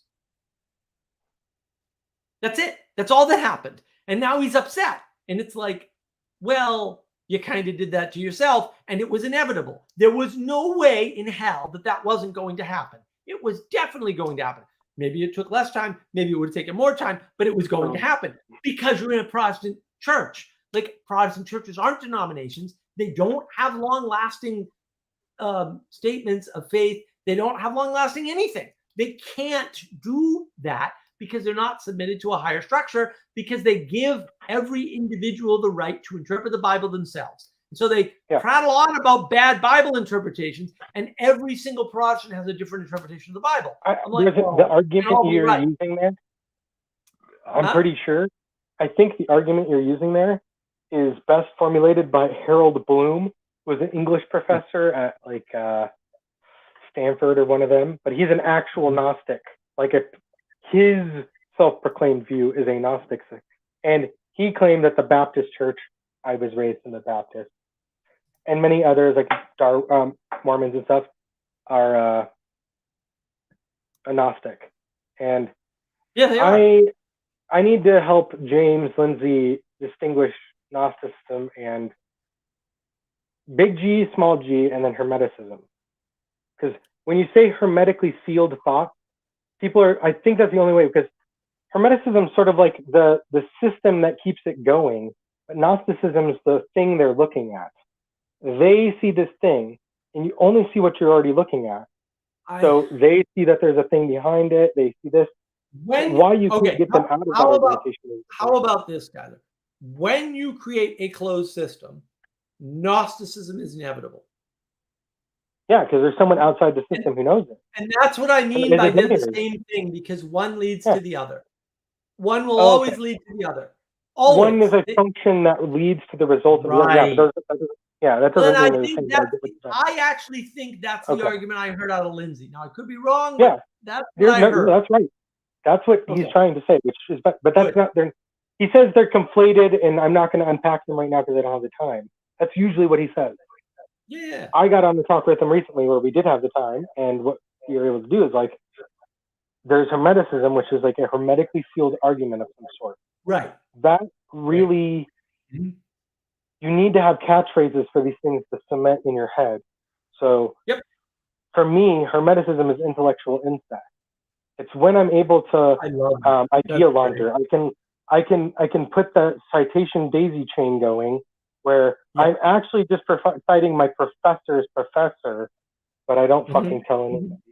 And then all those references and stuff that I'm citing are actually all from these 3 labs. I know everyone there. None of their work cites anything outside of what we already know. We have no inward streams. So the work of Jaak Painstep, he's still publishing. His paper that just came out it's about top-down versus bottom-up predictive processing. And it is, I've read it like 3 times, and my brain just still can't. First of all, the dude's obviously like 200 IQ, but he's talking about emanation, emergence, all that stuff at the biggest level possible. Like Jaak Painstep really knows what the fuck he's talking about. And you can find all these papers online. Your taxes pay for them. You should know how papers work. This is very strange to me, Mark, because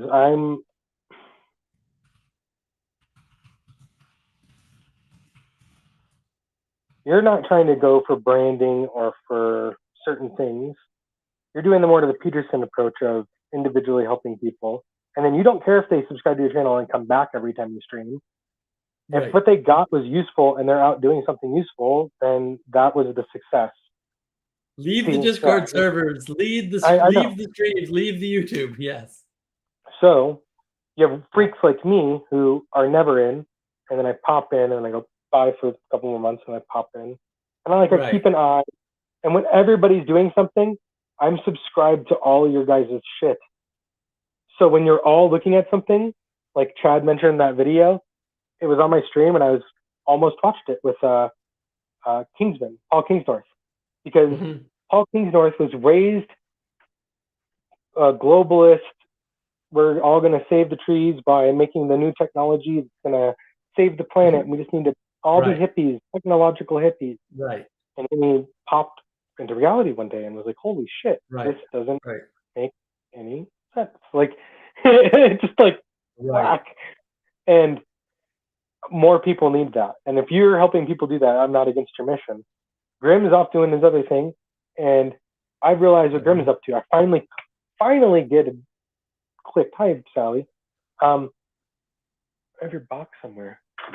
Look at this. Yeah, I don't know what How Grim's many up to. I wouldn't. Yeah, Look- well, I can try. Maybe I'll try in a moment. There we So- go.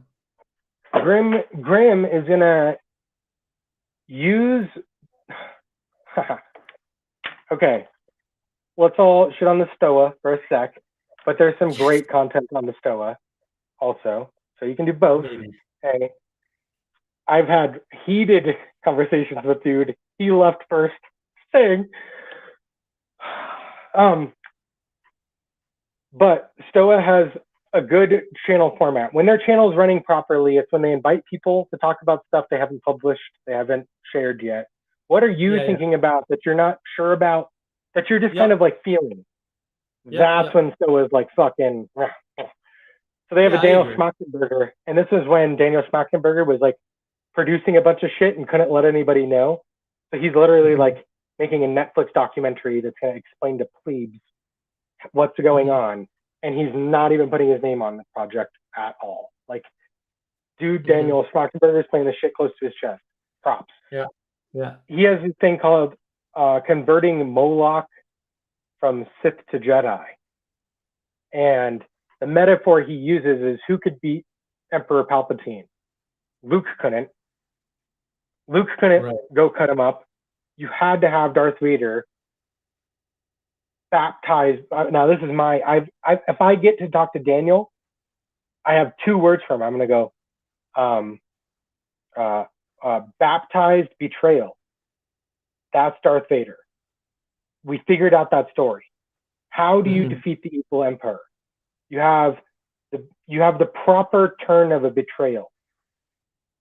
How? I mean, Oh, yeah, that's the only way. yeah. I mean, that's a It is fucking heavy betrayal. thought. Right. I didn't think of that. Woo! You're right. But he didn't Yeah. say that. That's me thinking about shit he said Yeah, 2 yeah. years ago or whatever. I got you. And I like Yeah. when he said that shit, I was like, whatever he's talking about is important. He can't even explicate what he's saying because it's like on the tip of his. But that's what I see is happening over here, and I think Grim is doing that. Well, you- he's a. So, do Grim you is like great. this I mean, framing? Daniel Schmuckler. Do you Sorry? like this framing? Because I hate this framing. I don't think this What framing framing? is good. The good Oh, bad good, man bad man? idea. I don't get the framing. MSD. Yeah, I know. I think it's contradictory, and therefore, I'm not in. Yeah, I'm I not mean, in on it that just framing. doesn't. He's not even a bad man. He's someone who's. He's okay. If you know Carol Quigley is an important world figure for Mhm. stuff. He wrote Tragedy and Hope, big thick book explaining what's happening, how Mhm. the Vatican banks work, how the OSS was Yeah. socialist Fabians. Well, They went in Well, through. look. I mean, the CIA, but I want to. Yeah. I don't want to get on that rabbit hole. That's a rabbit hole. Sorry. I want to But- point out the problem with good bad man is that you're assuming that you can judge an action as bad on some material basis. It's a problem of materialism. Badness is not in the action. Like, that's an error. The fact that you killed somebody is not bad in and of itself. And it's not intent, because you can't get it intent. And it's not end result, because that's ridiculous, right? It has to be, is it oriented towards the good? And so you can imagine that if somebody breaks into your house and threatens your family with a weapon and you kill them, that you were doing that for the good. And so the fact that they died because you killed them doesn't make you a good bad man. You're still a good man. You didn't do anything bad. Killing is not bad. Like, this is the problem. It's the overly dogmatic thinking leads you into these weird contradictions of good bad man. It's ridiculous. It's just insane. Well, The goodness is in formulaic. the action, not in the implementation.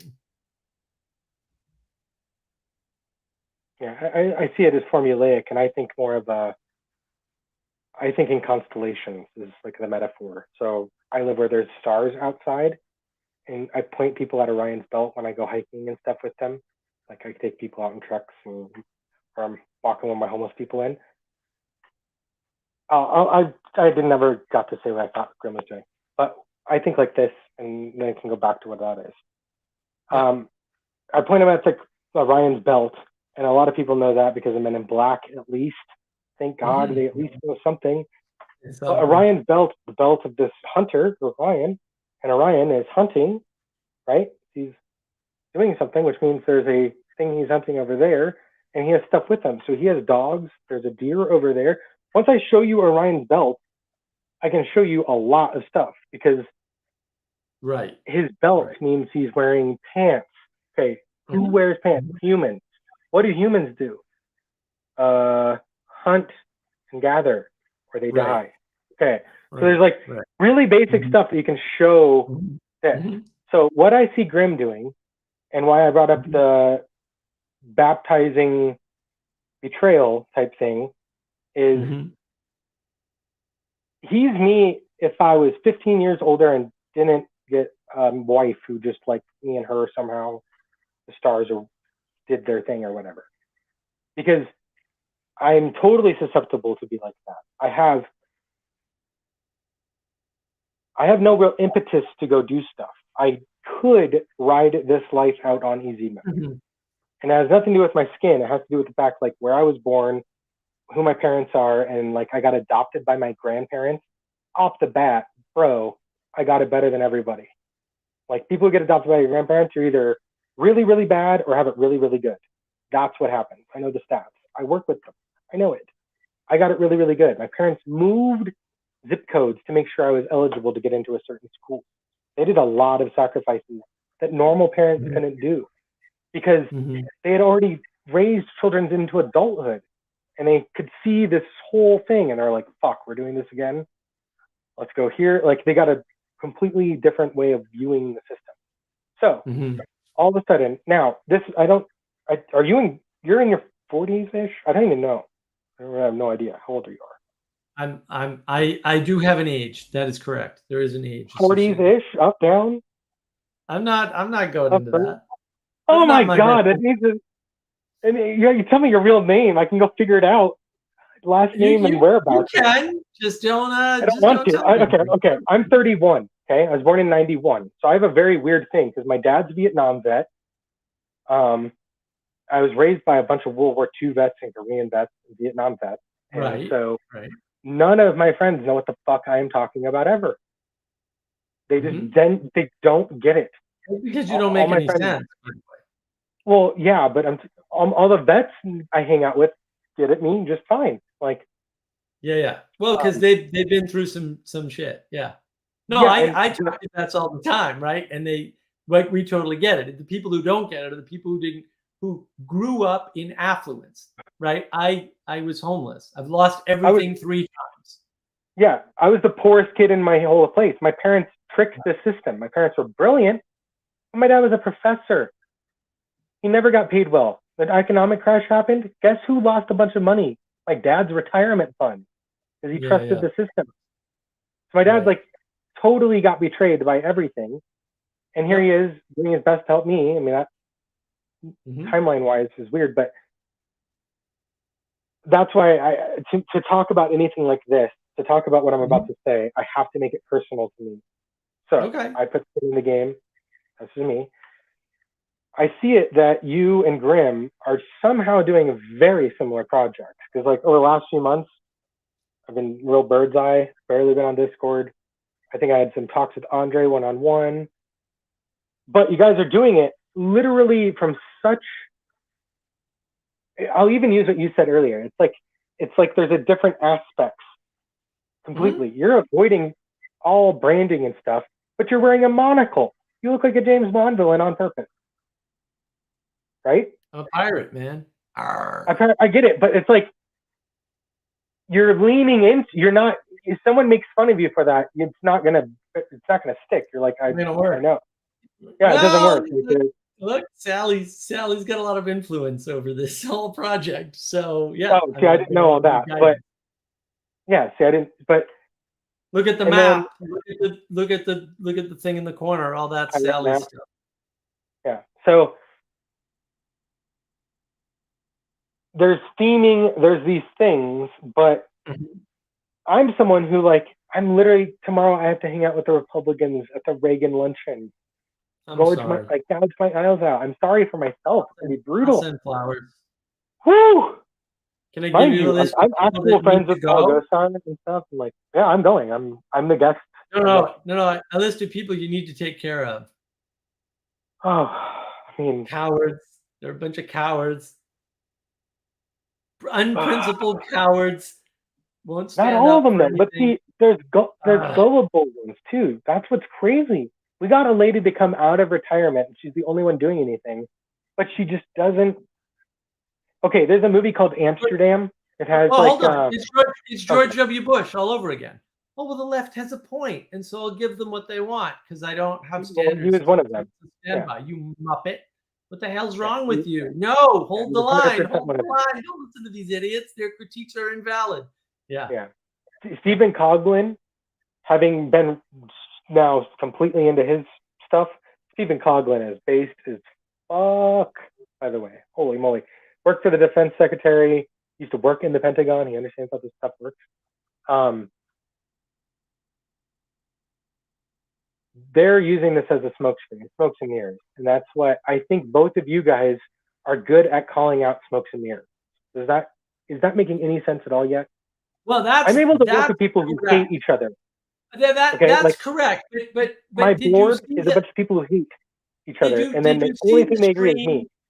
Did you see the I watched stream it. that I went on Grimm's channel? Yeah, it's a very bad faith. Yeah. Okay, good. Well, yeah, where he rage quit his own stream. I'm like, well, you Yeah. can rage quit your own channel. That's fine by me. I don't know Exactly. why you would. Right. Well, That's when I and was extra interested. I think there's something between you two with the well, smoke yeah, and mirrors. look, but part of Grimm's problem is because he's a crazy conspiracy theorist. He thought I knew a bunch of stuff that, honestly, You I don't know. looked at it 3 times. There was no freaking way that I could have made the connections that he made because he had forbidden knowledge about the person in question that I didn't See? know. I didn't know his real name and his online name. I didn't know his online name. I've never seen him before. I had no way to it. And there was no way I contend, and maybe I'm wrong about this, but it doesn't matter. The first point's enough to hold. I don't think there was any way by looking at the comments on his video that I would have known that he was talking about me and my stream. None of those connections were there. None of them. So he's all upset about something, and I'm like, dude, I don't even know what you're. And I was legit like, I don't know what the fuck you're talking about. See, and I have no idea what you're saying. I wanted to facilitate the whole time because I'm like, I've watched bullies come into this little corner, and if I'm not there or someone snappy isn't there, they can get a little foothold real quick, and they start spouting off some really dumb shit. I called out 2 or 3 on streams, one on Manuel, I proudly did. Tim, it's be blissfully ignorant, bro. Do it. I know too much. Don't do these things, all right? When this IDW thing started, I was like the mod running Eric Weinstein's glossary. I met all these people, all right? I had like lunch with them and met them, and they're full of shit, almost all of them. Like, very few are not full of shit. Andre is so real, it like hurts. Yes. I'm like, how are you in here? Who are you? You're like an alien. Chad, real. I'm like, yet again, what's going on? Yeah, don't use Discord. Yeah, last few months I've been like, you'll be I get better. dragged in the individual ones, and then a long time ago we had a what was it called? Accountability group, and the people from that accountability group still call my ass on shit. It's amazing. They're the only ones that I've like, you know, you can find my number. You can Google my name and find my phone number. By the way, since they kicked us off of Awakening, we're kicking everyone's ass for attendance on my server.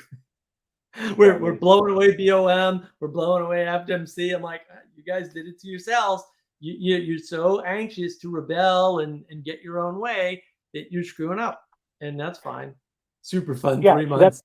That's what I've seen in this whole thing is I've been away, and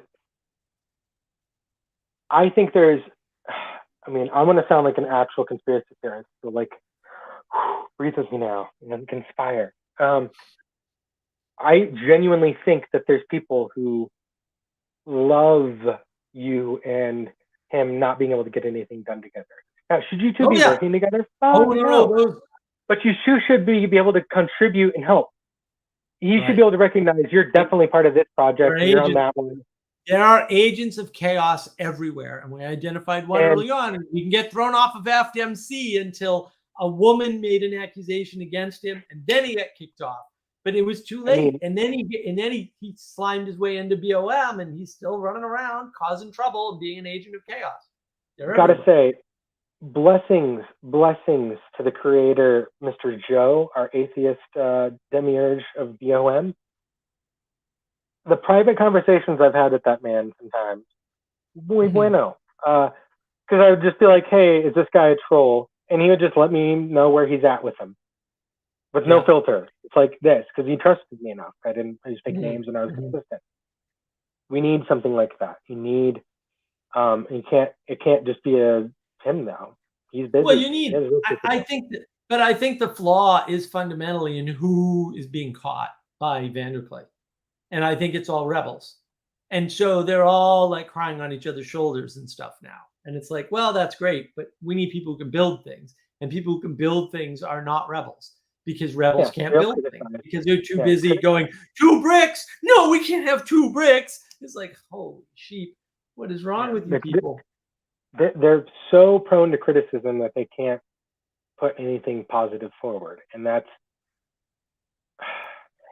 where I see all this going though. So I'd like to put that out there. I could name at least one, but I don't even need to. And then Joey's the boss.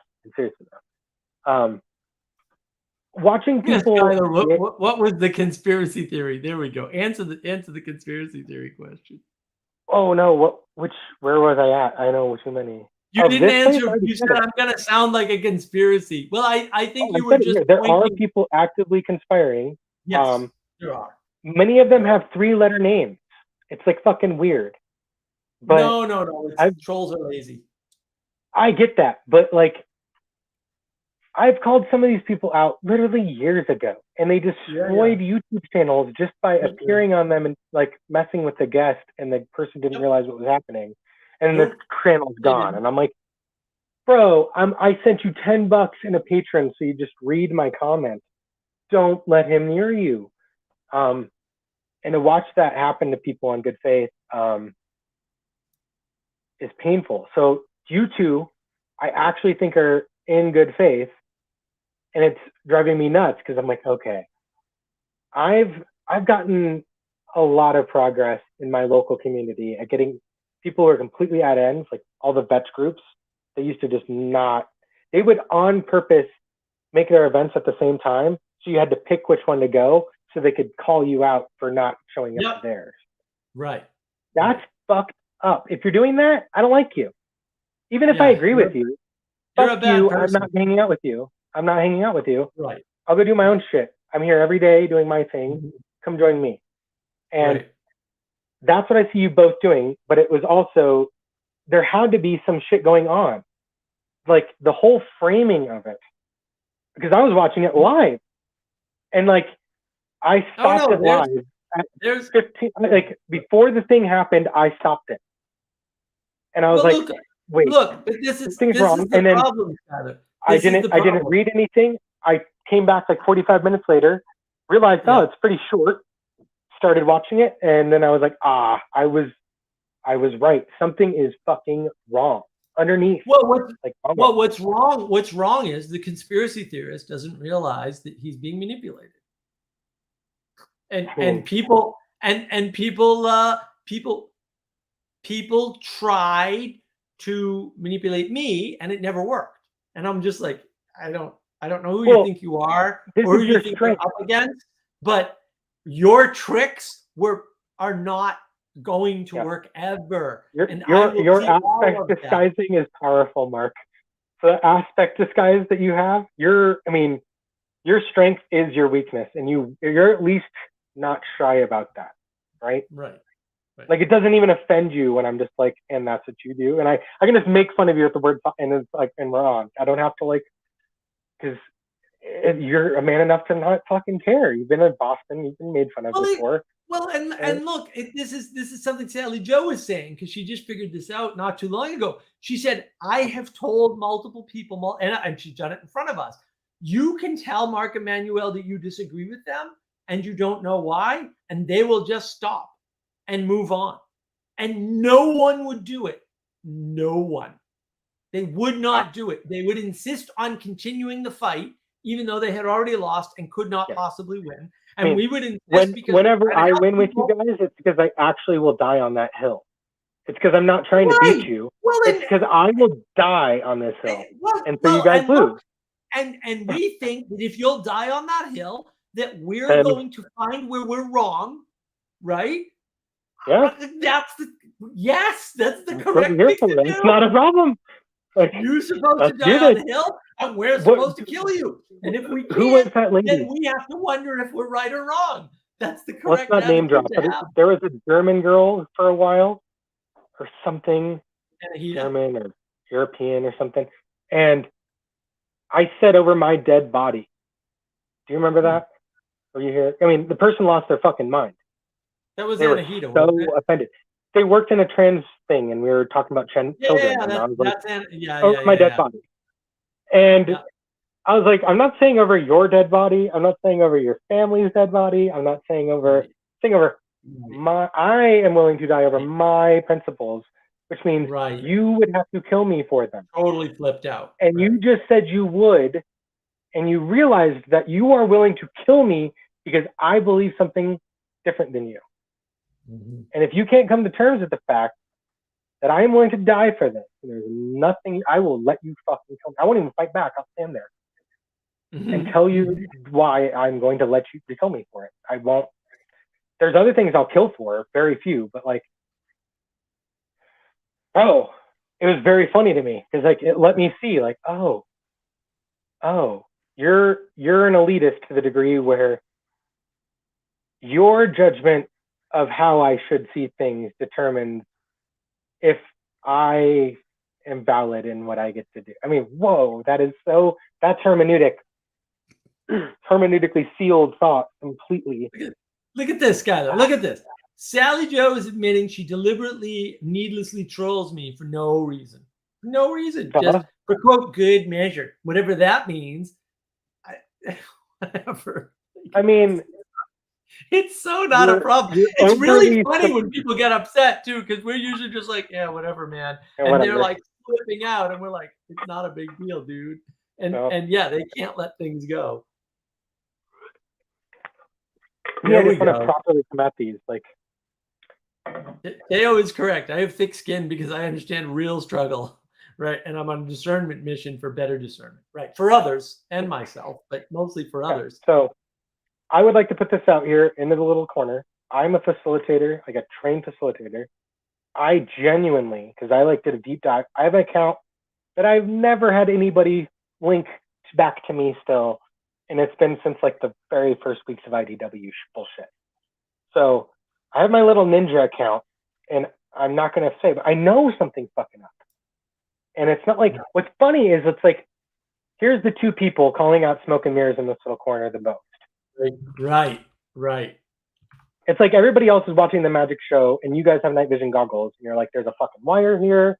There's hinges right there on the door, guys. Like, that's not a wall, that's a door. There's hinges. And everybody's like, no, you talk about it. It's a door. There's no door there. What door? And Yeah. it's like we're arguing about if the door swings in or out. And I'm like, bro, it's a dual hinge. It swings in and out. It doesn't matter. You can push or pull it. Right. Fuck. Right. We're arguing about the wrong thing. Well, and right. There's They important things worry to about the argue. details. Well, this is the same trick that people use to redeem people when they shouldn't. They say, well, you don't know if they're evil or if they're incompetent. And I'm like, no, I don't care. They have to go in either event. Like, why are we wasting time trying to figure that out when we already know the correct course of action? And then on the backside, you can figure out if you want to try to rehabilitate them and what that would look like. I don't care about that. What? And people flip out. I'm like, no, do the thing first and then do the other thing How? second. Could you find so Live with the Lows is one of the best things on Ancient Faiths. Louhs. They're a couple out of Florida. Very based couple, like super good. When they talk about marriage, they're Orthodox. They mention that like when you get married, there's now a third entity. Yes. There's now the marriage. Right. So if the devil container gets of the rid of marriage. you, the devil now gets a double. Because if he gets you to go to heaven and your partner doesn't, he also gets your marriage to not go to heaven. Okay. I So see. like when you're going into marriage, there's actually more risk, and the devil is going to have more leverage Right. and gets more out of it. The risks Right. are higher, and there's more in it for the devil to go for. I like And that. that's what I see is happening here. Is you two are supposed to be arguing all the time, respectfully. Someone primed him. Someone on purpose didn't prime you, who should have primed you. Because if you had been primed and he was primed, that could have gone. If he wasn't and you weren't, that would have gone. I know how to set people up for meetings. Literally what I do for a living is make sure the right people are in the right room at the right time. They all have the little bit of what we're going to do, but they don't know exactly. But this is kind of what we're here for. Right. And then don't let them talk. You have to set it, and then you sit back, and then you just let them go and go and go. Well, somebody has to That set is- the container. Right. Yeah, and exactly. And I see it was framed. Like I've watched the manipulations. I go in front of judges and watch this shit happen live a lot. That's exactly what I saw here is, oh, there's someone who sees that here's a bunch of people who are not being paid any money, Right. highly motivated, getting stuff Right. done in their communities, encouraging others, doing everything possible to help, doing it poorly, but at least they're doing it. No one else is doing fucking anything. Okay. Yeah. How do we stop this? How do we stop this? You just go in and cause the most stupid, petty, fractious, detailed, minutia things. Even though you guys agree on like most of the, and this is me and Jacob. Like me and Jacob have shit to handle, but I'd still want to have dinner with him. He's respectful enough, but like, bro, the Talmud is fucking evil, in my opinion. It says I don't have a nefesh. So, sorry, I can fucking show you that. So if you say that's a holy book and that I don't have a soul in your holy book, fuck you. Straight to your Fair face. enough. Sounds good. Fair enough. And he says that, but he didn't even know that Paul and Stephen had the same rabbi. He said I was lying. And then when Stephen DeYoung told him that, he had to go, maybe that weird guy up in the mountains in Arizona is not full of shit about everything he says. Since Pastor Paul and Archpriest Stephen DeYoung and pretty much everything he opens his mouth about, because he keeps his mouth. Usually he's quiet. And then when he talks, he can't shut his fucking mouth. Right. Maybe. So, and that's me showing love and respect, though. Because it's like he's also nice enough. He didn't say ball of Tarsus when he was talking to it. Yeah, it's California. Thank you. Californiitis. That's probably a lot of it. When I explain Mark to people, I'm like, have you ever met someone who works at MIT? Because if you haven't, you don't know you don't know what I'm talking about. They're their own priest class. Noam Chomsky dictates if it's real or not. That is the way that place works. Noam Chomsky is God of MIT. So that little Boston clique, if you know that, you can just fucking do something. But if you're blind to it, you don't know what's happening. Like, and I mean, one of our very first discussions, you described the movie with Affleck and what's his name in the bar. He's like, no, it's real. Yeah. That's like you said, like, not happens fucking. No, that I am. Yeah. Well, I mean, allegedly it was a fiction story that Matt Damon wrote while taking a course at the community college across the river in Charleston, actually. Right. And I was like shocked. I'm like, wait a minute, you went to Bunker Hill and wrote this? This is amazing. But actually that sort of thing happens there. I used to hang out in Harvard Square all the time. Like I know these people. Like one of my best friends, PhD MIT. I've been down. In fact, today we did an event at the university in Columbia, and I had never been on campus before. Because why would I go to a campus? I know campuses better than most people. I grew up in Boston, 30 colleges and universities within 10 square miles. I've probably been on all the stupid campuses in Boston at least once. Harvard and MIT many, many, many times. The traffic was crazy. It was like, I didn't know where I was going. There was construction. I couldn't find parking. It was nuts. And I was like, this is the South? This is nothing like this. This is like Boston. I was like 10 minutes in panic. I was like, when did I end up in Boston? I got away from it, and then I was like, well, this isn't that bad, because in Boston, it's 20 minutes of circling in the car to find parking. And then I get into the building and I'm like, because it was just like my childhood. When I was younger, when I used to cruise the halls of MIT and Harvard for no reason, right? And go into the lab and talk to people and just hang out. Yeah. So it was very comforting at that point. But yeah, that was the that was the funny part. Was that whole thing. Oh, here we go. But that also, you're the only reason for after midnight internet. Look at that. Very sweet. But I see that as like your strength. When we have a bully in this little corner, we need people who can fucking call a spade, and not like I deal with fucking psychopaths and stuff. I can call a spade a spade. I don't. Yeah, you're full of shit. Nope. But there's a pattern of academic bullshit, and if you know what it is, then you can spot it. And I know what it is because I've been around academics a lot, and I've been around. Like people don't understand. They're like, "Well, Eric Weinstein's pretty smart," and I'm like, I've been around people smarter than him my whole life. So to me, it's like, well, I mean, he's all right. But at the end of the day, nah. I mean, Eric is smart in the way where it's like, he's like a crux point or a case study, though. He's such a useful, because he actually has better math than the math they're teaching. Yeah. But because they say it's not perfect math, they won't teach it, even though. But that's always the problem. That's always the problem. That's got to be annoying. Look at my stuff, Skylar. Look at my stuff. I've got a bunch of stuff that's way better, and nobody will touch it.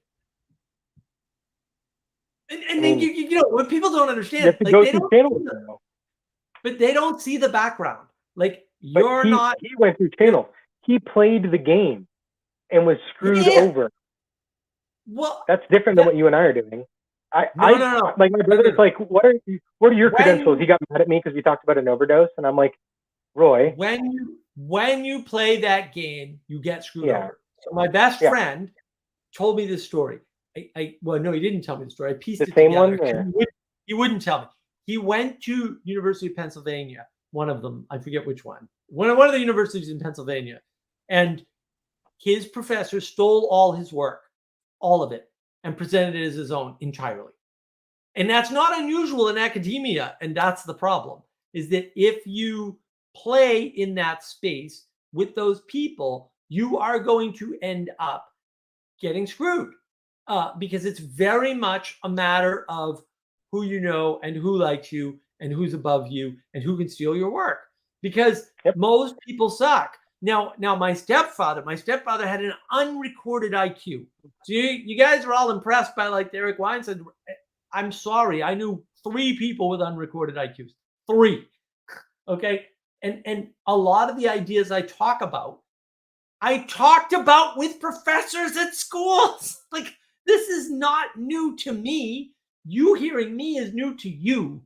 These discussions are not new to me. I've been having them since I was homeless and before, because I was in on that crowd before I got kicked out of my house and lost everything the first time. Like, so these discussions are not new to Mark. They may be new to you. They're not new to me, right? And even with my limited reading, because I refuse to read the Western canon, roughly speaking, not all of it, but almost all of it, people get confused. They get confused. Been trying to do meaning art since Owen Benjamin, Bear's Madness, then Portal, then BOM, then sorting myself out, group 2 and 3. NP is the first movement that has been consistent. So many new ideas. Right. Navigating patterns is the set of new ideas. Virtue Vice 7 will be amazing. There we go. We'll get there. We'll get there. We're almost there. Wisdom Tea is next. We'll take over the world with Wisdom Tea. I just got to get some wisdom funding for Wisdom Tea.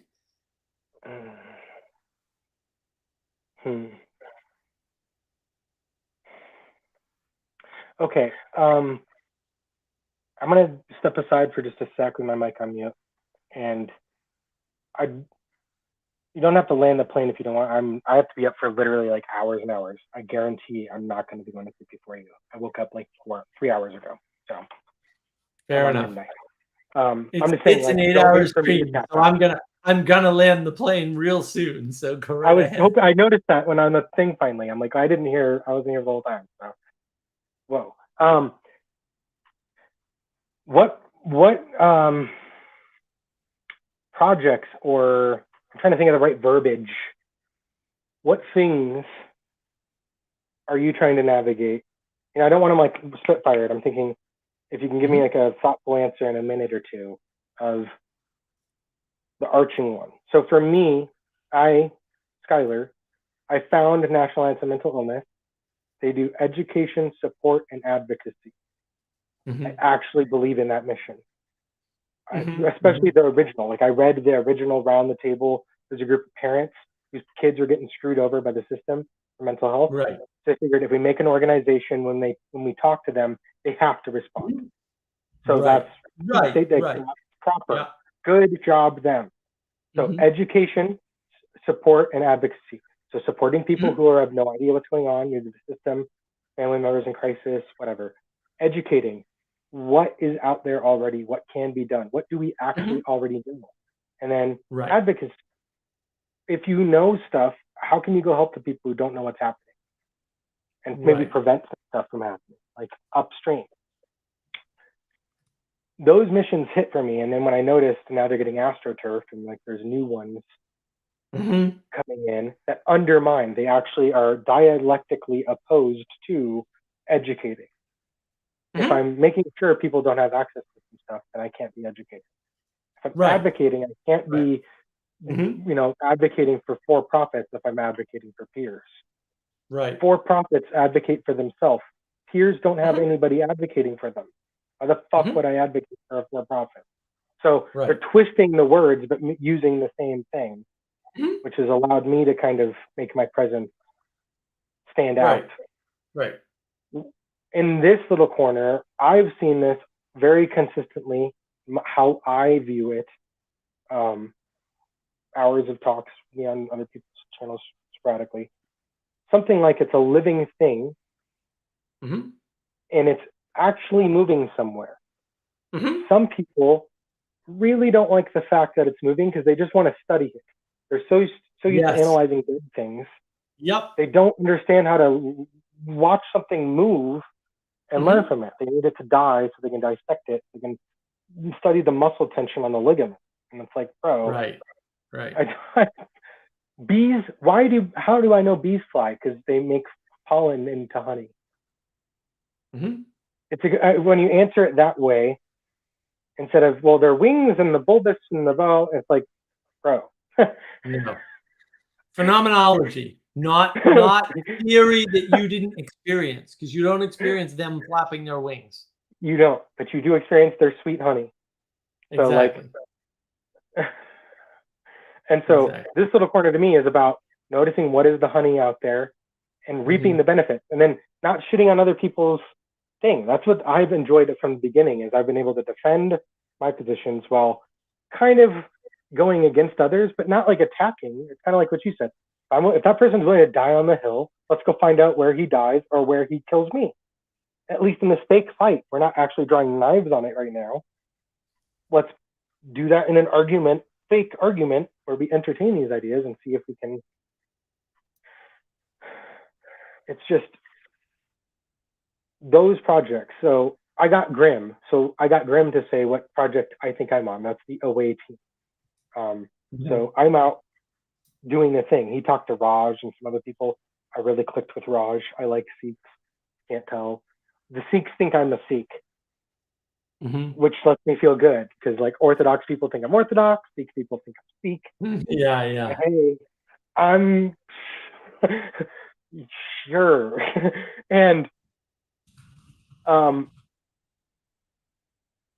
yeah, I can join on Discord. I can join on Marks or whoever. I'm on every single one of them. Scholar of Nihilism is usually my thing, and I usually have Skylar somewhere in my name. That away team is what I see. That's a project of him that I can help. For you, I see it. You're aware of the Bertrand Russell, the Russell conjugation. You're Yeah. trying to avoid that dialectic of how we say the thing can flip the way we're able to even consider it. Those thought terminating cliches just end the conversation before they start. And so Right. I see that as but to me, and then Grim, that's the one I see that bridges between you two, because I'm kind of the away Mhm. team. I'm the guy who goes out in the field most of the time, and I come back and Right. report, and then I go back in the field most of the time. Right. And you guys don't ask for reports.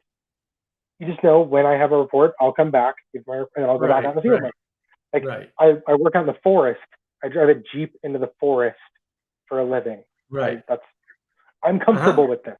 This is what I'm kind of good. And as I said earlier, the smoke and mirrors, I think you both have that talent. I don't want you to like kiss. I don't care. I see wasted potential. I see something actually on purpose fusing this. I see someone getting their rocks off, being able to like cause drama over people who are actually doing some good, even though they're doing it in silly ways. Yeah, You have look, to be Joey, silly to do difficult stuff. Joey went into this, right? He said, Okay, let's hear it. those people hate success. Yeah. And that's why BOM is no longer. And then they blame Jacob, which I think is hysterical because Jacob had nothing to do with Jacob's not it. to blame. Gone long before they got rid of Joey. He quit. And they got rid of Joey, whether they realize it or not. That's what happened. And that was shame on them for letting that happen. But they did. Sad. They let another agent of evil into the club, and they didn't see it that way. But they don't understand what's manipulating them. And this is the Joey problem with Protocol. Protestants. Yeah, Joey Protocol, by the way. I know it's not your favorite, but descriptive and prescriptive. Oh, watching people's light bulbs. It's like Joey. Yeah. He had a lot of practice with that little stick. He was very helpful. That was a good thing that could have been going on. I said it recently to someone, and they didn't know what I was referring to. And I was like, Right. how are you involved? How do you have more access to the server than me? And you don't know what I just said. Right. What the fuck? Well, because they're No, not. what the fuck? They're How? not. How? They're not You're not setting in the spirit. boundaries. No, They're you're not not in the setting spirit of the boundaries. club. They're not setting right. But the problem is, Yeah, if you we're got all- boundaries, you can't manifest the spirit properly. The spirit. Yeah, we're will all always in like come up. yeah. There's a little spirit. Like there's people I just trust. Like I've mentioned it. I saw him on one of the streams recently, and it was very good. I thought Andre. That's actually one of the reasons I'm here right now. Was that stream? Being honest. I just very click with him. He's a raw person, and I gave him a heads up. And so what I heard him saying on that stream, he apologized to me too without even saying my name directly. Because like Oh, okay. I don't need an apology. He didn't do anything wrong to me. I'm just saying. He doesn't I owe told me an him flat apology out. either. Yeah. Exactly. I'm like, you're too nice, dude. And Yeah, they're you're using fine. you because none of them want to do this difficult thing. Right. Like, and that hurts me. And so watching someone like Andre not be protected gets me angry. I take people out. You hurt someone I care about, I fucking get rid of you. So if I Yeah. come in this little corner, I actually will get rid of you people. Like, I don't play. This Yeah. isn't just a Well, game for me. and This we is real shouldn't, life. and we shouldn't. Like that's the problem. No. Is this too much tolerance? It's way too much. And so I'd like Yeah. to, I know you want to wind it down soon, so I just really want to clearly state, I don't care where we do it, even on Jacob's channel, and have Jacob and me duke it for a little bit and calm down, and then have you two come on and have Jacob just sit there and quiet and have me facilitate, because I genuinely think something's conspiring. The word conspire means to breathe together. Mhm. Okay? Right. We're not breathing together, and we should be. And No, that's I crazy. agree with that. And there needs to be movement. I love my theory. My main theory is something like a diaspora. I think this community, Right. the healthy way this community is going to function, is to come together, break apart a little, come together, break apart a little, and not in like some weird dialectic. No, just like look at the diaspora in the Bible. There will be a core group of people who kind of just won't shake, and then There you're is gonna have a- people kind of Right, but you still need a common telos. Like, you still exactly. need a There common needs to good. be that core And people. that's That's exactly right. That's what's missing because Yeah. nobody wants to submit. They don't want to submit, and it's like, well, but if you're not going to submit, you're not going to build something because you need structure. so- And when you submit to the structure, you can't build something Yeah. bigger than you. So Sally and I'm gonna just lay my cards on the table. So Sally and I hate the wedding chat marriage. What is it one? The one for married people. Her and I can't even look at it after a while. Yeah. Because No, I there's know. a bunch of single people talking about it, and it's like, Yeah. It's bro, stupid. how about I made a post that got in trouble, got me like flamed. So I was like, how about only people who have marriage license get the fucking post in this channel, and the rest of you shut your fucking mouths? Like, what the fuck do you know? Well, we figured out what that was, right? I said they shouldn't be in the marriage crisis, be dating crisis. And Sally corrected me and said, no, this is the hello crisis because they won't even get to the dating phase. And she was right. They won't even Like, get to that the thing, the but they're hello gonna tell me how crisis- to. This Exactly. is great. Yeah, the hello crisis is perfect. It is perfect. I mean, They're not even saying hello to women, and they're worried about marriage. I'm like, dude, you're so Yeah. far away from marriage. You have I much actually bigger am fish to married. fry. Yeah, this one isn't fake. It got like blessed by a dude, and I had my whole family there and stuff. Like, Right, and that's the that the type of- problem. there But needs they to be a bond. tolerate that. I had to go in there and get rid of a MGTOW by basically forcing the issue, right? Yeah. And then Catherine And then comes you're like in and gets rid of him, which just must have absolutely burned his balls. I was like, man, a woman just kicked you out of a Discord channel, and you're basically a misogynist. I'm still happy about that. I'm just happy that happened. I'm like, this is fantastic. Yeah, it's like the Norm That's the Macdonald problem. joke. They will not hold up standards. None of them will. And this is their problem. And then they go, why can't we all get along? We were getting along. Oh, good things are going to. And I'm like, no, that's not how it works. You have to submit to the common good. And I think, look, Grim has said before that Manuel and I are a bulwark against the floods. Right now, I don't. The flood of information is basically what he was talking about. I didn't understand that at the time because I have a hard time following Grim at times. He's hard. But look, He's hard. I've reached out to Grim many times. He's asked me to do things, and I've done literally hours of work at his request, and he just doesn't reciprocate. Yeah. I'm not mad. That's right? honestly but what I also, see.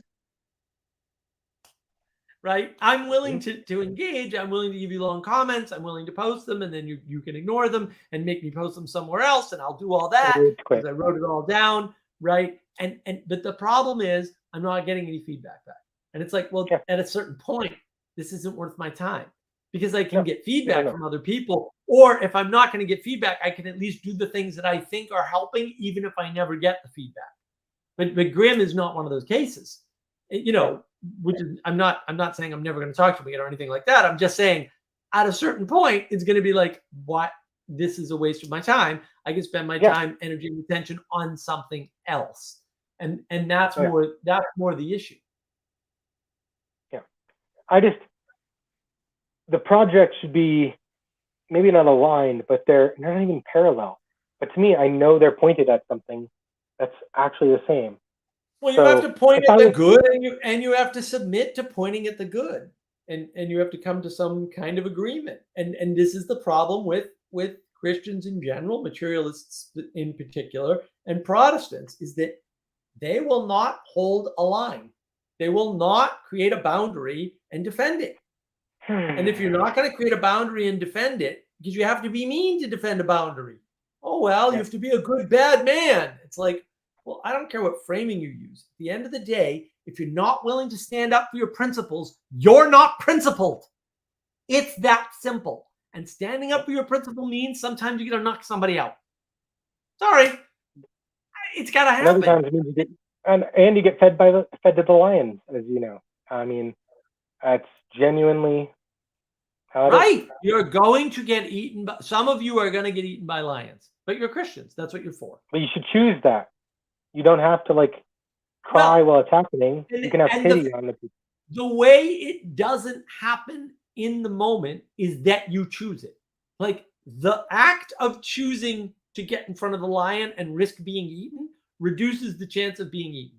And they do not want to understand that because it doesn't reduce it to zero. They can't have certainty they're not going to be eaten.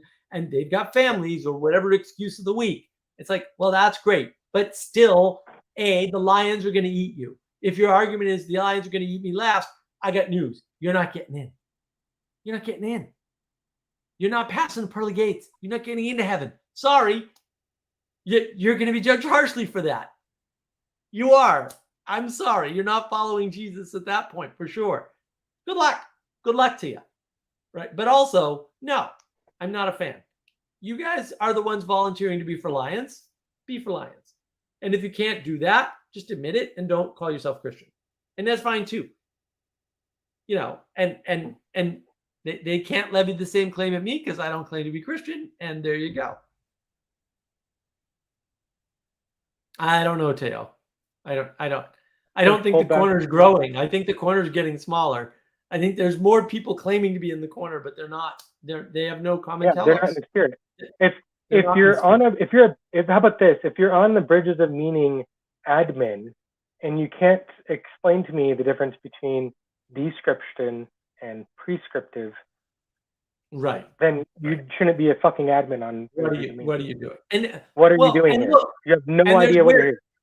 And there's weird things happening, right? So I got the last time I checked, which was 10 hours ago, I have 989 views on the live stream from last week on Spirit and Egregore. Most of them are on Jacob's channel, which is, you know, a bit vexing. Sign up for Navigating Patterns. Jacob told me again he's going to throw me off at some point, although after he saw the 600 plus views that my live stream got, and I don't think he's realized he's gotten 7 subs out of that. Maybe he'll change his mind, but yeah, I mean, I'll probably keep it. That's probably where I'm not. See, you guys have people here are doing that. Chad and I aren't. Chad's kind of like my workhorse sometimes, because I have like 2 or 3 video ideas that I'm like, I'll have him do it eventually. Like he'll get bored and need something, and I'll be like, here you go. You can do the thing I wanted. Right.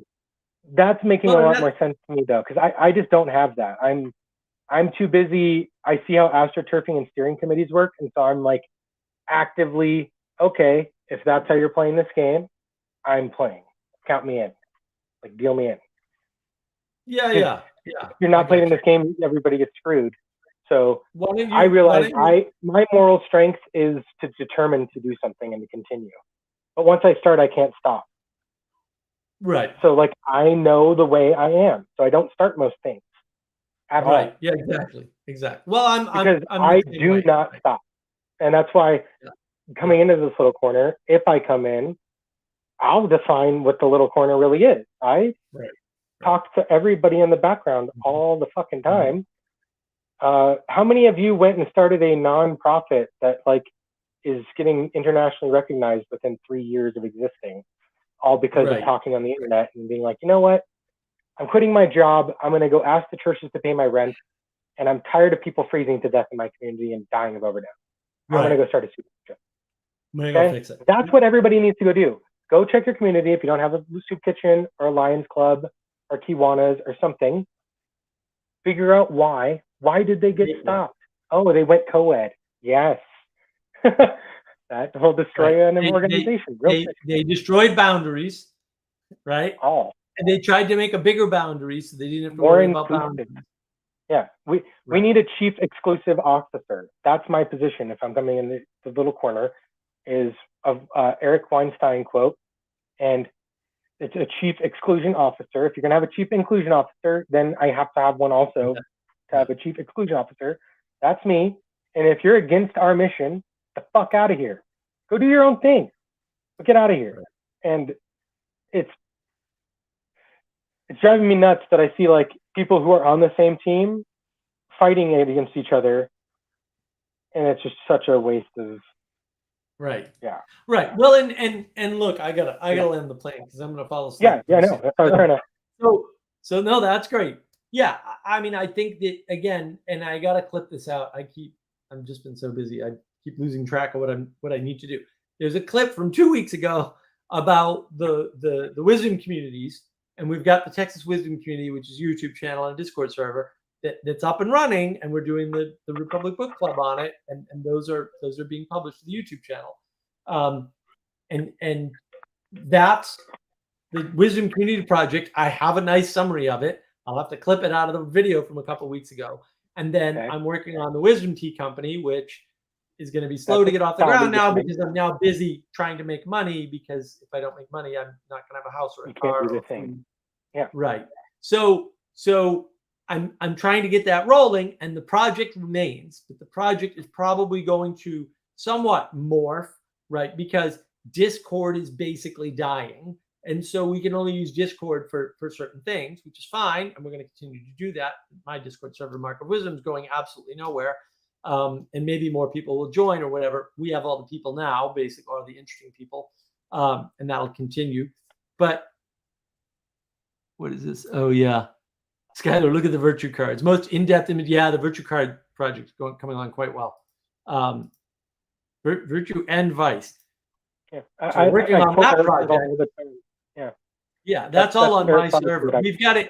It's very well organized for collaboration. We've had good collaboration between, a bunch of people, and that project is all about, getting this some of these pragmatic ideas out on the street that we've used for Vicky's work to develop, right? And keep Discord dead. Yes, keep people off of Discord, and putting this stuff into practice in the community. So the other thing I'm working on is a cafe where I want people to show up, and we'll have conversations on a stage, but also over the internet, so that we can do the sort of question and answer style stuff that TED Talks don't do, right? Because TED Talks are just these one-way conversations. And so those are the projects I'm working on. And if I could get the tea and the cafe funded, that would be great, because then you would have people interacting in person. Yeah. The cafe one it's formatted tangentially, sort of like what you do here with a little monologue, and then it opens up to.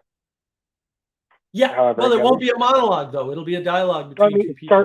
As I say, you could start with a little dialogue or monologue. It needs to be produced, because I want to have conversations between 2 or 3 or 4 people, maybe 2 on the internet and 2 in person, or 3 in person and 1 on the internet, whatever. I want to do that because, like Jonathan Haidt, I got to talk to Jonathan Haidt once on Clubhouse. He came to a group of 15 people on Clubhouse, and he gave a little talk, and an interactive talk with somebody else, asking questions back and forth. And then we were allowed up on stage to ask him questions, and I got to ask him a question, and he said, "Well, that was a very good question, Mark," which I hear a lot, which I'm very grateful for. And then he answered it, and it was wonderful. He didn't fully answer it. Like, fair enough. I don't ask easy questions, that's for sure. So I want to bring that to everybody, but it needs to be produced, because the thing that happened at Peterson and Charlotte before the fake news virus scam, which was very interesting, is they had everybody, you had an app on your phone, everybody got to ask a question. And they curated the questions and figure out which ones were actually the same, and then took the top 10 and asked them of Peterson on stage. I want to do something like that locally on a local scale, and have people there in person, but have it produced so that you end up answering people's big questions. And I think that's doable. It would just cost a little money to get up and running. NARBA, NARBHA, NARBA. That's what we're using now. So NARBA is the backing for a bunch of mental health clinics and stuff in rural areas. So they need to be able to do telemed. So they've been pioneering telemed for over 15 years. NARBA has the backing for this, and they're where we can start with that. Like, I know the dude on the back end of that. Well, and that's exactly what it's for.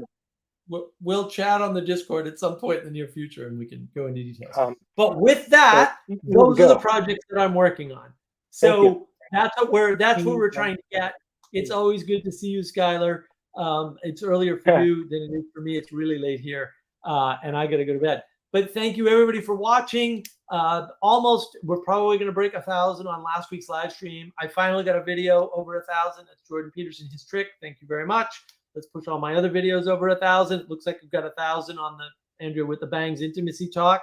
So thank you for all of that. And I hope you continue to engage. And I'm looking forward to doing this next week. We'll probably be back at the And 7 then p.m. listen time to frame.